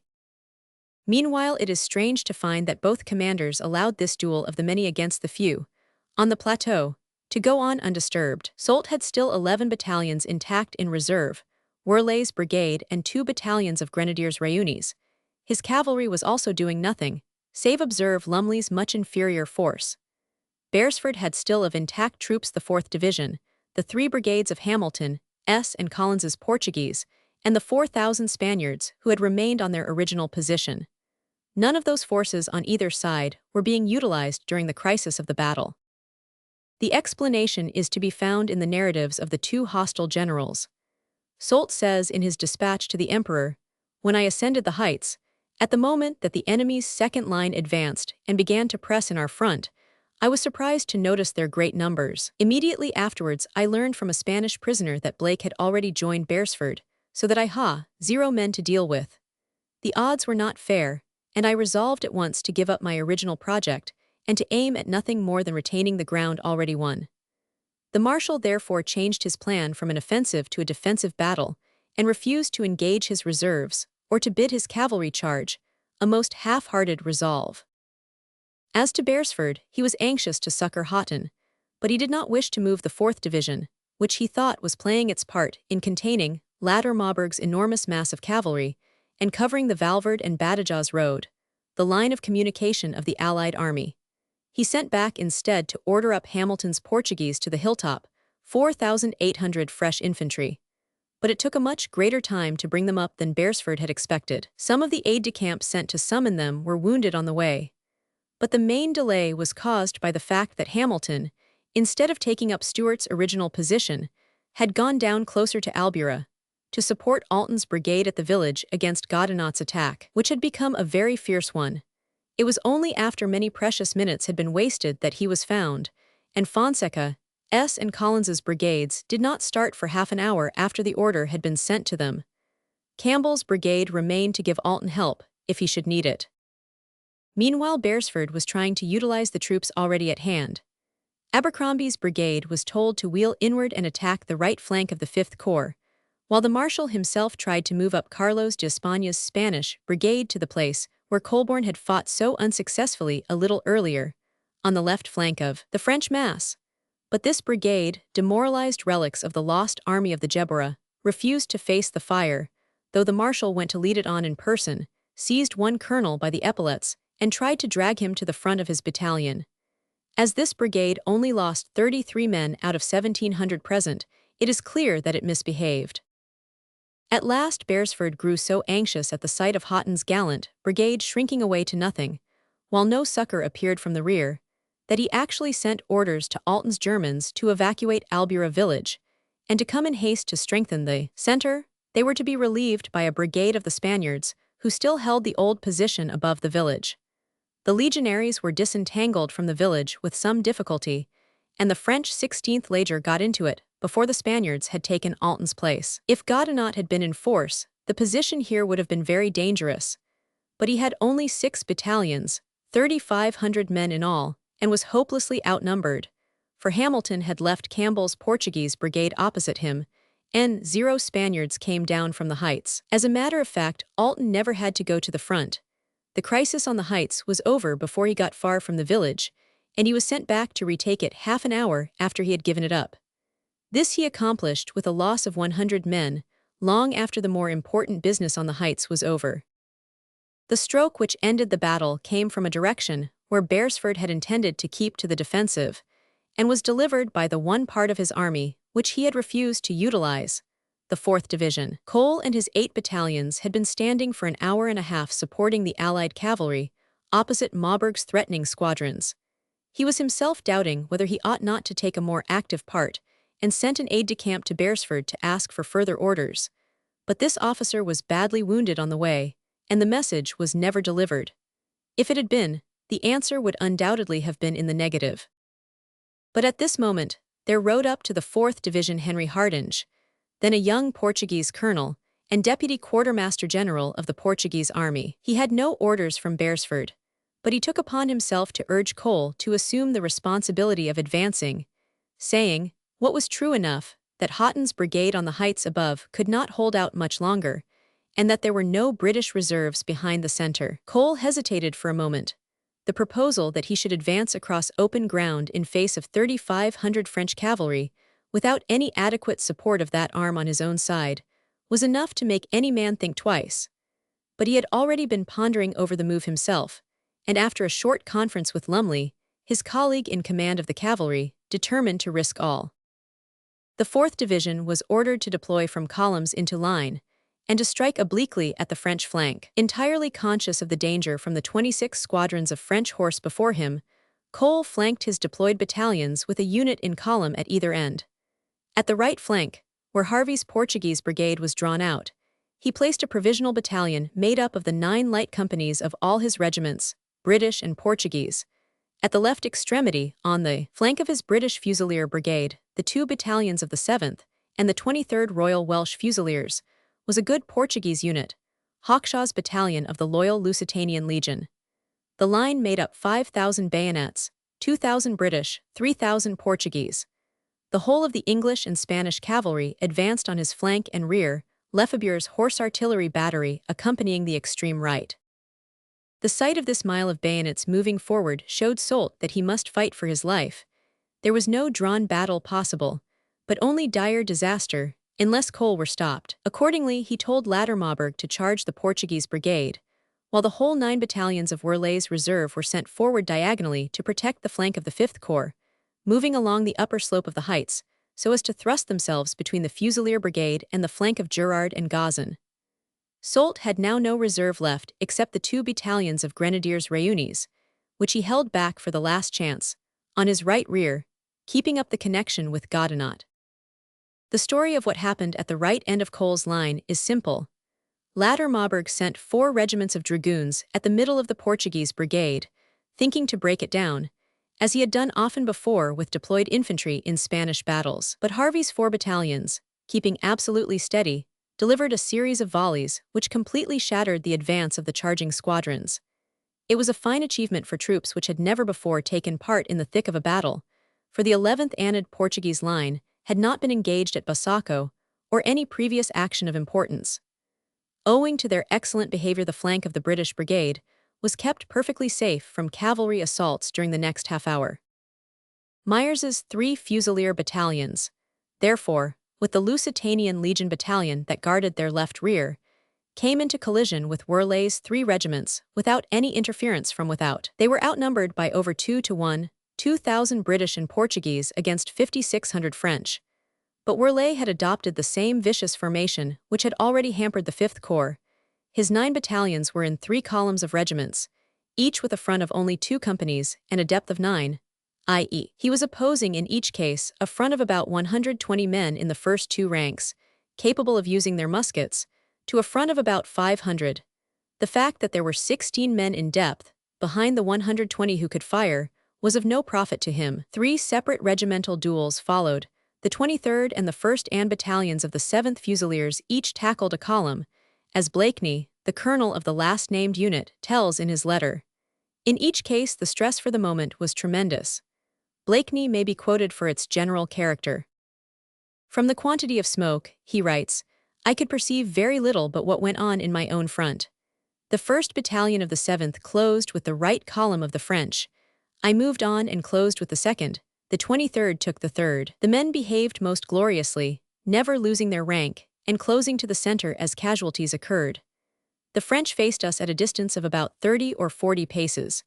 During the closest part of the action, I saw their officers endeavoring to deploy their columns, but all to no purpose. For as soon as the 3rd of a company got out, they would immediately run back, to be covered by the front of their column. This lasted for some minutes, possibly 20, when suddenly the enemy broke, and went up the hillside in 3 disorderly clumps, which presently splayed out into a mass of running men. The Fusiliers followed, still firing, until they crowned the ridge. The end of their movement was under a terrible artillery fire from Soult's reserve batteries, which were used till the last possible moment to cover the flying infantry. The Fusiliers lost more than half their numbers, 1,045 out of 2,015 officers and men. Their gallant brigadier, Myers, was among the slain. Werleigh's 3 regiments had casualties of well over 1,800 out of 5,600 present, a bigger total but a much smaller percentage, 1 in 3 instead of the victors, 1 in 2. The rout of the French reserves would have settled the fate of the battle in any case, but already it was won on the summit of the plateau also, for at the same moment when the Fusiliers closed, Abercrombie's brigade had wheeled in upon the right of the much disordered mass that represented the 5th Corps, and when they followed up their volleys with a charge, Gerard's and Gazan's men ran to the rear along the heights, leaving Haughton's exhausted brigade lying dead in line in front of them. The fugitives of the 5th Corps mingled with those from Werley's brigade, and all passed the Chiquipirna brook in one vast horde. There was practically no pursuit. Later Marburg threw his squadrons between the flying mass and the victorious Allies, and the British and Portuguese halted on the heights that they had won. Soult's last infantry reserve, the 2 grenadier battalions, were also drawn out on the nearer side of the Chiquipirna, and suffered severely from the artillery fire of the Allies, losing 370 men out of 1,020 minutes. But Lumley's cavalry could not meddle with Later Marburg's double strength, and it was not till some time had passed that Beresford brought up 3 Portuguese brigades in line, Collins, Fonseca, and Harvey, and finally pushed the enemy over the brook. By this moment Soult had got nearly all his artillery, 40 guns, in line on the height between the 2 brooks, and their fire forbade further progress, unless Beresford were prepared to storm that position with the Portuguese. He refused to try it, and wisely, for though the enemy's infantry were completely out of action, it is a formidable thing to deliver a frontal attack on 6 batteries flanked by 3,500 horse. So finished the fight of Albura. A drenching rain, similar to that which had been so deadly to Colborne's brigade, ended the day, and made more miserable the lot of the 10,000 wounded who lay scattered over the hillsides. The British had hardly enough sound men left in half the battalions to pick up their own bleeding comrades, much less to bear off the mounds of French wounded, who lay along the slopes of the gentle dip where the battle had raged hardest. It was 2 days before the last of these were gathered in. That Albura was the most bloody of all the fights of the Peninsular War, in proportion to the numbers engaged, everybody knows. But the exact table of the losses on each side has never, I believe, been fully worked out. After studying the French returns in the archives of the Paris Ministry of War and the Spanish figures at Madrid, no less than Beresford's report, we get to the results which I have printed in the XVTH appendix to this volume. Summarizing them, we find that the British, including Alten's German battalions, 449 men on the field. Their total loss was 206 officers and 953 men. Of these 882 were killed, 2733 wounded and missing. Of this frightful casualty list, no less than 5/6 belonged to the 3 brigades of Colborne, Houghton, and Myers. For the cavalry and artillery, with Alten's and Abercrombie's brigades of infantry, though all seriously engaged, lost but 618 out of nearly 4,500 men present. The remaining 3,502 casualties all came from the ranks of the 3 first-named brigades, whose total strength on the field was but 5732.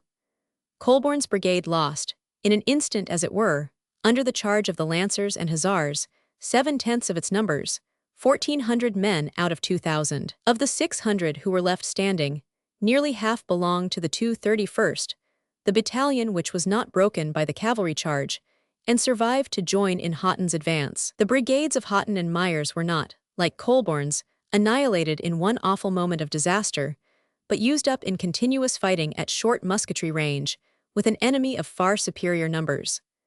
The former 29th, 148th, 257th, took 1,650 officers and men into the field, and lost 1044. The latter, the 2 battalions of the 7th Royal Fusiliers, and the 1st Battalion of the Welsh Fusiliers.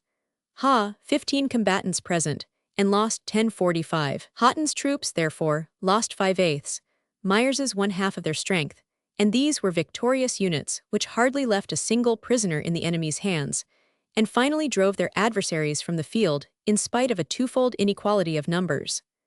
Truly Albura is the most honorable of all peninsular blazons on a regimental flag. Badajoz, though owning some defects, was still a stronghold of the first class, in far better order than most of the peninsular fortresses. It belonged to that order of places whose topography forces a besieger to divide his army by a dangerous obstacle, since it lies on a broad river, with the town on one side and a formidable outwork on the other. Indeed, the most striking feature of Badajoz, whether the traveler approaches it from the east or the west, is the towering height of San Cristobal, crowned by its fort, lying above the transpontine suburb and dominating the whole city. Any enemy who begins operations against the place must take measures to blockade or to attack this high-lying fort, which completely covers the bridge and its terre du pont, and effectively protects ingress or egress to or from the place. But San Cristobal is not easy to blockade, since it is the end bluff of a very steep narrow range of hills, which run for many miles to the north, and divide the countryside beyond the Guadiana into two separate valleys, those of the Gebra and the Kea, which are completely invisible from each other. The city of Badajoz is built on an inclined plane, sloping down from the castle, which stands on a lofty hill with almost precipitous grass slopes, at the northeast end of the place, down to the river on the north and the plain on the south and west. The castle hill and San Cristobal between them form a sort of gorge, through which the Guadiana, narrowed for a space, forces its way, to broaden out again at the immensely long bridge with its 32 arches and yards of roadway. Below the castle the Revillas, a stagnant brook with hardly any current, the home of frogs and the hunting ground of the city storks, coasts around the walls and finally dribbles into the river. The front of the place from the river to the castle was composed of 8 regular bastions. Along the river edge, there lies nothing more than a single solid wall without relief or indentations, but this side of the place is wholly inaccessible owing to the water. There are 2 outlying works, which cover heights so close into the place that it is necessary to hold them, lest the enemy should establish himself too near the enceinte. These are the Picurina Lunette beyond the Revillas, and the much larger Pardaleras Fort, a half-crown work, opposite the south point of the city, which covers a well-marked hill that commands that low-lying part of the place, and is a position impossible to concede to the besieger, since it is only 250 yards from the nearest bastion. It was ill-designed, having a very shallow ditch, and being incompletely closed at its gorge by a mere palisade. The 8 bastions which form the attackable part of the enceinte of Badajoz they remain today just as they were in 1811, for the place has never been modernized, a height of about 30 feet from the bottom of the ditch to the rampart, while the curtains between them are somewhat lower, about 22 feet only. The ditch was broad, with a good counterscarp in masonry 7 feet high. Beyond it, each bastion was protected in front by a rather low and weak demilune. The garrison, not more than enough for such an extensive place, consisted at the new year of 4,100 men. But Mendizábal threw in 2 battalions more 1st and of the 2nd Regiment of Seville, before he retired to the borders of Portugal, so that the figure had risen to 5,000 before Soult appeared in front of the walls. The governor was a very distinguished soldier, General Rafael Menacho, who had served through the old French War of 1792-5 and had commanded a regiment at Bailén. He was in the full vigor of middle age, 44 years old, and abounding in spirit, resolution, and initiative, as all his movements showed down to the unhappy day of his death. Soult's engineers, after surveying the situation of Badajoz, reported that under ordinary circumstances the most profitable front to attack would certainly be the western, that between the Pardaleras Fort and the river, but at the same time they decided that it had better be left alone, for the army was so weak that it could not properly invest the whole city, and if the north bank of the Guadiana were left practically unoccupied, as must necessarily be the case, the Spaniards would be able to seize the ground beyond the bridgehead, and establish batteries there, which would effectually enfilade the trenches, which would have to be constructed for approaching the west side of the place. The castle and the northeast angle of the town were too high-lying to be chosen as the point of attack, and the Revillas and its boggy banks were better avoided. They therefore advised that the south front should be chosen as the objective, and that the first operation taken in hand should be the capture of the Pardaleras Fort, for that work appeared weak and ill-planned, while its site would make the most advantageous of starting points for breaching the enceinte of the town itself. It was the most commanding ground close in to the walls which could be discovered.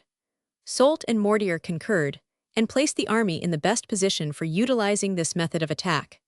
The camps of Gerard's division were placed on and around 2 low hills, the Cerro de San Miguel on the right of the Revillas, and the Cerro del Vinto on its left. On the former height, about 1,800 yards from the town, nothing was done save the construction of a rough entrenchment, to face the Picurina and restrict possible sallies, in which 3 small batteries were afterwards inserted.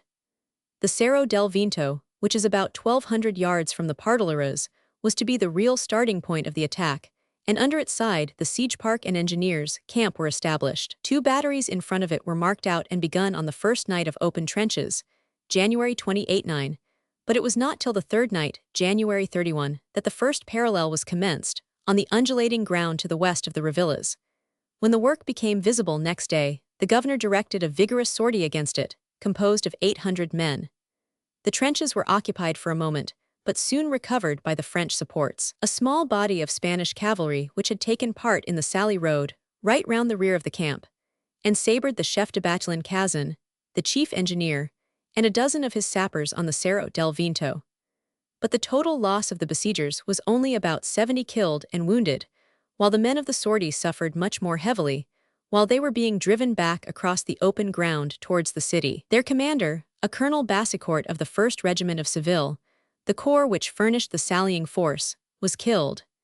Next day the siegeworks were so little injured that the artillery was able to put guns into the first batteries that had been marked out. On the first 3 days of February, incessant and torrential rains stopped further work. The whole of the first parallel was inundated, and the flying bridge by which alone Soult could communicate with Lattermaburg on the other side of the Guadiana was washed away.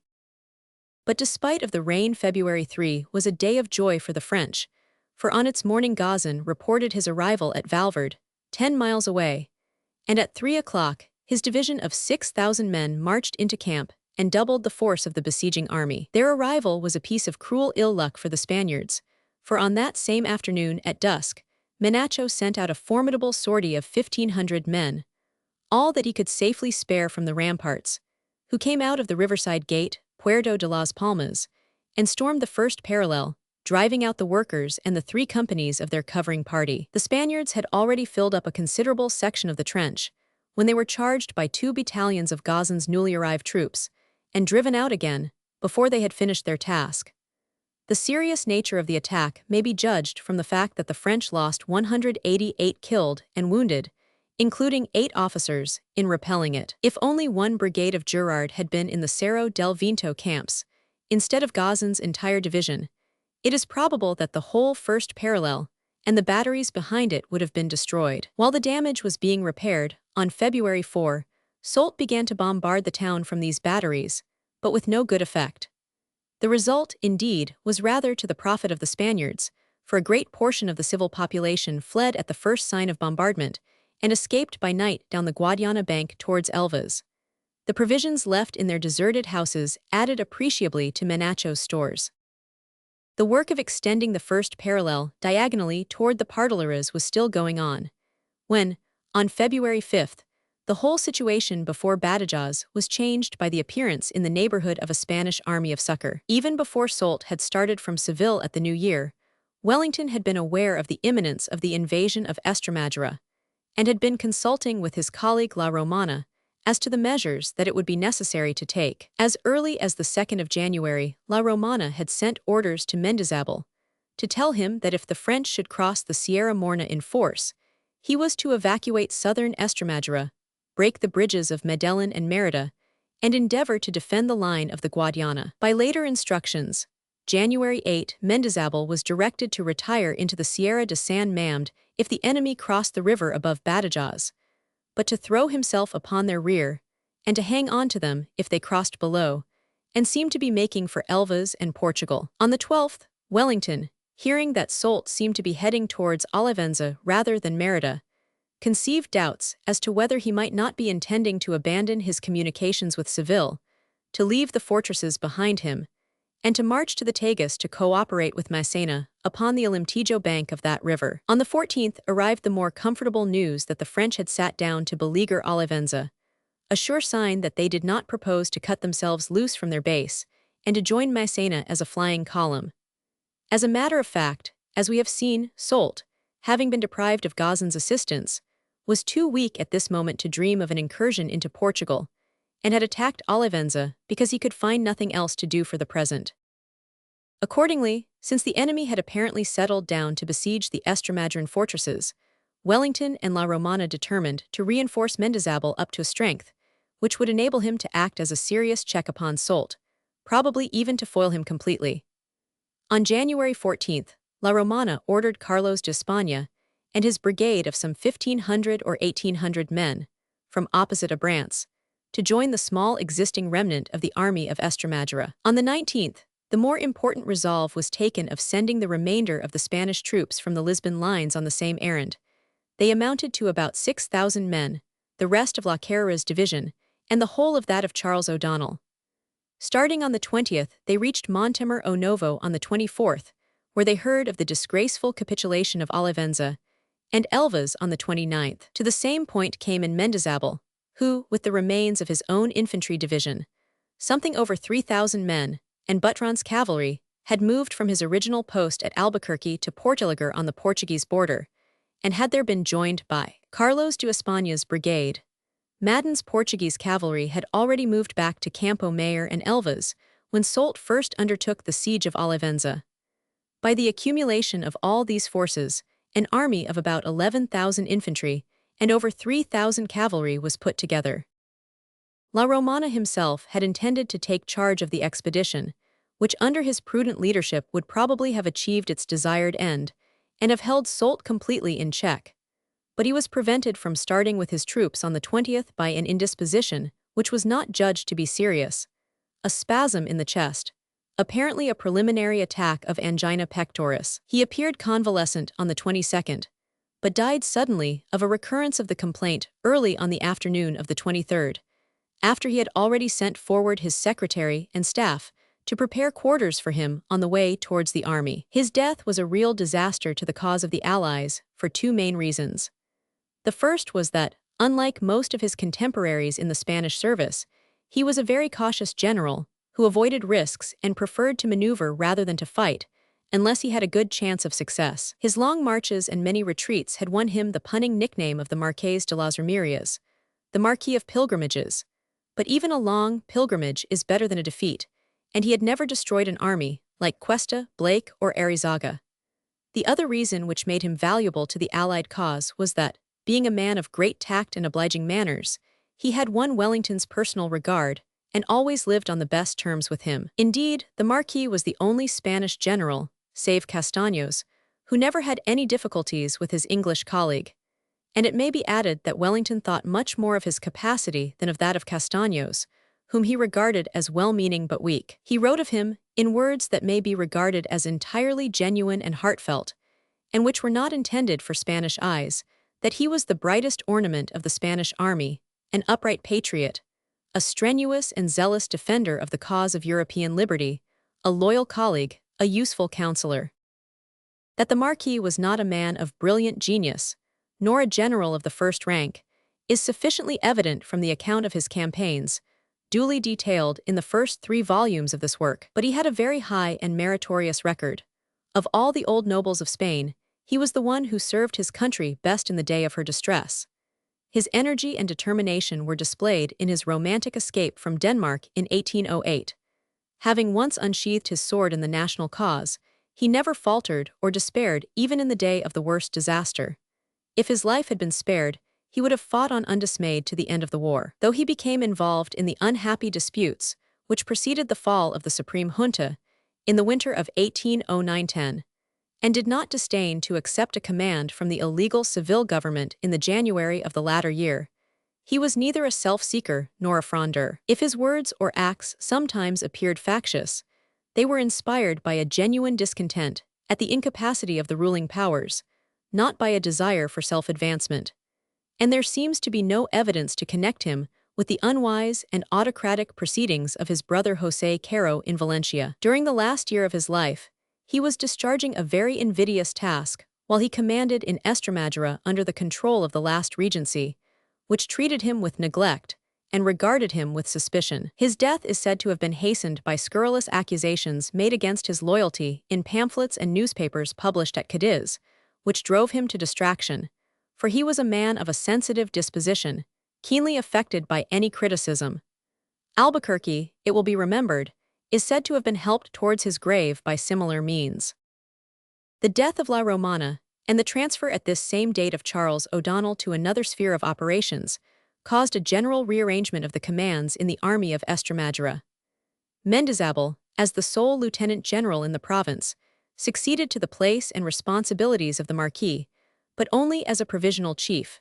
The Regency, justly doubting his abilities, nominated Castaños as captain general. Unfortunately, as we shall see, the victor of Bailén reached Estremadura just in time to hear that his locum tenens had destroyed the army, and left hardly a wreck of it behind him. Meanwhile, Mendizábal made over his own old division to a Major General Garcia, while that of Charles O'Donnell fell to another officer new to us, Major General José Verus. La Carrera became chief of the staff, or practically second in command, and his vanguard division passed to his old brigadier Carlos de España. As early as January 28, Soult had directed Lattermaubourg with 4 regiments of light cavalry to make a reconnaissance in the direction of the Portuguese frontier, and by this movement had become aware that Mendizábal was at Portalegre, with his own infantry and Butron's cavalry. It was no surprise to the marshal, therefore, to find, a week later, that a considerable force was pressing in his posts on the north of the Guadiana. The presence of Madden's Portuguese dragoons in the advanced guard showed that the enemy had been reinforced. Lattermaubourg's cavalry screen was driven in without much fighting, and the French general retired to Montijo, 9 miles up the river, February 5-6. That night Mendizábal's army, nearly 15,000 strong, camped on the heights of San Cristobal and communicated with Badajoz freely, the blockade being broken so far as the northern bank of the Guadiana was concerned.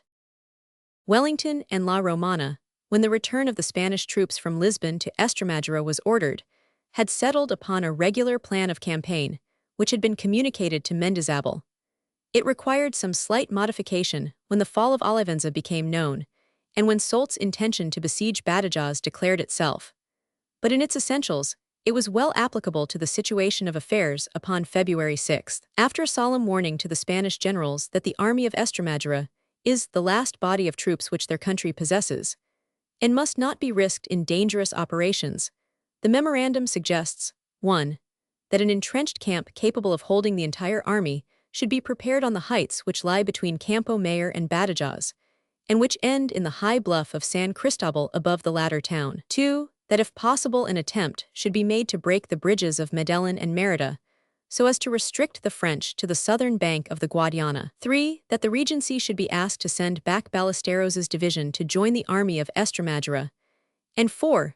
That the bridge of boats in store at Badajoz should, if possible, be floated down to Jerumenha, to give the Portuguese garrison of Elvas the power of crossing the Guadiana below Badajoz. The last suggestion was impracticable, because the French, when the dispatch reached Mendizábal, were so close to the river that the bridge could not have been transferred. The other 3 suggestions were all valuable, but none of them were carried out, least of all the most important of them, that which prescribed the entrenching of the San Cristobal heights and their occupation by the whole of the Spanish army. Mendizábal had a plan of his own.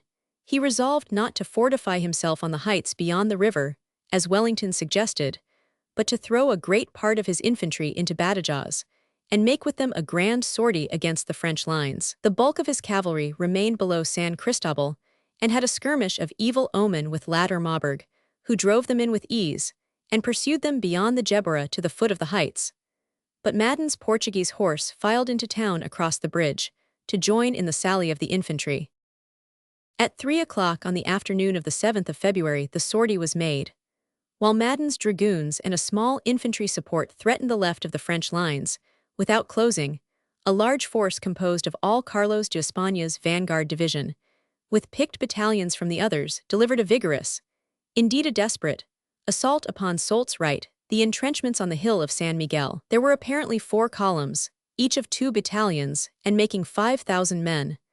They came out from the Trinidad Gate, drew up under the wing of the Picurina Lunette, and then marched straight at the French camp. They pierced the line of entrenchments in their first rush, swept away the guard of the trenches, carried the 3 batteries which were inserted in them, and then became engaged in a fierce fight with Philippon's brigade of Gerard's division, the troops encamped behind this part of the lines.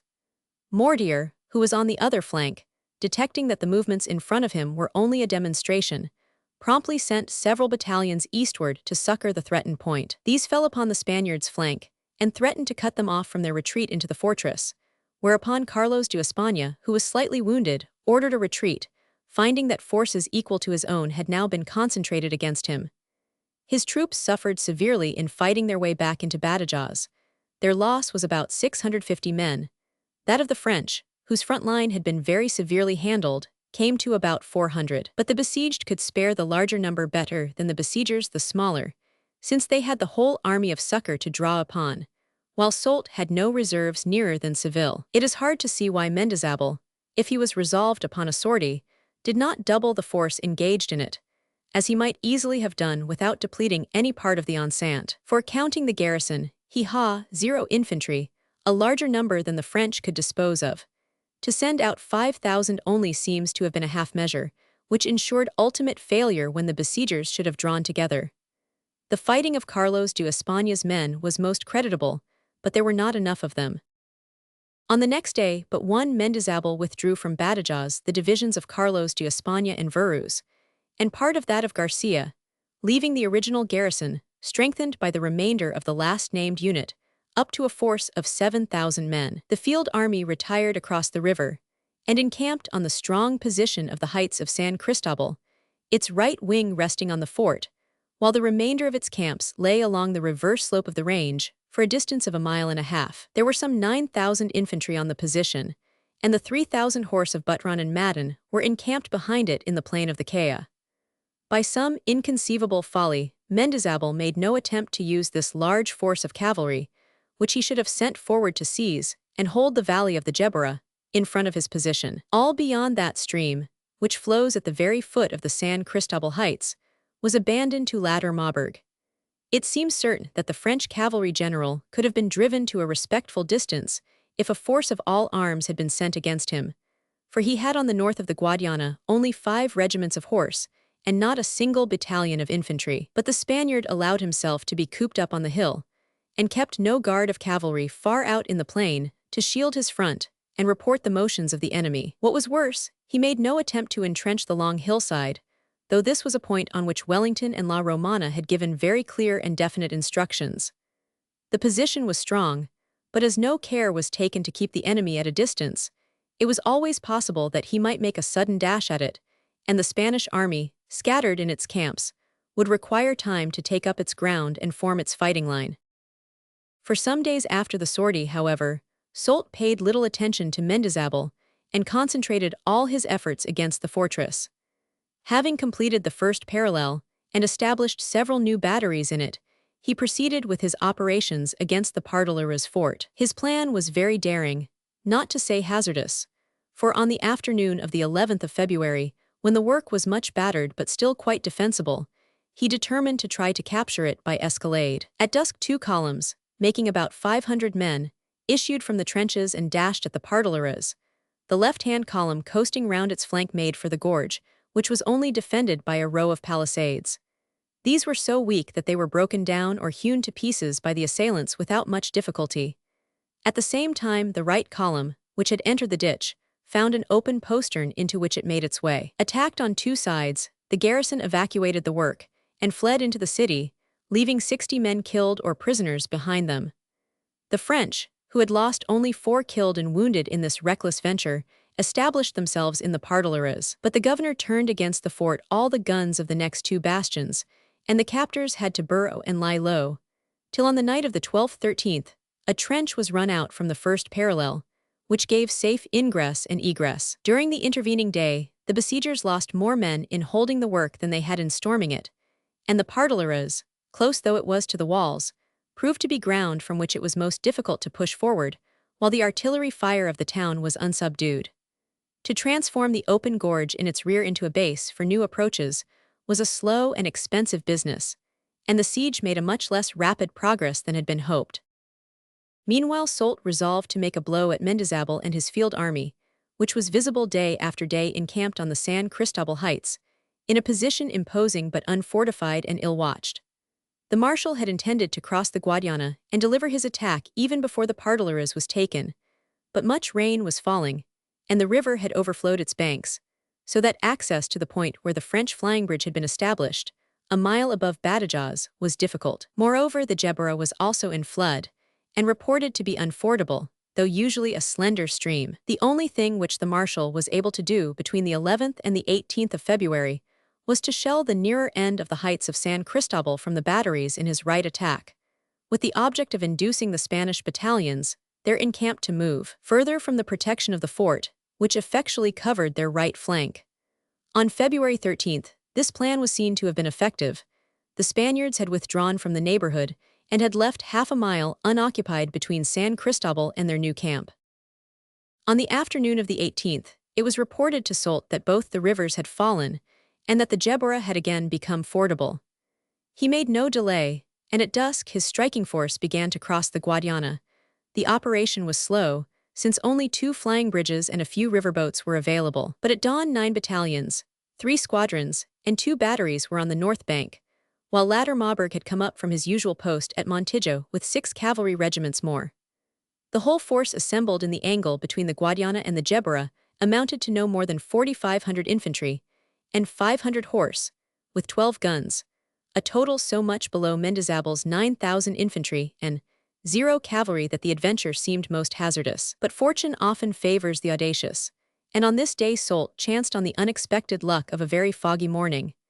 He was practically able to surprise the enemy, for the first warning that a battle was at hand only came to Mendizabel when, shortly after dawn, his picket at the broken bridge of the Geberra, a short mile or so in front of the heights, was driven in by masses of French infantry. At the same moment, a tumult broke out on his left rear. The 2nd Hussars, sent on by latter Maubourg to discover and turn the Spanish northern flank, had been able to mount the heights unseen and unopposed by making a long détour and rode unexpectedly into the camp of one of Carlos de España's regiments. Mendizabel's troops flew to arms and began hastily to form their line upon the heights, but they had no time to get into good order, for the enemy was upon them within a few minutes. Mortier, to whom Soult had committed the conduct of the battle, showed great tactical skill. On reaching the line of the Geberra, infantry and cavalry poured across it without a moment's delay. All the 3 fords of which the French knew proved to be practicable, though on the southernmost one, near the bridge, the infantry had to cross with the chilly water up to their waists. The order of battle was very simple. The right wing, composed of the whole of the cavalry, was to pass by the most northern ford and ascend the heights beyond the Spanish left. Arrived at the crest, one brigade was to push along it and fall on the flank of the hostile line, while the other descended into the valley of the Caya and charged into the Spanish camps, so placing itself directly in Mendizabel's rear. Of the infantry 3 battalions, the 100th Regiment were to ascend the hillside in the gap between the fort of San Cristobal and the nearest Spanish camp, a gap which had been caused, as it will be remembered, by the withdrawal of the Spaniards from the southernmost heights under the stress of bombardment 6 days before. This column was to risk the fire of the fort, which it had to disregard, and fall on the hostile flank. Meanwhile the center, very weak and composed only of 6 battalions of infantry, 34th Anth regiments, was to attack the Spanish front when the 2 turning movements were well developed. The San Cristobal Heights are a most formidable position, 2 miles of smooth steep slopes with an altitude of 250–300 feet, overlooking the whole plain of the Geberra, and with hardly any dead ground in their sides. They form an excellent glacis for an army in position ready to defend itself by its fire, for the assailant must come up the hill at a slow pace and utterly exposed. Cavalry could only climb at a walk and with difficulty, but Mortier had sent all his horse far to the north, where they ascended, and partly crossed, the range at its lowest point, beyond the extreme flank of the enemy. Just at this moment the fog rose, and everything became visible. On gaining the heights unopposed, Brich's light cavalry formed up across them, and commenced to move along the summit towards the Spanish left wing, while latter Maubourg, with 3 dragoon regiments, descended the reverse slope and moved towards the hostile camp, in front of which Buttron's Spanish horse and Madden's Portuguese could be seen hastily arraying their squadrons. It may be said that the Battle of the Geberra was lost almost before a shot had been fired, for on seeing themselves threatened in flank and about to be charged by latter Maubourg, the Spanish and Portuguese horse broke in the most disgraceful style, disregarding the orders of their commanders, and went off in a disorderly mass across the plain of the Caya, towards Elvas and Campo Mayor. They outnumbered the enemy, and could have saved the day if they had fought even a bad and unsuccessful action, so as to detain the French dragoons for a single hour. But the cavalry of the army of Estremadura had a bad reputation. They were the old squadrons of Medellin and Arzobispo, of which Wellington preserved such an evil memory, and Madden's Portuguese this day behaved no better. They escaped almost without loss, for latter Maubourg let them fly, and turned at once against the flank and rear of Mendizabel's infantry. The combat on the southern part of the heights had not yet assumed a desperate aspect. Though the column which was formed by the 100th Regiment had got up the hillside under the fort of San Cristobal, and had penetrated into the gap between that work and its extreme left, the Spanish infantry was still holding its own. The fog having cleared, they were able to estimate the smallness of the number of the hostile infantry and stood to fight without showing any signs of failing. But the fusillade was only just beginning all along the hillside when the victorious French cavalry came into action. Britche's light horse came galloping along the crest of the heights, while Ladder Maubourg's dragoons were visible in the plain behind, well to the rear of the Spanish line. Mendizábal, horrified at the sight, ordered his men to form squares, not as usual by battalions, but vast divisional squares, each formed of many regiments, and with artillery in their angles. If the French cavalry alone had been present, it is possible that in this formation the Spaniards might have saved themselves. But Mortier's infantry was also up, and well engaged in bickering with Mendizábal's men. The squares, when formed with some difficulty, found themselves exposed to a heavy fire of musketry from the front at the same moment that the cavalry blow was delivered on their flank. Britche's hussars penetrated without much difficulty through battalions already shaken by the volleys of the French infantry. First the northern, and soon afterwards the southern square was ridden through from the flank and broken. The disaster that followed was complete. Some of the Spanish regiments dispersed, many laid down their arms in despair, a limited number clubbed together in heavy masses, and fought their way out of the press towards the plain of the Caya and the frontier of Portugal. General Verus and 3 brigadiers were taken prisoners, with at least half of the army. Mendizábal and 2 other generals, La Carrera and Carlos de España, got away, under cover of the battalions which forced their passage through toward the west. In all, about 2,500 infantry escaped into Badajoz, and a somewhat smaller number towards Portugal. The rest were destroyed. Only 800 or 900 had been killed or wounded, but 0 were taken prisoners, along with 17 guns, the entire artillery of the army, and 6 standards. The French loss, though underestimated by Soult in his dispatch at the ridiculous figure of 30 killed and wounded, was in truth very small, not exceeding 403 in all. It fell almost entirely on the cavalry, who had done practically the whole of the work. The regimental returns show that only 4 officers in the infantry were killed or wounded, to 13 in the mounted arm. In proportion, this battle was more disastrous to the vanquished, and less costly to the victors than even Medellin or Ocaña. It is difficult to write with patience of the culpable negligence of Mendizábal, in allowing himself to be surprised in such a position, when he was amply provided with cavalry, or of the conduct of the Spanish and Portuguese horse in abandoning their infantry without striking a single blow, when even a show of resistance might at least have given their comrades time to save themselves. For the battalions on the heights could have escaped into Badajoz, or even have retreated along the Guadiana without desperate loss, if they had been granted an hour's respite. While if the French cavalry could have been detained till the infantry battle on the heights was decided, it is quite clear that Mendizábal in his splendid fighting position, and with double numbers, could have held his own and driven off the attack of the 9 battalions of Mortier. Map of the Siege of Badajoz and Battle of Jebura. Enlarge Badajoz, the French siege, Jan, March 1811. And the Battle of the Jebura, Feb. 19th, 1811. The army of Estremadura having been practically destroyed, the demoralized remnant of 4,000 horse and foot, which escaped into Portugal, counted for nothing. Soult could at last besiege Badajoz from both sides of the river, and reckon on being undisturbed in his operations. He left 3 battalions, a battery, and 5 regiments of Montbrun's cavalry on the north bank, to invest the fort of San Cristobal, and returned, with the rest of the force that had won the battle, to his lines. There was still much to be done, for the governor Menacho was resolute, and the garrison had been raised to over 8,000 men by the influx of Mendizábal's fugitives. The siege was destined to last 3 weeks longer, and might have been prolonged to a far greater duration if Menacho had not been killed on March 4. As long as he lived, the defense was vigorous and honorable. Though Soult could concentrate all his attention on the approaches towards the curtain between the bastions of Santiago and San Juan, they did not progress very rapidly. Menacho brought up all the artillery that could be readily moved on the threatened front, and continued to pound the ruins of the pardillaras and the trenches leading up to it.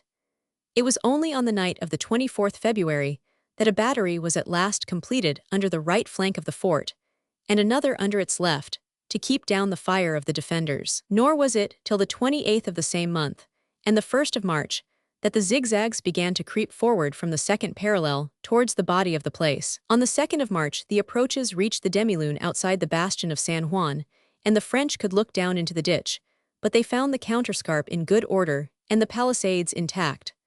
On the 3rd, they commenced mining, with the object of blowing in the counterscarp and filling the ditch. But their work was stopped by a vigorous sortie, the last which Menacho sent out. A small column of Spaniards passed out of the left bastion, seized and demolished the advanced trenches, and spiked the 12 guns which armed the 2 nearest batteries. The progress of the besiegers was checked for a day, but at a disastrous cost, for the governor himself, while watching the effect of the sortie from the ramparts, was killed by a chance shot.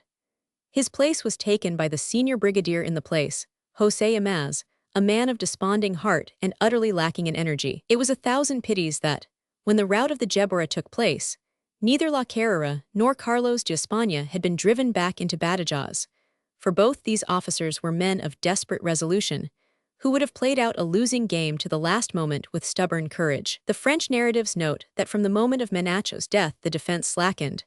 It became partly passive, and was no longer conducted with common skill. No more sorties were made, and there seemed to be a lack of ingenuity in the measures taken to resist the completion of the approaches. All that was done was to keep up a hot fire on the head of the French sap, and to replace one disabled gun by another upon the walls. On the 4th of March, the besiegers had lodged themselves solidly in the demilune of the bastion of San Juan, and had commenced on the very edge of the ditch a battery for 6 heavy guns, 24-pounders, which were to work upon the curtain between San Juan and Santiago, the place selected for the breaching. On the 5th, the embrasures were completed. On the 7th, the guns were got into position. On the 8th, the counterscarp was blown in by a mine, and the battery began to play upon the walls at a distance of only 60 yards. Though the besieged kept up a terrible fire upon it, and killed many gunners, its effect was all that the French had desired. The ramparts began to crumble, and on the morning of the 10th there was a breach 70 feet wide in the curtain, near the bastion of Santiago, while the ditch was half filled with debris. The engineers pronounced that an assault was practicable, though another day's fire would be desirable to finish the business. The Spanish guns on the front attacked were all silenced, but from the flanking bastions a fire was still kept up, which would obviously be very murderous to the storming columns.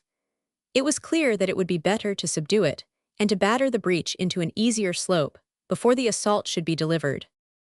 Soult, however, was anxious to press matters, for he had received on the 8th 2 pieces of news, which completely changed the strategical situation.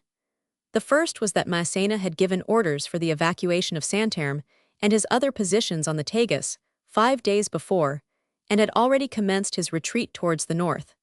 There was no longer any chance of joining the army of Portugal and attacking Wellington. Indeed, it was probable that the English general would find himself free to make a large detachment against the besiegers of Badajoz, and that, if the town should not fall within the next 10 days, Beresford's 15,000 men from the south bank of the Tagus would appear at Elvas or Campo Mayor, ready to attack the siege lines in the rear. And Soult, from his experiences of 1809, was quite aware that to meet an Anglo-Portuguese army would not be a business like that of the Geborra. The 10,000 Portuguese, only Harvey's brigade was seriously engaged. It had over 200 casualties out of the 389 suffered on that day by troops of that nation, and established a most honorable record by its defeat of Latter Marburg's dragoons. The other men killed or hurt were distributed in 5s and 10s over the battalions of Fonseca, Collins, and Campbell, which only came under fire in the last stage of the battle. The Spaniards return, 368 casualties out of 14,000 present, of which, as we have already seen, no less than 615 were in those 4 battalions of Zayas's division, which held out so stubbornly against the 5th Corps, till Haughton's men came up to relieve them. Of the rest, Ballesteros's and Lardizabal's divisions, with under 300 casualties each, had only suffered from skirmishing or distant artillery fire. The losses of Carlos de España and the cavalry were insignificant. Map of the Battle of Albuera about 11:30 a.m. In Large Albuera, No. 2 about 11:30 a.m. Note, there should be only 2, not 3, battalions of grenadiers placed as reserve behind Gerard and Gazan's troops.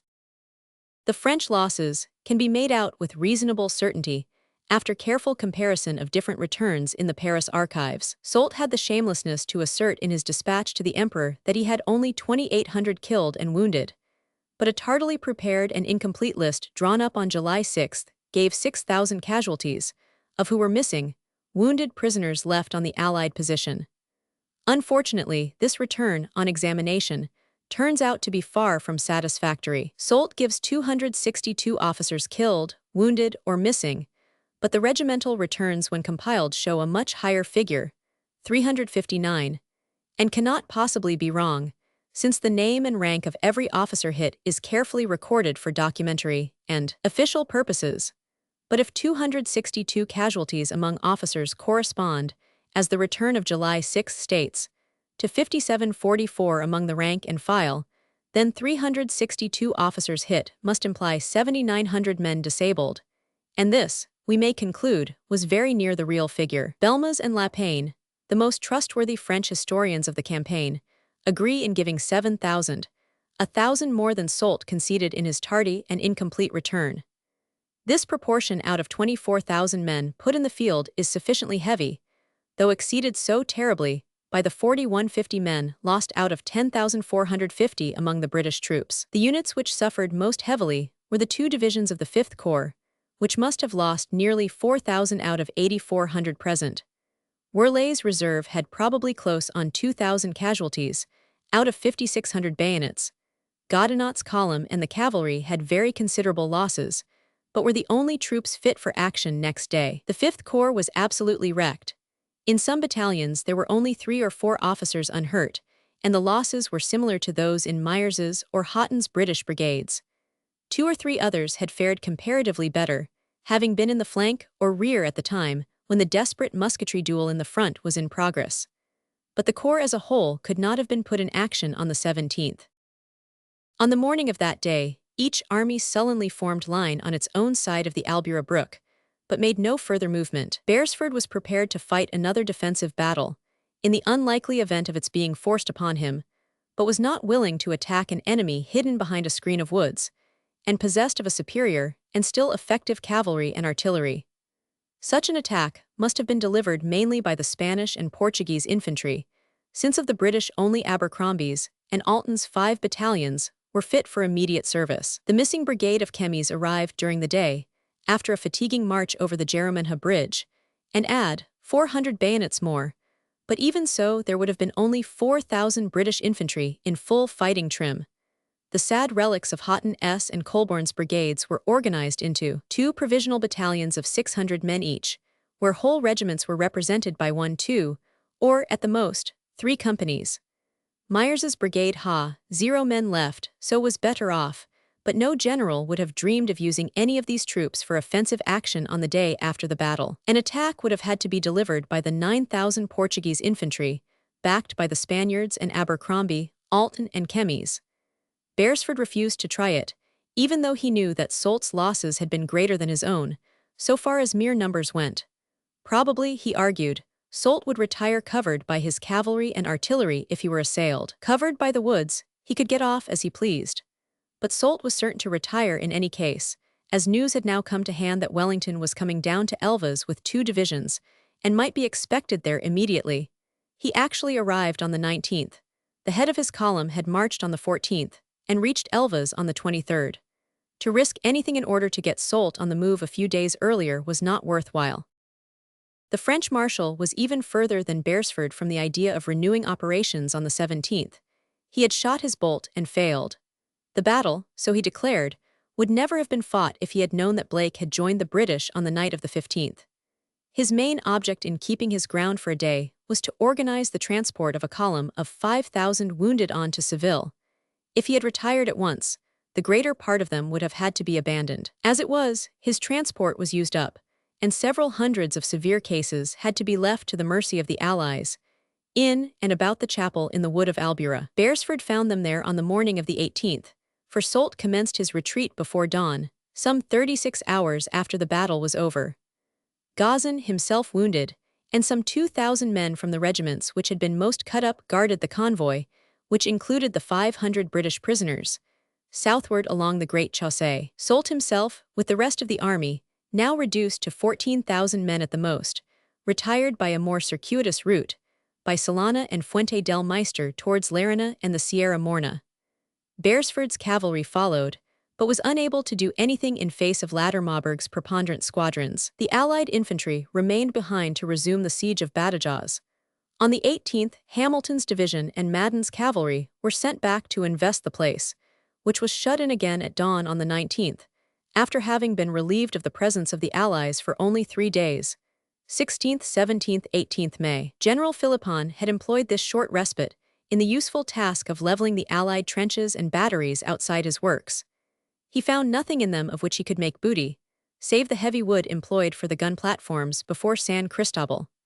The more valuable stores had all been removed to Elvas, the gabions and fascines burned by the 4th Division before it gave up the investment on the night of the 15th May.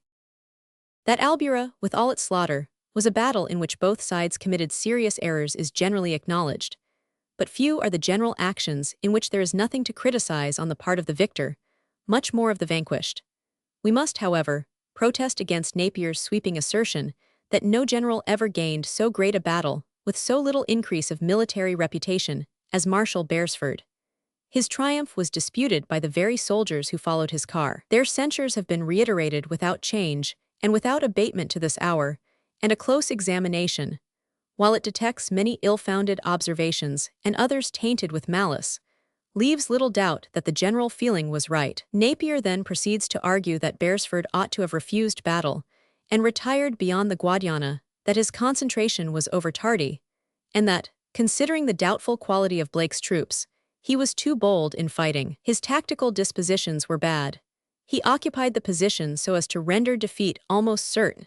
He brought up his reserves in a succession of separate attacks and hesitated too long to move the 4th Division. Hardinge caused Cole and Abercrombie to win the victory. The guidance of a commanding mind was nowhere seen.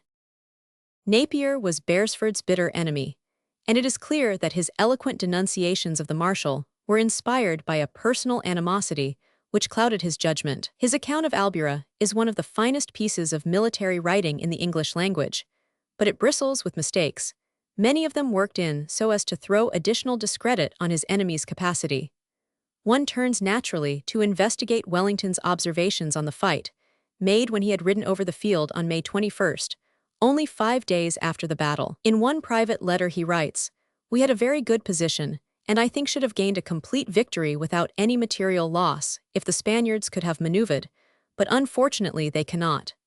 In another he says, "The Spanish troops behaved admirably, I understand. They stood like stocks while both parties were firing into them, but they were quite immovable, and this was the great cause of all our losses." After they had lost their position, the natural thing to do would have been to attack it with the nearest Spanish troops, but these could not be moved. The British troops were next, and they were brought up, and must in such cases always be brought up, and they suffered accordingly.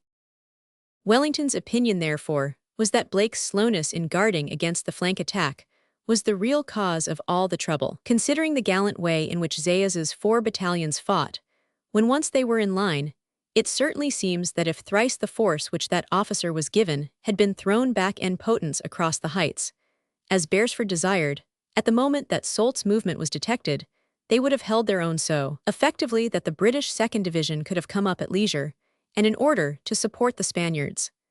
As it was, the reinforcements sent overlate by Blake to help Zayas arrived by driblets, and gave him little help, falling into a mere tourillade with the French light troops on Zayas's left, instead of engaging in the main battle. After Blake's slowness, the main cause of loss was William Stewart's overhaste. Beresford had given orders that the whole 2nd Division was to form up in a second line behind Zayas, and go into action simultaneously, outflanking the Masseth Corps on either wing.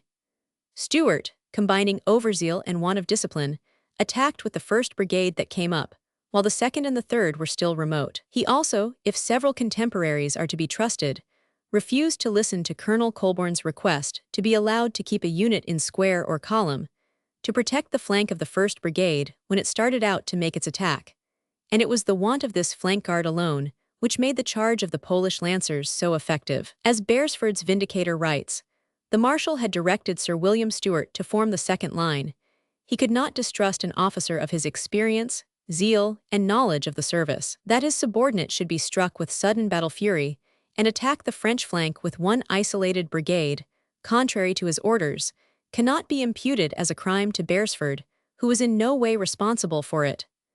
The move, and the disaster that followed within a few minutes, took place without his knowledge. As he was endeavoring to put in line the Spanish battalions which were coming up to reinforce Zayas, he was surprised by being charged in the midst of his staff by a knot of the Lancers, who a minute before had ridden over Colborne's men on his right. It is clear that if the 3 brigades of the 2nd Division had been properly arranged and put into action simultaneously, as Beresford intended, the 5th Corps would have been driven from the heights an hour before it actually yielded. Gerard's division had already well-nigh exhausted itself upon Zayas's stubborn resistance, and it was only the interval in the Allied attack, caused by the destruction of Colborne's brigade, which permitted Gazan's troops to get up into the front line, in such order as they could, in time to fight Houghton and Abercrombie. If Stuart's advance had been made at the proper time, he would have come upon the 2 French divisions at the very moment when they were making their confused change of front. They could not have resisted the assault, considering the disorder in which they were mingled. Soult, who had just made up his mind to discontinue the offensive battle in which he was engaged, would certainly have used Werleigh's reserve only to cover his retreat, and would have withdrawn from a position which had become desperate, covered by his cavalry. The one point in which Napier's charges against Beresford have some foundation is that there was undoubtedly much delay in putting Cole and the 4th Division into action. This, as we have shown above, was caused by Beresford's wish to strike the final blow at the 5th Corps with Hamilton's Portuguese, whom he had ordered to the front after Colborne's disaster, and who did not make their appearance, partly because the first aide-de-camp sent for them was wounded on the way, partly because Hamilton had changed his position and was not found at once by later messengers. When it became evident that the delay was growing dangerous, Beresford would have done well to send Cole orders to advance at once, and to have directed Abercrombie also to charge.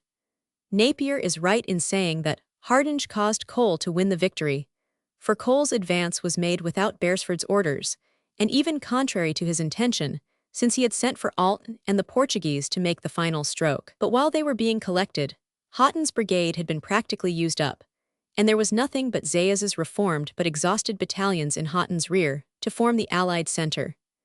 It is true, however, that supposing the last relics of the diehards and their comrades had finally recoiled, there would have been no push or impetus left in their opponents of the 5th Corps, who were a spent force, in complete disorder, and with hardly one man in 2 left standing. While they were disentangling themselves for a final effort, Collins's and Fonseca's Portuguese, perfectly trustworthy troops and absolutely fresh, would have been getting into position. It is practically certain that Soult would have made no further attempt to go forward.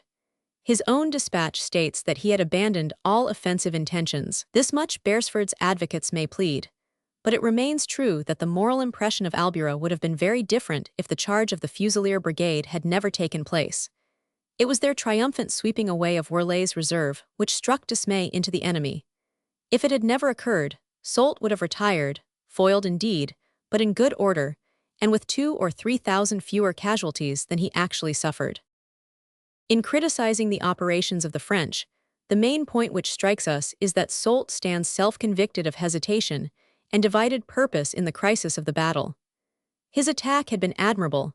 The movement which threw 4/5 of his available force unexpectedly on to Beresford's flank was beautifully designed and carried out. But when, in the check and pause that followed the incident of Colborne's disaster, he realized, as he himself says, that he had 0 men and not 20,000 to fight, and that the odds were no longer fair, he should have made up his mind either to withdraw under cover of his splendid cavalry, or else to risk all, and throw his infantry reserves straight into the fight before the enemy's line was reformed.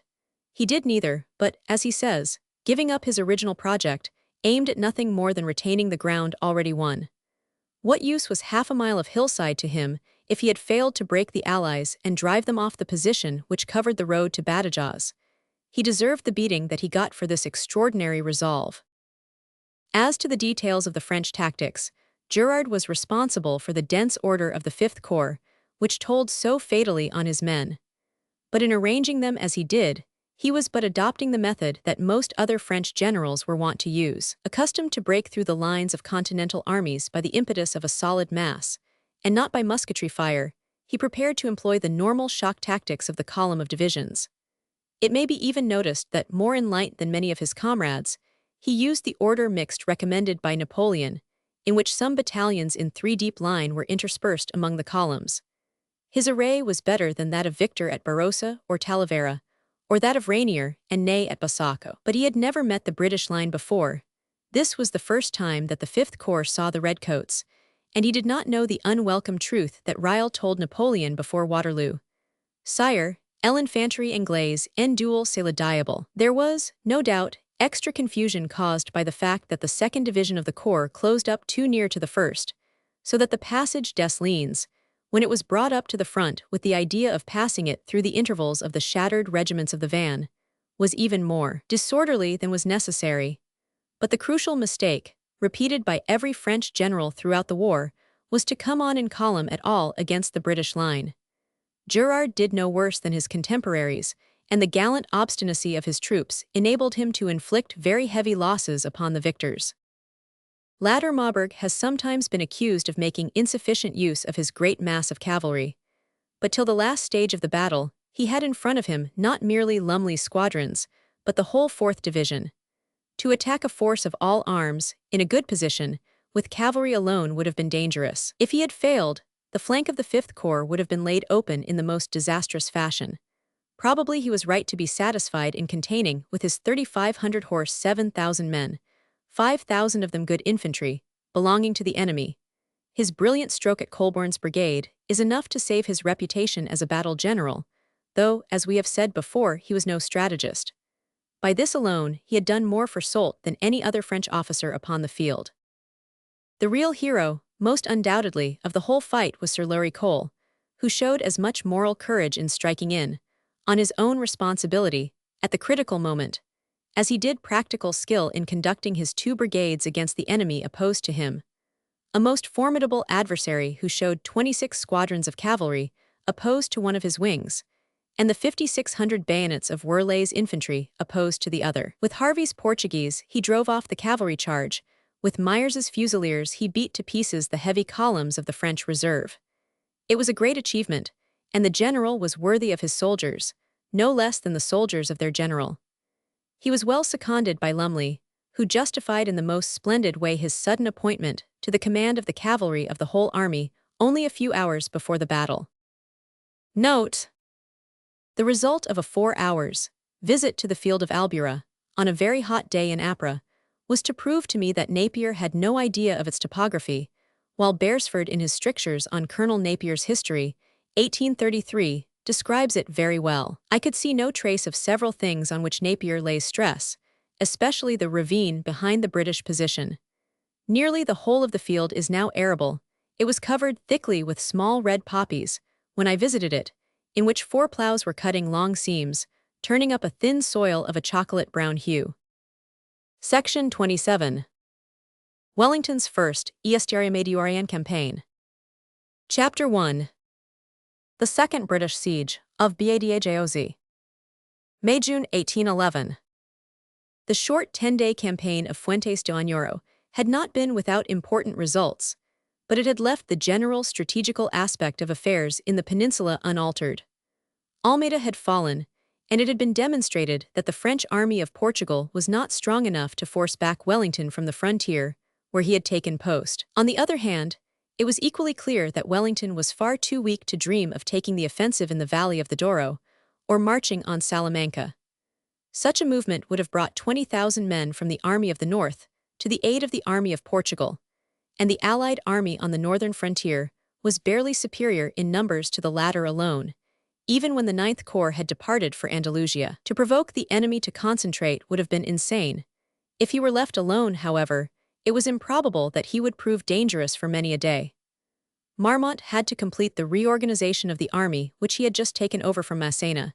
It would be some months before he could replace the lost cavalry and artillery, fill up his magazines, and finish the reclothing of his tattered regiments. Bessieres was so much occupied with the guerrilleros that he would not draw his troops together, unless he were obliged to do so by an advance of the Allies towards his territory. He had, moreover, to keep covering forces out to north and west, in order to watch Abadia's Galician army and Longa and Porlier, who still made head against him in the Cantabrian mountains.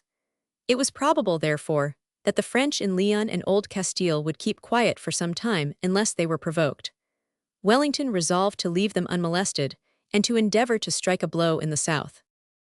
On the day when the Battle of Fuentes de Oñoro was fought, Beresford, with the 20,000 men who had been detached to Estremadura, was, as Wellington knew, just about to commence the siege of Badajoz. It was certain that this enterprise would bring Soult and his army of Andalusia to the succor of the fortress. The line of conduct which Beresford was to pursue when Soult should appear had been already settled. He was to fight if the enemy were weak, to retire behind the Guadiana if he were strong. But meanwhile, it was now possible to reinforce Beresford with 10,000 men, since Marmont and Bessières would be out of the game for many weeks, leaving nearly 30,000 men on the Dos Casas and the Coa to protect the Portuguese frontier and to guard the repairing of Almeida. Wellington could march to join the army of Estremadura with the balance of his army. He thought that 2 divisions could be spared, and chose the 3rd and the 7th. If he marched rapidly across the Beira with this force, he might arrive in time to join Beresford for the battle against Soult, which was inevitable. It might take place south of the Guadiana, if the French marshal had delayed his advance, or north of it, if he had come up in great force and had compelled Beresford to give back toward Elvas, and to abandon the siege of Badajoz. But in either case, Beresford's army, reinforced by 10,000 men, would be strong enough to beat Soult. The only possible contingency to be feared was that the Duke of Dalmatia might abandon Granada and the lines before Cadiz, concentrate 50,000 men, and let Andalusia shift for itself while he marched on Badajoz. Wellington judged, and rightly, that it was most improbable that he would make this desperate move, and evacuate 3/4 of his viceroyalty, in order to make certain of saving Badajoz.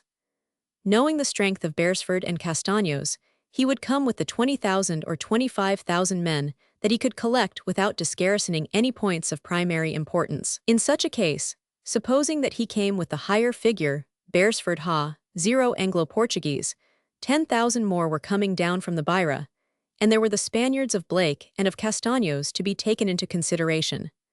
Soult would find himself faced by 45,000 men, and could not possibly prevent the siege of Badajoz from proceeding. If the place could be taken promptly, there would be no time for reinforcements to reach the marshal from the army of Portugal or the army of the centre. And should he finally resolve to draw up further forces from Andalusia, he must abandon either the kingdom of Granada or the Cadiz lines, or both. To force him to give up his grasp on either of these points would be a great end in itself, and a sufficient reward for a successful campaign. But everything depended on swift movement and the economy of time. Should Soult refuse to fight, and resolve to appeal for help to the other French armies, it was certain that 50,000 men might be gathered to his aid within a month or 5 weeks. All the Anglo-Portuguese troops combined, supposing that every man were drawn in from the north to join Beresford, would not make up over 60,000 sabres and bayonets. On the other hand, a junction between the armies of Andalusia and Portugal, with aid lent by Bessières and the army of the centre, could certainly produce 80,000 men, perhaps more. Wherefore it might be argued that if Badajoz could be taken in a month, a great success might be scored. But if the siege were to linger on over that time, the enemy would be able to concentrate in such force that the enterprise might become impracticable. The game was worth trying. Wellington's dispatches to Lord Liverpool and other correspondence between the 14th and the 25th of May make it perfectly clear that these were his views. "Fortunately for me," he wrote, "the French armies have no communications, and one army has no knowledge of the position or of the circumstances in which the others are placed, whereas I have a knowledge of all that passes on all sides. From this knowledge I think I may draw troops from Beira for my operations against Badajoz, but I cannot venture further south till I shall get Ciudad Rodrigo, without exposing all to ruin. Again, I do not think it possible for me to undertake more in the south, under existing circumstances, than the siege of Badajoz. I cannot, by any effort I can make, increase the British and Portuguese bayon, 0 men, to which the Spanish force may as 0 or 10,000 more." He was perfectly aware that a concentration against him was possible, but that it would take a long time to come about. "I do not know when Marmont can be ready to co-operate with Soult. However, as the siege of Badajoz can be raised with ease and without loss, whenever it may be necessary, I have thought it best to lose no time, and to adopt every means to get that place, if I can, before the enemy's troops can join. If I cannot get it, I may raise the siege and fight a battle or not, as I may find most proper, according to the state of our respective forces. It is clear, then, that Wellington's utmost ambition was to take Badajoz, and that he foresaw that he must take it within a limited time, under penalty of seeing the scheme fail owing to the concentration of the enemy.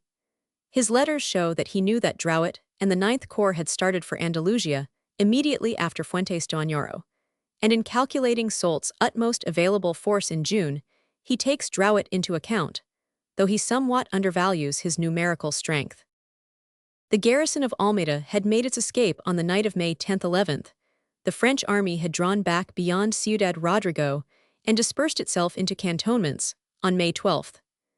As early as the morning of May 14th, the column destined for Estremadura set out upon its march. It consisted, as has been already mentioned, of the 3rd Anth Divisions, with the artillery attached to them. For the purpose of providing cavalry for scouting and exploration, the 2nd Hussars of the King's German Legion were attached. This corps was the first cavalry reinforcement that Wellington had received for more than a year. It had landed at Lisbon in April and had marched up to Celorico. From thence it was ordered to strike across country, to join the column marching for the valley of the Guadiana, and to place itself at the disposition of Picton, its senior officer. They met at Belmont, and went on their southward way in company. The route lay through Castelo Branco, the boat bridge of Villavelha, Niza, and Portelager. Picton reached Campo Mayor, in the immediate vicinity of Badajoz, on May 24th, having taken 10 days only to cross the roughest and most thinly peopled corner of Portugal. The average of marching had been 15 miles a day, an excellent rate when the character of the roads is taken into consideration. British Army crossing the Tagus at Villavelha. Enlarged the 3rd Division crossing the Tagus at Villavelha, May 20, 1811.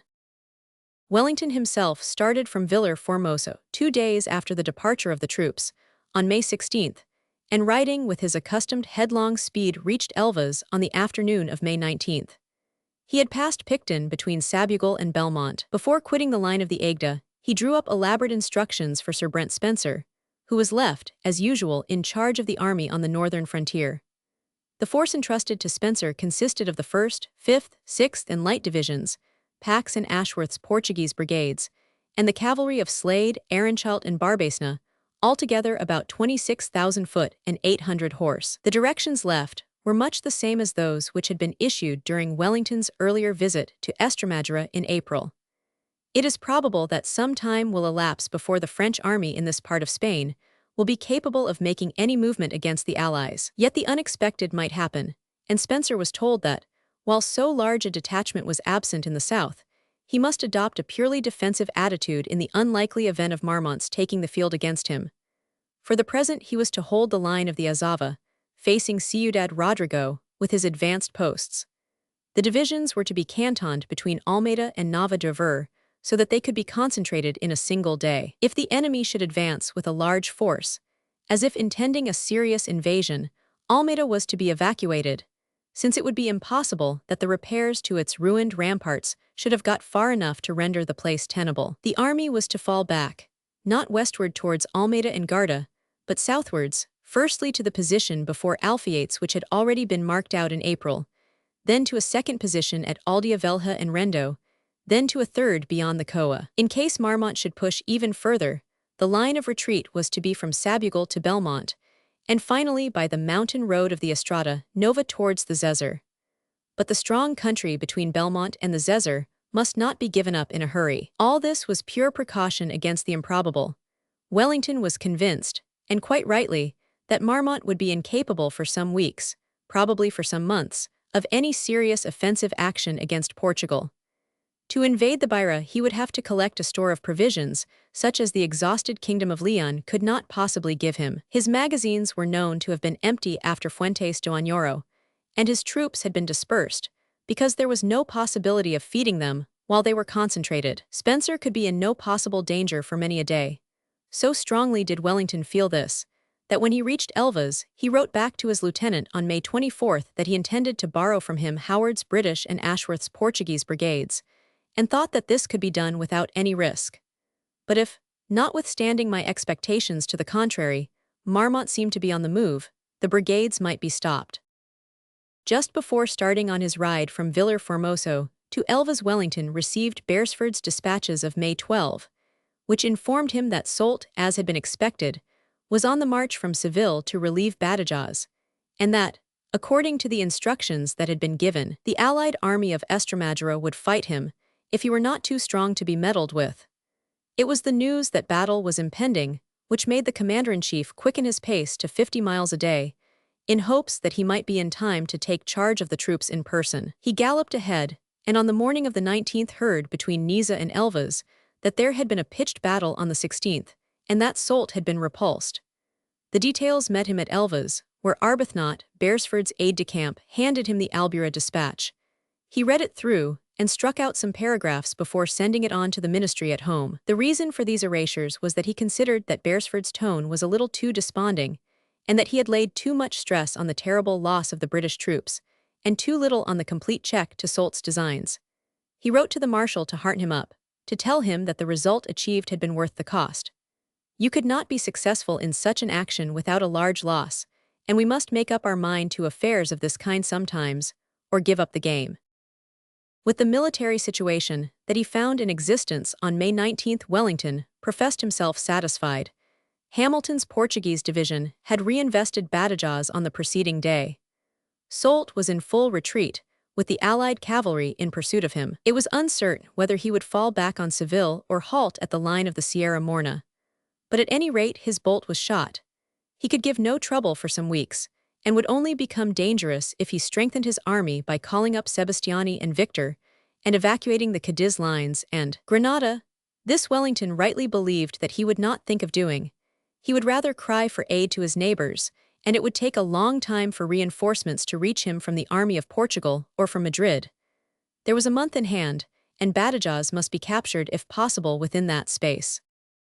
The first thing necessary was to push Soult as far back as he would go, and from the 20th to the 26th, Beresford was engaged in following him up. At first only the cavalry was available for pursuit. Hamilton's division had been sent back to Badajoz. The 2nd Anth were allowed 5 days of repose on the battlefield of Albuera.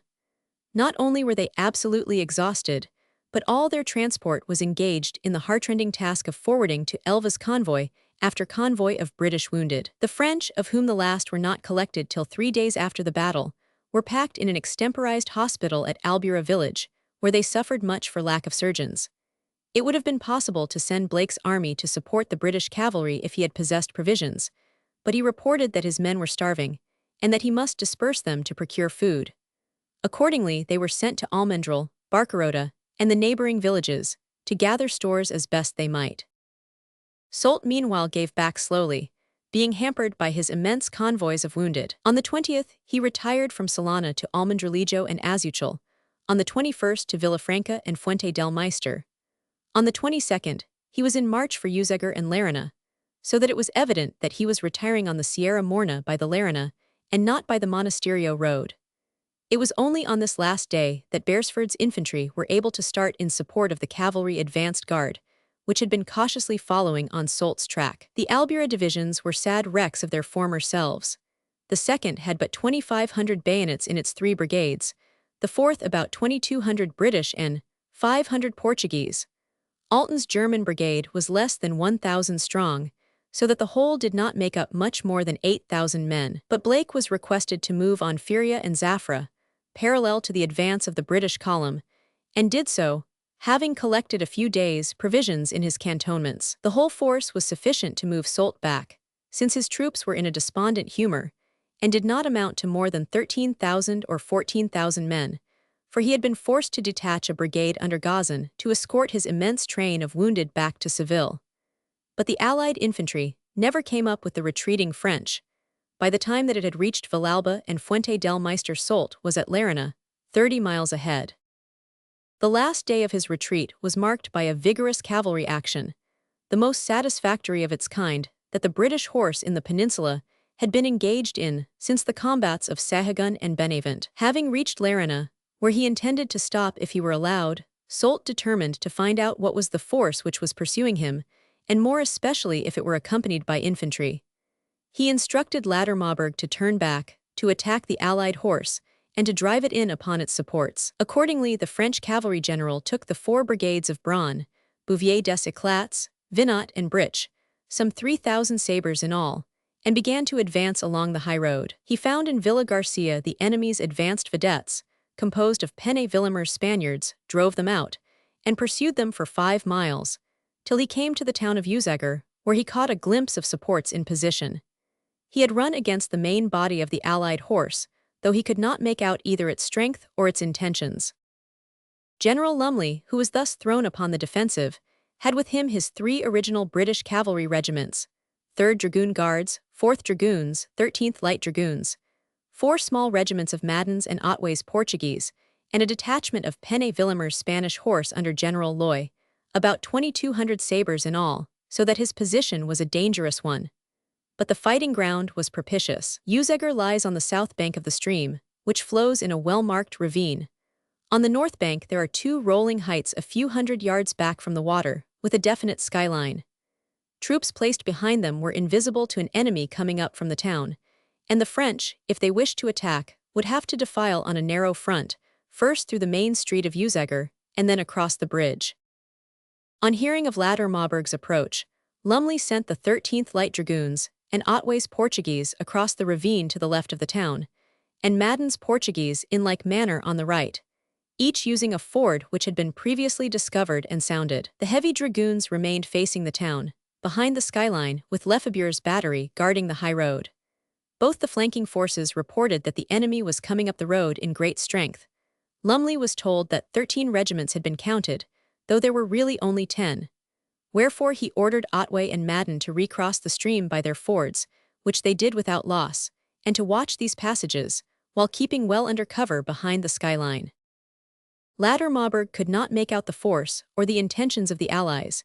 He had seen clearly only the Spanish vedettes which he had driven out of Uzeger, but Madden's and Otway's squadrons had not escaped notice altogether, though they retired early, so that he was aware that a hostile force of some strength was lying behind the heights. He therefore resolved not to debouch from Uzeger along the high road with his main body, across the defile at the bridge, till he had got a flanking force across the stream, to threat and turn Lumley, if he were intending to defend the line along the water. Brich's brigade of light horse was told off for this purpose, with orders to go to the right, downstream, and to pass the river at the ford which Otway's Portuguese had been seen to use in their retreat. Meanwhile, the other 3 French brigades waited in Uzeger, deferring their advance till the chasseurs should have time to get on Lumley's flank. The 2 forces did not keep touch.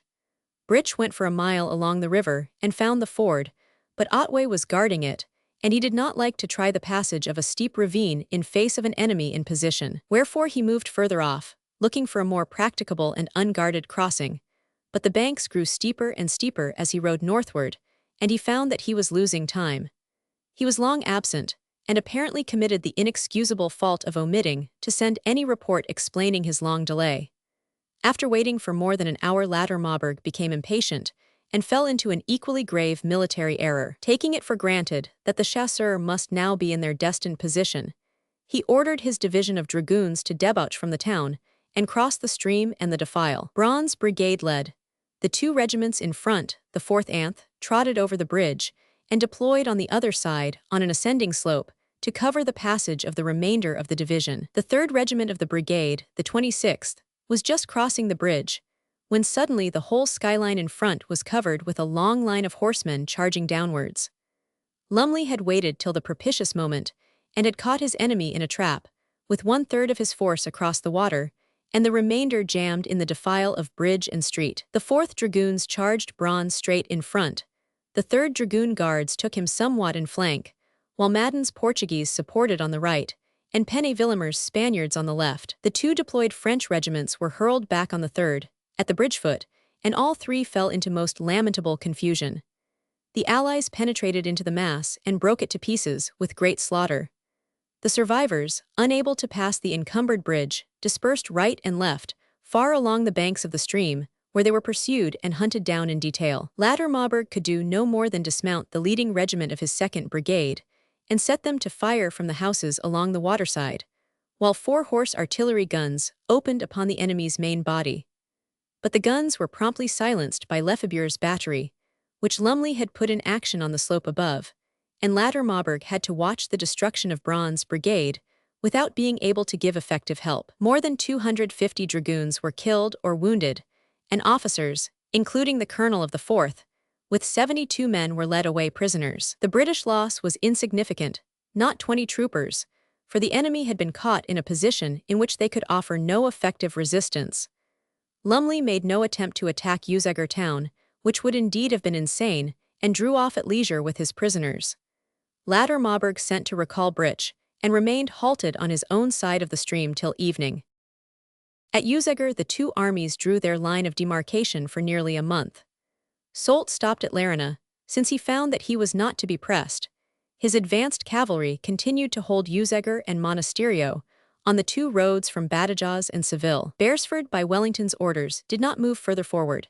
It was not intended that Andalusia should be invaded, or a second battle with Soult risked.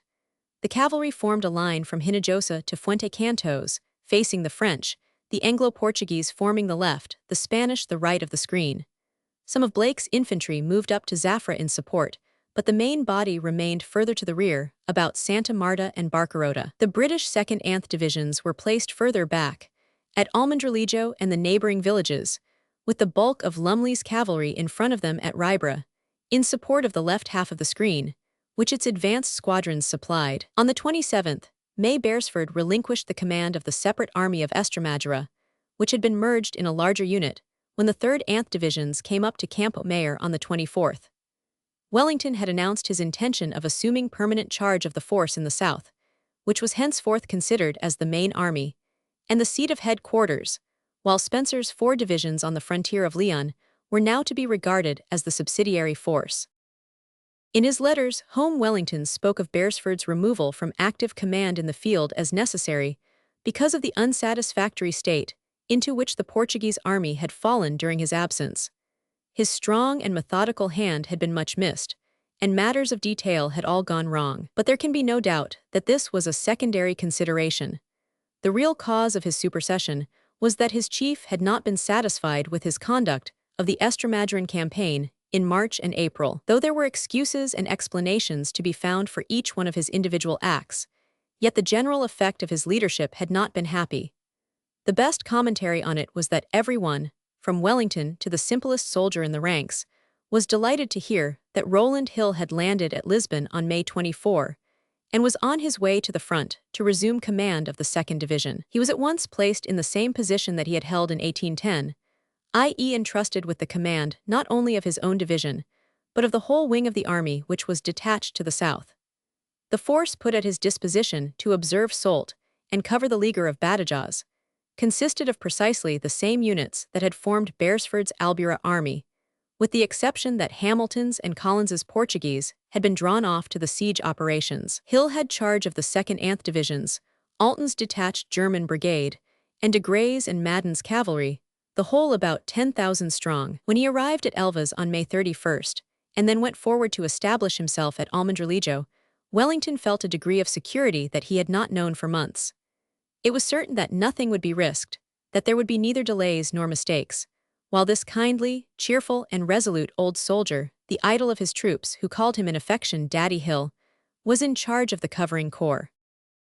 Meanwhile, Wellington himself took the siege operations in hand, and employed in them the troops he had brought from the Beira, the 3rd Anth divisions, together with Hamilton S. and Collins's Portuguese, the whole including about 700 British and Portuguese artillerymen, mainly the same companies that had served in Beresford's siege, made up about 14,000 men, a force even smaller than that with which Soult had attacked Badajoz in January. But the French marshal had had to deal with a garrison of 9,000 men, while General Philippon, the resourceful governor now in charge of the place, had but a little over 3,000, a difference which made Wellington's position much advantageous than Soult's had been. The cavalry which had come down from the Beira along with Picton, the 2nd Hussars of the KGL, was sent to join the rest of the horse, and went to form a new brigade, being added to the 13th Light Dragoons, a regiment hitherto unbrigaded. By June 1st there was another mounted corps to hand, the 11th Light Dragoons, which also went to join Lumley, so that the British cavalry in Estremadura rose from 3 to 6 regiments during the summer. There were 2 deficiencies, however, which made Wellington's task in besieging Badajoz a hard, nay an almost hopeless one. His artillery material, if not so ludicrously inadequate as that of Beresford during the first siege, was still utterly insufficient. And to this, we must add that his engineer officers were still both few and unpracticed in their art. They repeated the same mistakes that had been seen in the early days of May. Of trained rank and file in the engineering branch, there were practically none, only 25 Royal Military Artificers. The home authorities apparently grudged sending out to Portugal men of this small and highly trained corps, and preferred to keep them in England. It is impossible to speak with patience of the fact that there was not even one company of them in the peninsula, after the war had been going on for 3 years. It was the miscalculations of the engineers. Colonel Fletcher was presumably the responsible person, as Wellington's chief technical advisor, rather than the deplorable weakness of the artillery resources, which made the second British siege of Badajoz as disastrous as the first. Untaught by the experiences of the first week in May, the engineers advised Wellington to direct his efforts against the two strongest points in the defenses, the rocky hill crowned by the fort of San Cristobal on one bank of the Guadiana, and the castle on its steep slope upon the other. The arguments used seem to have been the same as before. Time being limited, it was necessary to strike at the most decisive points. If either San Cristobal or the castle could be breached and stormed, the rest of the fortress would be dominated and would become untenable. If, on the other hand, one of the southern fronts, where the French had made their attack, were to be chosen as the objective, the castle and San Cristobal, forming independent defenses, might hold out long after the enceinte had been pierced and carried. Moreover, it was urged, San Cristobal was an isolated fort, so placed that it could get no help from the flank fires of other works, save from a few guns on the castle. Its other neighbor, the fort at the bridgehead, was too low-lying to be of any help. Practically the only difference between the engineers' plans for the first and the second siege of Badajoz was that in the latter more attention was paid to the attack on the south side, and the whole force of the besiegers was not concentrated on San Cristobal, as it had been in early May. A serious attempt was made to breach the castle, not a mere demonstration or false attack. Yet, as matters turned out, all the stress of the work once more fell upon the San Cristobal front, where two desperate assaults were made and repulsed, while on the castle front matters never got to the point of an attempted storm. Summing up the siege in the words of 500 Urban, Beresford's chief of the staff, who watched it ruefully, we can only echo his conclusion that the fact is that the engineers began upon the wrong side. Two geological peculiarities of the ground were fatal to success. The first was that on San Cristobal the soil is so shallow, 3 inches only on top of the hard rock, that it was impossible to construct proper trenches. The second was that the castle hill is composed of a clay slate which does not crumble, however much battered, and that the wall there was simply a facing to the native soil. Its stones might be battered down, but the hillside stood firm when the stones had fallen, and remained perpendicular and inaccessible. The latter fact could not be known to Wellington's engineers, but the former was fully within their cognizance, owing to their experience in the first siege. There can be no doubt that they ought to have selected for battering the south front, either the point where Soult worked during February, or still better the walls nearer the river, by the bastion of San Vicente, where the ground is equally favorable and there is no flanking external defense like the Pardalera's fort. If every gun had been concentrated on this section, and every available man set to trench work against it, there can be little doubt that Wellington would have got Badajoz within the scant 4 weeks that were at his disposal. Though the blockade had been resumed on May 18th, the actual siege did not recommence for some days later, since the troops from the Beira, who were to conduct it, did not get up till a week had passed. On May 25th, Houston's division arrived from Campo Mayor and took position on the heights beyond San Cristobal. They were there joined by the 17th Portuguese from the garrison of Elvas, and 2 regiments of Algarve militia, Tavira and Lagos, were assigned for transport and convoy duty between the trenches and Elvas. Picton and the 3rd Division came up 2 days later, May 27th, crossed the Guadiana by the ford above the city, and joined Hamilton's Portuguese on the southern bank. An earlier arrival of the Beira divisions would have been of no great use, since it was only on the 29th that Colonel Alexander Dixon, who had once more been entrusted with the artillery arrangements, had sent off his great convoy of guns from Elvas. This time that indefatigable officer had collected a siege train twice as large as that which he had prepared for Beresford 4 weeks earlier. There were 46 guns in all instead of 23. But unhappily, the pieces were the same as those used in the first siege, or their equals in age and defects. The large majority were the old brass 24-pounders of the 17th century, which had already given so much trouble from their irregularity of caliber, their tendency to droop at the muzzle when much used, and their tiresome habit of unbushing, i.e. blowing out their vent fitting. 6 iron ship guns, ordered up from Lisbon, only arrived when the siege was far advanced, and were the sole weapons of real efficiency with which Dixon was provided. It is clear that headquarters might have done something in the way of ordering up better guns early in May, the moment that the first siege had shown the deficiencies of the Elvas Museum of Artillery Antiquities. The gunners, like the guns, were about doubled in number since Beresford's fiasco. There were now over 500 Portuguese and 1 company of British Rainsfords, 110 strong, who arrived from Lisbon on the 30th, riding on mules which had been provided at Extremos to give them a rapid journey. To aid the 21 engineers on the spot, 11 officers from line battalions had been taken on as assistant engineers, while the 25 military artificers had to train 250 rank and file, selected from the 3rd Anth divisions, to act as carpenters, miners, and sappers. The work of these amateurs was, as might have been expected, not very satisfactory, and the make of their gabions and fascines left much to be desired. On May 29th, the siege work began, by the opening up of the old trenches opposite the Pardoleras fort, which the French had filled in on the day of Albura. This was merely done to draw the attention of the garrison away from the real points of attack, for there was no intention of approaching the place from the south. It would have been better for the Allies had this been a genuine operation, and if the Castle and San Cristobal attacks had been false. It attracted, as was intended, much notice from the garrison. On the night of the 30th, the serious work began. On the castle side, 1,600 men from the 3rd Division commenced at dusk a long trench, on the same ground that had been dug over during the first siege, and 3 zigzag approaches to it from the rear.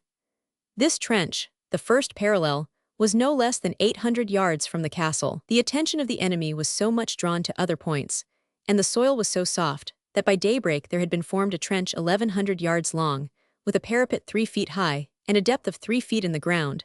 The approaches were also well advanced. On San Cristobal, at the other attack, everything went very differently.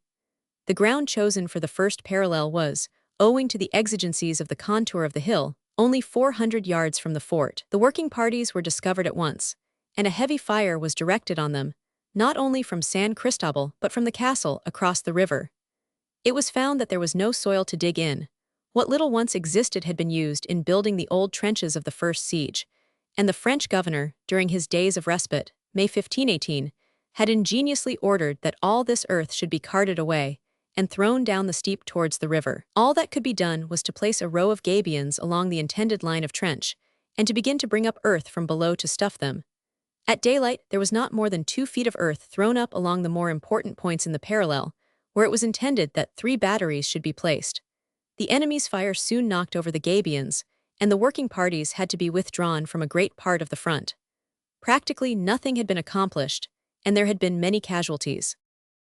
Things continued to go on in the same fashion during the succeeding days. The parallel opposite the castle was easily completed with little loss. A great battery for 20 guns was thrown up in the middle of it, and received its pieces, 16 brass 24-pounders and 4 howitzers, on the night of the 2nd/3rd. No attempt was made to begin a second parallel nearer the castle, from which it could be battered at short range. On the other hand, the San Cristobal attack encountered heartrending difficulties from the want of soil. The screen of gabions was knocked about. The 2 batteries opposite the fort made little progress, and the only thing completed was a 3rd battery, at the extreme edge of the hill, which was far enough away to escape destruction, but also too far away, 1,200 yards, to do much damage. It seemed so hopeless to work on the bare rock that Wellington ordered 400 pounds worth of wool packs to be bought in Elvas, and when these were brought up on June 2, they proved impermeable to shot, and a solid start could be made for the parapets of the batteries. But the enemy kept dropping shells, from mortars in the castle, among the working parties with great accuracy, and the casualties were many. On June 2nd, 2 small batteries for 5 and 8 guns respectively had at last been erected about 450 yards from the fort, and a 3rd behind them in support for 4 more guns, which were to shoot over the parallel. At 9:30 in the morning of June 3rd, the batteries on both fronts began to play on their chosen objectives. The fire was at first wild, owing to the eccentric behavior of the old 17th-century brass guns, every one of which had its tricks and deficiencies.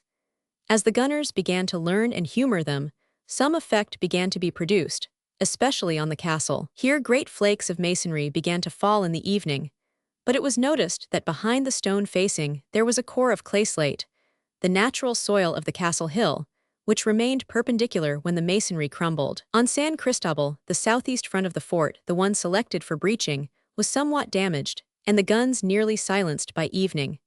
But the besiegers' artillery had already begun to fall off in strength. Only one piece had been disabled by the French, but 4 others had gone out of action owing to their own faults: unbushing, muzzle drooping, or carriages shaken to pieces by recoil. The second day of fire, June 4th, was hardly more satisfactory in its results. Against the castle, the guns made better practice so far as accurate hitting the mark went, but the balls seemed to have no effect. The core of soil behind the breached masonry remained nearly as perpendicular as on the preceding evening. 8-inch shells fired against it would not penetrate it, wrote the disgusted Alexander Dixon, but absolutely dropped back and burst below among the rubbish. Meanwhile, one more gun in this attack was disabled by the French fire, 2 by muzzle drooping, and 3 howitzer carriages were so shaken that they had to be withdrawn for repairs. Only 13 guns out of the original 20 were firing at sunset, and the failure of the old brass pieces was becoming so alarming that an interval of 7 to 8 minutes was ordered between each round, to give the metal time to cool. A new battery was constructed at the right end of the parallel, near the river, at a point somewhat nearer to the castle than the original battery, in the hope that fire from a distance shorter by 100 yards might have better effect, and 5 guns were moved into it under cover of the night. On San Cristobal, the second day's fire was a little better in results, the flank of the fort, which was selected for breaching, having its parapet knocked to pieces, and much debris having fallen into the ditch. But unknown to the besiegers, whose view could not command the bottom of the ditch, the French removed most of the stones and rubbish during the night, so that the accumulation at the bottom, on which the practicability of the future breach depended, was much smaller than was supposed by the British engineers. 2 more guns and 2 howitzers in this attack were out of action by the evening, all owing to their own defects, not to the fire from the fort. The batteries were much incommoded by an enfilading fire across the river from the castle, where some guns had been placed on a high cavalier to bear on the slopes below Cristobal. On June 5, affairs went on much in the same style. The breaching of the castle was an absolute failure. The practice was extremely good, but the bank of earth at the breach still remained perpendicular. It was discovered, however, that the French were so far alarmed at the results of the battering that they were constructing elaborate inner retrenchments behind the breach. On Cristobal, the prospects looked more promising. So much of the wall as was visible over the edge of the ditch along the attacked front was demolished for a distance of many yards. With another day's fire, it was decided that the breach would be practicable. Accordingly, the batteries on both sides of the river thundered away for the whole day on the 6th, the castle attack with 14 guns out of its original 20, the Cristobal attack with 17 remaining out of 23.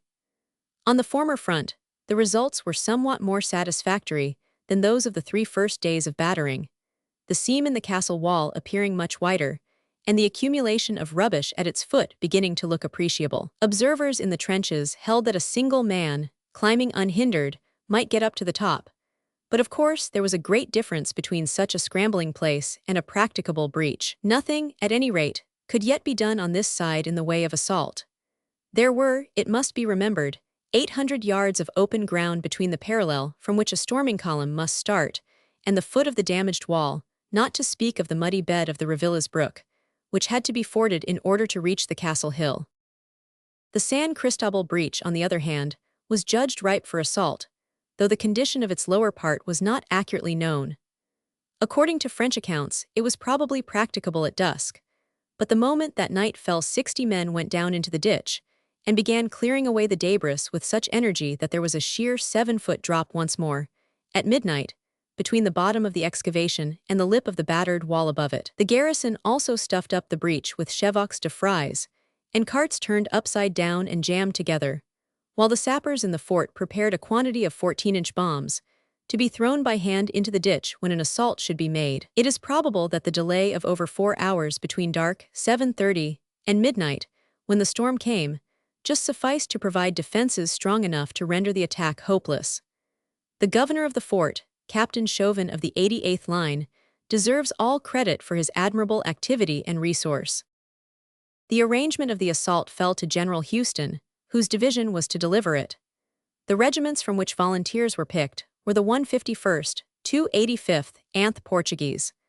The forlorn hope of 25 men was conducted by the engineer, Lieutenant Forster, who had explored the ditch on the preceding night, and led by Lieutenant Diaz of the 51st. The main body of the assaulting column was composed of 155 grenadiers, led by Major McIntosh of the 85th. They were divided into 2 companies. The leading company carried 10 ladders, for use in case it should be found that the ditch was cleared and the ascent to the breach steep. Detachments from the guards of the trenches were to move out and cut the communication between San Cristobal and the works near the bridgehead, from which reinforcements might come. Fort San Cristobal. Enlarged Fort San Cristobal, from the south bank of the Guadiana. At midnight the stormers broke out of the trenches and ran, as fast as was possible in the obscurity, up the 400 yards of bare hillside which separated them from the fort. They suffered no great loss in the early moments of their rush, for though the garrison detected them at once, and plied them both with grape and with musketry, the darkness was a good protection. The forlorn hope crossed the counterscarp with no difficulty. It was only 4 feet deep, in front of the breach and leaped down into the ditch. There they came to a stand at once, for there were 7 feet of sheer ascent from the hole in which they stood to the lowest point of the lip of the breach, and they saw that the gap itself had been stopped with the carts, chevaux de frise, and other obstacles. Their officers called them off, and they were retiring with little loss, when the main body of the storming party came leaping down into the ditch. Getting news that the breach was impracticable, the officers in command of the 2 grenadier companies made a gallant but ill-judged series of attempts to escalade the unbreached parts of the scarp with the 10 ladders that their men carried. The ascent being 20 feet high everywhere, and the ladders only 15 feet long, it was bound to fail. But refusing to be discomfited by a first failure, the stormers carried the ladders round to several other points of the ditch, looking in vain for a place where the walls might prove lower. The French garrison plied them incessantly with musketry, and kept rolling down among them the live shells that had been prepared for the occasion. At last, the losses had grown so great that the wearied assailants, after spending nearly an hour in the ditch, had to withdraw. Out of 180 men employed, there were no less than 12 dead, and about 80 wounded, a sufficient testimony to the obstinacy of the assault. How hopeless it was may be judged from the fact that the French had only 1 man killed and wounded. Everything seems to have been miscalculated in this unhappy affair, especially the number of the stormers. 180 men of all ranks were wholly inadequate for the assault. The failure against San Cristobal convinced Wellington's engineers that it was useless to try force till the works had been more severely battered, and 3 further days of artillery work were put in, before a second storm was tried. The old guns from Elvas continued to disable themselves, and on the 9th, only 13 were in proper order on the Cristobal attack. Things would have been still worse opposite the castle if 6 good iron ship guns from Lisbon had not come up on the 7th. These were put into a new battery on the extreme right, and worked very well.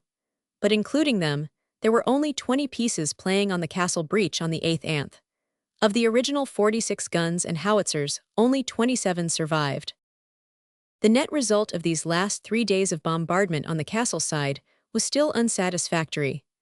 The ship guns had at last brought down a good deal of earth and rubble, which was lying in a heap at the foot of the battered wall. But on each of the mornings of the 8th anth, it was found that the French had, during the dark hours, scarped the front of the breach, and thrown aside so much of the debris that there was still a perpendicular face of 6 or 7 feet high, between the top of the heap of broken earth and masonry and the bottom of the seam of broken wall.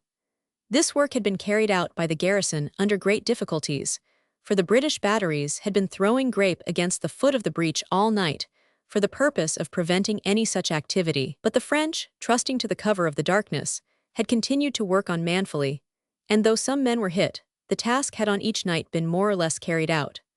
On the 9th the engineers came to the conclusion that they dared not advise any attempt to storm on this side, considering the enormous distance, 600 yards from the wall, at which the columns of attack would have to start, even if they debouched from the part of the parallel which was nearest to the castle. There was also the bed of the Revillas to cross, and the guns from that part of the castle which was uninjured, and from the flank of San Cristobal, would cut up the stormers by enfilading fire. The engineers reluctantly concluded that nothing could be done against the castle till San Cristobal had fallen, or till a second parallel had been pushed forward much nearer to the place.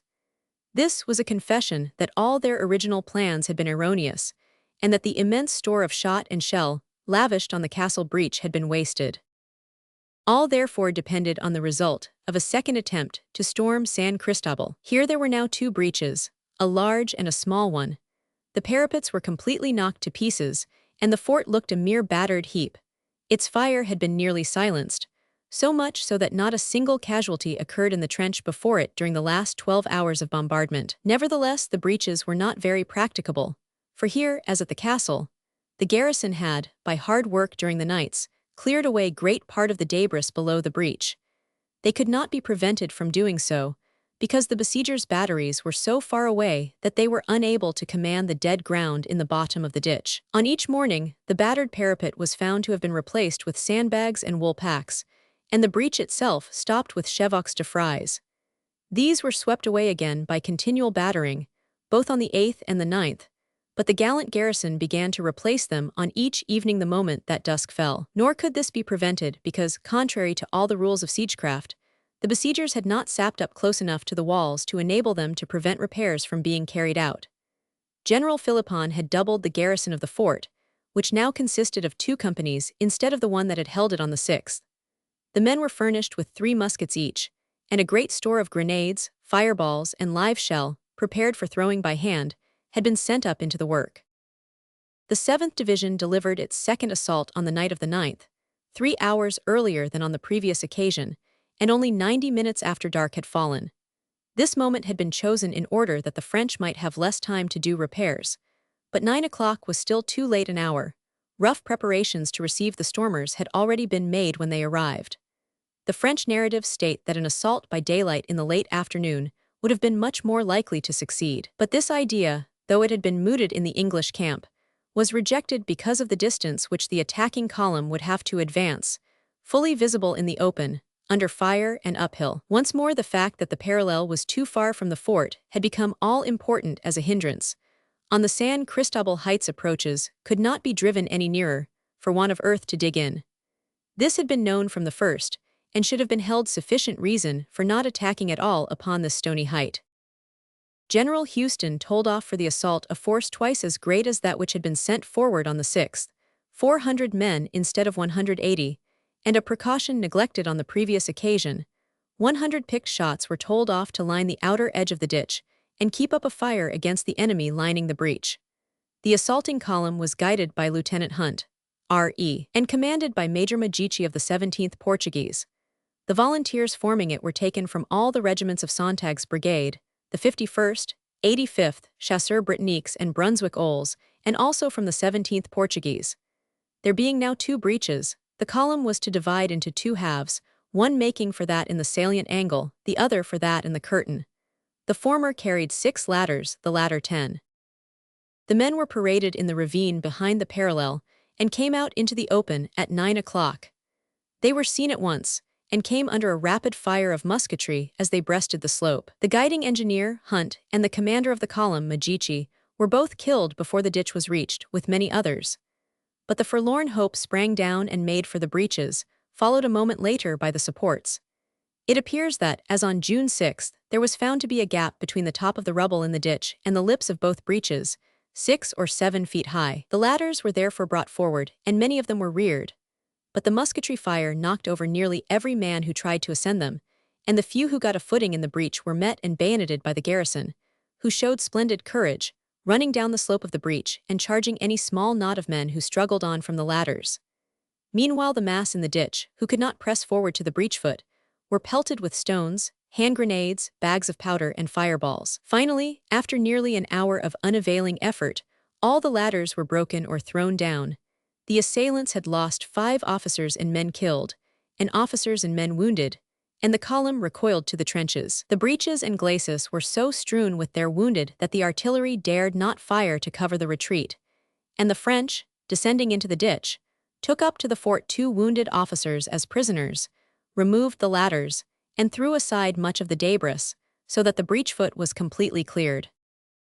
The losses suffered, 1 man in 3, and the time for which the stormers persisted in the attempt, some 50 minutes, prove that there was no want of courage shown on this disastrous night. The fact seems to be that, as on the 6th, the breach was not really practicable, that an attack could hardly succeed when the column had to cross 400 yards of exposed ground before reaching the fort, and that a storm should never have been tried, when the besieger had not sapped up to the edge of the ditch and placed himself in a position to command it. It may be mentioned that such a ditch as this, hewn in the live rock and very deep, was particularly hard to deal with. Its edges could not become abraded, and it was easy for the defenders to shovel away the debris that fell into it, because the bottom was solid and hard, and the masonry that had been knocked down lay on it, instead of sinking into its floor. On the morning of the 10th, the fire against the castle was continued with vigor, but on San Cristobal there was a 6 hours' truce, which was asked and granted, in order that the many wounded scattered along the slope below the fort might be gathered in. The French, being able to work unmolested at repairs during the cessation of fire, had every reason for giving a polite and humane answer to the request made by the besiegers. Everything seemed now to depend on the attack against the castle, since that on the other side of the river had come to such a disastrous conclusion. The fire of the newly arrived iron ship guns was still very effective, and the breach looked larger and less steep. In fact, French accounts state that it was now for the first time thoroughly practicable, but it was 800 yards from the British parallel, and the artillery on the neighboring bastions, and even on the castle itself, was still intact. Philippon was in no wise freed from care by the successful repulse of the 2 attempts to storm San Cristobal. He had just had to reduce his troops to half rations, and even on this scale, there were only 10 days more of food in the place. No provisions had been got in since Beresford's first siege began in April. The garrison, though its losses in killed and wounded had not been great, had many sick, and the strain of being constantly under arms expecting an assault was beginning to be felt. There was no news from outside, save that brought by 2 or 3 deserters from the Foreign Corps in the British 7th Division, who reported that Soult was still in the Sierra Morna, and that they had heard nothing of the approach of a relieving army, though there was a rumor that Victor was going to raise the siege of Cadiz in order to join his chief. Philippon was forced to contemplate the double possibility of his provisions running short and of a successful assault on the castle front. Wherefore he resolved that preparations should be made to bring off the garrison by a sally, if the worst came to the worst. If no relief came, or if the walls were forced, the whole available body of his men were to cross the river to the Cristobal side under cover of the night, and to dash at the lines of the besiegers, in order to cut their way through by the road to Montijo and Merida. But this was not to be tried before the day of absolute necessity should arrive. The council of war called by the governor decided that the topic of evasion need not be broached for 5 days more. Before those 5 days had expired, they were out of danger and sure of relief. It was at noon on June 10th that Wellington made up his mind that the siege must be abandoned. Calling together the divisional commanders and the senior officers of artillery and engineers, he gave them a short address. It had been proved, he said, that it was impossible to storm San Cristobal without sapping up to the crest of the glacis, which was a practically impossible task on the bare rock. There was now a breach in the castle, but it was too remote from the parallel, and the route to it was commanded both by the guns on the flank of San Cristobal and those on the lunette of San Roque and other parts of the southern enceinte. It was known that it had been elaborately retrenched behind, by ditches and palisades. But these were not his sole or the main reasons for stopping the siege. He had news that Marmont and the 9th Corps would both join Soult in a few days, and the Allied army must not be caught in the trenches and forced to fight superior numbers in an unfavorable position. It would be possible to stop 5 days more and to continue the battering for that time, but on the 15th the French armies might be concentrated and a general action forced upon him. This he would not risk, but had decided to order the whole siege train to be withdrawn into Elvas at once, while the army would keep up the blockade of Badajoz till the enemy drew near, and would then retire beyond the Guadiana at its leisure, and take up a position on the Portuguese frontier which he had already chosen. As soon as it was dark the guns should be withdrawn from the batteries, and the sending of stores, tools, and sea back to Elvas must commence. He would have risked a couple of days more battering if he had thought it likely to lead to a storm, but it was his opinion that there was no prospect of immediate success against the place, and he was therefore resolved to give up the siege even before he was actually forced to do so. Rumor adds that he muttered more or less to himself that next time he would be his own engineer. But he did not speak publicly in censure of the mistakes of Fletcher and his colleagues. The men who had planned and built the lines of Torres Vedras were not to be disgraced lightly, even if they had failed in their last task. The approaching concentration of the French armies had been very carefully watched by Wellington, who was in constant touch with Spencer, and had been keeping a most vigilant eye on all his reports. He had also been helped by several intercepted dispatches, taken on the way between the armies of Portugal and Andalusia, and by reports from the guerrillero chiefs of Castile and his own secret correspondence in Salamanca. Marmont had been much more rapid in his movements, and had shown more willingness to help a colleague in distress than was usual among the French commanders in Spain. He was new to command and very zealous. It is certain that a year later, when he had gained more experience of cooperation with Soult, he would not come so fast and so eagerly to his aid. The Duke of Ragusa had conducted the army of Portugal back to Salamanca on May 15th, and had, as has been already related, spent the next fortnight in breaking up the old corps into 6 new divisions of infantry and 5 brigades of cavalry. The regiments had all sent back to France the cadres of their 3rd battalions and their 3rd Ant squadrons. The infantry battalions had been completed up to about 700 men each, and the 6 divisions had by May 25th about 28,000 men present with the colors, besides sick and detachments, who were very numerous. There were only 2,500 cavalry fit for service, and 6 batteries of artillery. Great drafts of horses were promised from France, by which it was hoped that the former would ere long be able to show 5,000 sabres, and the latter to put 60 guns in the field. Meanwhile, there were not more than 33,000 men of all arms fit to march. Soult, before starting on his Albuera campaign, had written to Massena, whose deposition was unknown to him, to state that if he failed in his attempt to deliver Badajoz at the head of his own expeditionary force, he might have to ask for aid from the army of Portugal. This letter was delivered to Marmont on May 14th, when he had just assumed command. He replied May 16 that he recognized the importance of Badajoz and would move all or a part of his army southward if it were really required.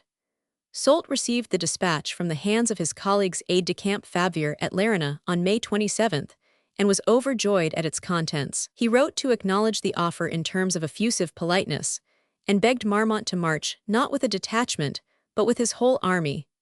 Though he was expecting to be joined by Drouet and the 9th Corps within 10 days, he was doubtful whether that reinforcement would make him strong enough to face Wellington. But with 30,000 men of the army of Portugal placed in the valley of the Guadiana, there would be a force amply sufficient to sweep the Allies back into Portugal.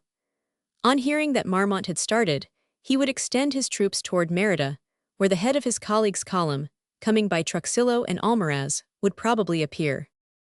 Long before Soult's Lerina dispatch came to hand, Marmont had already begun to move some of his divisions towards the Tagus, as a precautionary measure, in case his offer should be accepted. But it was apparently the news of Albuera which made him resolve to betake himself to Estremadura with every available man, and not Soult's appeal, which only reached him after he had started. He was anxious to hand over the charge of the whole frontier of Leon and of the fortress of Ciudad Rodrigo to Bessières. But the Duke of Istria protested in the most vehement style against having this responsibility thrust upon him. Until he had learned of the Albuera check, he kept preaching to Mortier on the text that Soult was well able to take care of himself, and ought to draw rather on Drouet and Madrid for reinforcements than on the army of Portugal. Marmont might move a division to Baños and Bijar, and 2 more to Plasencia, but this was all that honor and prudence demanded. The main body of his troops ought to be left in or near Salamanca, to observe the British force in front of Ciudad Rodrigo. The Army of the North could not spare a man to relieve Marmont's troops on the Douro and the Tormes, if they marched away. What with the Galicians, the Cantabrian bands of Longa and Porlier, and the guerrilleros, it had so much upon its hands that it could not find one brigade to occupy Salamanca. The army of Portugal was so much in need of rest and reinforcement that it would perish by the way, or never reach Badajoz, if its commander persisted in carrying out his quixotic plan. and c. All these arguments were hollow. Bessieres disliked Soult, and not only would not stir a finger himself to aid him, but wished to discourage Marmont from doing so. When the news of Albuera came, he made shift to protect the frontiers of Leon, despite of all his previous allegations. His estimate of the impossibility of the march to Badajoz was absolutely falsified. The army of Portugal accomplished it in 15 days without any appreciable loss in men or material. Marmont deserves, as he himself remarks, great credit for his move, which was made contrary to his colleagues' advice, and without any orders from Paris. For Napoleon's dispatches, based, as usual, on facts 3 weeks or a month old, were coming in at this time with notes as to the resting and reorganization of the army, and spoke of a battle near Ciudad Rodrigo, to keep Wellington from besieging that place, as the next task which would probably fall to the Duke of Ragusa.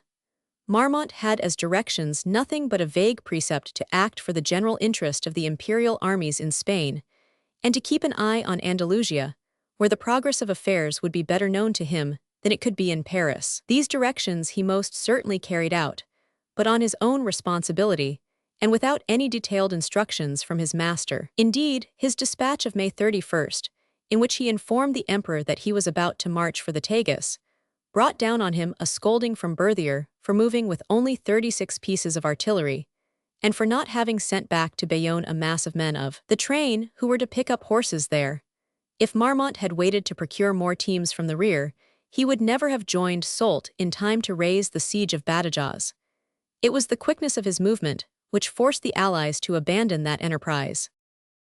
Wellington had been from the first convinced that Marmont would move southward on hearing of Soult's check at Albuera. It was for this reason that he made no scruple of depleting Spencer's corps of reinforcements for the army in Estremadura.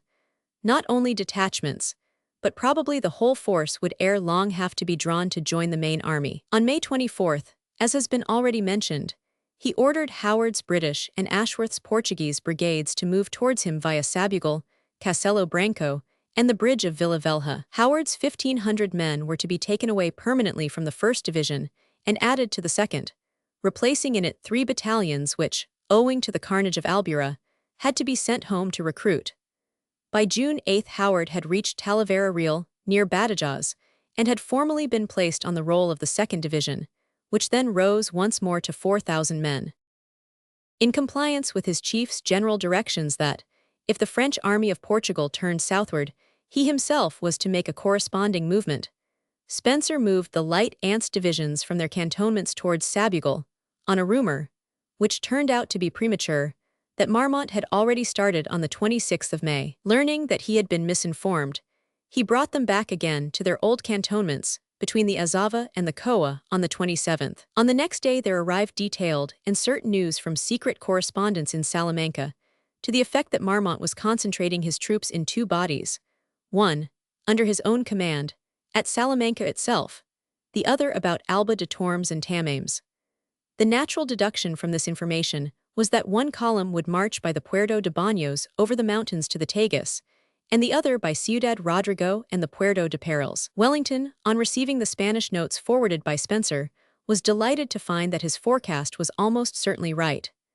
"You will see by my letter yesterday," he wrote on June 2nd, "that I did not make a bad guess at the enemy's probable movement, as described in the letters from our friends of the 28th, enclosed in yours of the 31st. His own dispatch of June 1st, to which he refers, had already told Spencer that the moment Marmont moved he was to bring up his right to Penimaker, and his left to Sabugal, leaving only a screen in front of Ciudad Rodrigo. But since it was not quite certain that the Marshal might not be projecting a mere raid into the Beira, either by the Almeida or the Sabugal road, no definite move was to be made till it was clear that the French columns were heading for the passes. This caution against overhasty deductions kept Spencer very much in his original position till June 4th, the day on which Marmont's movements became clear. The Marshal had concentrated 1 division Foy's and all his cavalry at Salamanca on June 1st, while Rainier with 2 divisions, followed at a day's distance by 3 more, moved from Tamames for the eastern pass, the Puerto de Baños. On the 3rd, the Marshal and the smaller column started from Salamanca on the Rodrigo road, for the purpose of making a demonstration against Almeida, which was intended to hold Spencer in his present position, while Rainier and the main body of the French army should get 2 or 3 days' start. Marmont reached Rodrigo on the 5th and sallied out from it, cavalry in front, on the following morning. He was exposing himself to some danger, since Spencer had 4 divisions within call, though his cavalry was weak, only 2 British and 2 Portuguese regiments. But uncertain as to the strength of his enemy, Spencer gave way, the light division and Slade's cavalry being drawn back from the line of the Azava, while the other 3 divisions marched for Sabugal under the cover of the screen. The road to Almeida being thus left unguarded, Pack, who was lying there with his Portuguese brigade, blew up such part of the enceinte as remained intact after Brenier's explosion, and retired westward. For this both he and Spencer were blamed by Wellington, who said that they should have waited till the French actually made a move towards Almeida before destroying it. Its subsequent repair was made much more difficult by the supplementary damage needlessly carried out. Marmont's force, 5,000 foot and 500 cavalry, advanced in pursuit of Spencer by both the Gallegos and the Carpio roads. It was only on the latter, however, that any serious skirmishing occurred. Montbrun's squadrons in overwhelming numbers pressed hard on the British cavalry screen, composed on this front of the 1st Dragoons and a squadron of the 14th Light Dragoons, under Slade. That brigadier, always, if his subordinates are to be trusted, a little overslow in movement, allowed himself to be outflanked while executing a series of demonstrations to cover the rear of the infantry, and only got off without serious loss through the gallantry of a squadron of the Royals, who charged the turning force at an opportune moment and gained time for the rest of the regiment to retire with some difficulty across the marsh of Nava du Aver. A dangerous movement was got over with the loss of only 4 men killed and 9 wounded. Spencer's whole force had reached Alphiates by the night of the 6th, retiring before a French column of not a third of its own strength. On the next day he received from Colonel Waters, one of Wellington's great intelligence officers, news which cleared up the situation for him. Waters, who came in from a tour in the Sierra de Gata, reported that an immense French column was already passing the Puerto de Baños, 30 miles to the east, and that the force in front of the British did not apparently exceed the single division of infantry and the 4 brigades of horse which had been already seen and noted. There was no need therefore to retire towards the Zezer and the Estrada Nova, for Marmont was not making a serious raid into Portugal, but only covering the march of his main body by a demonstration. The truth of this intelligence was soon verified, for the Marshal, instead of pressing the British rear on the 7th, wheeled eastward and went off by the Pass of Perils, leaving Spencer entirely unmolested. Wellington's original orders thus became valid and practicable, and Spencer was able to march his whole 4 divisions towards Badajoz and the main army, with the certainty that he was moving parallel to Marmont's route, and that he could join his chief many days before the French columns could unite with Soult. For the invaluable bridge of Villavelha now became of primary importance. It provided a good passage over the Tagus, leading straight to Estremadura by a short line, while the French, having no bridge lower down the river than Almaraz, were compelled to make a much longer detour, and to spend several days more than the British in transferring themselves to the southern seat of war. The head of Spencer's marching column was now formed by Anson's light cavalry, who had moved, as it will be remembered, towards Castelo Branco before the rest of the army. Then came the infantry divisions, while Slade remained to cover the rear, and only marched on when the main body had already crossed the Tagus. The route lay from Alphiates by Penamaker, São Miguel d'Archi, Castelo Branco, Villavelha, Niza, and Portalegre. Anson crossed the Tagus at the bridge of Villavelha on June 11th, the Light Division on June 12th, the 1st Division on the 14th, 15th, Pax Portuguese, and the 6th Division on June 15th, 16th. Slade's cavalry, who had waited behind near Castelo Branco till it should be certain that no French were showing in this direction, only came over the river on the 19th. All this was rough marching, in hot weather, over bad roads, and the troops suffered somewhat from sunstroke and from occasional lack of water in the mountains. But the transport worked fairly well in spite of all difficulties, and food only once failed to be distributed regularly. By dint of moving as far as was possible in the early morning and the evening hours, the divisions made good time, and the distances covered exceeded on several days 20 miles in the 24 hours. On the 13th, the head of the infantry column was at Niza, only 20 miles from Portalegre, and 50 from Badajoz, while its rear had passed Castelo Branco and was nearing the Tagus. Wellington was therefore able to contemplate the situation with serenity. Spencer's whole force would be able to join him long before Marmont could unite with Soult. He ordered that each of the divisions, as it reached Portelager, should take several days' rest before moving on to Campo Mayor and Elvas. The French army meanwhile had endured a much longer and more fatiguing march.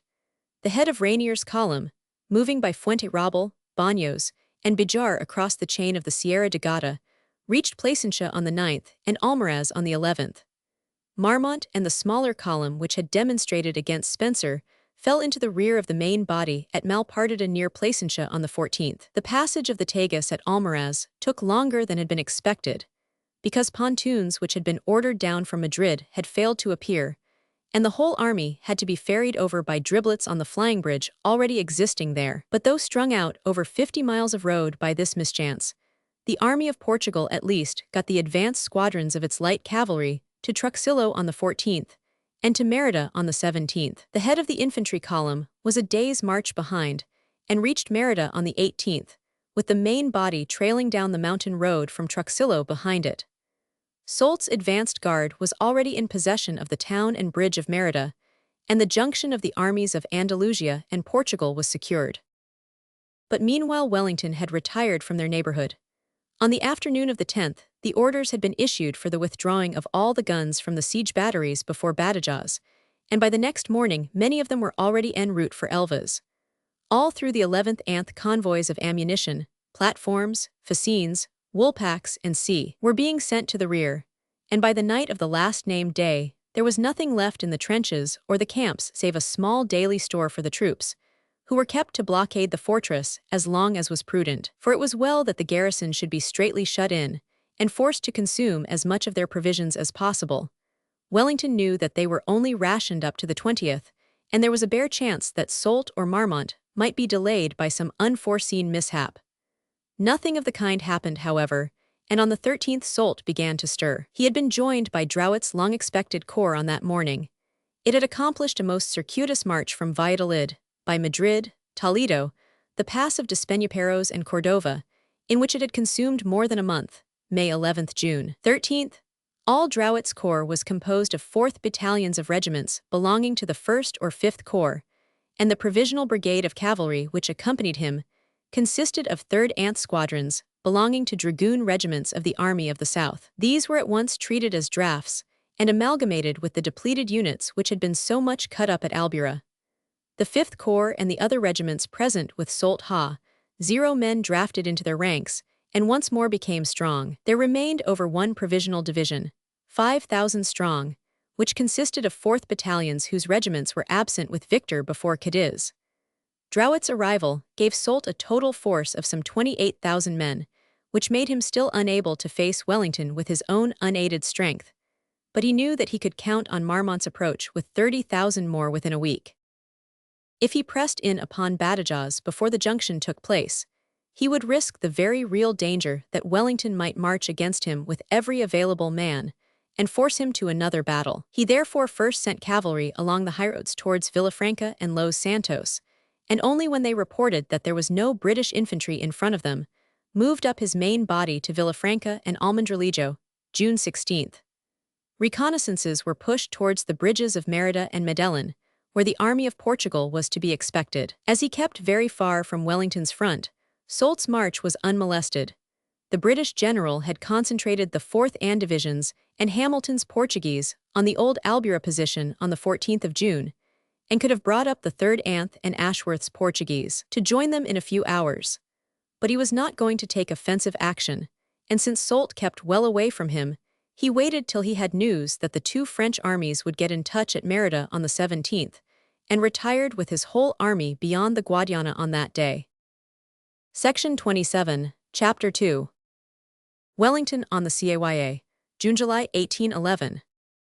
On the morning of June 17th, the 5 divisions of the Anglo-Portuguese army, which had hitherto remained on the south bank of the Guadiana, crossed that river, and retired to the positions along the line Elvas, Campo Mayor, Auguela, which Wellington had already selected for them. The water was low, and the bulk of the troops used the fords between Jerumenha and Badajoz, which are practicable during the summer months, except after days of exceptional rain.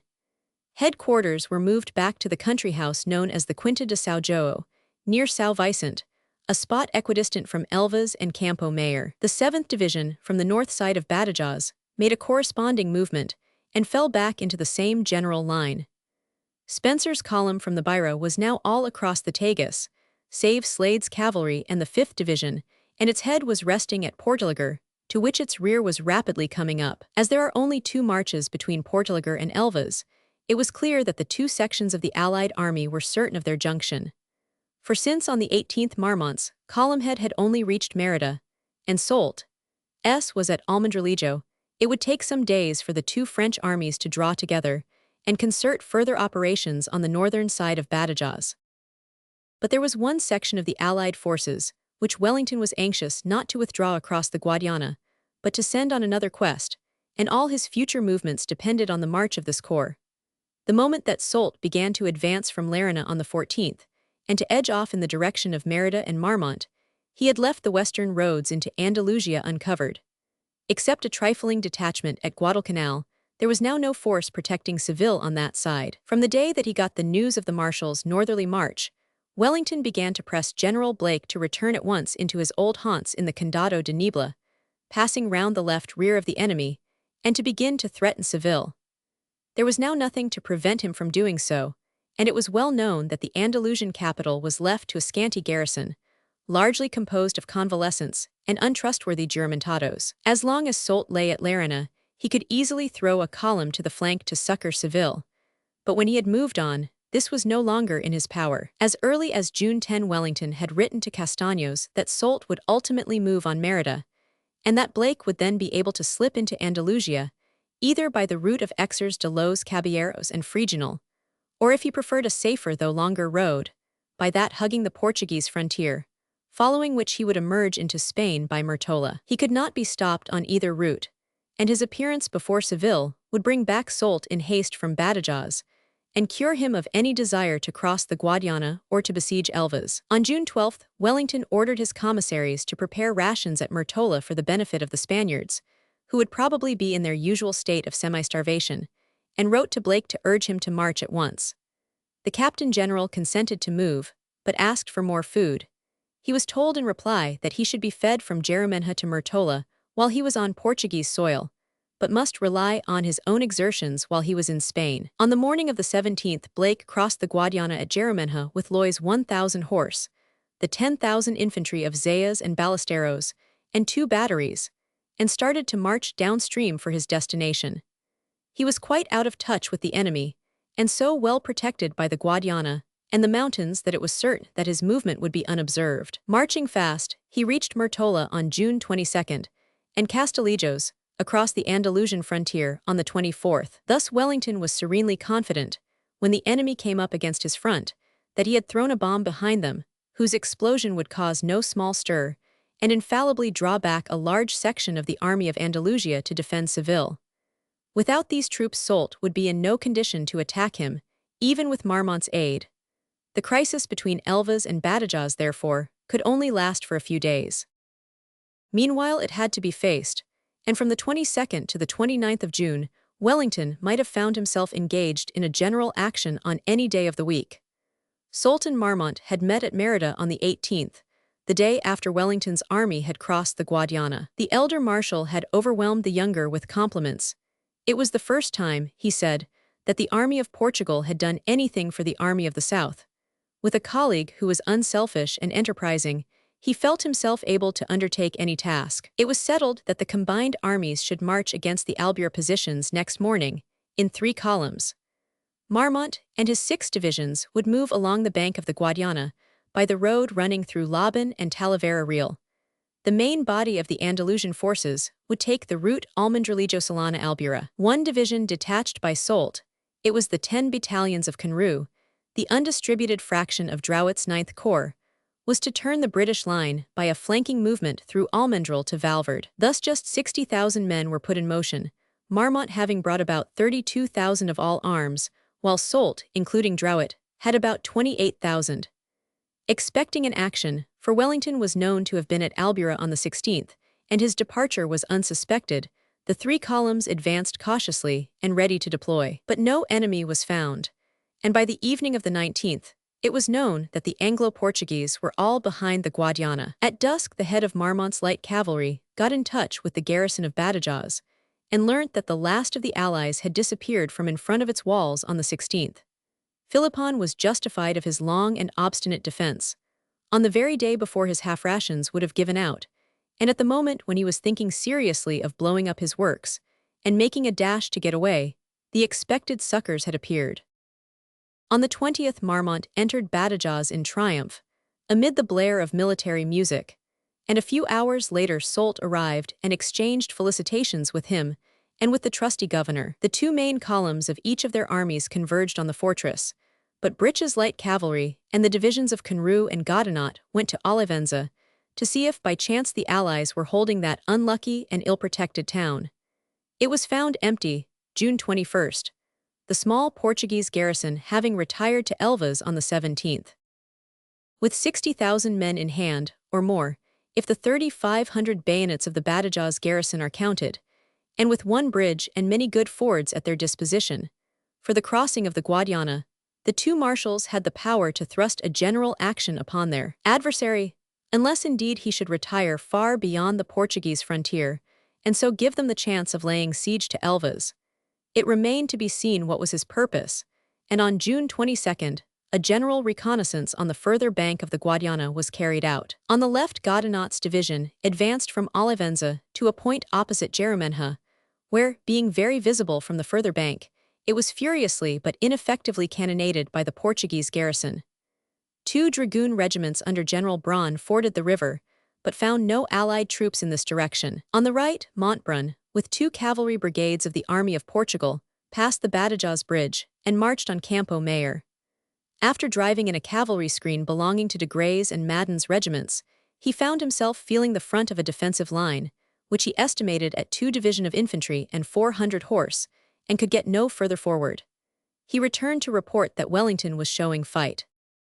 In the center, where latter Maubourg in person, with 14 squadrons of dragoons and Polish lancers, forded the Guadiana almost in front of Elvas, there was hard fighting, ending in a petty disaster for the Allied outposts. Here the cavalry screen was formed on the right by the 2nd Hussars of the King's German Legion, on the left by the 11th Light Dragoons. The French column drove in the pickets of the Hussars, who resisted from the water's edge onward with great obstinacy. Presently the main body of this weak corps, only 2 squadrons strong, came up, and with more courage than discretion charged the leading French regiment, which they broke. But being outflanked by the enemy's reserves, they were surrounded on 3 sides, and had to cut their way out with a loss of 3 officers wounded, 2 dead, and 20 prisoners. The remains of the Hussars rallied behind the Quinta de Gramezia, where they were presently joined by the main body of the 11th Light Dragoons. The enemy pushed them no further, but turning to the right swept along Wellington's outpost line in the direction of Badajoz. By so doing they found themselves in the rear of the outlying picket of the 11th, formed by Captain Ludiens's troop. This little force had, by some mischance, not paid much attention to the disturbance in front of the Hussars, nor had any orders been sent to them by their Brigadier Long to bid them be cautious as to their flank. Warned at the last moment by a German sergeant, Ludiens had just collected his men and was about to retire, when he saw a body of cavalry, not on his flank but directly in his rear, cutting him off from Elvas. Thinking that a bold dash was his only chance, he closed up his men and charged the front French squadron, which he broke through. But a second line was behind, and he and his whole party of 64 sabres were ridden down and captured. Only one wounded officer, Lieutenant Binney, cut his way through and brought the news of the mishap. Wellington, with his usual clear perception, attributed this little disaster to the fact that the 2 regiments engaged had both landed in the peninsula only a few weeks before, and were utterly unpracticed in outpost duty. The Hussars ought to have retired skirmishing. It was not their duty to try to fight 5 regiments of French. The light dragoon pickets had clearly not kept touch with the detachments on their flanks, or they would have heard of the advance of the enemy in force, and would not have been surrounded before they were aware that the French had got well round their rear. This disagreeable circumstance, he writes, tends to show the difference between old and new troops. The old regiments of cavalry, throughout all their service, with all their losses put together, have not lost so many men as the 2nd Hussars and the 11th Light Dragoons in a few days. However, we must make the new as good as the old. Wellington also blamed General Long, let him attend to the directions he, before received from Sir Stapleton Cotton, to throw out only small pickets of observation on the Caya and Guadiana. If he had had his whole brigade, instead of one large picket, on the Caya, he could not have prevented the enemy from advancing. This principle is well known and understood in the army, and if it had not been acted upon invariably, we should have lost all our cavalry long ago, in the way in which Captain Lutyens lost the picket of the 11th this morning. By the evening of the 22nd, the two French marshals, as the result of their wide-spreading reconnaissances, were fully aware that Wellington lay in force from Campo Mayor to Elvas, and had no intention of retiring. They had not been able to make out the details of his position, which lay across an undulating country wooded in many parts, and not to be embraced in a single view from any commanding spot. As a matter of fact, their adversary had now got up all his troops. The last division from the Beira came into touch with the main body on the morning of the 23rd. Elaborate orders issued for the conduct of the army, in case the French should advance for battle, show what were the intentions of Wellington. His front extended from Augela near the Jebura River almost to Elvas, a distance of 12 miles. Augela was a little town with medieval fortifications, susceptible of defense for some hours. It was garrisoned by 2 companies of Portuguese from Elvas. Beyond it rises the mountain of the Duas Hermanas, and there is no practicable route to turn it, save by an immense détour in the direction of Albuquerque, so that the flank was very secure. Between Augela and Campo Mayor lay the 3rd Anth Divisions under Picton. Campo Mayor had been repaired since its recapture, and had received a Portuguese garrison. It had some heavy guns, 24-pounders, which would sweep the level ground in front of it. West of this fortress lay the Allied centre under Hill, composed of the 2nd Anth Divisions and Hamilton's Portuguese, extending from Campo Mayor to the Caya. Beyond that river in the direction of Elvas, in a somewhat refused position leaning backward to the northwest, lay the 3 brigades of the 1st Division, under Spencer, forming the right wing, and resting on the great fortress as their flank guard.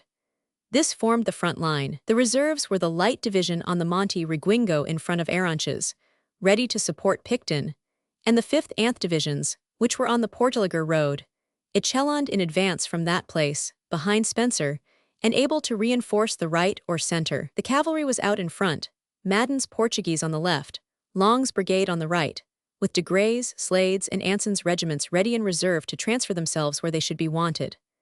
The whole force available was about 46,000 infantry, of which 29,000 were British, 5,000 cavalry, of which 1,400 belonged to the weak Portuguese brigades of Madden, Otway, and Barbacena, and batteries with 80 pieces and 800 gunners. The gross total was 54,000, not including 2 regular and 2 militia regiments of Portuguese forming the garrison of Elvas.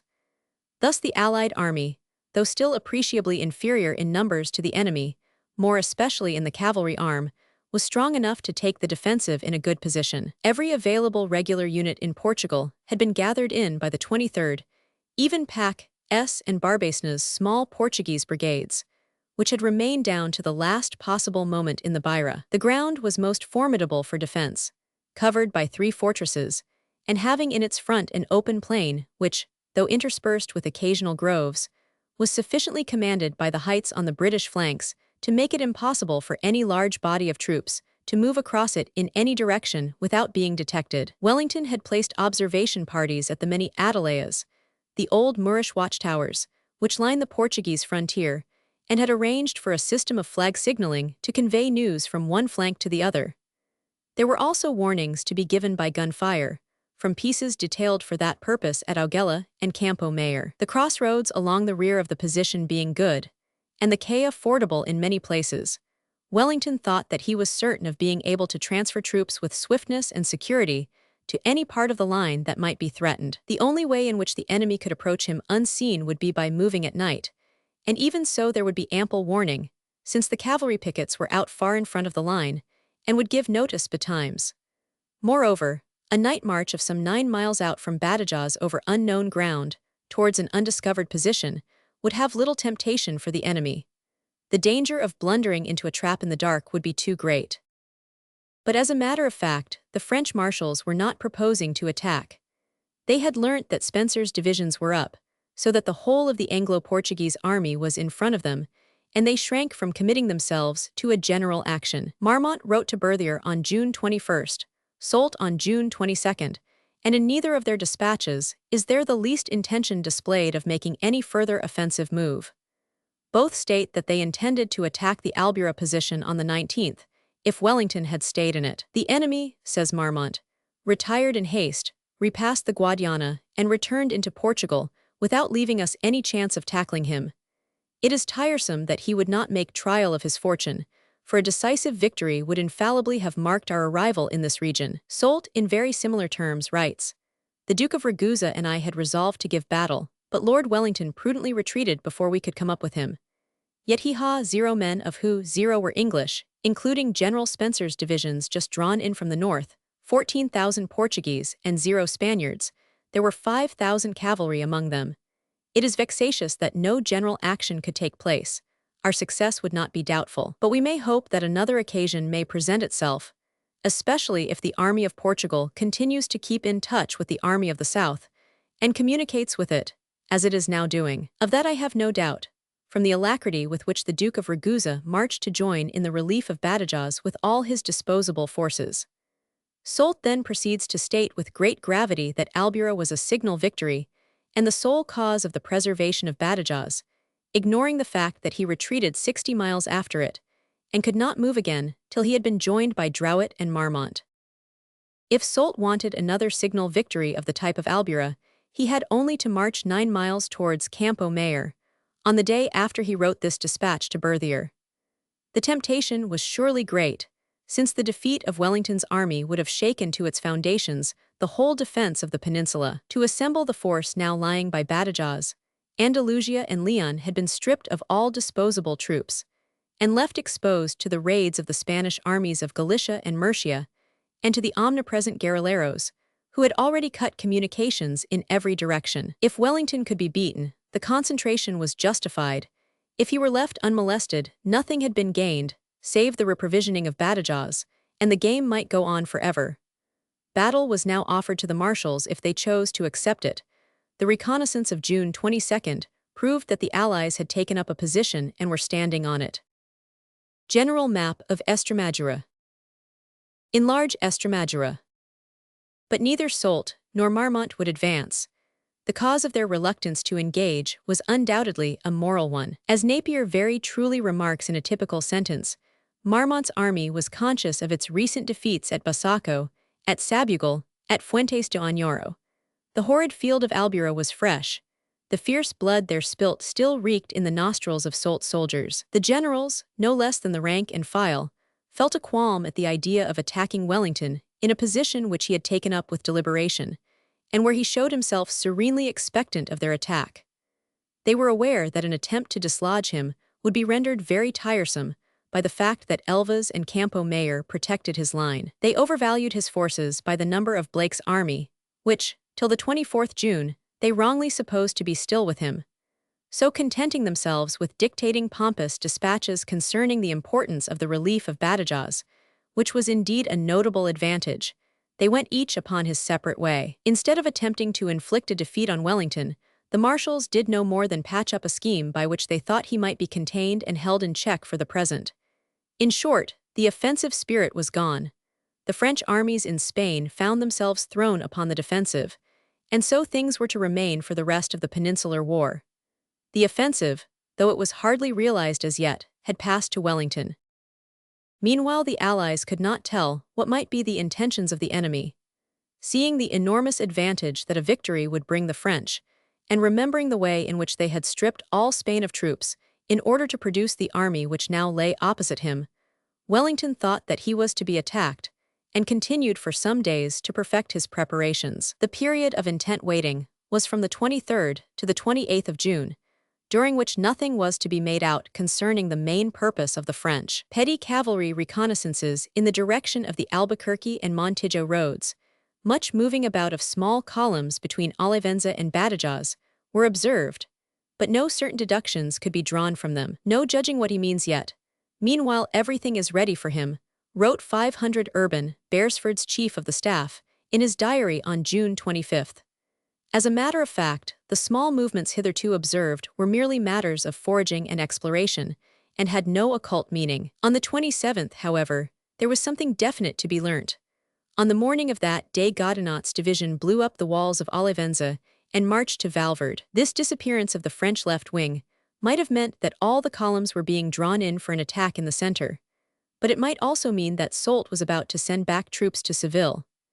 That the latter was the true interpretation was shown on the 28th, when Godinot definitely marched not towards Badajoz, but southward along the chaussee leading to Andalusia, by Los Santos and Monasterio. It was certain that, if Soult was sending away men from the front, he could not be intending to attack, since every man would be required, if a dash at the Anglo-Portuguese lines was in contemplation. When Wellington had news from the peasantry of Godinot's southward march on the 29th June, he could see that the die had been cast, and that he need no longer look for an attack upon his lines. He was soon afterwards informed that 2 divisions were gone southward, not merely 1.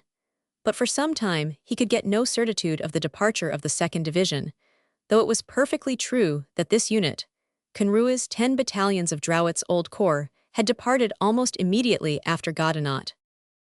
What had happened was that on June 24th, the 4th day after the entry of the 2 marshals into Badajoz, Soult had informed Marmont that he had such bad news from Andalusia that he must return at once to Seville with some of his troops. It was not so much Blake's diversion which was working. The French had learnt of his start on the 24th, but did not know that he had reached the Condado de Niebla, as the tidings of the spread of the insurrection in the Ronda Mountains, and of threatening movements by Frere's army of Murcia against the 4th Corps. The force in eastern Andalusia had lent so much to Soult's field army, and so much more to garrison the province of Cordova, that it was much under strength. There were only 9,000 men, or less, left in the kingdom of Granada, and the Murcian army was 14,000 strong. Marmont refused to take Soult's fears seriously, being, as he himself tells us, convinced by this time that his colleague was wanting to throw all the responsibility of keeping Badajoz safe and containing Wellington on the army of Portugal. He replied that unless Soult promised to leave him the whole of the 5th Corps and all latter Maubreg's cavalry, he should order his troops to march for Truxillo and Almaraz, and throw the charge of Badajoz on the army of the south, which might keep it if it could. Soult was forced to assent to this demand, and took away only Godinot's and Conrua's provisional divisions, and 3 regiments of cavalry. The 5th Corps, now placed under Drouet, and 6 dragoon regiments, were left behind on the Guadiana, to enable Marmont to maintain a safe defensive against Wellington. They made up some 15,000 men, which, with the 32,000 of the army of Portugal, provided a force quite insufficient to attack the Allies, yet large enough to prevent a siege of Badajoz. For no general, least of all the cautious commander of the Anglo-Portuguese army, would undertake to besiege a fortress of the first class, situated on 2 sides of a broad river, with 54,000 men, when a covering force of 47,000 men was supporting it in the near vicinity. Meanwhile, for a fortnight after Soult had departed from Badajoz for Seville on June 28, Marmont and Drouet on one side of the Guadiana, and Wellington on the other, stood observing each other, and waiting each for some move on the part of his adversary. The British general knew that the French in his front were no longer strong enough to attack him on his positions around the Caya, but he must keep his army concentrated since, if he made detachments in any direction, Marmont might yet make a dash at Elvas. And that place, though it had been much improved of late, during the weeks when an attack on it seemed probable, still left something to be desired, especially in the quality of the guns on its walls, our old acquaintances of the siege of Badajoz and their brethren. As long as Marmont and Drouet remained massed near Badajoz, the Allied army could not disperse. On the other hand, the French generals were compelled to keep together for a time, in order to superintend the victualling of Badajoz, whose magazines were absolutely empty at the moment of its relief. If they had drawn back into cantonments and scattered their men, Wellington might have thrown a light corps and cavalry across the Guadiana, and have established once more a blockade of the fortress. Accordingly, from the 28th of June to the 15th of July, the army of Portugal and the 5th Corps remained concentrated in the quadrilateral Badajoz-Merida-Almendral, sweeping the countryside for provisions. Each regiment was ordered to deposit in the magazines of Badajoz a prescribed number of fangas of wheat or maize, making in all 6 months rations for a garrison of 4,000 men. North of the Guadiana, the French cavalry ranged about the region around Montijo and Torre del Fresno, where they were in constant touch with Wellington's exploring squadrons sent out from Campo Mayor and Augela. But no serious collisions occurred. At last, on July 15th, it was reported that Badajoz was fully provisioned, and Marmont informed Drouet that he was about to disperse his army in cantonments reaching as far as the Tagus, since northern Estremadura was wholly exhausted. He would keep a division at Truxillo, halfway between Mérida and the Tagus, and the rest of his army could be brought back at the shortest notice if the Anglo-Portuguese should make a forward move. Drouet, after changing the garrison of Badajoz for new battalions of the same regiments which had endured the two sieges of May and June, and confiding its charge once more to the trusty Philippon, drew back the 5th Corps to Zafra, Los Santos, and Mérida, leaving Britch's light cavalry at Santa Marta to keep the communication with Badajoz open. The marshal and the general calculated that if Wellington should once more come forward, they could join again at Mérida in 6 or 7 days to contain him. He could do nothing against Badajoz in the short time that would elapse before their concentration. But Wellington had for the present no further designs against the fortress, which had cost him so much useless labor. The moment that Marmont's departure was announced to him, he too dispersed his army into cantonments. The banks of the Caya and Guadiana were notorious for their fever, and the troops were already beginning to suffer from it. On the 18th of July, orders were issued for the 3rd Anth Divisions to march for Castelo Branco, the 7th for Niza, the 1st Anth for Portalagar, the 4th for Extremos, and then for Pedragao, the Light Division for Castelo de Viti and Montalvo. Only the 2nd and Hamilton's Portuguese remained in the neighborhood of Elvas, the former at Villa Viçosa, the latter at Frontera and Suzal, a little further to the northwest. Hill retained charge of these two divisions, which formed the Anglo-Portuguese Army of the South for the next 12 months. His allowance of cavalry consisted of Barbacina's and Otway's Portuguese brigades, and Long's and de Grey's British brigades, which are for the future spoken of as the 2nd Cavalry Division of the Allied Army. Its command was given not to Lumley, who had used the troops so effectively during the late campaign, for he had just gone on sick leave to England. It went to Sir William Erskine, of whom Wellington could find no more to say, when proposing him to Beresford for this post, than that he would at any rate do better than Long, and that, if very blind, which is against him at the head of cavalry, he was at any rate very cautious.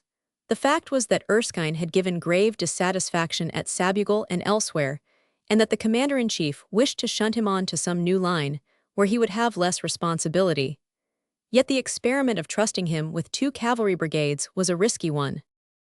There was more reorganization carried out in the Allied army during the months of June, July, and August 1811 than at any other period of Wellington's command. Owing to the arrival of more cavalry regiments, there were by September 1st 6 cavalry brigades in existence instead of 3, and they contained 13 regiments instead of the original 7, which had served in 1810, and the early months of 1811. Wellington's mounted strength had been almost doubled, though most of the corps arrived too late to be available when the French were showing such a preponderant cavalry force on the Caya in June. But in the next campaign, Wellington was to be, for the first time since his arrival in the peninsula, possessed of an adequate proportion of mounted men. As to the infantry, the 1st Division, as we have already seen, had given a brigade to the 2nd to repair the losses of Albuera. The 2nd Division had taken over Howard's brigade from the 1st, and had consolidated the remains of Colborne's and Haughton's shattered regiments from 2 brigades into 1. The 3rd, 4th, 5th, Anth Divisions were comparatively little altered, getting, between them all, only 2 more battalions on balance, after replacing certain old ones by newly arrived units. But the 7th Division, hitherto containing only 1 British brigade, Sontag's, was provided with a second one, by taking in Alton's light infantry battalions, which had fought so well at Albuera. The net result of all this change was that, when Wellington once more divided his army into a northern and a southern force in August, the latter, now under Hill, amounted to about 9,000 bayonets and nearly 4,000 sabres. This detachment, having 4 cavalry brigades, 5 British and 4 Portuguese regiments, was able to contain its normal adversary in Estremadura, Drouet's 9th Corps, which had about the same number of cavalry and 2,000 or 3,000 more infantry. Hill's regular task was to cover Elvas and to keep Drouet in check, without committing himself to any large offensive operations, for which his force was manifestly inadequate. But the Anglo-Portuguese Northern Corps, or main army, was now far stronger than it had ever been before, amounting to some 46,000 men, including 5,000 cavalry. It now became for the first time decidedly superior in numbers to its special opponent, the French army of Portugal, which even after receiving its drafts and convalescence in the autumn, did not amount to quite 40,000 men, and was very weak. Cavalry, of which it did not possess more than 3,000. Clearly then, for the future Marmont could not possibly take the offensive against Wellington with his own forces, and would have to depend for help on the Army of the North, if matters came to a crisis. He would be lucky if he were able to contain the Anglo-Portuguese, and certainly could not think of doing more, unless he were able to get prompt reinforcements from Bessieres, or, after that marshal's departure, from his successor, d'Orsay. Indeed, the army of Portugal was so clearly inadequate to discharge the function of protecting the whole Spanish frontier from the Guadiana to the Douro, that the emperor, though in October he once more proposed to Marmont an invasion of Portugal, was ultimately forced to make over to it 16,000 men from the Army of the North, the divisions of Souham and Bonnet. But of this more in its own place. It must suffice here to say that the net results of the spring and summer campaigns of 1811 was to leave the French decidedly on the defensive all along the Portuguese border, and to transfer to Wellington the opportunity of trying the offensive. It was to be 5 months, however, before he succeeded in taking it up. His autumn operations of 1811 were tentative, and led to no definite results. From July to December there was much maneuvering, but little change came of it. Section 27, Chapter 3. Events in the north of Spain during the concentration on the Caya, d'Orsay and the Galicians, June-August 1811. It is often forgotten by English writers that while the armies of Wellington, Soult, and Marmont faced each other near Badajoz in June-July 1811, only in the end to depart in different directions without a battle, there was a second and minor crisis going on in the north which had important consequences. Wellington had designedly brought it about, because without it the French would have had much larger forces disposable for action against Portugal, and might have given much trouble by demonstrating against the Beira frontier. When Marmont and Sir Brent Spencer, moving in parallel columns, transferred themselves in 10 days from the banks of the Aigda and the Tormes to those of the Guadiana, the northeastern angle of Portugal was almost stripped of troops. There remained only the militia divisions of Silveira north of the Douro, in the province of Trás-os-Montes, and of Wilson and Trant south of the Douro, in front of Garda and Celorico. The whole did not amount to 12,000 men, of inferior quality. Fortunately, the French army of Portugal had gone southward en masse. Marmont had left nothing behind him save the garrison of Ciudad Rodrigo and a great depot of convalescents, dismounted dragoons, and other odds and ends, at Salamanca. From them there was nothing to be feared. But behind Salamanca lay Bessieres's army of the north. The Duke of Istria had, very unwillingly, pledged himself to Marmont to take over the supervision of the frontiers of Leon, when the army of Portugal marched for Badajoz. He had declared, when asked for help in May, that he had not a man to spare after providing for the duty already incumbent on him of holding down all Old Castile, Asturias, and Santander. As the emperor kept assuring him, by angry dispatches from Paris, this was an exaggeration. It was in his power to collect a small field army of 12,000 or 15,000 men, without giving up any essential point in his extensive sphere of operations, and in July he did so, much against his inclination, and suffered no harm by so doing. If such a force had been set to threaten northern Portugal during the concentration on the Caya, Wellington would have felt most uncomfortable. But occupation was found for Bessieres from another quarter, and this was part of the British commander's general scheme for the defense of the peninsula. With the consent of General Castaños, since he could only suggest and not command any operations to be undertaken by Spanish troops, Wellington had provided for an attack on the flank of Bessieres, by a force of which we have heard nothing for many months, the Army of Galicia. If threatened on the Esla and the Orbigo, Bessieres would be able to spare no attention for the Aigda. At this time, the Army of the North was not so strong in numbers as it became a few weeks later, when Napoleon's divisions of reserve began to cross the Pyrenees. In June 1811, it consisted of only 4 infantry divisions, those of Generals Bonnet, Serres, Roget, and Dumoustier, and of 2 brigades of cavalry under Watthier and Lepic. Bonnet's division had been holding the central region of the Asturias and the city of Oviedo since it had conquered them in January 1810. In addition, it had occupied a string of ports from Gijón to Santander in order to keep off the English cruisers from their communication with the guerrilleros of the Cantabrian hills. Bonnet had a strong force, 4 full regiments of infantry, making 8,000 men, yet could never complete the conquest of the Asturias. Wherever he struck with a strong force he could penetrate, but any move far from his base at Oviedo brought down the enemy upon some of his isolated posts, which he had then to rescue by a swift return. His enemies were on the left hand the relics of the old Spanish army of Asturias, now under General Losada, who hung about the mountains on the Galician frontier, on the right the great partisan chiefs Porlier and Longa, whose beat was in the Sierras above Santander. On the left of Bonnet lay Bessieres's 2nd Division, that of Serras, which had originally been assigned to the army of Portugal in 1810, but had remained behind to watch the Galician Spaniards. Its headquarters were at Benavent. It held Astorga as an advanced post, and Leon as a flank guard. From the latter place it communicated with Bonnet through the pass of Pagers.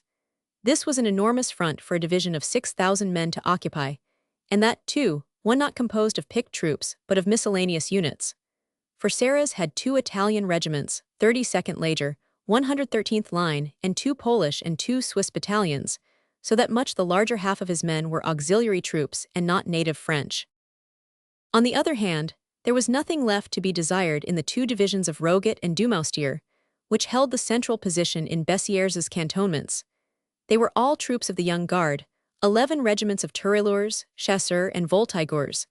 Attached to them were 3 composite regiments of Guard cavalry and a proportion of artillery, the whole made up of 15,000 men of the best quality. Dumoustier's division was cantoned within the provinces of Valladolid and Palencia, Roget's within that of Burgos. On the south, they had no enemies save the guerrilleros of the Guadarrama and the Avila and Soria Sierras, tiresome and elusive but not formidable foes. On the north, in the Libana and the Cantabrian hills, Longa and Porlier were much more troublesome and dangerous. Their bands were well armed, and organized on the principles of a regular army, yet had not lost the power of rapid movement, which was the true strength of the partida system. The sierras in which they operated were, including their foothills, some 50 miles broad, a chaos of passes and ravines. Countless expeditions against them had led to no final result. Like the holy men of old, when persecuted in one region they merely fled to another. If the flying columns and petty garrisons were withdrawn for a moment, they would be at the gates of Burgos or Santander within 2 days, and the highroads Burgos-Vitoria and Burgos-Valladolid, the main arteries of communication with France, would be cut. There was soon to be a 5th division in Bessieres's army, but it had not yet arrived from France, that of Sauham, which formed, along with the divisions of Caffarelli and Rial, the great reinforcement poured by Napoleon into northern Spain during the late summer of 1811. But in June it was only beginning to march up from Marseille, Turin, and Spezia, the distant garrisons from which it was to be drawn. Before it arrived in Spain, Bessieres had ceased to command the Army of the North, and Dorsen had taken his place. Hence, though Wellington was not aware of the fact, the months of June and July were exceptionally favorable for a move against the French flank in this direction. In addition to his 4 infantry divisions, Bessieres possessed Wathier's brigade of light cavalry and Lepic's brigade of guard cavalry, together with some unbrigaded units such as the 130th of the line, the fixed garrison of Santander, the battalion of Neuchatel, which he had moved forward to Salamanca, a number of squadrons of gendarmes, and a quantity of drafts for the armies of Portugal and the centre, which had been stopped on their way south in a surreptitious fashion by various post commanders who wanted to strengthen their depleted detachments. In the autumn, Marmont succeeded in extracting no less than 4,000 of his own men from the territories of the Army of the North, not without much friction with the local officers who wished to detain them. The whole force between the borders of Navarre and those of Portugal was in June and July not less than 60,000 men, even before the 3 divisions of Sauham, Rial, and Caffarelli came up from France. On the other hand, they had an enormous area to keep down, not less than a fifth of the whole surface of Spain. And if their regular enemies, the armies of Galicia and Asturias, were weak, they had among the irregulars opposed to them the boldest and the most obstinate of all the guerrillero chiefs. Any serious move against a section of Bessieres's long line would cause disturbance over the whole of his viceroyalty, since to collect a serious force, he would have to cut down the garrisons of many localities below danger point. It was on this fact that Wellington relied when he obtained Castaños's leave to set the Spanish army of Galicia in motion.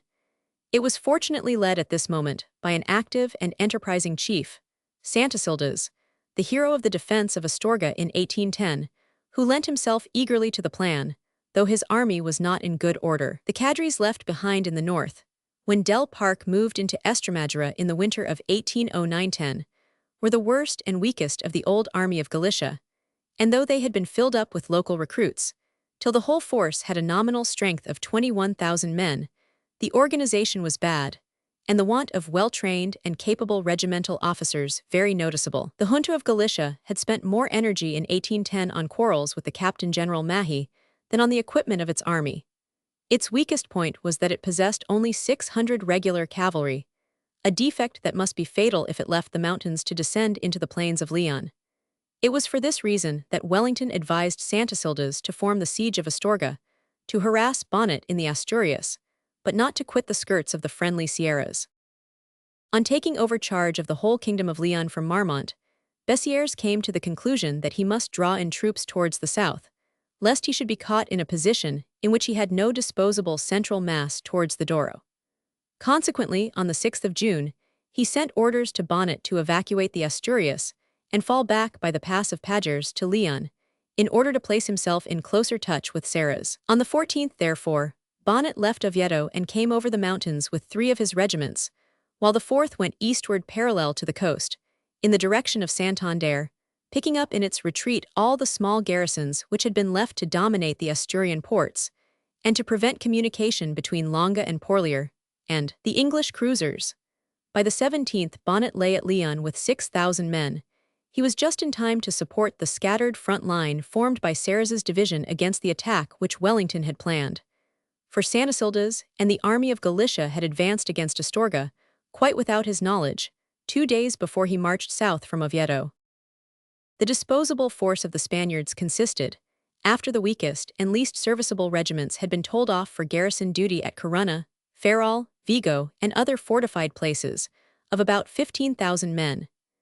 Santasildas brought his reserve from Lugo and the division of General Taboada, nearly 7,000 men and horse, to Villafranca in the Bierzo, from which he advanced down the passes to Astorga on June 12. A second division of 2,500 men under General Cabarrus came forward at the same time from Puebla de Sanabria, as far as the edge of the mountains above the Rio Tuerto, and demonstrated against La Baenza, the halfway post between Astorga and Benavent. The left wing, composed of Losada's Asturians, was wanting.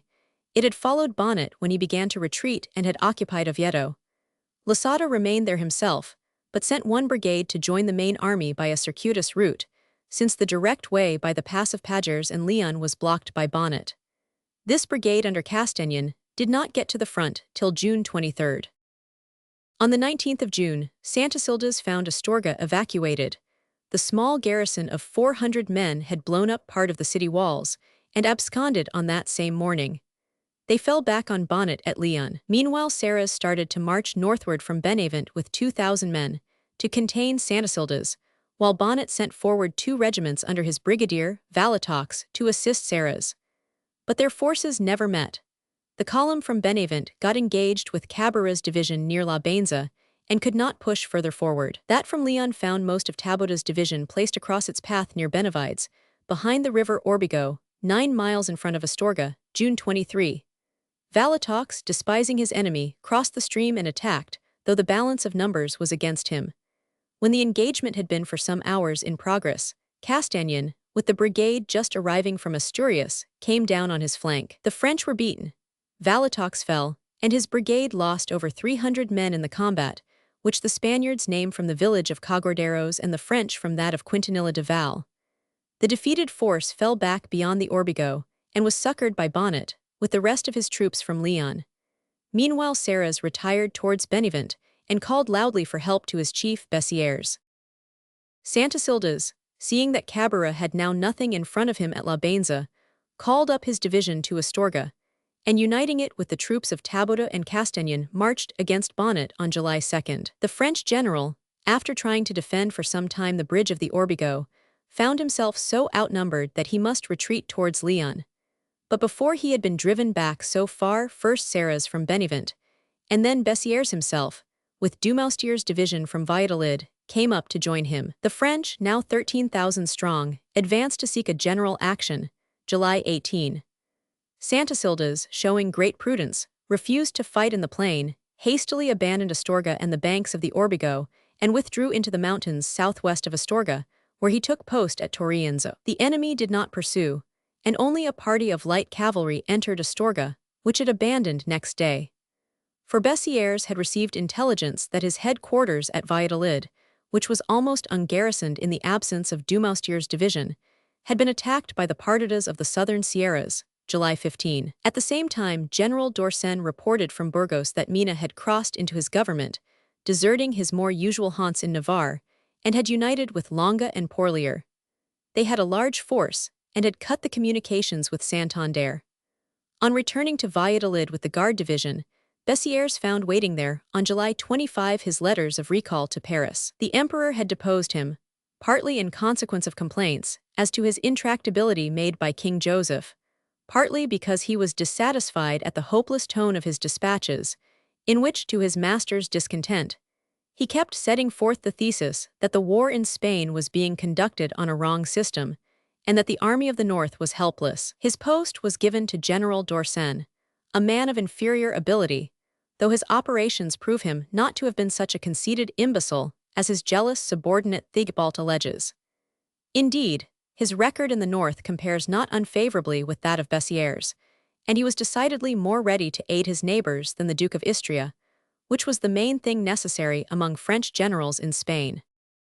On the departure of Bessieres for Valladolid, his subordinates Bonnet and Serres had halted behind the Orbigo, holding La Bainza as their advanced point. Santasildas, who showed as much enterprise as prudence during his short tenure of command, learning that there were now only 6,000 or 7,000 men in front of him, came down again from his mountains on July 28 with all his 3 divisions, and advanced against them.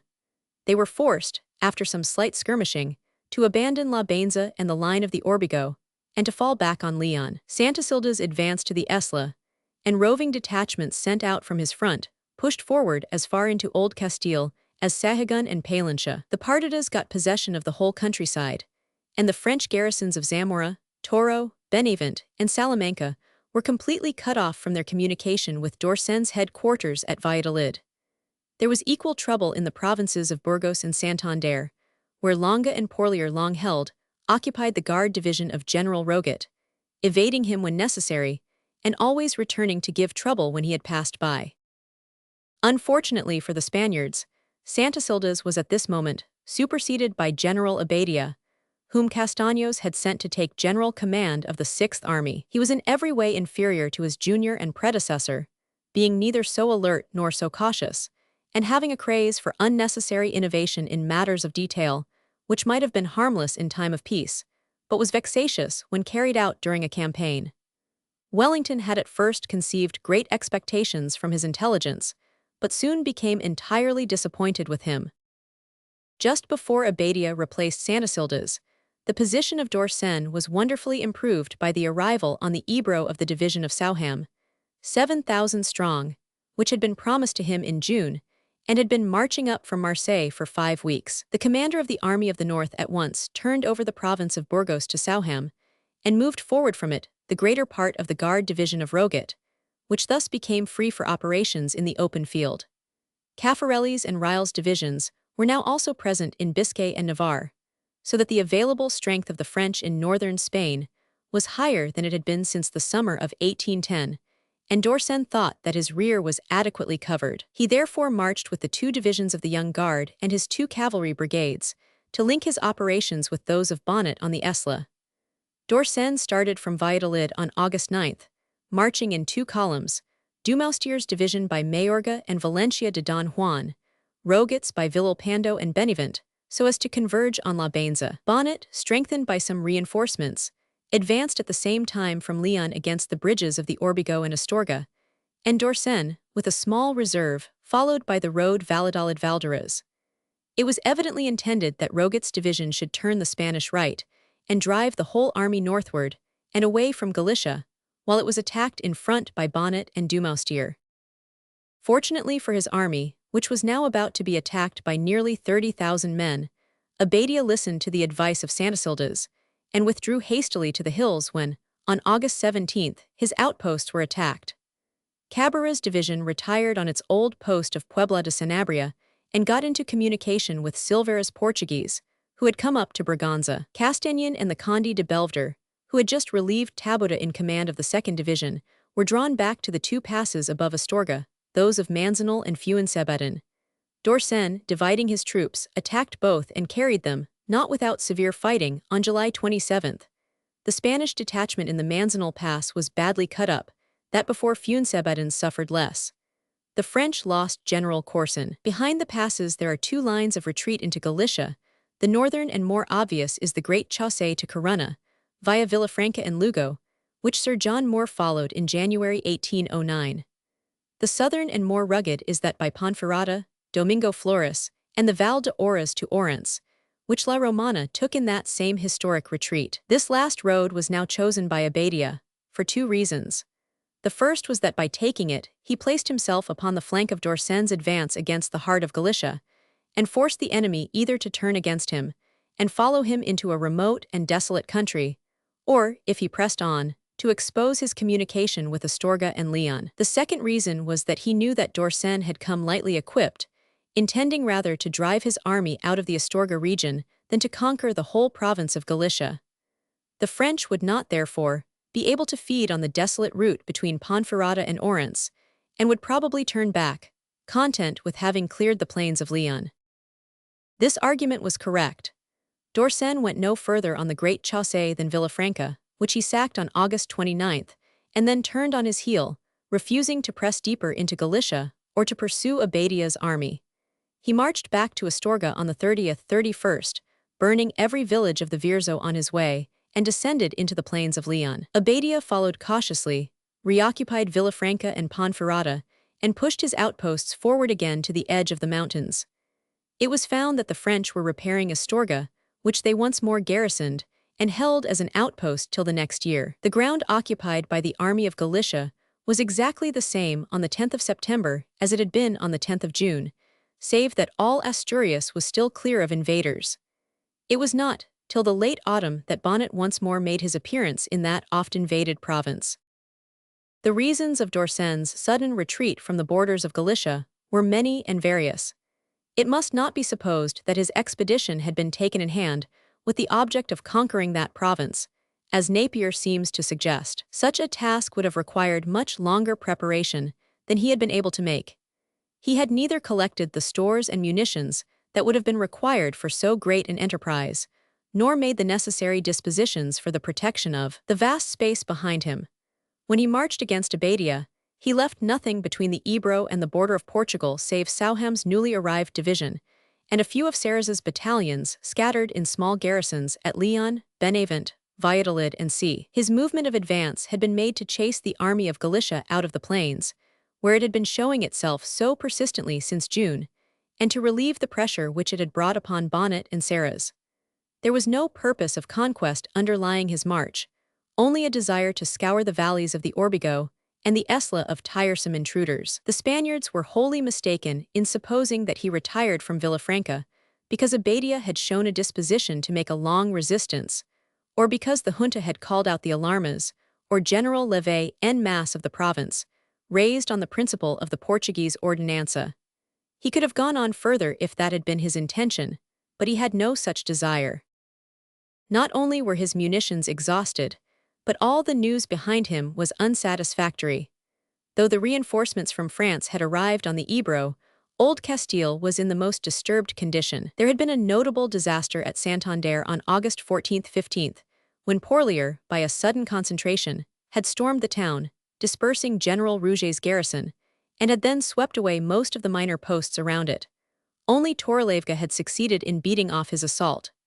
But when reinforcements came flocking in, the Spaniards had retired to the hills with 300 prisoners and were threatening other points. The gates of Palencia and Valladolid had been insulted by partidas, who showed themselves boldly in sight of the walls, and established a loose blockade, which could only be pierced by the movement of considerable columns. But the most pressing point was Ciudad Rodrigo. Julian Sanchez had cut its communications with Salamanca and had defeated small bodies of 300 or 400 men which had been sent to reopen them. A much larger force had to be detailed to throw provisions into the place in July, but by the end of August, stores were again running low, and General Reynaud, the governor, whenever he could pass an emissary through the lines of the Partidas, kept asking for help of all kinds. But since Dorsen started for his expedition against Astorga, the problem of getting food into Rodrigo had been complicated by the appearance of Wellington's army on the Coa and the Agda. On August 12th, the headquarters of the Anglo-Portuguese army had been moved up from the south to Fuente Ginaldo, in the immediate neighborhood of the blockaded fortress, and already on August 8th the garrison had detected British outposts, from the Light Division, in their immediate neighborhood. Now, since Marmont and the army of Portugal were still in the valley of the Tagus, and all Leon was still in the charge of the army of the north, Dorsen found himself responsible for the revictualling, indeed for the relief from blockade, of a fortress which might be beset by 40,000 men. It was absolutely necessary for him to return from the border of Galicia and to concert matters with Marmont for a common movement against Wellington. For the field force of the Army of the North, which had just driven Abadia into the hills, was not over 28,000 strong, and obviously could not succor Rodrigo by its own unaided strength. Returning to Valladolid early in September, with the 2 Guard divisions, and leaving Bonnet once more to observe the Galicians, Dorsen opened pourparlers with Marmont for a general concentration against Wellington.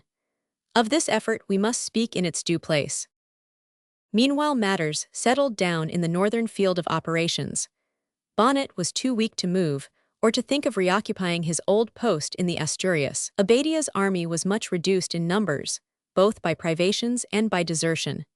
The last days of the late campaign, spent in the desolate Val de Oras, had been particularly trying to the troops. An English observer who saw them at Ponferrada described them as in even worse condition than might be expected, half the soldiers without trousers, and wearing only capotes, while the clothing of the rest shows great need for improvement. They are a fine body of men, standing well, though deeply marked by privation, and as badly trained as equipped. The best corps can only maneuver singly, not attempting movements of the line. The Toledo battalion broke down in attempting to change front and echelon. The cavalry are on a level with the infantry, move with wide gaps between squadrons, and cannot go accurately through the sword exercise. The horses might each be a Rocinante, the artillery as badly manned as horsed. The numbers were terribly low. It was doubtful whether the whole field force could produce 10,000 men, and they had started on the June campaign with 15,000. Dilapidated, however, as the Army of Galicia might be at the end of its operations, it had done well, having kept the French Army of the North contained for the many weeks during which Wellington was absent on the Guadiana. Bessières and Dorsen had accomplished nothing positive during that time, and the territory held down by the invaders in September was less than it had been in June, by the whole extent of the Asturias. It is absurd of Napier to state that Galicia, with its lordly junta, its regular army, fortified towns, numerous population, and constant supplies from England, had less weight in the contest than the 5,000 Portuguese militia conducted by Trant and Wilson. The province, so far from being of no weight in the contest, did Wellington most useful service. The 2 diversions carried out by Santisildas, which twice compelled the Army of the North to mass all its available field troops on the Orbigo, were operations of the most profitable sort, and since the Galician always retired in time, led to no disasters of the kind that too often happened when a peninsular general was overdaring. But while paying his just due to Santisildas, we must praise even more the unwearied activity of the chiefs of the Cantabrian bands and the guerrilleros of Old Castile and Leon. It was Longa and Porlier, and Julian Sanchez, who, with forces that were never very great in numbers, paralyzed by their ubiquity and their unceasing enterprise the greater part of Bessières' and Dorsen's troops. If they had not been in existence, the French might have found men enough to conquer Galicia, or to attack northeastern Portugal in force. This was true throughout the whole of 1810 and was a governing fact in the history of the Peninsular War. Even though the Emperor pushed 0 fresh infantry, the divisions of Sauham, Rial, and Caffarelli, into northern Spain in July and August 1811, he was never able to make the communication between Bayonne and Madrid absolutely safe, or to call any region subdued which was not held down by a garrison altogether out of proportion to its population. Section 27, Chapter IV. Soult's Troubles in Andalusia, July-September 1811. After his departure from the Guadiana on June 28, Soult found himself plunged into a new series of troubles, which were to continue all through the summer and autumn. Just as he was about to set out for Seville with 2 cavalry regiments as escort, following in the wake of Godinot's and Conru's infantry, he received the unwelcome news that Blake, of whose march he had been aware since the 24th, had crossed the lower Guadiana near Murtola on June 23, and had invaded the Condado de Niebla with nearly 12,000 men. If Blake had struck straight at Seville, there can be little doubt that he would have taken it, for General Derricau, the governor, hastened, on the first news of the approach of an enemy, to shut himself up in the fortified Carduja convent, with his scanty garrison of convalescents, drafts, and juramentados. He had not the least hope of maintaining the large and turbulent city under control, but no one appeared to molest him, except some cavalry, who were easily driven off by cannon shot.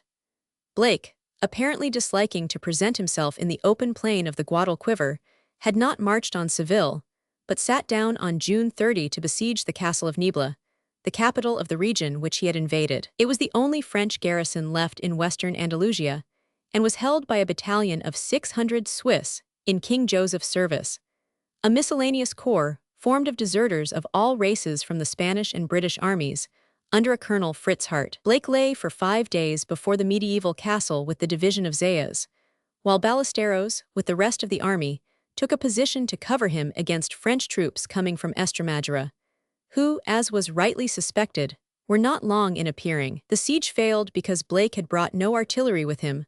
On account of the bad mountain roads, he had sent his guns round from Murtola by Ayamonte, and they had not come up. An attempt to take the castle by escalade failed, and the Spanish general was sitting helplessly before its walls on July 2, when the news came that the French were upon him. Soult, hearing on his way southward of Blake's raid, had turned both Conru and Godinot against the invaders, and had continued his own route to Seville with no more than the cavalry and 1 infantry regiment. While Godinot marched on Niebla by Cala and Arisna, Conru tried to cut in between Blake and the sea by a circuitous route by Freginal, through the worst of the mountains, aiming at the ports of Huelva and Mager. It was hoped that the Spaniards might be caught between the 2 divisions, but the quarry was too shy. Blake departed at the first alarm, and embarked at Ayamonte with Zayas's division. Ballesteros, marching away into the hills which he knew so well, evaded Conru, and passed for a time northward into the Sierra de Arache. The cavalry under Pene Villemer did not abscond by water, but returned along the Portuguese frontier to Estremadura, where it joined the skeleton army of Castaños, which still consisted of no more than 6 or 8 battalions under Morillo and Carlos de España, some 3,000 or 4,000 men at most. Wellington had sent it back to Villavicosa during the operations around the Caya, declining to use it in the fighting line till it should be reorganized. Blake, whose embarkation at Ayamonte on July 8 had been accompanied by circumstances of disgraceful panic, returned to Cadiz with 7,000 men. Ballesteros followed him thither 6 weeks later, having descended from the hills, and embarked at the mouth of the Guadiana at the end of August. Blake's Niebla expedition had been conducted with the greatest timidity and incompetence. Yet it had served Wellington's purpose much as he had intended, since it drew off 11,000 French troops into a remote corner of Andalusia for some weeks. It is true that Soult's original withdrawal from the Guadiana was not caused by this diversion, but it had forced him to send away on a wild-goose chase troops urgently needed elsewhere. For if Conru and Godinot had not marched to Niebla and Ayamonte, they would have gone straight to Granada, to reinforce the 4th Corps, which was, throughout the month of July, in considerable danger from the Mercians. It was not till August had begun that Soult was able to come to its aid, with the divisions which had been distracted to the far west by Blake's expedition. Of Frere's army of Murcia we have heard nothing since the unhappy rout of Baza, November 3, 1810. After that shock it had kept quiet for many a day, and only dared to move when, in Apra, Soult began to make heavy requisitions on the 4th Corps, in order to form the army that marched for Albura. Further drafts had been called westward in the end of May, so that Level, who succeeded Sebastiani as commander of the corps about this time, was left with numbers quite inadequate to hold down the broad kingdoms of Yine and Granada. This, of course, gave Frere the chance of accomplishing something useful, and leaving the frontiers of Murcia, he began to press forward against the French posts. He had at this time a force of 3 infantry divisions, under La Cuadra, Sants and Krieg, and 2 weak cavalry divisions under Osorio and Ladron. The whole amounted, after making deductions for the garrison of Cartagena, 2,000 men, to nearly 12,000 bayonets and 500 sabres. In May, Frere began to push forward cautiously, with his cavalry and 2 divisions on the highroad Lorca-Baza-Granada, and a smaller force, consisting of La Cuadra's division, on the side road which leads, by Huescar and Pozolcan, to the valley of the upper Guadalquivir and the kingdom of Yine. His progress was so slow that the French were able to withdraw at their leisure before him, without any loss. Level was so weak that he made no attempt to stand, and evacuated in succession the coastlands about Almeria, as far as Motril, the highlands east of Granada, including the towns of Baza and Guadix, and the upper valley of the Guadalquivir. La Cuadra's advanced posts penetrated as far as Ubeda, and bickered with the garrisons of Biza, Linares, and Yine. Officers sent out from the main column raised the mountaineers of the Sierra Nevada, and bands of insurgents began to cut the communications between Granada and Malaga. At the head of these irregulars was the turbulent Conde de Montijo, of whom we last heard when he got into trouble for conspiring against the Supreme Junta. He is now found more usefully employed, giving trouble to the enemy instead of to his own government. Cautious though Frere had been, his advance had shaken the hold of the Fourth Corps on eastern Andalusia. Level reported to Soult that, with the 3,000 or 4,000 troops whom he had concentrated at Granada, he was quite helpless, and was well-nigh blockaded on every side. It was only with difficulty that he could keep in touch with the Polish division, which lay in and about Malaga, or with the garrisons of Yine and Cordova on the other side. He could only collect a force sufficient to attack Frere by abandoning all his outlying posts, and permission to do so had not been granted him. He must be reinforced, or allowed to concentrate his scattered troops and strike at the enemy's main body. A few days later, the state of affairs in eastern Andalusia became still more threatening. Blake, after embarking at Ayamonte on July 8, had 2 days later returned to Cadiz with the 2 Albuera divisions of Zayas and Lardizabal.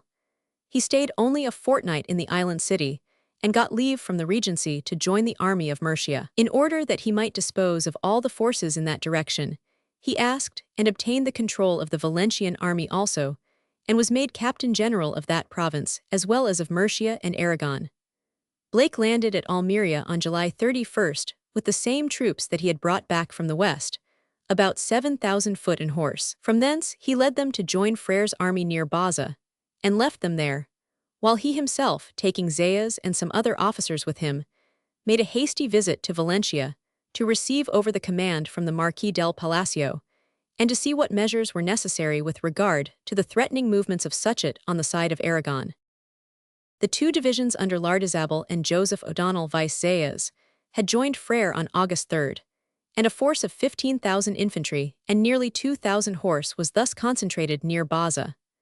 But Frere, being now only the interim commander, refused to take any responsibility, and remained apathetically watching the small French force in Granada, which was, for the moment, absolutely at his mercy. He posted the army in a very strong position near Gore, 12 miles in front of Baza, and 40 miles from Granada.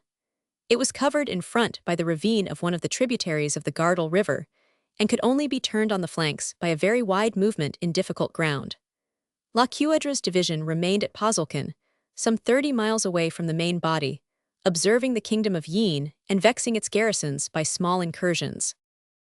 Soult had returned to Seville after the expulsion of Blake from western Andalusia, but with no intention of staying there for long, since it was clearly necessary to re-establish the lost prestige of the French arms on the side of Granada, and to reoccupy the ground which Level had been forced to give up. But he had judged that there was no desperate hurry, since Frere had shown himself such a sluggish adversary, and though he had already directed Godinot's provisional division to march on Yine in the last days of July, he himself was still at Seville when he received the unexpected news of Blake's disembarkation at Almeria on the 31st of that month. Since the army of Murcia was thus reinforced, the danger to Level at Granada had become imminent, and it was clearly necessary to rescue him at once. Accordingly, the marshal, setting out from Seville on August 3 with 4 regiments of Ladder-Maubourg's cavalry and part of Conrui's infantry division, arrived at Granada by forced marches on the 7th. Godinot was at the same time directed to move from Yene and Biza against La Cuadra, to drive him off from Pozolcán, and then to fall upon the flank and rear of Frere's strong position near Baza. Nothing could have served Soult better than the chance that the army against which he was marching was destitute for the moment of its new commander-in-chief, and left in charge of a substitute who shirked responsibility. From August 3, when the Albuera divisions joined Frere, down to the 7th, when the reinforcements reached Granada, the small French force in that city had been in a most dangerous position. But nothing whatever had happened during the critical days.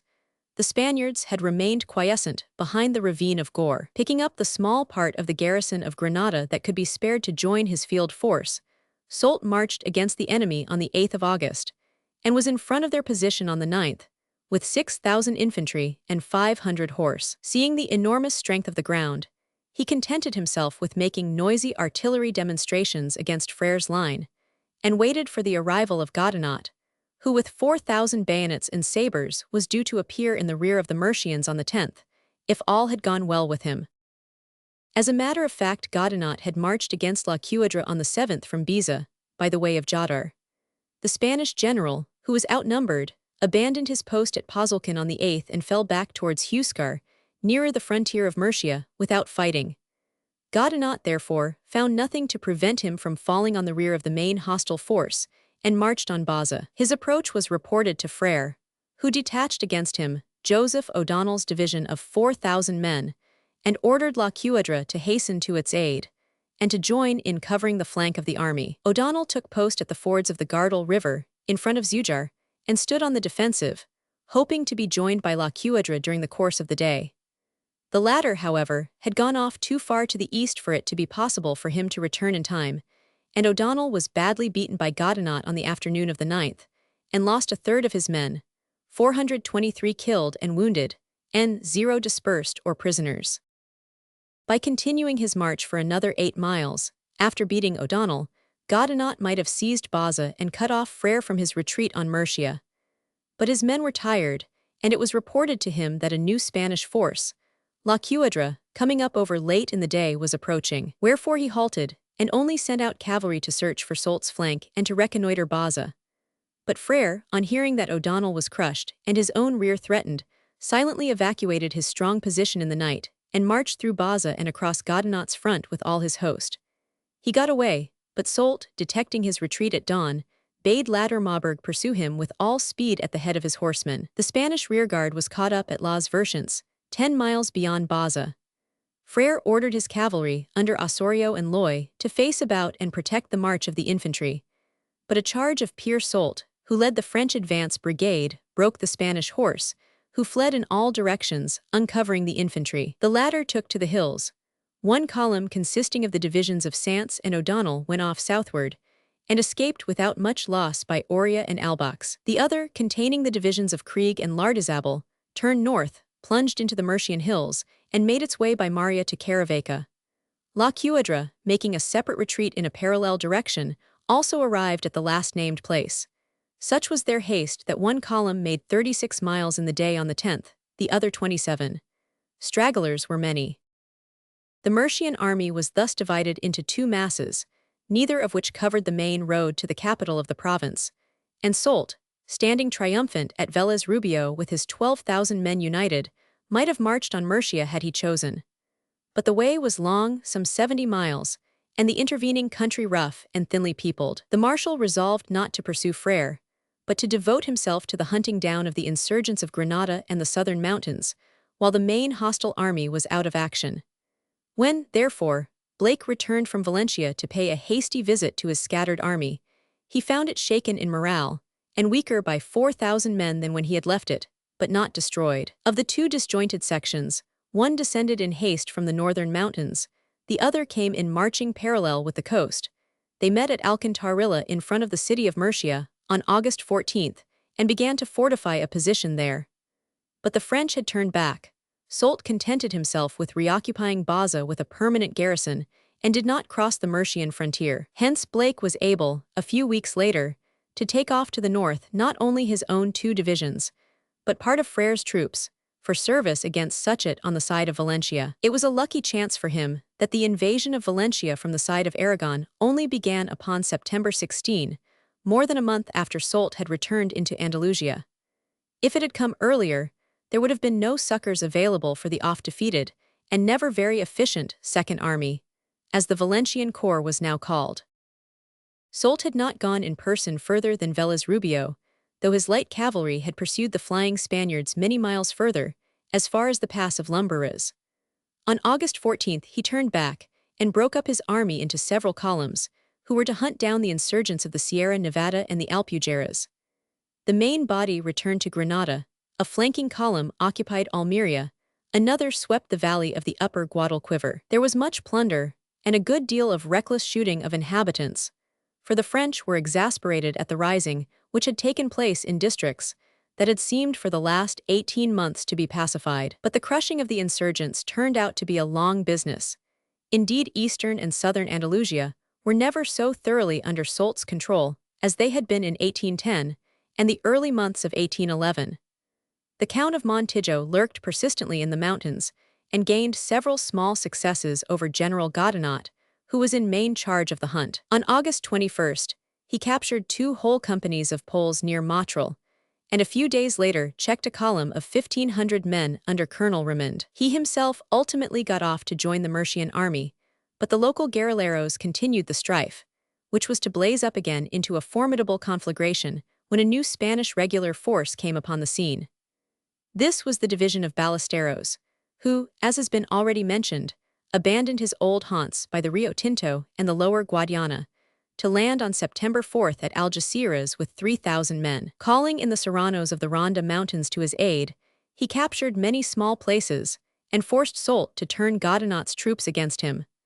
Thus the insurgents further east got a momentary respite, and Soult's unending troubles took a new turn. But the autumn and winter warfare in the extreme south of Andalusia must be narrated in another place.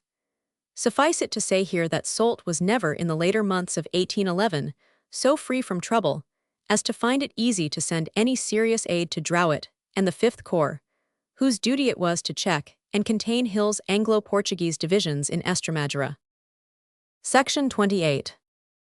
Operations in eastern Spain during the spring, summer, and autumn of 1811. Chapter 1. Figueras Antiarejuane, April-May 1811. In the earlier chapter of this volume, which took the affairs of Catalonia and Aragon down to the month of March, we left Suchet making vigorous preparation for the siege of Tarragona, within whose walls his master had promised him that he should find his marshal's baton. While munitions and food for this great enterprise were being collected, the unemployed troops of the army of Aragon were occupied in scouring the mountains on the side of New Castile and Valencia, always driving the partidas before them, but never able to bring about their capture or destruction. Meanwhile, MacDonald, with the active part of the French army of Catalonia, about 17,000 strong, lay in and about Lerida, containing the main Spanish force, which had now passed under the control of the new Captain General, the active but incapable Campoverd. Based on Tarragona, and with his divisions spread out in front of it, this officer bickered with MacDonald continually, but had achieved nothing substantial since his subordinate Sarsfield cut up Eugenio's Italians at the combat of Valls, long weeks before. His ambitious attempt to surprise Barcelona had failed with loss on March 19, because it was based on supposed treachery within the walls, which did not really exist. Further to the north, in the Ampurdam and on the Pyrenean frontier, Barangay de Hilliers with the rest of the 7th Corps, some 18,000 men, had to furnish the garrisons of Rosas, Figueras, Gerona and other smaller places, and to contend with the Miquelites of Manso, Rivera, Martinez, and other chiefs. There were practically no Spanish regular troops in this direction, almost the whole of the old regiments having been withdrawn southward to face MacDonald, and to defend Tarragona and the surrounding region of central Catalonia. Nevertheless, Barangay de Hilliers, as we shall see, had no small task thrown upon his hands. In this province, the irregulars were at their best, having in the Miquelite system an organization which made them far more formidable than the partidas of central or northern Spain.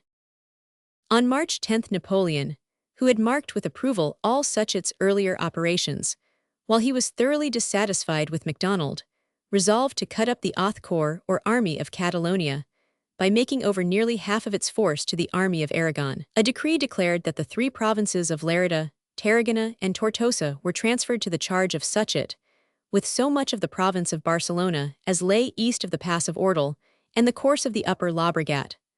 Along with the provinces went the troops stationed in them, viz. The French division of Freire, the Italian division of Pino, and the Neapolitan division now commanded by Comper, together with the cavalry and artillery attached to them. MacDonald's charge was cut down to the region of Barcelona and the lands north of it. The 7th Corps, or troops of his command, sank from over 40,000 to about 25,000 men.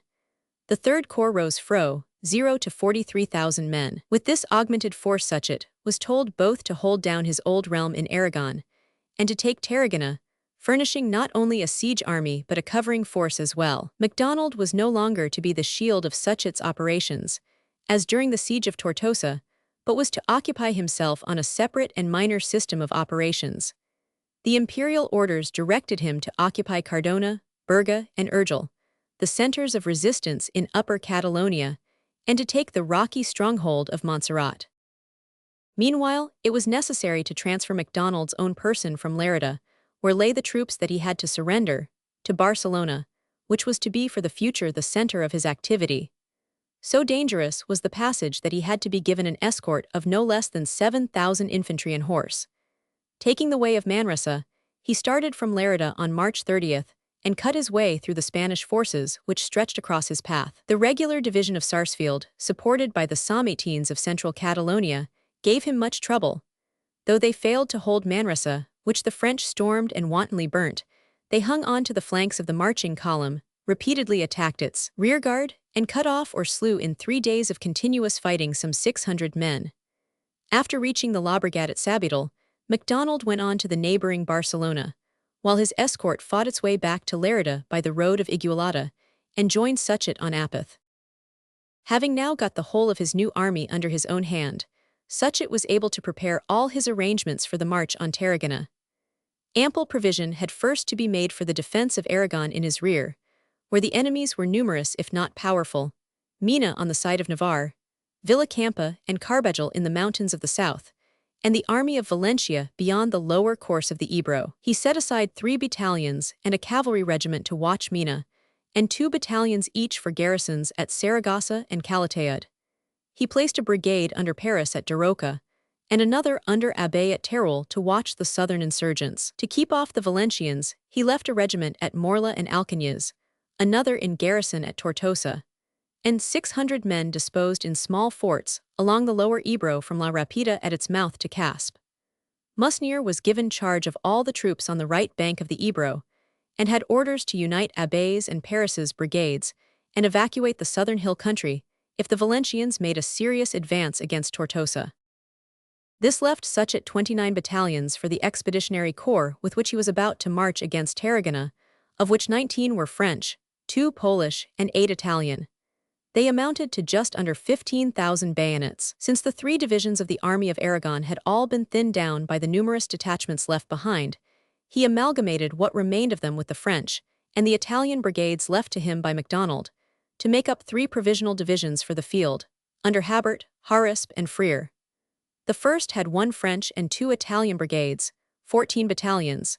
The others 2 brigades each, 6 and 9 battalions respectively. There was a cavalry brigade of 1,400 men under Boussard, and a large provision of artillery and engineers for the siege, 2,000 men of the former, 750 of the latter arm. Counting the auxiliary services, the army had about 20,000 men, no great figure for the task before it, for Tarragona was strong, and Campoverd had some 12,000 or 15,000 regular troops at his disposition.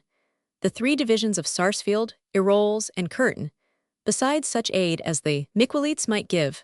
And this last resource was not to be despised, though they were not always forthcoming when they were most required, yet they were not usually found wanting. They could never be caught, owing to their knowledge of their own hills, and they were never discouraged. It was arranged that the army should march on Tarragona by 2 separate routes. While the divisions of Freire and Harispe started from Lerida by the road of Montblanche, the 3rd division, that of Habert, was to move from a separate base, Tortosa, where had been collected the heavy artillery and the munitions of the siege. The guns which had taken Tortosa were still lying there, with all the artillery reserve, and it was to escort them that Habert was detailed to take the southern route along the seacoast by the Col de Balaguer. From this direction, too, were to come the provisions of the army, which had been brought down by water from Saragossa and Mequinenza while the Ebro was in flood, and deposited at Mora, the nearest point on the river to Tarragona. This division of forces was perhaps necessary, but appeared dangerous. If Campoverd, when the French commenced their movements, had thrown himself with all disposable forces upon the weak division of Habert, only 6 battalions, and had wrecked the battering train, there could have been no siege of Tarragona for many a month to come. But before the two columns had started from Lerida and Tortosa, and while part of Harisp's division was out on a final cattle hunt up the valley of the Nagara, before the commander-in-chief had even come up to the front to join his army, a message arrived from the north which might well have stopped the whole expedition.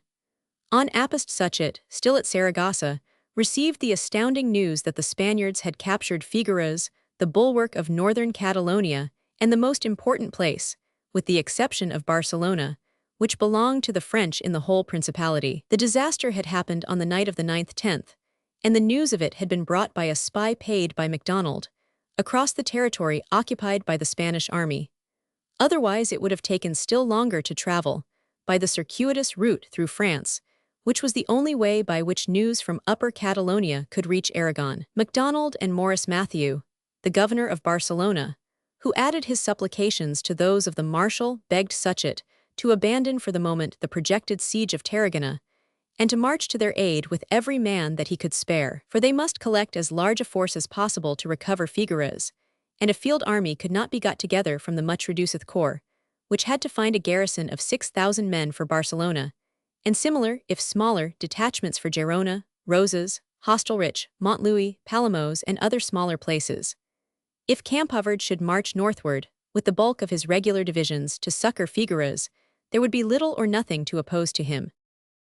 Suchet weighed the petition of his colleague with care, but refused to assent to it. His decision was highly approved by the emperor when he came to know of it, and the reasons which he gave for his answer seem convincing. It would take, as he calculated, 25 days to move a division, or a couple of divisions, from Lerida to Figueras across the hostile countryside of Catalonia. And since the disaster was already 11 days old when the news came to hand, there must be over a month of delay between the moment when the Spaniards had taken the fortress, and that at which the army of Aragon could intervene. In that month, the fate of affairs in the Amperdom would have been already decided. The succors for the garrison of northern Catalonia must come from France, not from Aragon. Figueras lies only 20 miles from the French frontier, and Baraguai de Hilliers could be helped far more readily from Perpignan, Toulouse, or Narbonne than from Lerida. National Guards and dépôt troops could be hurried to his aid in a few days. As to Campoverd, he would be called home at once by a blow delivered against Tarragona, his capital and chief arsenal. He must infallibly hurry back to defend it, at the head of his field army, and MacDonald and Baraguai de Hilliers would then have nothing but the Miquelites opposed to them. If the 7th Corps, with the reinforcements from France which it must infallibly receive, could not deal with Rivera, Manso, and the rest, it was time to abandon the Peninsular War. The crisis, whichever way its results might lean, was bound to have come and passed before the army of Aragon could be of any use. It would almost certainly have ended in a check for the Spaniards, since the emperor could pour as many men into the Amperdom as he pleased. At the worst, Figueras would be beleaguered so soon as the reinforcements arrived from France, and all the best of the Spaniards in northern Catalonia would be shut up in the place and kept out of mischief. It was entirely to the advantage of the imperial arms that the enemy should lock up his men in garrisons, for they were much more troublesome when acting as partisans in the mountains. Accordingly, on Apith Suchet, having sent a direct refusal to MacDonald's petition, came up to Lerida, and on the 28th Harisp's and Frere's divisions started off for Tarragona by the shortest road, that through Montblanche. At the same time Habert with the siege artillery moved out from Tortosa for the same destination along the coast road by the Col de Balaguer and Cambrils.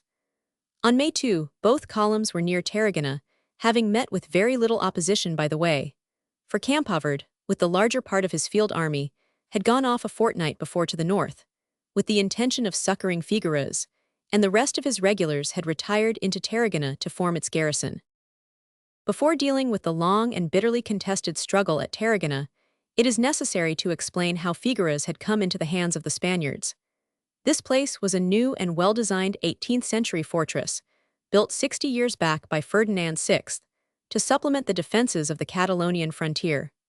Thus, it had not the weaknesses of old-fashioned strongholds like Girona or Lerida, where the scheme of the fortifications dated back to the Middle Ages. Close to the high road from Perpignan to Barcelona, and only 20 miles from the frontier, stands an isolated hill with a flat top, at whose foot lay the original village or small town of Figueres. Ferdinand VI had fortified this hilltop so as to form a circular bastion enceinte, and thus created a most formidable citadel, which he named after himself San Fernando.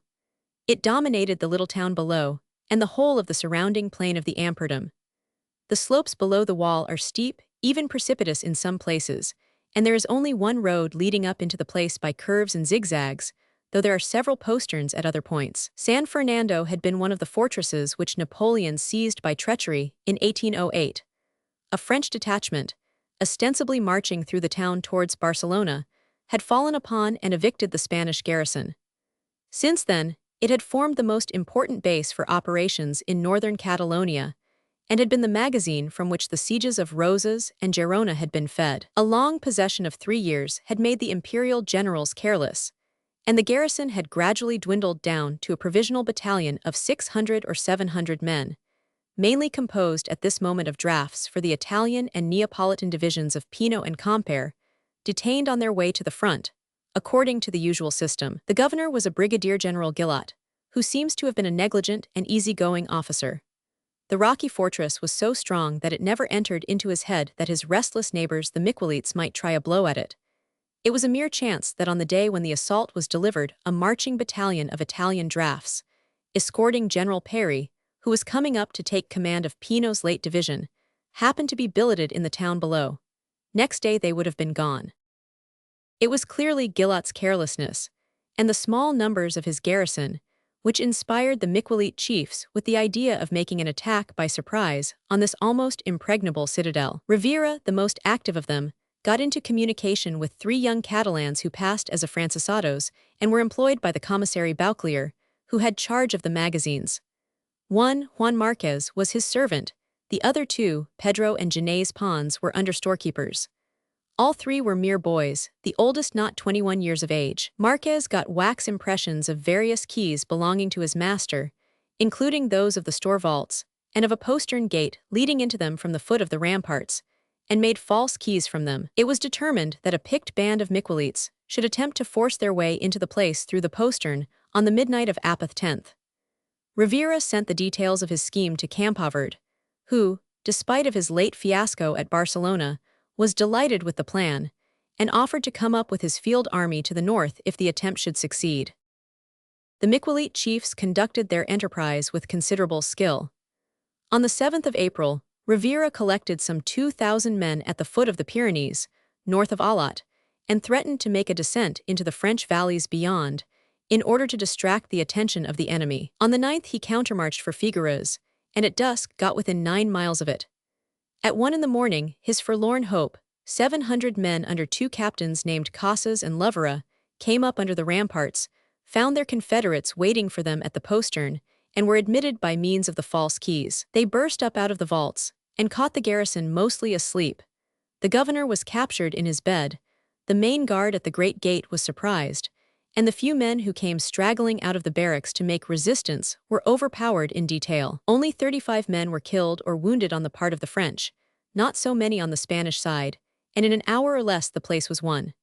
The captors promptly admitted their friends from without, and ere dawn over 2,000 Catalans were manning the walls of the fortress. The material captured was immense: 16,000 muskets, several hundred cannon, a great store of boots and clothing, 4 months' provisions for a garrison of 2,000 men, and 0 francs in the military chest. General Perry, with the Italian battalion de Marque which was sleeping in the town below, was unable to do anything. There had been very little firing, and when some fugitives ran down from San Fernando, it was to tell him that the place was completely mastered by the enemy. He put his troops under arms, and drew off at daylight to Bascara, halfway to Girona, with his 650 men, after having sent off the bad news both to Barangay de Hilliers on one side and to the governor of Perpignan on the other. The former sent him out a battalion and a squadron, and told him to return towards Figueras and to place himself in observation in front of it till he was succored. All the disposable troops in northern Catalonia should join him within 2 days. Parry therefore reoccupied Figueras town and barricaded himself in it with 1,500 men, being quite unable to do more. He had to watch the Catalans introducing reinforcements into San Fernando without being able to molest them. Barangay de Hilliers did not come to his succor for some days, being unable to leave Gerona till he had called in some dangerously exposed outlying posts, and had strengthened Rosas, which was threatened by some English frigates, who showed signs of throwing a landing party ashore to besiege it. He then came up with 2,000 men to join Parry, while a more considerable force arrived from Perpignan under General Quesnel, who had charge of the Pyrenean frontier, and appeared with 3 line battalions, and 2 more of National Guards of the Gers and Haute-Garonne. Having 6,500 infantry and cavalry concentrated, de Hilliers was able to throw a cordon of troops round San Fernando and to commence its blockade on Apeth. The place, however, was now fully garrisoned. Rivera had thrown into it, during the week when free entry was possible, Miquelites to the number of some 3,000, making a brigadier named Martinez, one of his most trusted lieutenants, the governor. On the 16th, a reinforcement of regular troops arrived, part of the division of Baron Eroles, which had the most northern cantonments among the units of Campoverd's field army. Eroles had marched from Martorell by Alat, and had captured on his way the small French garrisons of that place and of Castelfollet, making 548 prisoners. Campoverd sent messages to say that he would arrive himself with larger forces in a few days. Having thrown Curtin's division into Tarragona, he would bring up the rest of his available troops, Sarsfield's division and the remainder of that of Eroles, with all the Miquelites that he could collect. Meanwhile, the local Sarmatines of central Catalonia pressed in close upon Gerona and Hostelrich, and kept Barangay de Hilliers in a state of great anxiety, for he feared that they might capture these places, whose garrisons had been depleted to make up his small field force.